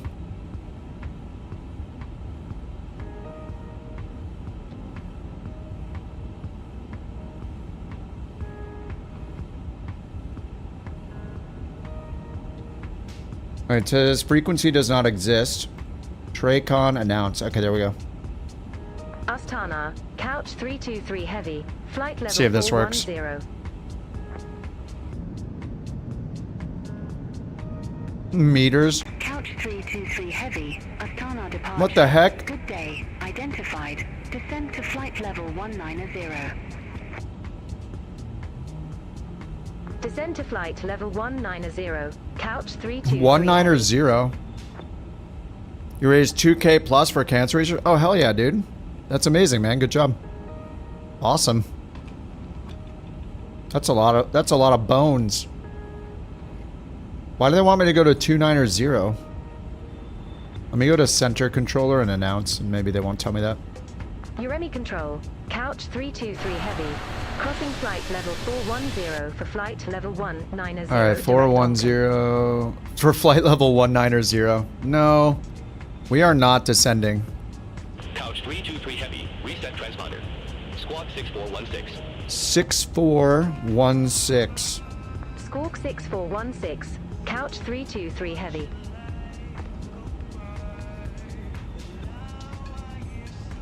Couch 323 heavy, YourMessage control, radar contact. Alright. I think we're good now. Radar contact.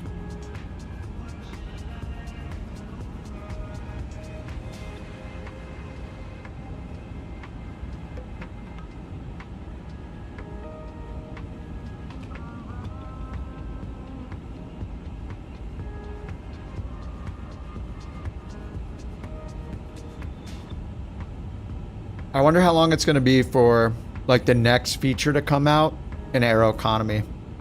Because this one's just like a proof of concept, like.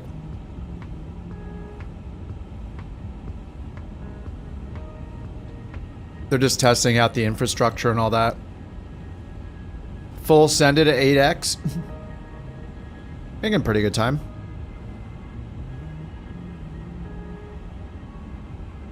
$737. It's going in 4x, so yeah, it's like we have what, 450 miles to go.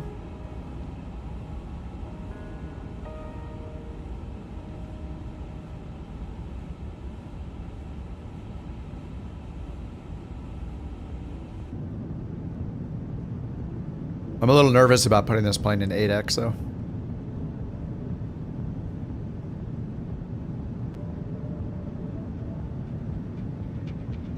And anybody in the Phoenix can only do 4x as well. I mean, in theory.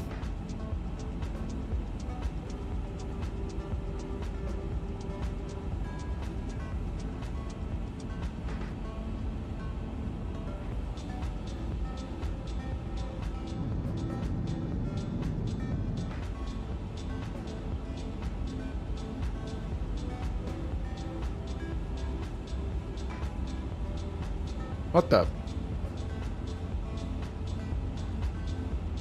What happened to the... what happened to the METAR? Print. It disappeared. Flew across the US with no sim rate in the Aerostar? Dude, the Aerostar is awesome. I just flew it earlier with a new update. It's just more and more polished. It's really nice.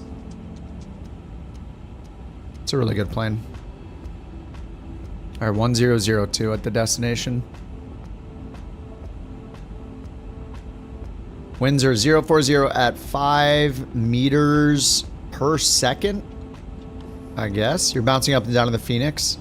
Plus or minus 300 feet from cruise. You're doing it in 4x, Q? Or are you trying the 8x thing? Oh, the mountains in front of us. Holy crap. Dude. Oh, this is kind of an awesome view. I'm gonna want it from this side, though.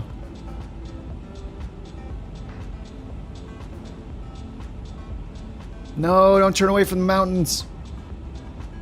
Good.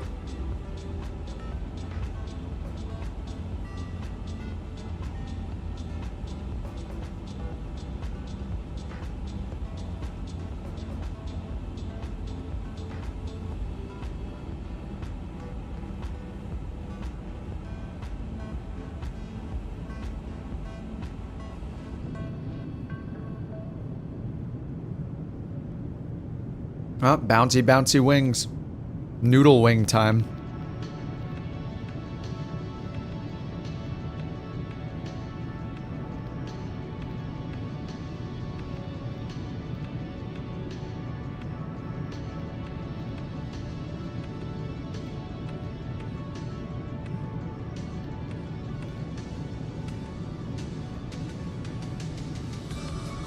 Now do it with the Starship. You have to do it in every plane from A to Z. Once a day, 15 hours. Wait, how long did it take you in the Aerostar?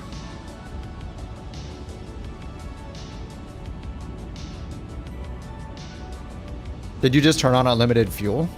15 hours? That does not sound fun.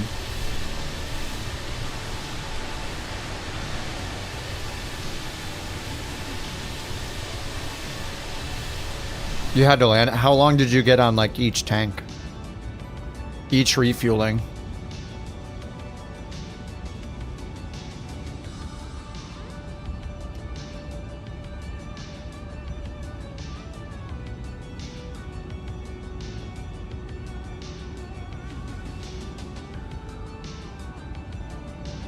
You were sitting on a folding chair? Couch 323 Heavy, you're on course.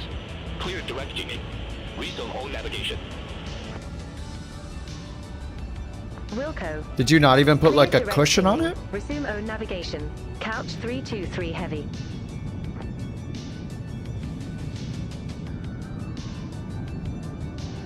Yeah, that sounds horrible. It builds character, yeah.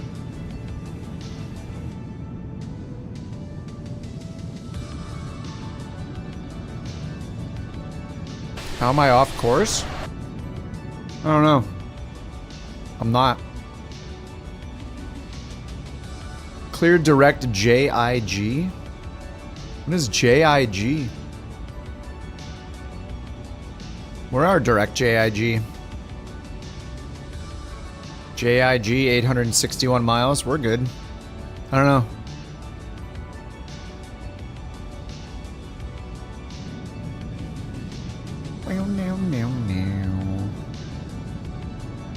Check general. Am I gonna regret this?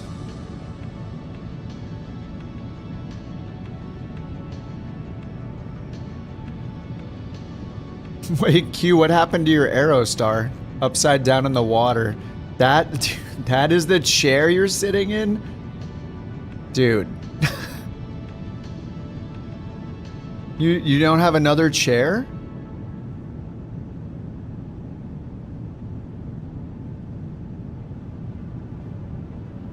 That can't be the best chair you have to sit in. So you ordered a new chair. I would say that you should have ordered a new chair. That's good. That's a good purchase. Okay. Yeah, that's 100% necessary. You can't skimp on your chair and you can't skimp on your bed. You gotta spend the money. The James Bond chair. They hit him in the nuts. I think that is it, yep. With the hole in it. Costco order from hell took forever. You came back when you were done to turn around land.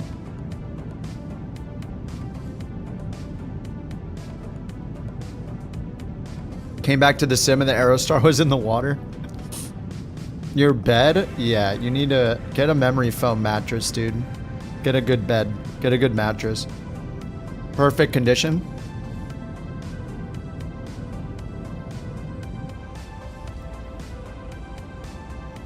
I mean, I remember sleeping on like a futon that a family member gave me, and I slept on that thing for like 4 years before I bought a proper bed, so I understand. And it wasn't like a nice futon either. It was like extremely rough. It was not good.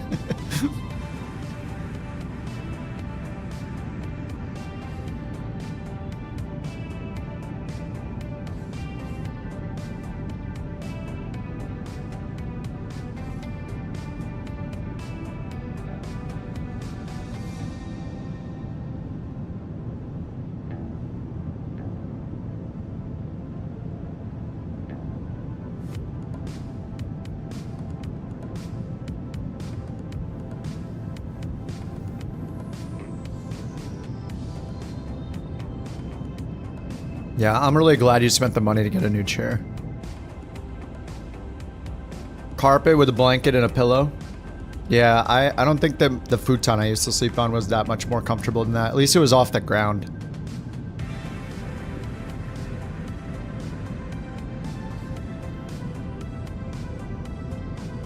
Steelcase Leap V2 with an Atlas headrest. Holy crap. Yeah, I have a Steelcase chair. It's okay. I don't know. It's not like the best chair I've ever sat in, I don't think.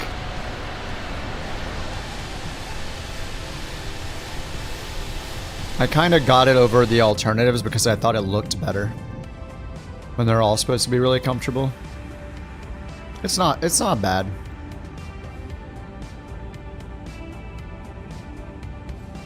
It definitely has a lot of adjustment points, so you know, that's what you pay for. The configuration options. TOD? What are we at, 1,000 miles? Perf? 1,400. Sit cross-legged, can't use stuff like the Aeron. It's hard to keep your feet on the floor. Like, it's hard for me to keep my feet on the floor.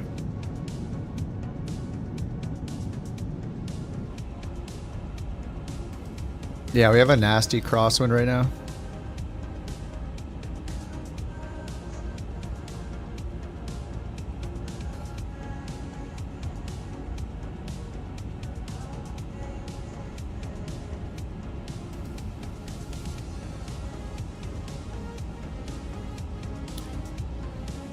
Yeah, the gesture is the one I got.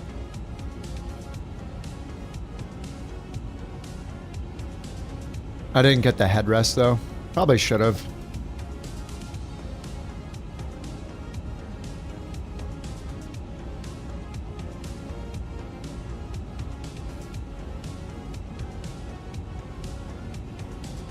The Leap, you can find them for cheap unused office furniture sites. Facebook Marketplace. You bought so much other stuff before a chair and a bed? Yeah.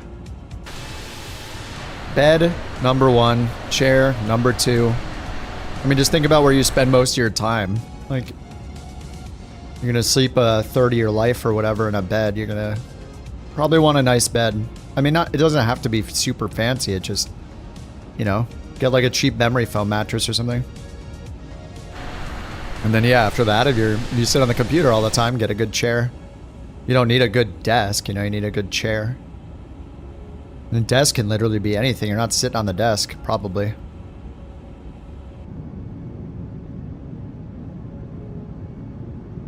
Gobi Desert. Dude, this looks awesome.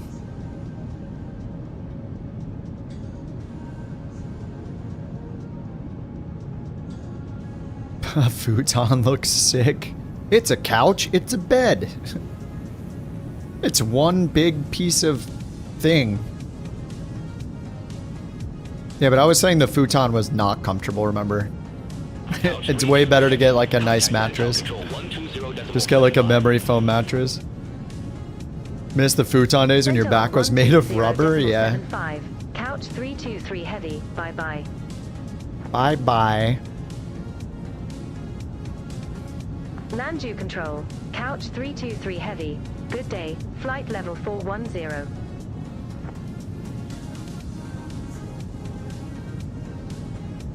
Couch 323 heavy. Lens out control. Identified. Identified. Yeah, they're awful. Yeah, it's not a proper bed. You don't want one. If you used one, it's probably because you had to. Yeah, get a nice mattress. Get like a nice memory foam mattress or whatever.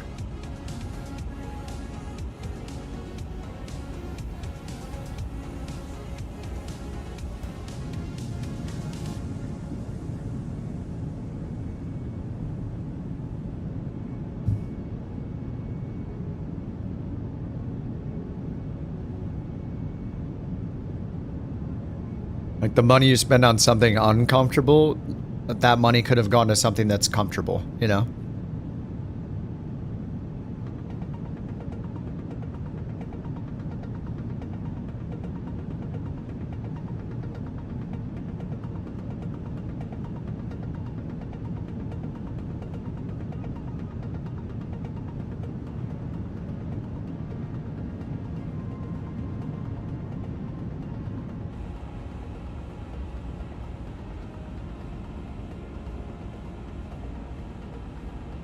I don't know what you're talking about, Bird.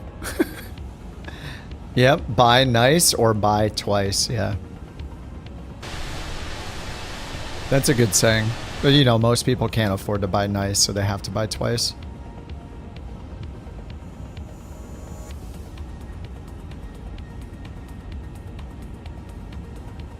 Mach 6.5.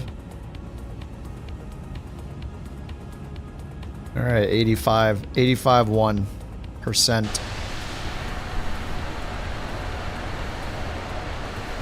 Oh, this looks so awesome right here.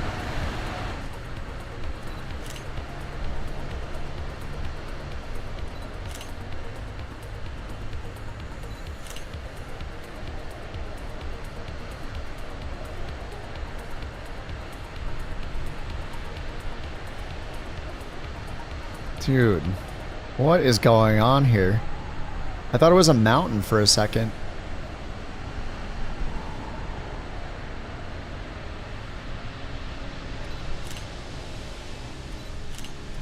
What is that? What are we looking at?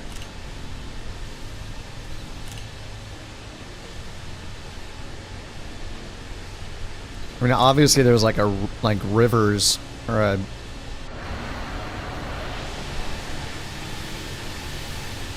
That looks crazy. What are we, yeah, I don't know what we're looking at. Dry riverbeds? That looks so cool. Yeah, you can see it coming down from the mountains right there, and then flash floods, yeah.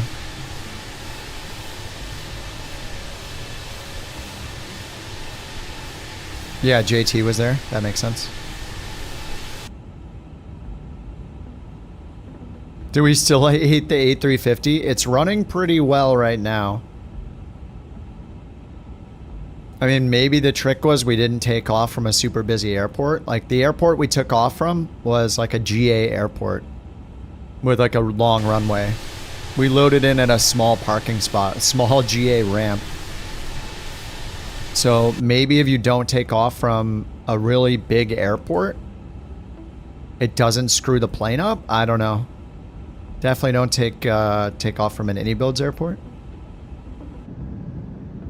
Realism for the win. Yeah, taking off from a tiny airport, yeah.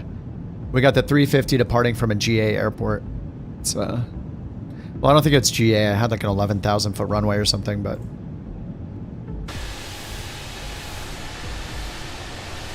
But yeah, I mean, the performance seems fine right now. I mean, maybe the full Windows reinstall and the full sim reinstall cleared out some files that I didn't delete before that was screwing the A350 over. Like, maybe it had some old files that somehow weren't deleted. I mean, I cleared WASM, the caches, everything. I don't think I ever uninstalled and reinstalled the whole plane. Maybe that was the problem. Maybe it needs a full delete and reinstall for the updates to work properly, but I mean, that could have been it, but the last time I tried it, I was lucky to get like 35, 40 FPS with the 5090. And it feels like it's doing better than that right now. I mean, maybe it just feels like it's smooth and it's not really. I have it set to max at 55. I mean, I have dynamic on, so right when it gets... Oh no, I have it set to 50, sorry. When it gets to 50, it's going to try to turn the terrain LOD up. But yeah, it's barely getting to 50, and the LOD is still at 0.5.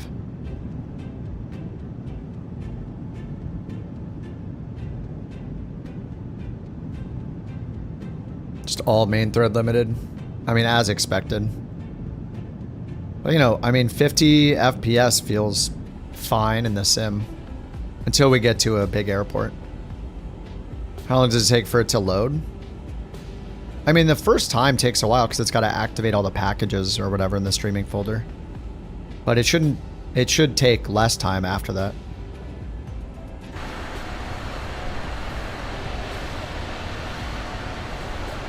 I don't really time it though. Usually I'll just hit the button and walk away. So I don't know what it did when I first reinstalled Windows. I didn't record the time or anything.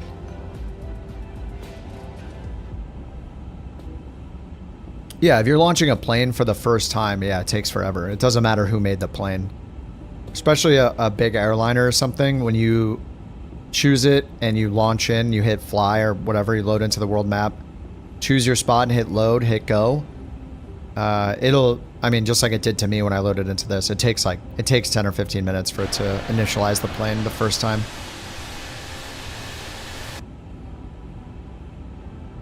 Oh, what's up, Mock? Sorry, I didn't see your message, dude. The foot model money. No more futon with that foot model money. Heck yeah.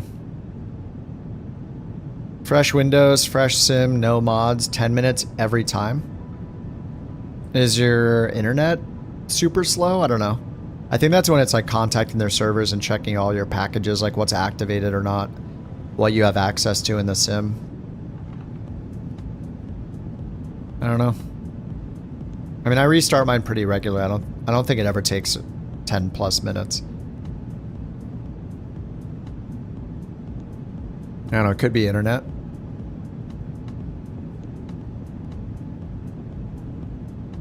Alright, how's our TOD? 1,000 miles. We did this to ourselves. 4x sim rate. You're on gig fiber, okay. Yeah, I don't know.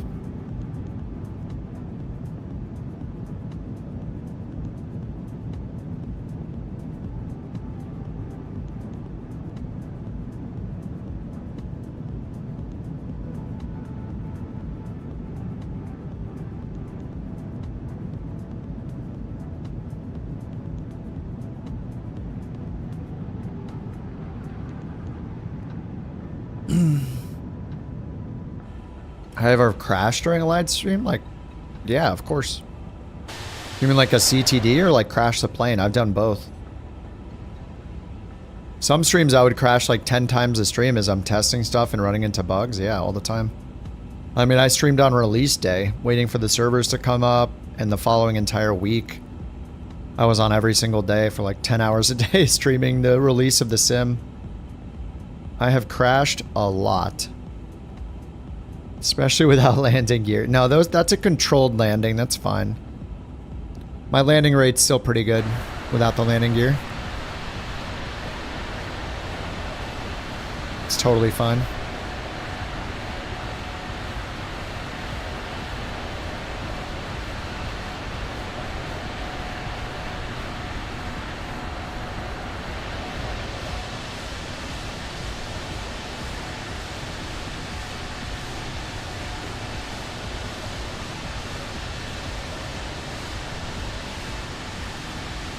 I wonder if they'll make it so we can't use sim rate on the dailies, since it's earning Aeroconomy money.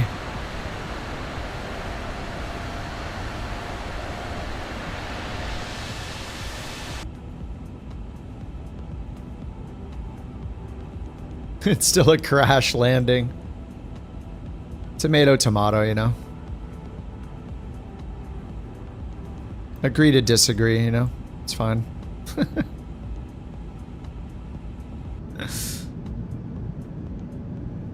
What, don't say CTD and it won't happen?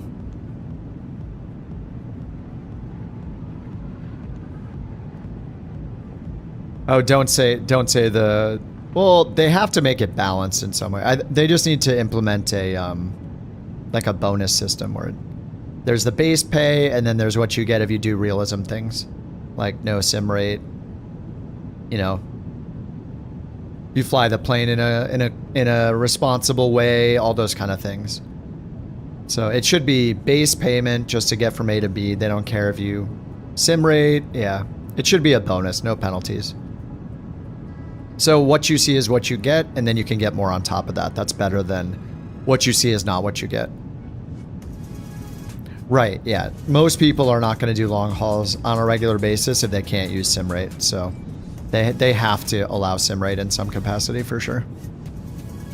Yeah, no skip bonus, yeah. Or just do what Neofly does. Like, yeah, it's the same thing in Flight Sim 24's crew mode, yeah. You get a bonus if you don't skip, you get a bonus if you do it in real time, you get a bonus if you don't exceed certain bank limitations, you get a bonus if you have a good landing rate, you get a bonus if it should just be all bonus based. This is how much you'll get from going to A to B, use sim rate if you want, fly irresponsibly if you want. You'll get that as long as you complete the flight. And then everything on top of that's a bonus.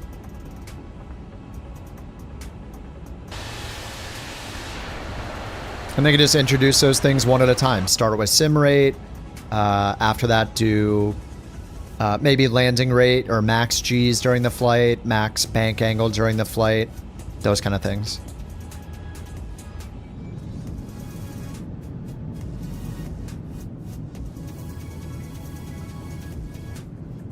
Yeah, the dried up rivers, yeah. Oh, was it a dam up there? Yeah. It looked like it came up, yeah, from in between the mountain, in between the mountains there. Yeah, it looked awesome.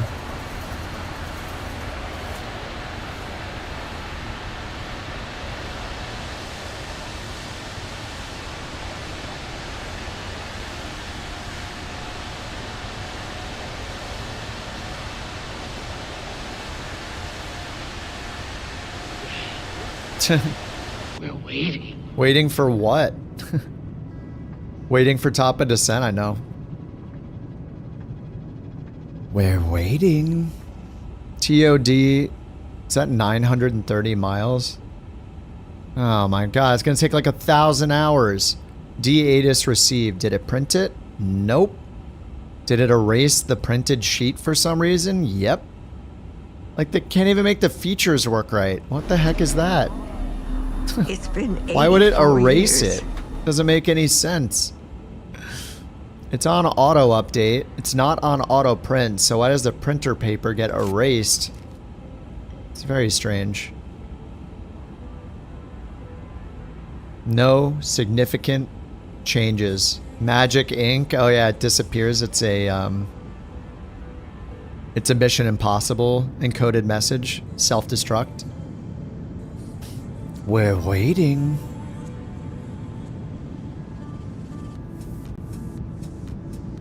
It'll be nice when we can see like how our balance in the VA goes up and down too. So this is at 48.9 right now. Oh, somebody just finished a flight. We're at 49. It'll be cool when we can like go in and look at the details of the balance of the VA. Cause I don't think we can see that yet. Like when I go to Aeroconomy, this is just my balance and what I've sent to couch captains.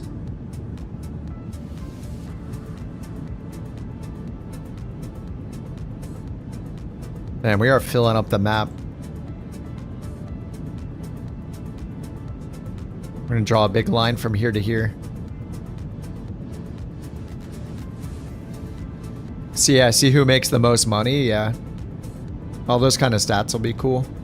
Who contributed the most, therefore who gets the first plane.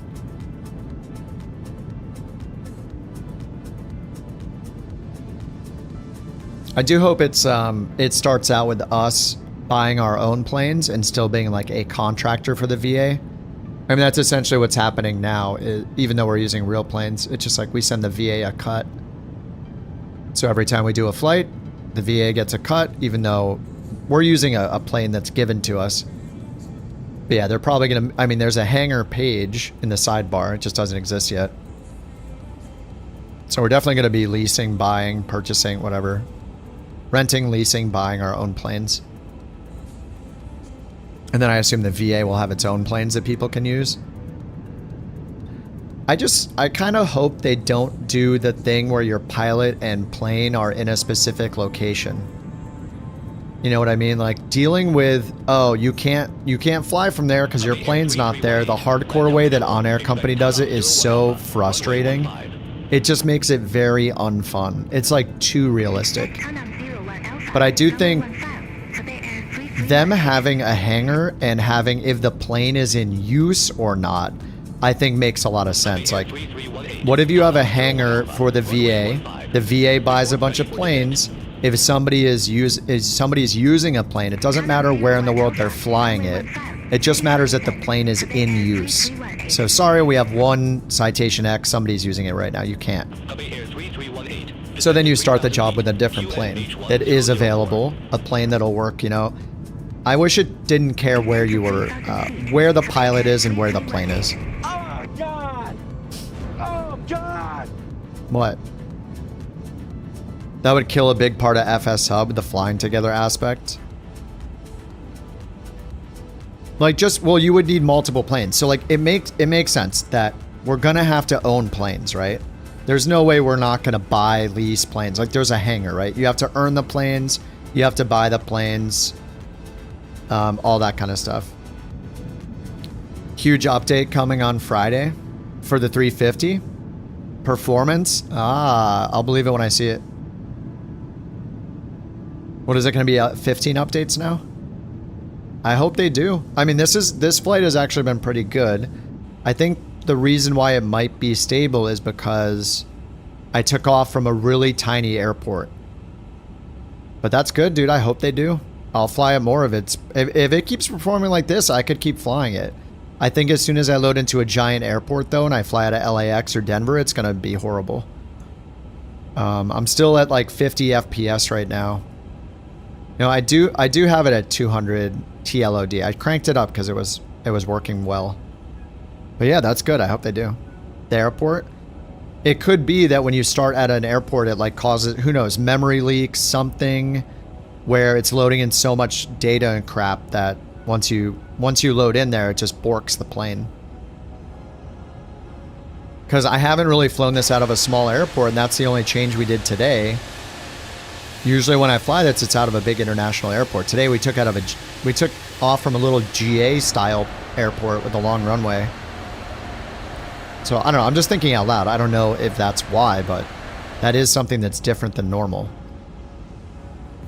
So maybe that helped it in some way not lose its performance by competing with scenery at a huge airport. I don't know.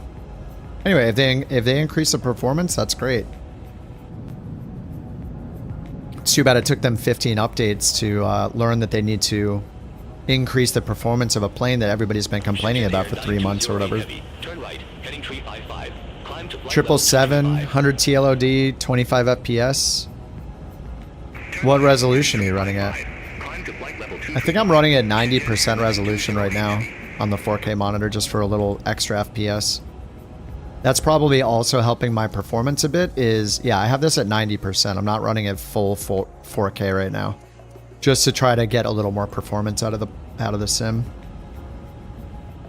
I mean, it's not even a video card thing, it's more of a CPU thing. That's the limitation, especially in a plane like this with all the avionics. Like the CPU is wrecked. You hope they do that with the fees. You can all rent planes for money amount or use a leased plane. Yeah. I agree, Toxic. Yeah. Whenever you run into a roadblock and you're unable to even do a flight, like you can with the on-air company, the amount of times I've got like stranded at an airport with my pilot and then needed to like commercial travel them and wait for the travel, or hire an AI employee and fly as if I'm them instead, rent a new plane because I was at a wrong position. That stuff is not fun at all. That stuff makes it so frustrating that I just don't want to fly sometimes. So I hope with the Aeroconomy stuff, they don't make it that hardcore. It makes sense that you should lease and own planes or earn planes in some way through money or certifications or who knows what, flight hours, however they want to do it. But if we have a fleet of 10 planes and somebody's using one of the V8 planes, it makes sense to lock the plane so no one else can use it. But it doesn't make sense to move the location of the plane so someone has to then relocate their... Okay, they could move the location of the plane, but not the pilot. Like, it just gets to be too complicated. If a plane is located at LAX and I need to fly from LAX, that's fine. But if my pilot is in China and the plane is in LAX, I shouldn't have to get my pilot to LAX before I can fly the plane. That sucks. So maybe they can do it where the plane is at a position, but it doesn't matter where your pilot is not at a specific location. Yeah, on-air is meant to be super realistic, but that also can make it less fun. So I think there's a good balance that can be made there. Single player MMO, yeah, I know, yeah. It's just, it's too hardcore where it becomes very unfun. There's too much management stuff you do and not enough flying. The focus needs to be on the flying and earning, not on the logistics side of things. The moment you're sitting there like spending as much time on logistics as you are actually flying, it's not worth using it. Like, we're here to fly planes in the sim, not sit in a spreadsheet.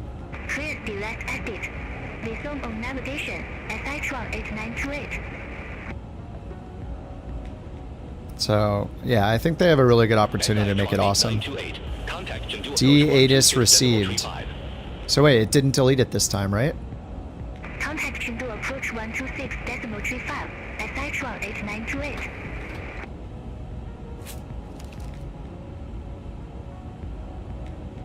No SIG, variable winds from 010 to 080 at 6 meters per second.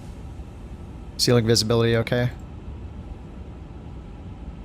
It's not so much making it unrealistic, it's just making that part of the simulation automated. Yeah, sure, I mean, that's fine. I think, like, on-air company would instantly be easier if your pilot location didn't matter. Imagine they just wiped out pilot location.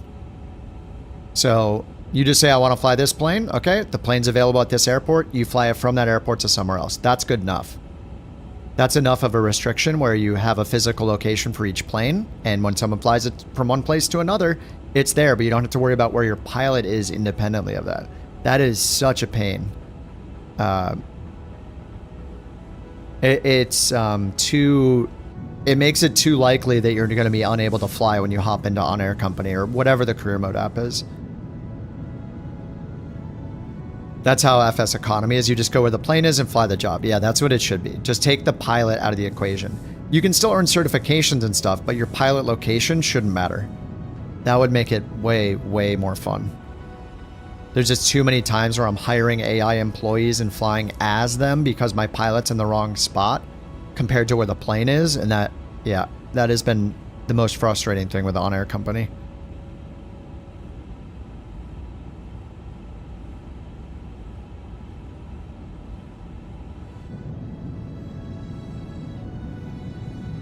All right, we're like, I don't know, we're like 2/3 done with this flight. Aero Bucks.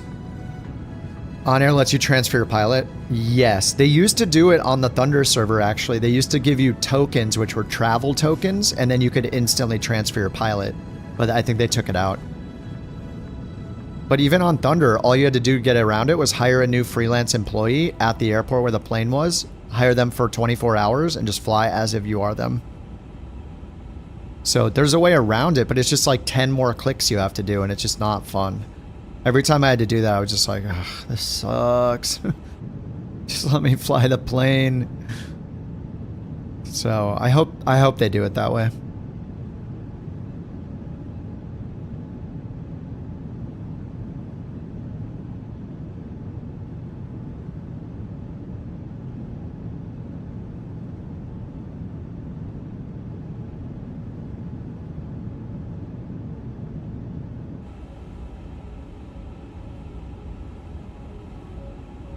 China Eastern 2157 Heavy. Turn right, heading 320. Climb to flight level 245. All right, 500 miles till TOD. Further clearance in about 16 miles.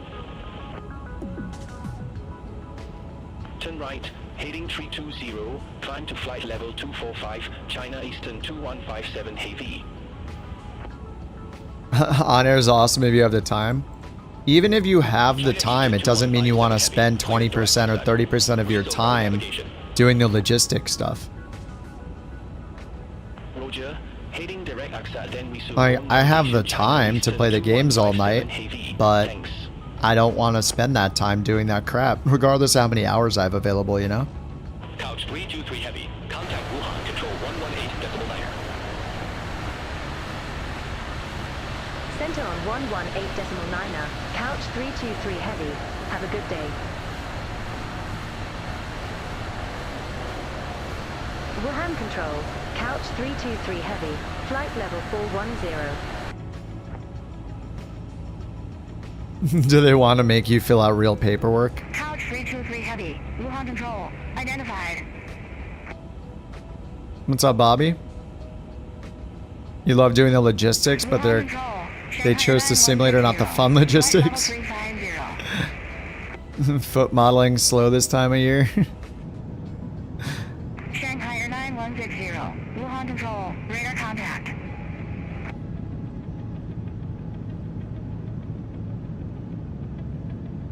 You don't want to hire people? Yeah. Turn left.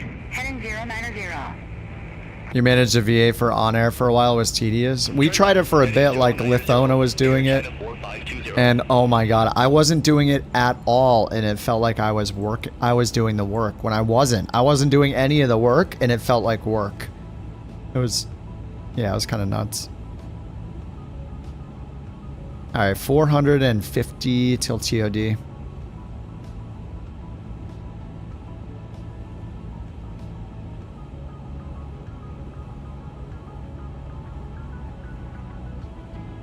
How often is it auto-updating this thing? It'd be nice if it only told me when there was a change. Because it says updated, but I don't think the Zulu time is changed. The report time should be like the key, right? So if the report time didn't change, then we don't have a new ATIS. So it shouldn't notify me just because it happens to check.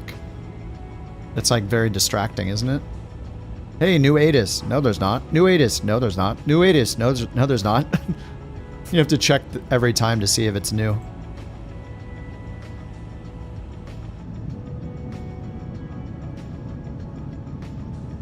You want to manage routes and planes, build profitable routes and hubs.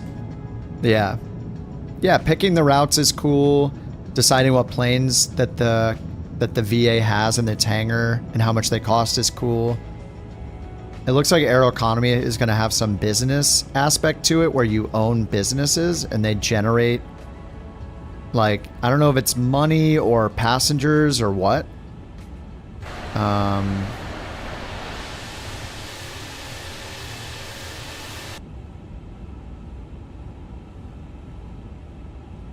But it's just, a lot of that stuff is not fun. Air China 8206, Wuhan Control, expect Honda 2 Alpha, runway 22. Whoa. Expect Honda 2 Alpha, runway 22, Air China 8206.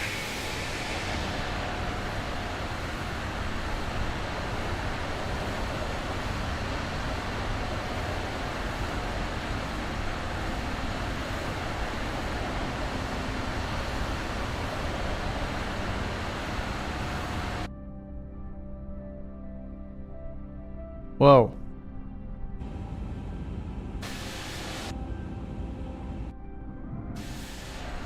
Okay, we're good. Yeah, you don't want to play Airline Tycoon, you want to be playing Flight Simulator, yeah.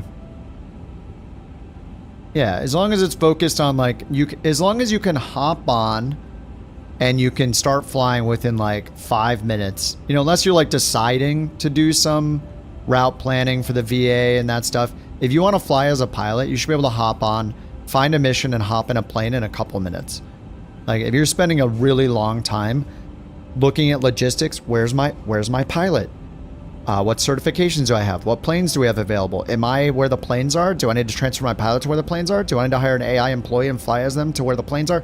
Blah, blah, blah, blah, blah. All that crap. It just gets so annoying. It's like, you just want to hop in, pick a job, see what planes are available, pick a route, get flying, earn the money. And, like, that's where the scoring comes in too. Like, that's why the New Sky scoring I think we like so much, is because it's all about your performance as a pilot. That's the most important thing when you're, like, taking it more seriously. So that's where I think the bonuses would be awesome. If they can add more and more analysis of your flight and keep adding more features and adding bonuses based on those features, then it becomes like a really cool thing. Like, you do the flight, you don't feel discouraged that you're not going to earn any money. You always earn the base amount. But if you do the realism things and you want to, and you use no sim rate, and you have a good flight, use your lights properly, you don't put your gear down below 1,000 or 500 AGL at the last second, and all those kind of things that New Sky does, it'd be even better. Because then you're proud of your good performance as a pilot in the flight, you know? So I hope they do that stuff. That'll be real nice. Real nice. And, you know, not do things that New Sky does, like tell you that you're penalized for greasing the landing of a 172. Which you would think that would be a pretty quick bug fix, but...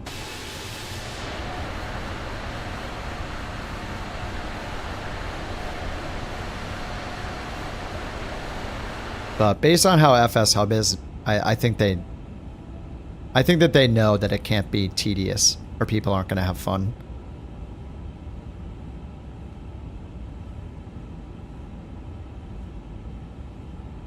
$300 miles till TOD.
Alrighty. How are we looking?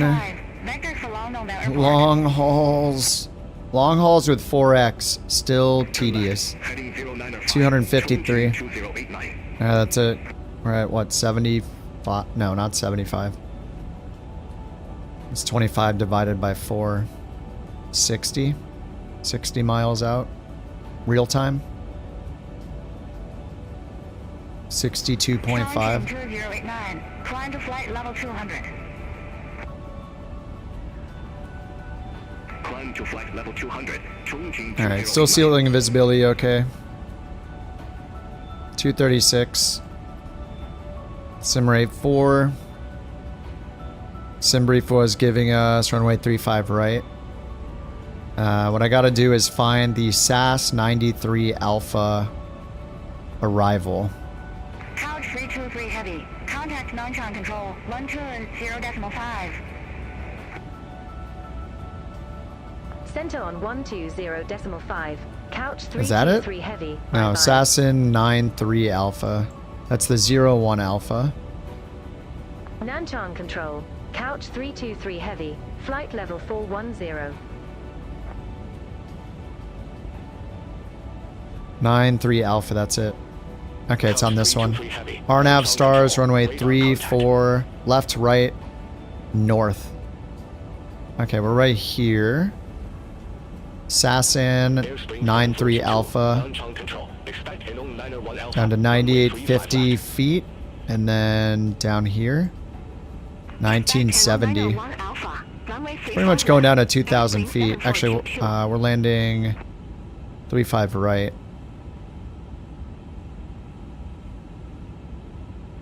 35 right. 35 left and right. 35 left and right. We're coming from this way, so we go here. Damn, look at these are crazy. The heck? All right, I think we go down this way and end up at PD 402. Let's see.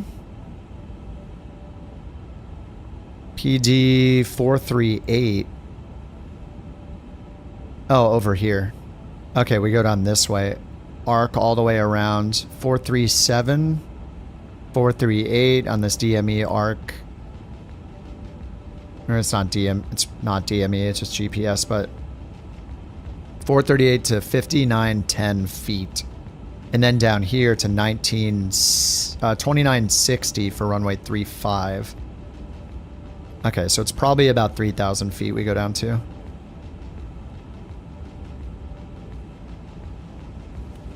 Alright, let's go back to perf. 155 miles. Alright, I'm just gonna set it to 3,000. Airspray 8952. Contact Shanghai. Airspray? You wish achievement runs added money? Yeah.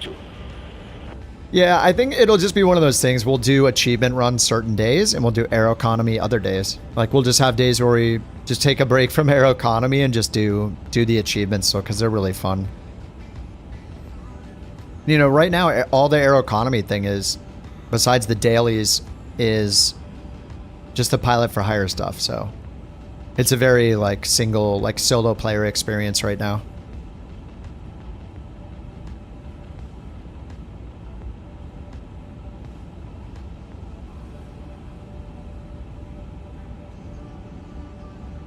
And the day charts aren't bad on here either. I mean, they're kind of easier to see.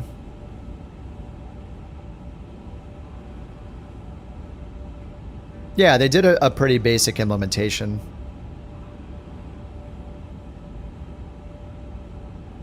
Oh, Microsoft did. They looked at On Air and said, looks good to me. Ham-fistedly tried to implement themselves when it doesn't look exactly like the way they're doing. I mean, I think the biggest mistake for career mode was how locked down it is to what planes you can fly in it. They didn't need it to be so locked down. I think it should have been a feature of the existing free flight world map where you could turn on or turn off the visibility of missions. You turn it on, you see a mission, you click the button, it tells you what route to fly with what plane, or maybe you can choose your plane. Like, it could have just been a really good route finder instead of this whole separate feeling game within a game with all these restrictions. Like, I don't know that people needed a full career mode as step one. It's probably better just to give them a glorified route finder to earn virtual money. And maybe you could make it so they have a 172 to start, and all they have to do is earn money to unlock the other planes in their fleet. And then the only requirement that a developer would need to make, the only requirement a developer would have to make a plane career mode compatible would have been define a price for the plane. That's it. Just tell us what price the plane should be. Or Microsoft could even do it themselves. They could just put in the type designator codes and say, okay, any plane with this type designator code costs this much money of your virtual money. And you start with the 172. So you have a little checkbox that says career mode on or off on the world map. When you turn it on, it limits what planes you can pick to the ones you've paid for. And then it shows you routes that you can fly. You pick one of the routes with your plane. You fly it. You earn the money. Could have a basic scoring system like it does now. And then as you earn money, you just can buy more planes, and you can buy any of the ones you want of any plane that you own. They're just locked down in that mode until you earn the virtual money. That's it. So I don't know. They didn't have to make it as separate as they did with all these lockdown things, and they didn't even need to do wear and tear and damage and all that for a version 1. Just make a really good route finder with a virtual currency tied to it where you unlock your planes, like just to start. I don't know. It just like it wasn't. I don't know. I mean, they just have so much work to do because of how they started it. Like, it's this whole separate thing. I don't know. It's gonna take a long time. Yeah, I'm gonna turn off simulator now. 323 heavy, non-chunk control. Expect stays in 903 Alpha. Runway 35 left. Expect stays in 903 Alpha. Runway 35 left. Couch 323 heavy. All right, they changed us to 35 left. 30 miles till TOD. I just did. I'm just gonna hit the button. All right, so they give us 35 left instead of 35 right. 903 Alpha. Runway 35 left. Couch 323 heavy. I'll just choose, I don't know, Zulu. 93 Alpha. Great. China Eastern 5108. Non-chunk control. Expect stays in 21 Alpha. Runway 36 right. You prefer this message because it left with all the parameters to made bird mod, but if they didn't do any wear and tear, you could still be making bird mod. It would be even more important potentially, because people don't have to decide what plane they're flying that's career mode compatible. They could fly any single engine piston right now and use bird mod and use career mode, or the route finder on the world map. I don't know. I think they should have made a route finder, not career mode first. Like, career mode's exciting. I had fun doing it, but it's not there's not enough to keep you busy for a long time. If they made a route finder built into the world map would be amazing. Choose your plane, recommend a route for me. And then if they want to do you earn money and they lock planes down. Yeah, but they didn't need the wear and tear because they don't even they can just decide not to do wear and tear, crashes, anything like that, maintenance, none of that. Just make it a simple earn money to unlock the planes. That's it. That's all they had to do. They could have started that simply and evolved it over time. Because right now, we could, every single time we hop in, we could use the route finder. I mean, that's essentially what we're doing with FSHub, right? We're going to FSHub, we're flying whatever plane we want, we're using the route finder, and we're earning virtual money that we can't even do with anything. We can't do anything with it yet, and we still are motivated to do it. Because we know that eventually we're going to be able to use that money in the next, months or year, however long until they make more and more features. So it's just like, we would be doing the same thing, building up our savings account in Microsoft Flight Sim with our virtual money, doing these routes together. So, wear and tear is the main differentiating thing for their career mode, it's true. That is, in terms of comparing it directly to other full-on career modes, yes, that is the thing that makes it different. But the problem is that it doesn't have enough content. There's no reason to use it after 100 hours or so. You're done. You did everything. We've been waiting 8 months. There have been no significant updates to career mode other than some bug fixes. all those people have nothing left to do. So if I pit it as a career mode against the other career modes, I do think that is what's incredible about it. But at the same time, we're all sitting here twiddling our thumbs using other services to just be route finders for us when they could have done that in the sim themselves. We might not even be using FSHub right now if we could be rallying behind routes that we all see on the world map. We all pick the same suggested route. We all fly it together. We all earn our virtual money. You know, like, we would be doing the same thing we're doing right now. It would just be built in. So, I don't know. I mean, I'm excited about the wear and tear. Like, it felt good, like, flying that 172 and worrying about the brakes, and it was cool. But after a month, I was done with it, and it's been 7-8 months, and I haven't gone back to it because there's nothing significant going on with it. So, like, was it worth building a very small, limited career mode? They could have made something you can use all the time instead of for a bit and then get bored of it. A route finder is something you could use forever. And it's the main thing. I think it's the hardest thing to figure out in the sim is where to fly. So if they have the suggestions for you, that would be incredible. Especially people that are new to simming. Like, they're like, all right, well, I remember when after I could take off a couple times, I'm like, all right, I think I know how to do this, but I have no idea where I want to go. If it would recommend those things to me, dude, that would be so good.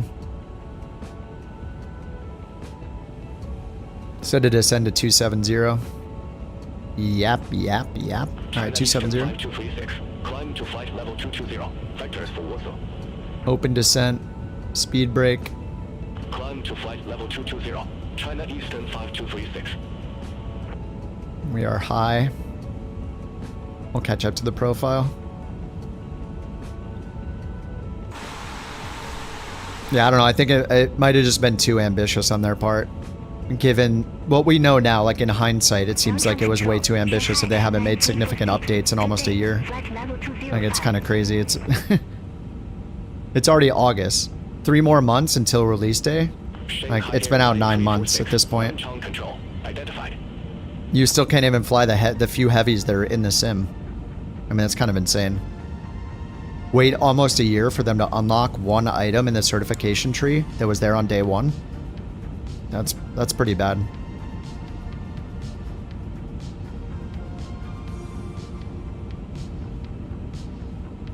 I just blew past the profile, so I'll pull out the speed brake. We'll slow down our descent a little bit. Going 5,800 feet per minute.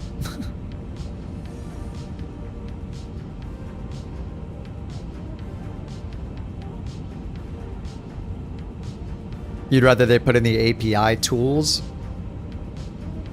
Put in all the API tools? Career... API tools career mode? Oh, could just use? Oh, put in all the API tools that career mode and other mods could just use? Yeah? Yeah, that was an option too, right? Yeah, no, it's all good. Yeah, if they just made it, enabled the third parties that are already doing career mode to do more stuff in the sim. Can't get over the test for the airliners. It was a go around. Yeah, I mean, they didn't have enough time to make, like, yeah, it's just like, why add the feature if it's so simple? Like, why even do it? They didn't need to make all the different trees and certifications. They could have just done it based on only currency and that's it. Like, they just overcomplicate it, like everybody does. Just start with just the currency. That's it. One step at a time, evolve it over time. All the tests should have been a full mission. Yeah, we know that it was released way too early, right? I mean, no company would release their new game without the in-game marketplace that the old game had. Like, clearly it's really, like, that is the only reason. That's the only thing you need to know they released it early. They would never have released it without the marketplace on day 1. Unless they were rushing. Like, they decided it's not done, but we're going to release it without the marketplace and eat all the costs of not having the marketplace open. Like, they made that decision. You don't do that if it's going to be on time.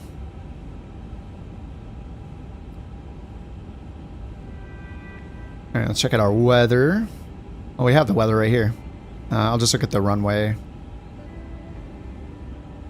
Magnetic variation on the runway is +7. Alright, so meters per second. This is in knots. Do I multiply by 3?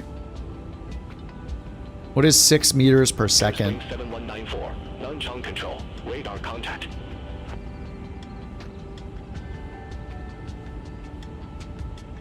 Hmm. 6 meters per second to knots? Yeah, it's about... okay, it looks like it's about double. 6 meters per second is 11.6 knots. So I'll just double it. So go 060, but we need to add 7067 at 12, roughly. Outside air temp is 32. QNH 1002. They told us to descend to flight level 157.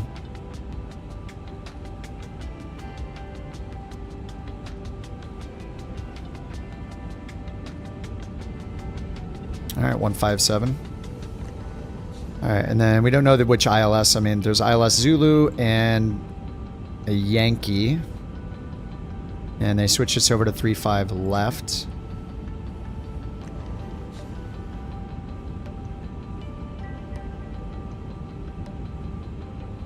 I shouldn't import the route. That might break something.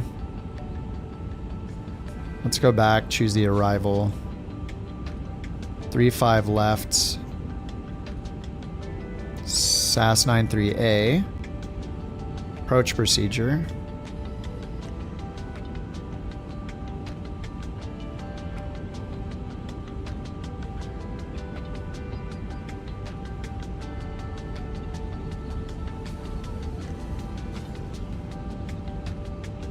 PDL. I don't know, maybe PDL? I'll just pick it, we'll see. Just put in something for now. Cat 1 DME 220. 220 Barrow. 220, enter.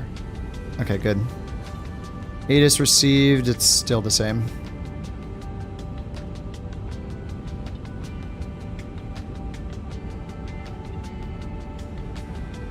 Alright, Barrow ref both.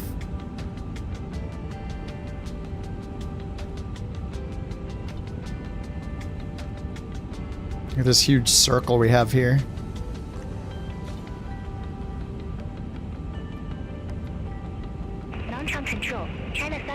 It's this all the way around. And then... yeah, then once we get here to MP2, that's an initial approach fix. So wait, did I have that in the selection? FMS1, flight plan, arrival, 35 left. I'll just choose the Zulu via... oh, MP2 is right there. There we go. Okay, MP2, insert. Discontinuity. We can just delete that. Right, JTN, wait, SASN. MP2 should go... let's hit flight plan, go back to the top. Okay, yeah, we can just get rid of this. This is just en route. Okay, so next we're going to SASN, which is the transition waypoint. Right, JTN. Where's SASN? Is it right there? Non-ground control. Shenzhen 9653. Zoom it in. Flight level 175. And we need to use the up-down button. Shenzhen Air 9653. Non-ground control. Identified. Okay, SASN's behind us. We need to go from SS420 to JTN and then to PD.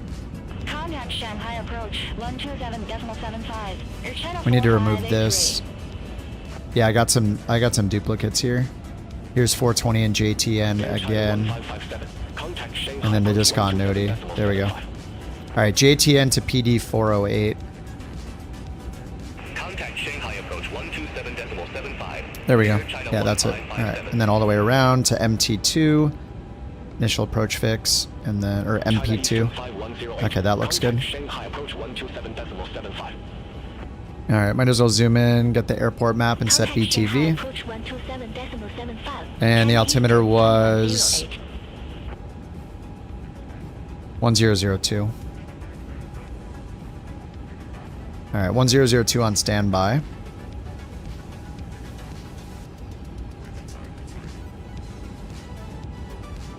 All right, so Barrow is set. Oh, it's freezing because of this. Should. Okay, it's good. Okay, let's zoom it in. Oh, this is an A350. I am surprised I'm flying it. All right. We need to move this. 3-5 left. All right, right here. Is that right there? Exit at... It's not Charlie, it's something else.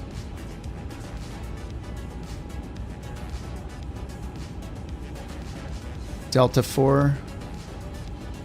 I'm just going to pick Delta 5, give us a little more distance.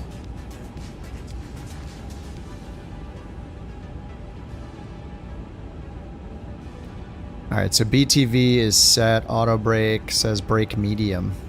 Do I have to keep it on this when I hit the button? Let me go back to plan, BTV, brake medium. What the heck?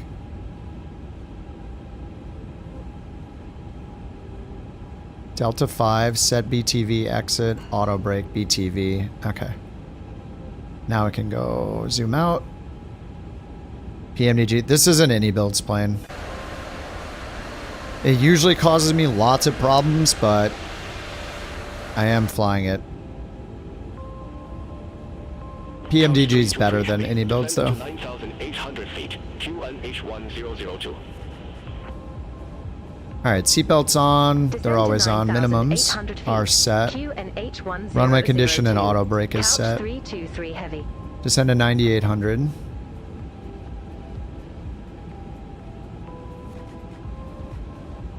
Alright, 9,800, open descent, thrust idle.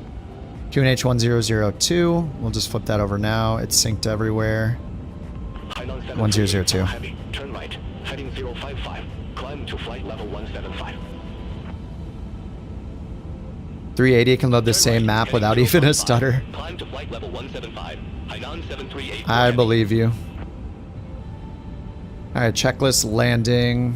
Seatbelts, gear, spoilers, flaps.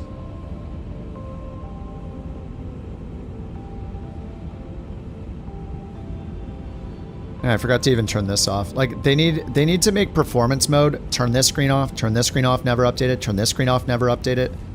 Get rid of these screens completely.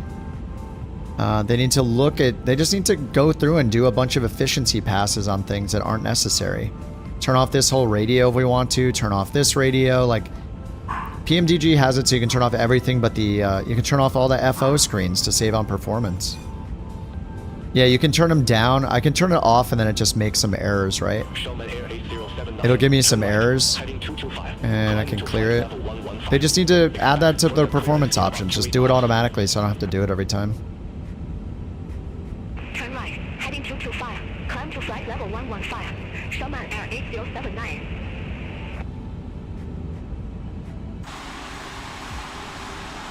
Showman Air 8079. Not enough Borks fast enough. Roger. We'll head direct HSH, then resume all navigation. I'll raise the timer a little bit.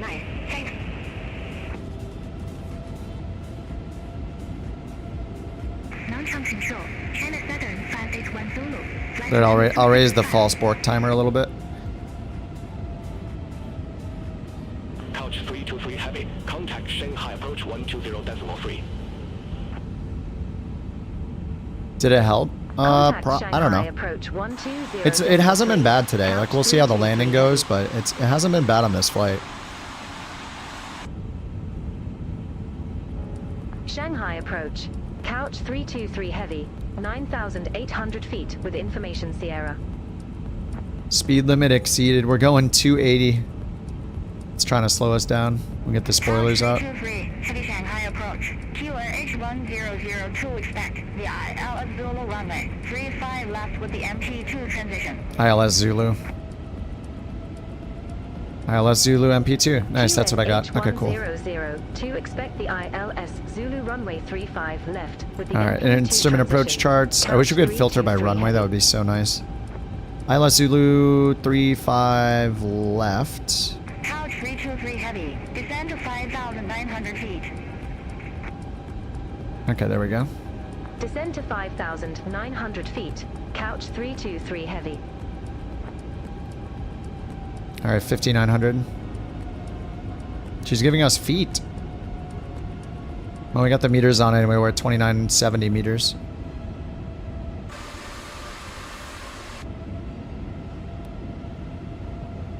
You deserve a raffle as reparations? Okay, here you go.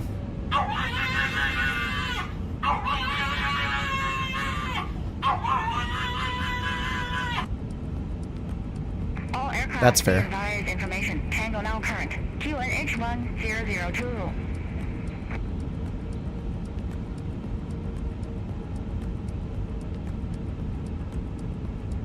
$5,900 information Tango.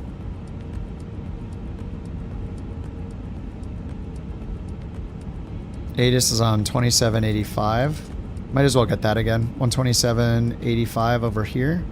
12785 and swap. And we'll go down here to perf. Temperature 33. 2.28. QNH1002. VFR conditions. Landing runways 35 left, 34 right. Departing runways 34 left, 35 right. Transition level 118. Advise on initial contact you have information Tango. Let's wait for that again. Qdong Airport information Tango. 0516 Zulu. Wind 055 at 6. Temperature 33. 2.28. QNH1002. VFR conditions. Landing runway. Is she giving it in meters or knots though? Right. Departing runways 34 left, 35 right. Transition level 118. Advise on initial contact you have information Tango. Alright, we got Tango. I'm gonna put in 11 just in case she's doing it in meters. I don't actually know what it does. She said 6, so I'm guessing it's in meters because that matches the METAR, which was in meters.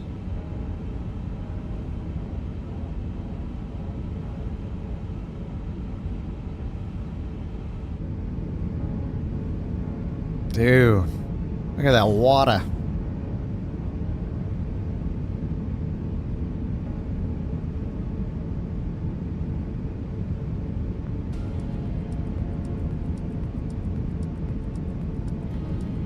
Argy's got a ton. Here's 20.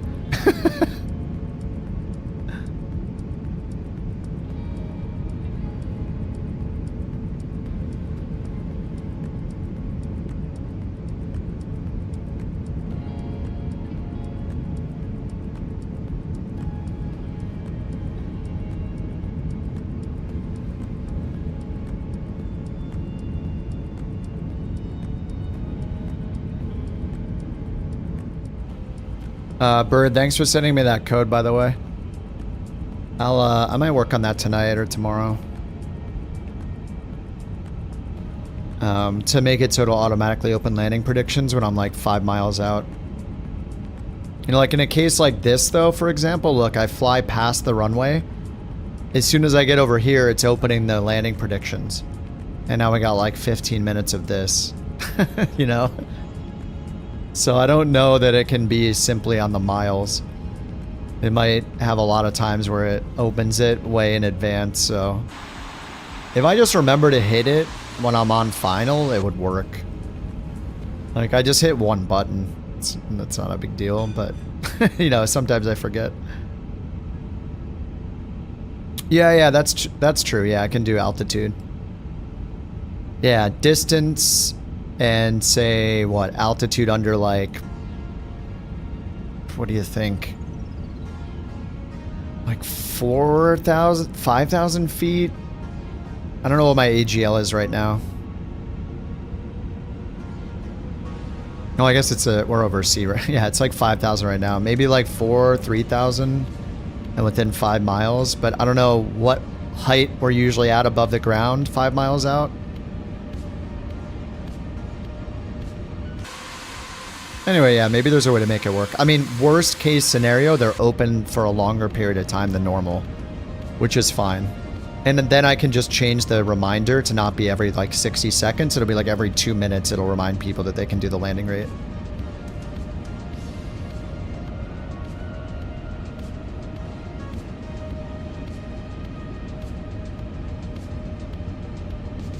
It can look at the waypoints. I'll have to see what it can do, but then the problem then is that I don't necessarily fly over every single waypoint perfectly. Like, what if I get vectored? Then the Simbri flight plan waypoints mean nothing. There's so many. Yeah, I think maybe.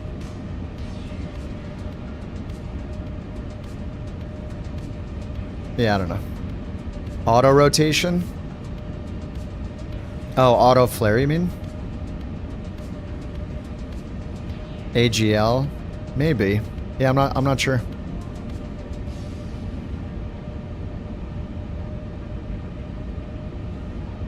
AGL plus distance, yeah. Unless I fly over a mountain. Over the airport, over a mountain. A mountain is below me. I fly over a huge mountain and the airport is within 5 miles. Then it triggers it. Gear down, how does gear down work with a fixed wing plane or a fixed gear plane? Because I could do it on gear down. I could do it on flaps 1. Because generally you're not. What about 1 level of flaps? If flaps aren't fully up, I mean, when else am I going to put 1 notch of flaps down within a certain number of miles from the airport? So flaps are not fully up. And I can always hit a button if it doesn't do it automatically. This would just be, you know, an automated thing. If it works, it works. If not, I'll hit the button. CRJ never gets a prediction. No, yeah. No, we'll do the flaps, not the landing gear. I always get the flaps down. Just never the gear. Okay. Whatever.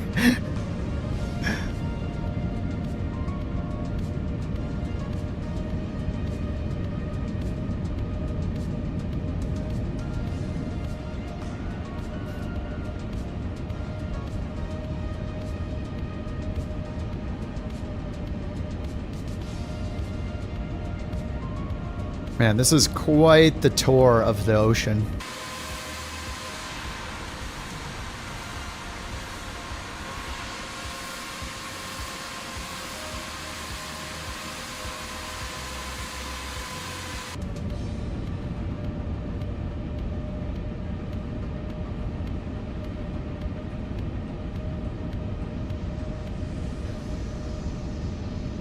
Probably should have activated the approach until later.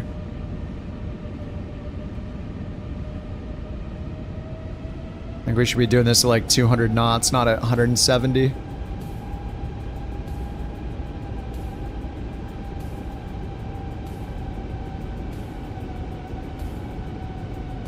$60 miles out, yeah. Now I guess I just have a lot of options for traffic separation here.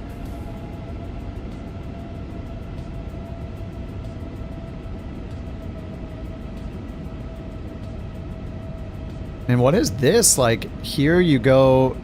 Could you turn and go inbound? Oh yeah, they can turn you in at any of these. So you could be on this one, on this one, on this one, on this one. What is this inner track for? Like, it looks like it's outbound, an outbound turn. Like a go around? I have no idea what that is. Airspring 7422 Shanghai approach. Good day. QNH1002 expect the IL of Zulu runway 35 left with the PD 401 transition. QNH1002 expect the ILS Zulu runway. Try to speed up. Skates is catching up to me. Airspring 7422. Can't let that Boeing catch up. Ketchup, mustard, hot dog, relish.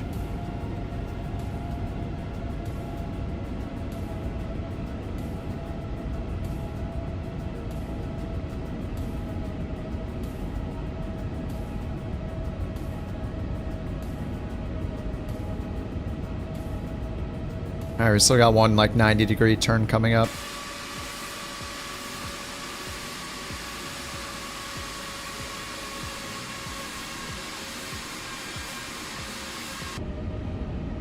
Skates is gaining on me.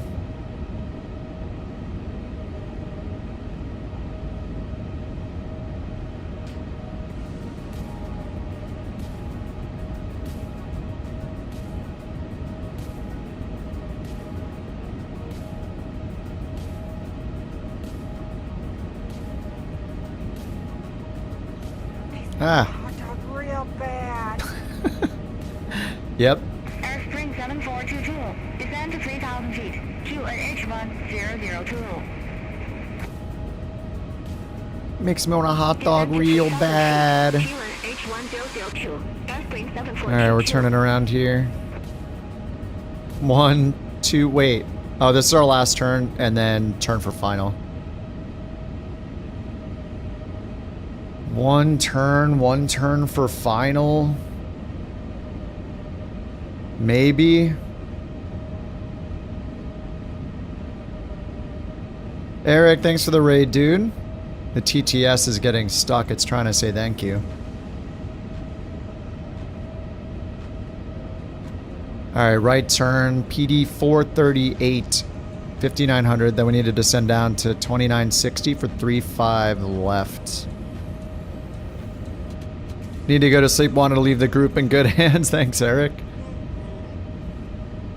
Guys, hit that little heart there. Show Eric the purple heart. Click the button. Thanks for the raid, Eric. I don't know what's going on with the TTS. It's airing out. It's that kind of night. It's in the queue right now. I see it in the queue. I'll need to upgrade my TTS level to get it to work faster or something. Oh, this is awesome.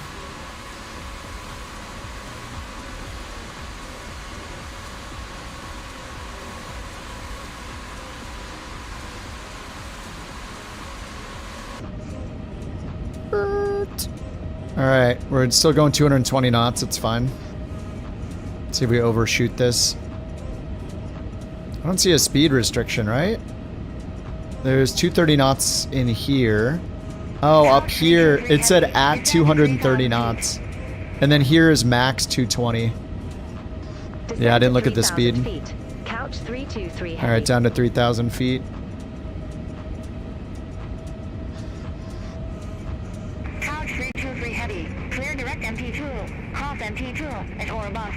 Long hauls get boring, so you drink more. Landing should be fun. Cross MP2 at or above 3,000 cleared. Alright, we're clear for the ILS. MP2. Cross MP2 at or above 3,000 feet. Cleared ILS Zulu runway 3. And we go down to 2,960. 323 heavy. Alright, managed descent is on. We still got another turn to do here. And we'll do managed speed. BTV is on. Max 220 upcoming here. And I kind of want to stay on... Okay, so it's got 220 there, then 200, 180, 180. I should probably just keep it. Yeah, it's trying to bring me down to 170. Let's do 210. Max 220, and then 200, and then 180, 180, and then we can finally slow down. Alright, we got the ATIS in, we got the minimum set. Go around's about 3,000 feet.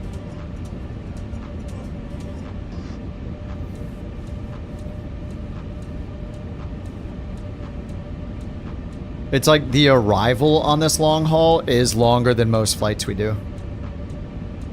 Yeah, this arrival is ridiculous. We could have done a whole nother flight just on the arrival.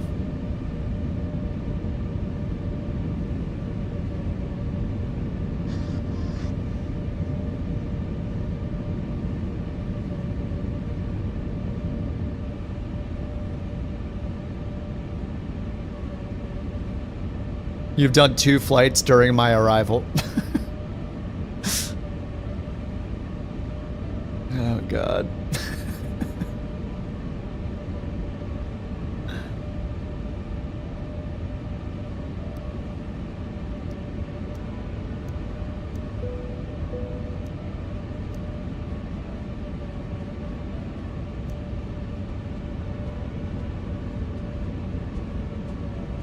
You're doing a flight London City and the Vision Jet. Nice, nice. London City. Jack's favorite. What is the angle of descent on that approach? Is it like 4 degrees or something? Was it 5? I forget. Remember it being crazy. Nice, nice, nice, nice. Nice. Nice. Nice.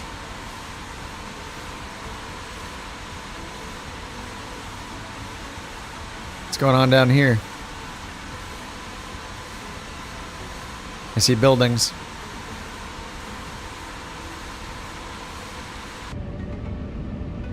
Having a LAN party down there. I know it. Alright, we're here on the map. Max 220 knots, max 200 knots, max 180 knots.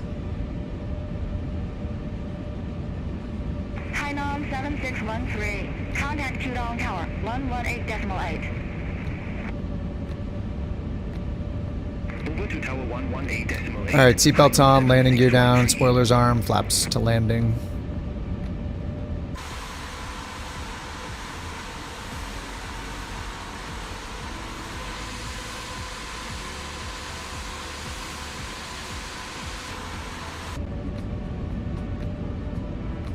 Alright, let's get landing predictions open.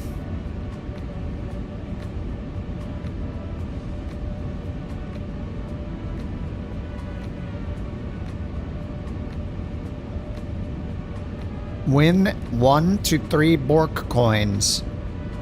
If you're on Twitch, you can whisper the bot if you want to keep your guess confidential.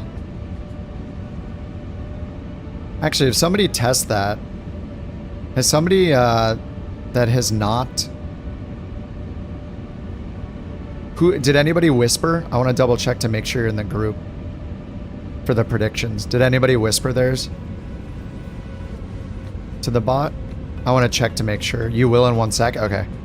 I'll check the group.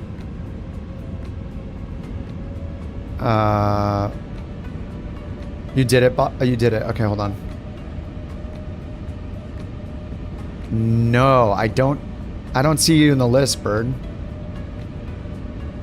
Wait, now no, I still don't. Oh, it's not working. That's so weird. I have it turned on so you can whisper to it. It didn't work. Yeah, you did it in regular. Yeah, now you're in there. It's not working for the whisper, even though I have the whisper turned on. I'll see.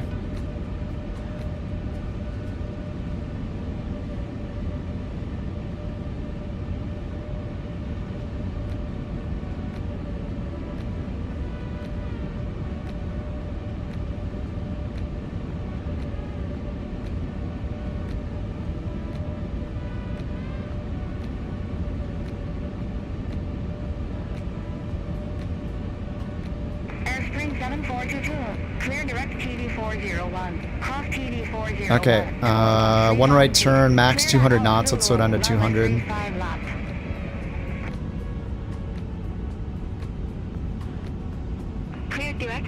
BC doesn't work in whisper.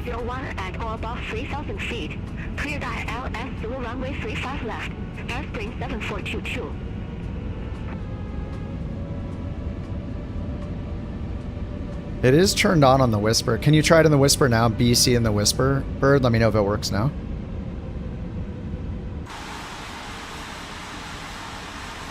Alright, we're turning final. Let's tell them we're established on final.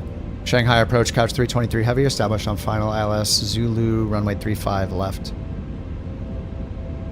No response. Oh, that's weird. Yeah, it's enabled. Couch 323 heavy, roger. Now I feel bad. Earlier people might have whispered it and then not gotten theirs added. Oops. Alright, I'm gonna put it back in managed speed. It'll do 170, 180 here. Okay, let's get LS turned on. Whoops. I'll just turn on this side. DME 21 miles, so maybe we should keep the speed up to 180 instead of 170. Save us a little bit of time. Airport is way out there. We're on the leftmost runway, 35 left. It's not a real lottery, it's okay. Alright, the leftmost runway. Go around is climbing left turn. 500 feet, left turn 318. About 1,000 feet, left turn, max 210 knots. Direct PDL, climb to about 3,000 feet.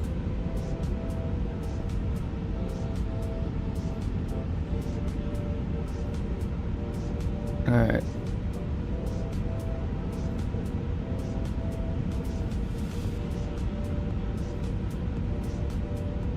I need to pass this off to the tower still.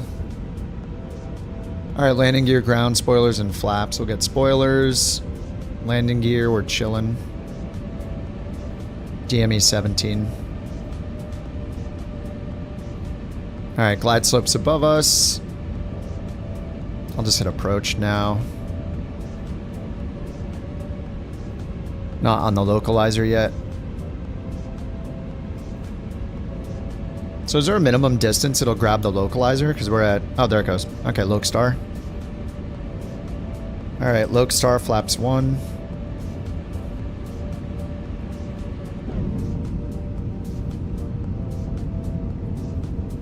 What's up, Underdog? You're awake? Good morning.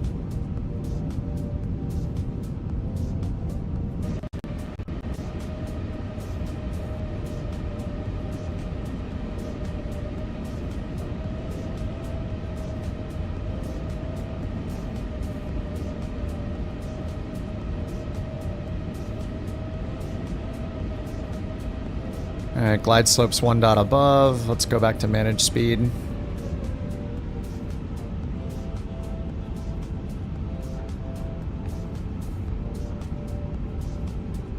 Alright, VLS 115. Glide slopes 1 dot above. Alright, let's go flaps 2, gear down.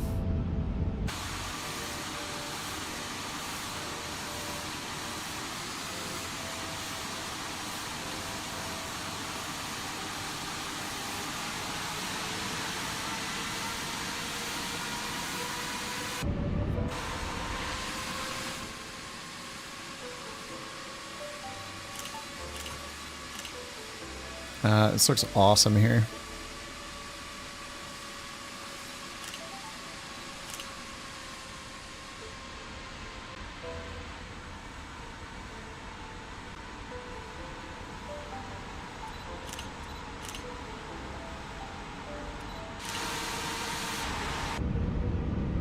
Alright, we're on the glide slope. Go around was around 3,000 feet.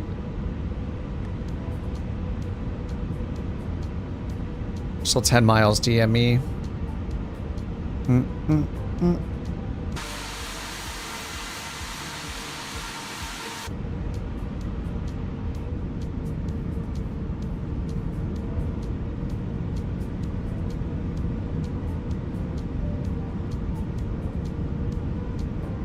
It would be cool if Microsoft updated their dynamic settings to bring it down to 1/4 of the setting instead of just 1/2.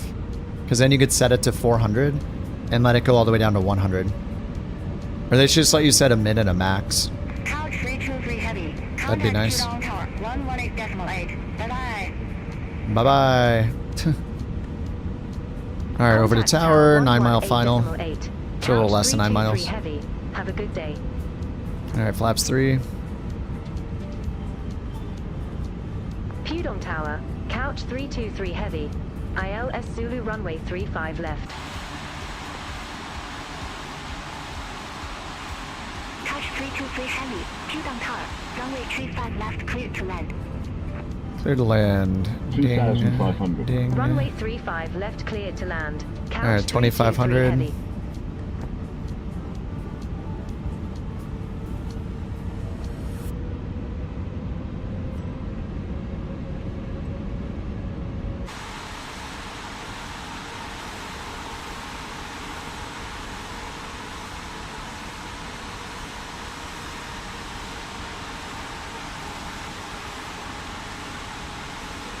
There are a few buildings here, I guess.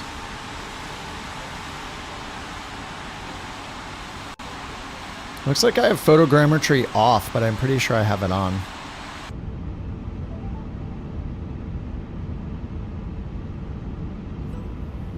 Alright, we're under 2,000. Flaps full, speed brakes, arms, checklist complete.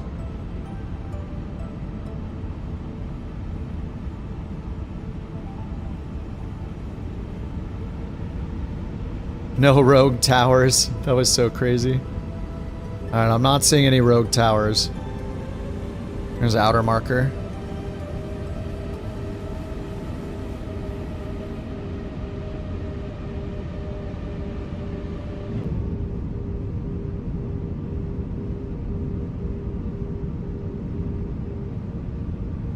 Pudong Tower, airspace 7422.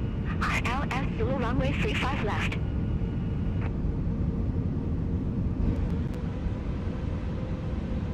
Airspace 7422, Pudong Tower. Alright, autopilot off, 1200 AGL. Minimums are 220 Barrow. Airspace 7422.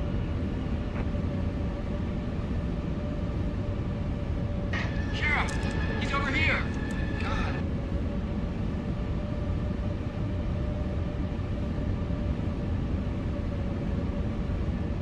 And a nice 10 knot crosswind from the right.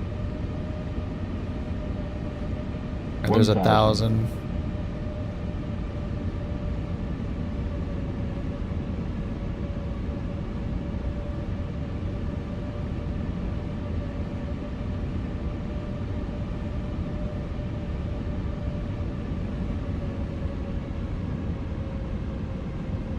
It says cabin ready.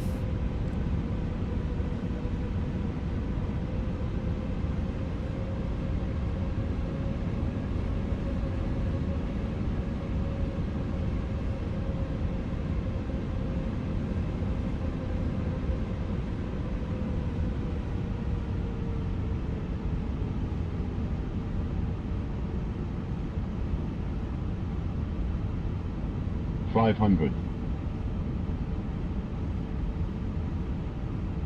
500. 400.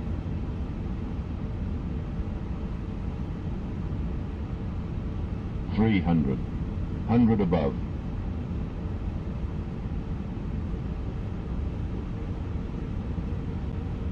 200. Minimum. Minimums.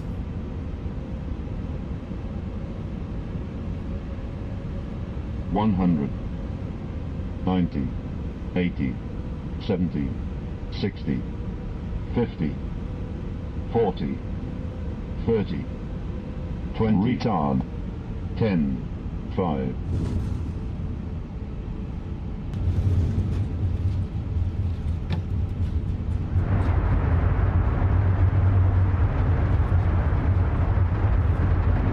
Yay! 289.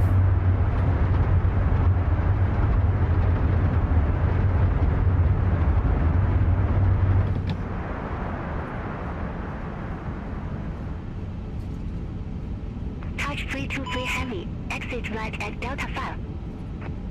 Delta 5? I think that's what I picked. Exit right at Delta 5. Yep, that's Couch Delta 5. 323 Beautiful. heavy.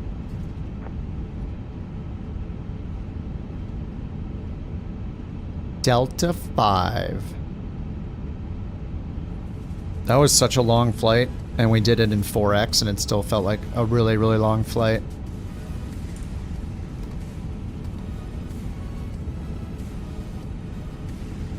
Airspace 7422, runway 35 left, clear to land.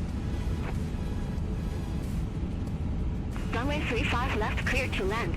Airspace 7422. Using FS traffic?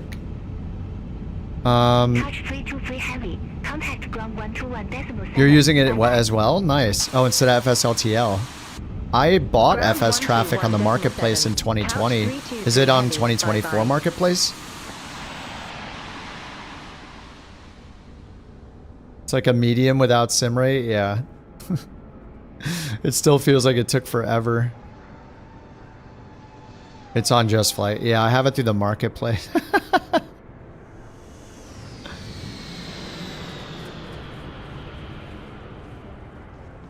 Huh.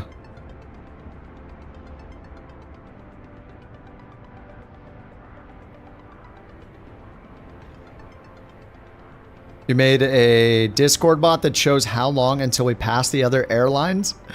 How often does it update? How do I invite it, Maddie?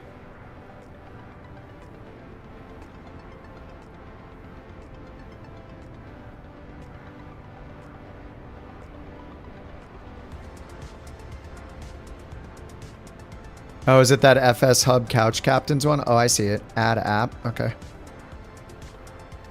Add to server. It can create commands?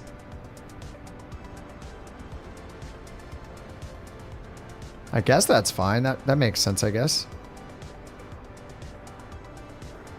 All aircraft be advised Have multi-factor authentication.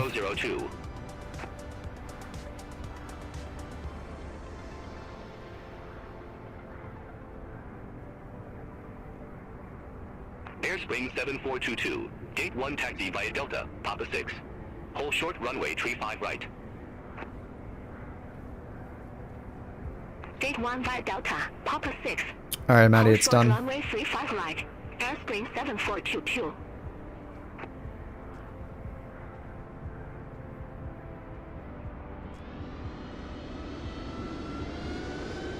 Ooh, that looked pretty buttery. A little to the left is fine, as long as you get the butter. Whoa! Jimbo, what's happening?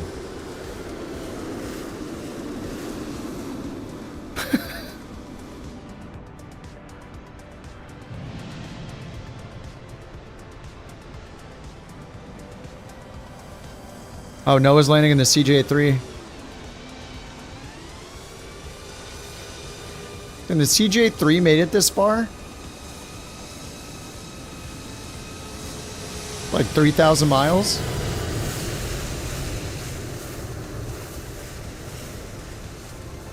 Caution, wake turbulence. Oh, look who it is. Look who it is. Oh, 14-mile final. T-bone steaky.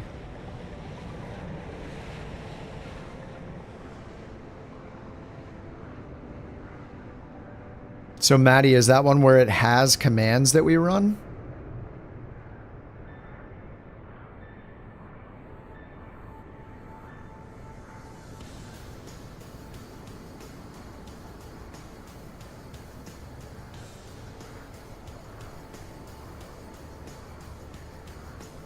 No commands, you just can't turn that setting off?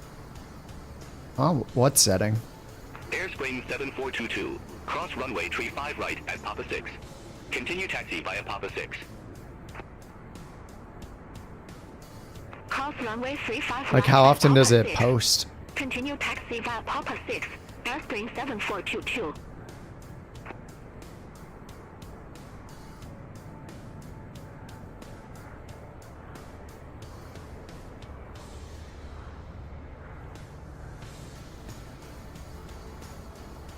T-bone steakies on a 9-mile final.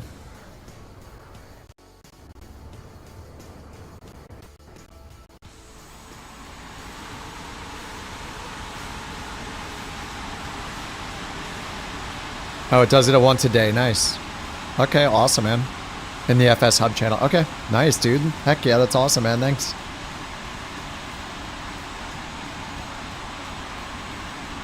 How does it post it? Just like a huge text block?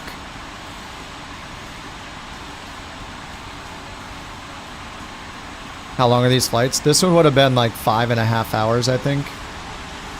We don't normally do the long hauls, but this was one. The original, here's the original estimate, was 5 hours and 28 minutes in the air, 6 hours roughly from gate to gate. But we did it in 4x speed because nobody wants to sit there for 5 hours and cruise. You know, unless they're sleeping in real life.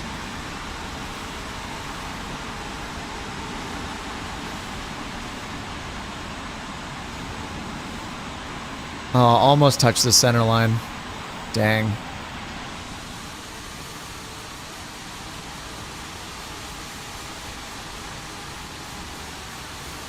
Oh, the reversers aren't deploying.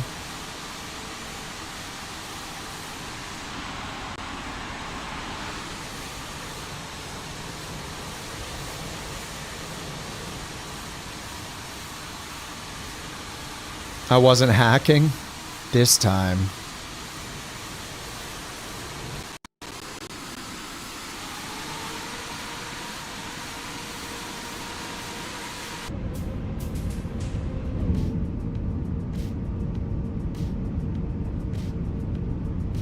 You do the whole flight in regular time because you multitask? Oh yeah. I mean, it's just your version of time acceleration, right? We sit here in our chair, use time acceleration.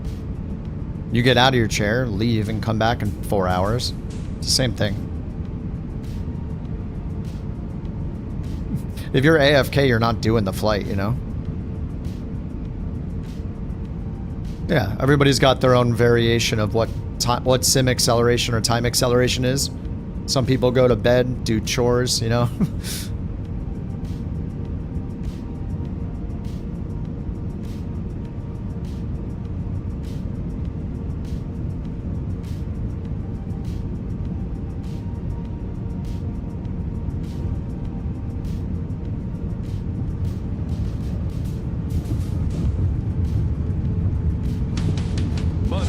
Oh God. Real men of genius.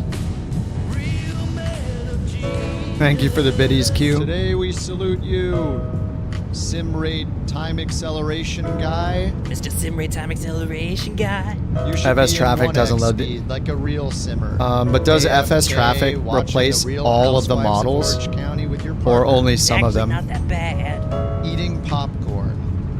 Scratching your my main issue isn't so much the using sim rate. My main issue is that even with FSLTL, it'll load full. It replaces all of them. So except maybe the plane I'm flying, right? Like if I'm flying the 350, I assume that anyone else in a 350 it'll load the whole thing just because I've already loaded the plane.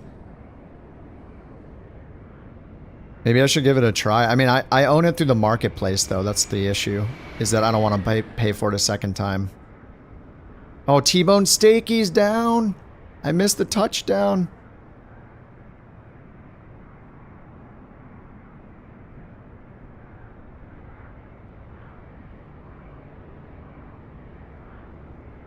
It comes with liveries, I think. I used to use it in Flight Sim 2020. It works. Check the Discord channel. Whoa, it posts an image? Holy crap, dude. Estimated time until we pass Firefly. 6 years, 2 months. We'll be in 7th place by the end of the month. Heck yeah. Dude, that's amazing. Yeah, I'm using Beyond ATC. Yeah, you just turn it up.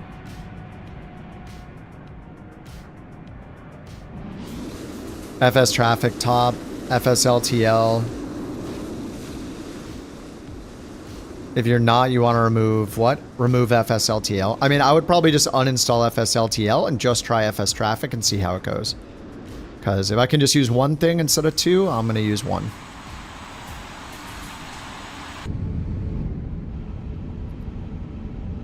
I don't need two if one will do, you know?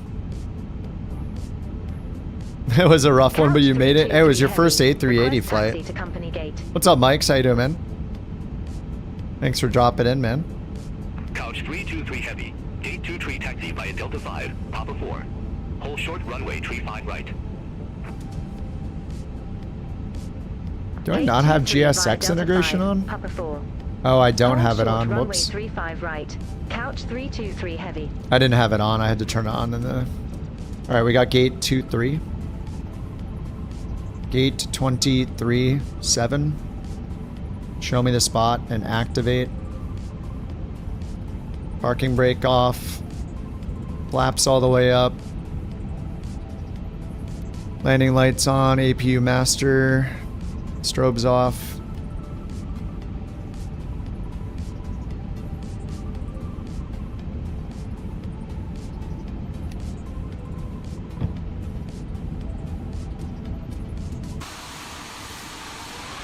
There's my gate.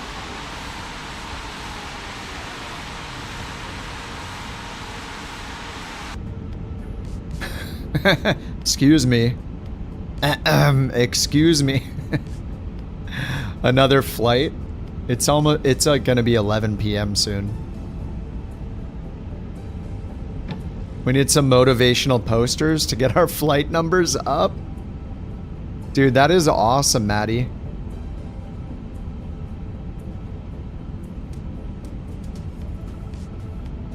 Couch 323 heavy.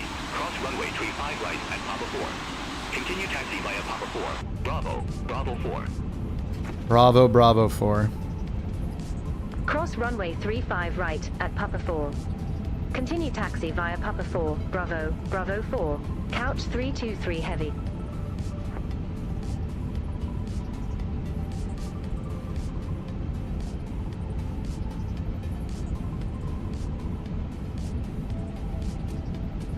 Oops, this is Alpha? Anyway, Bravo 4 is right there. You're gonna do at least 2 more? You gotta get 6 in today?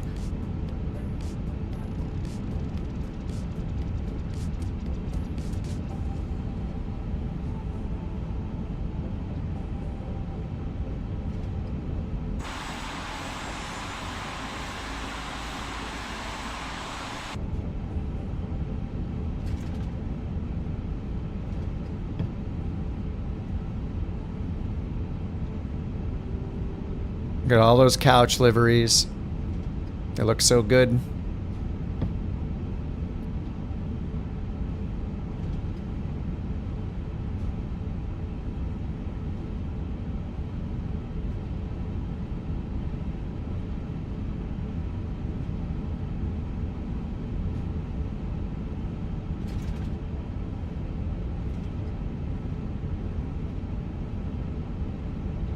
Where's the guy in the building?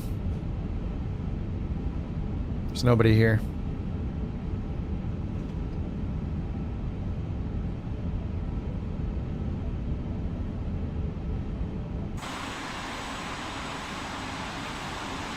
There's nobody here. He's in the building, I'm sure.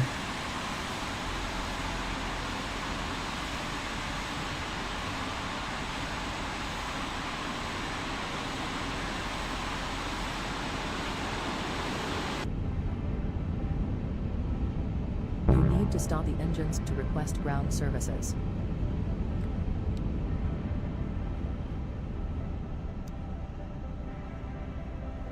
Ground services, please.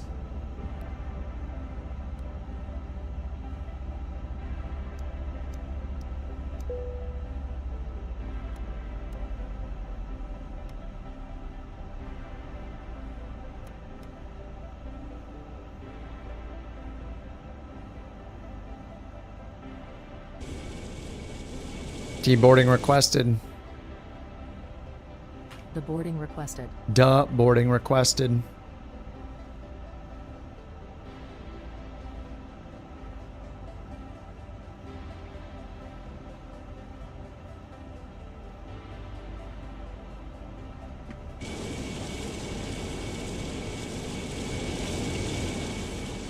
Yes. Get him out of here.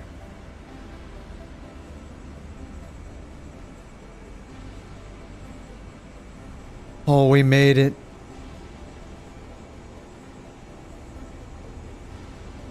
Aeroconomy, how much money do I have now? 56. Yes. Daily, daily, daily. That's 2, 3, 700 to the VA.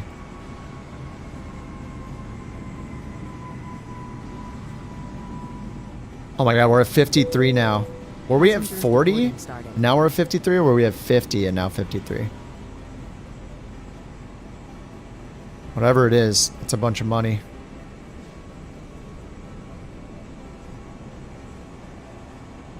Gotta catch up. I did some of those $8,000 ones that were like, fly 200 miles in a PC-12.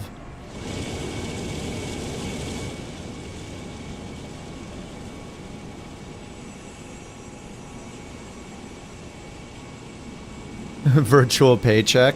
Yep. It does.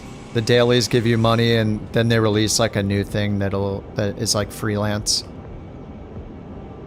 So you can like pick a job, it tells you what plane to fly, you fly that plane. Between the two airports, you get paid.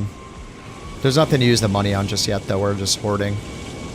It's only been out for like a couple days. Well, I mean, they've had the daily one already, but now they have the freelance stuff.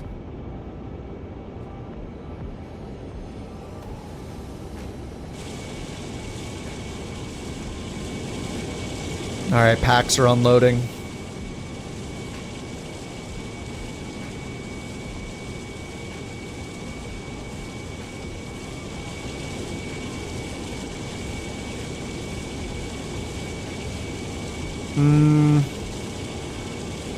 I don't know, I think this is a good stopping place. We did a lot of flights. I've been on 10 hours.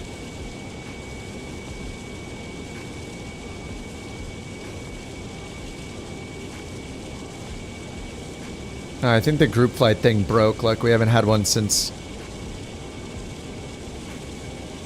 Is that from Austria? Why not 11 hours? Sleep. Because I am late tired, that's why. Oh, RPG's back on, nice. He's been, I was gonna fly along yesterday. But RPG crashed at the beginning of the us raiding him. He crashed like 10 minutes later. I didn't get to fly along with him. I'm pretty tired though.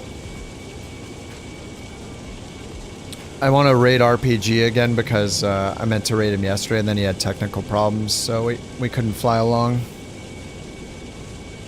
API's having some problems. Ah, okay. Maybe it's because of the pilot for hire thing, you know? That could be what's causing it.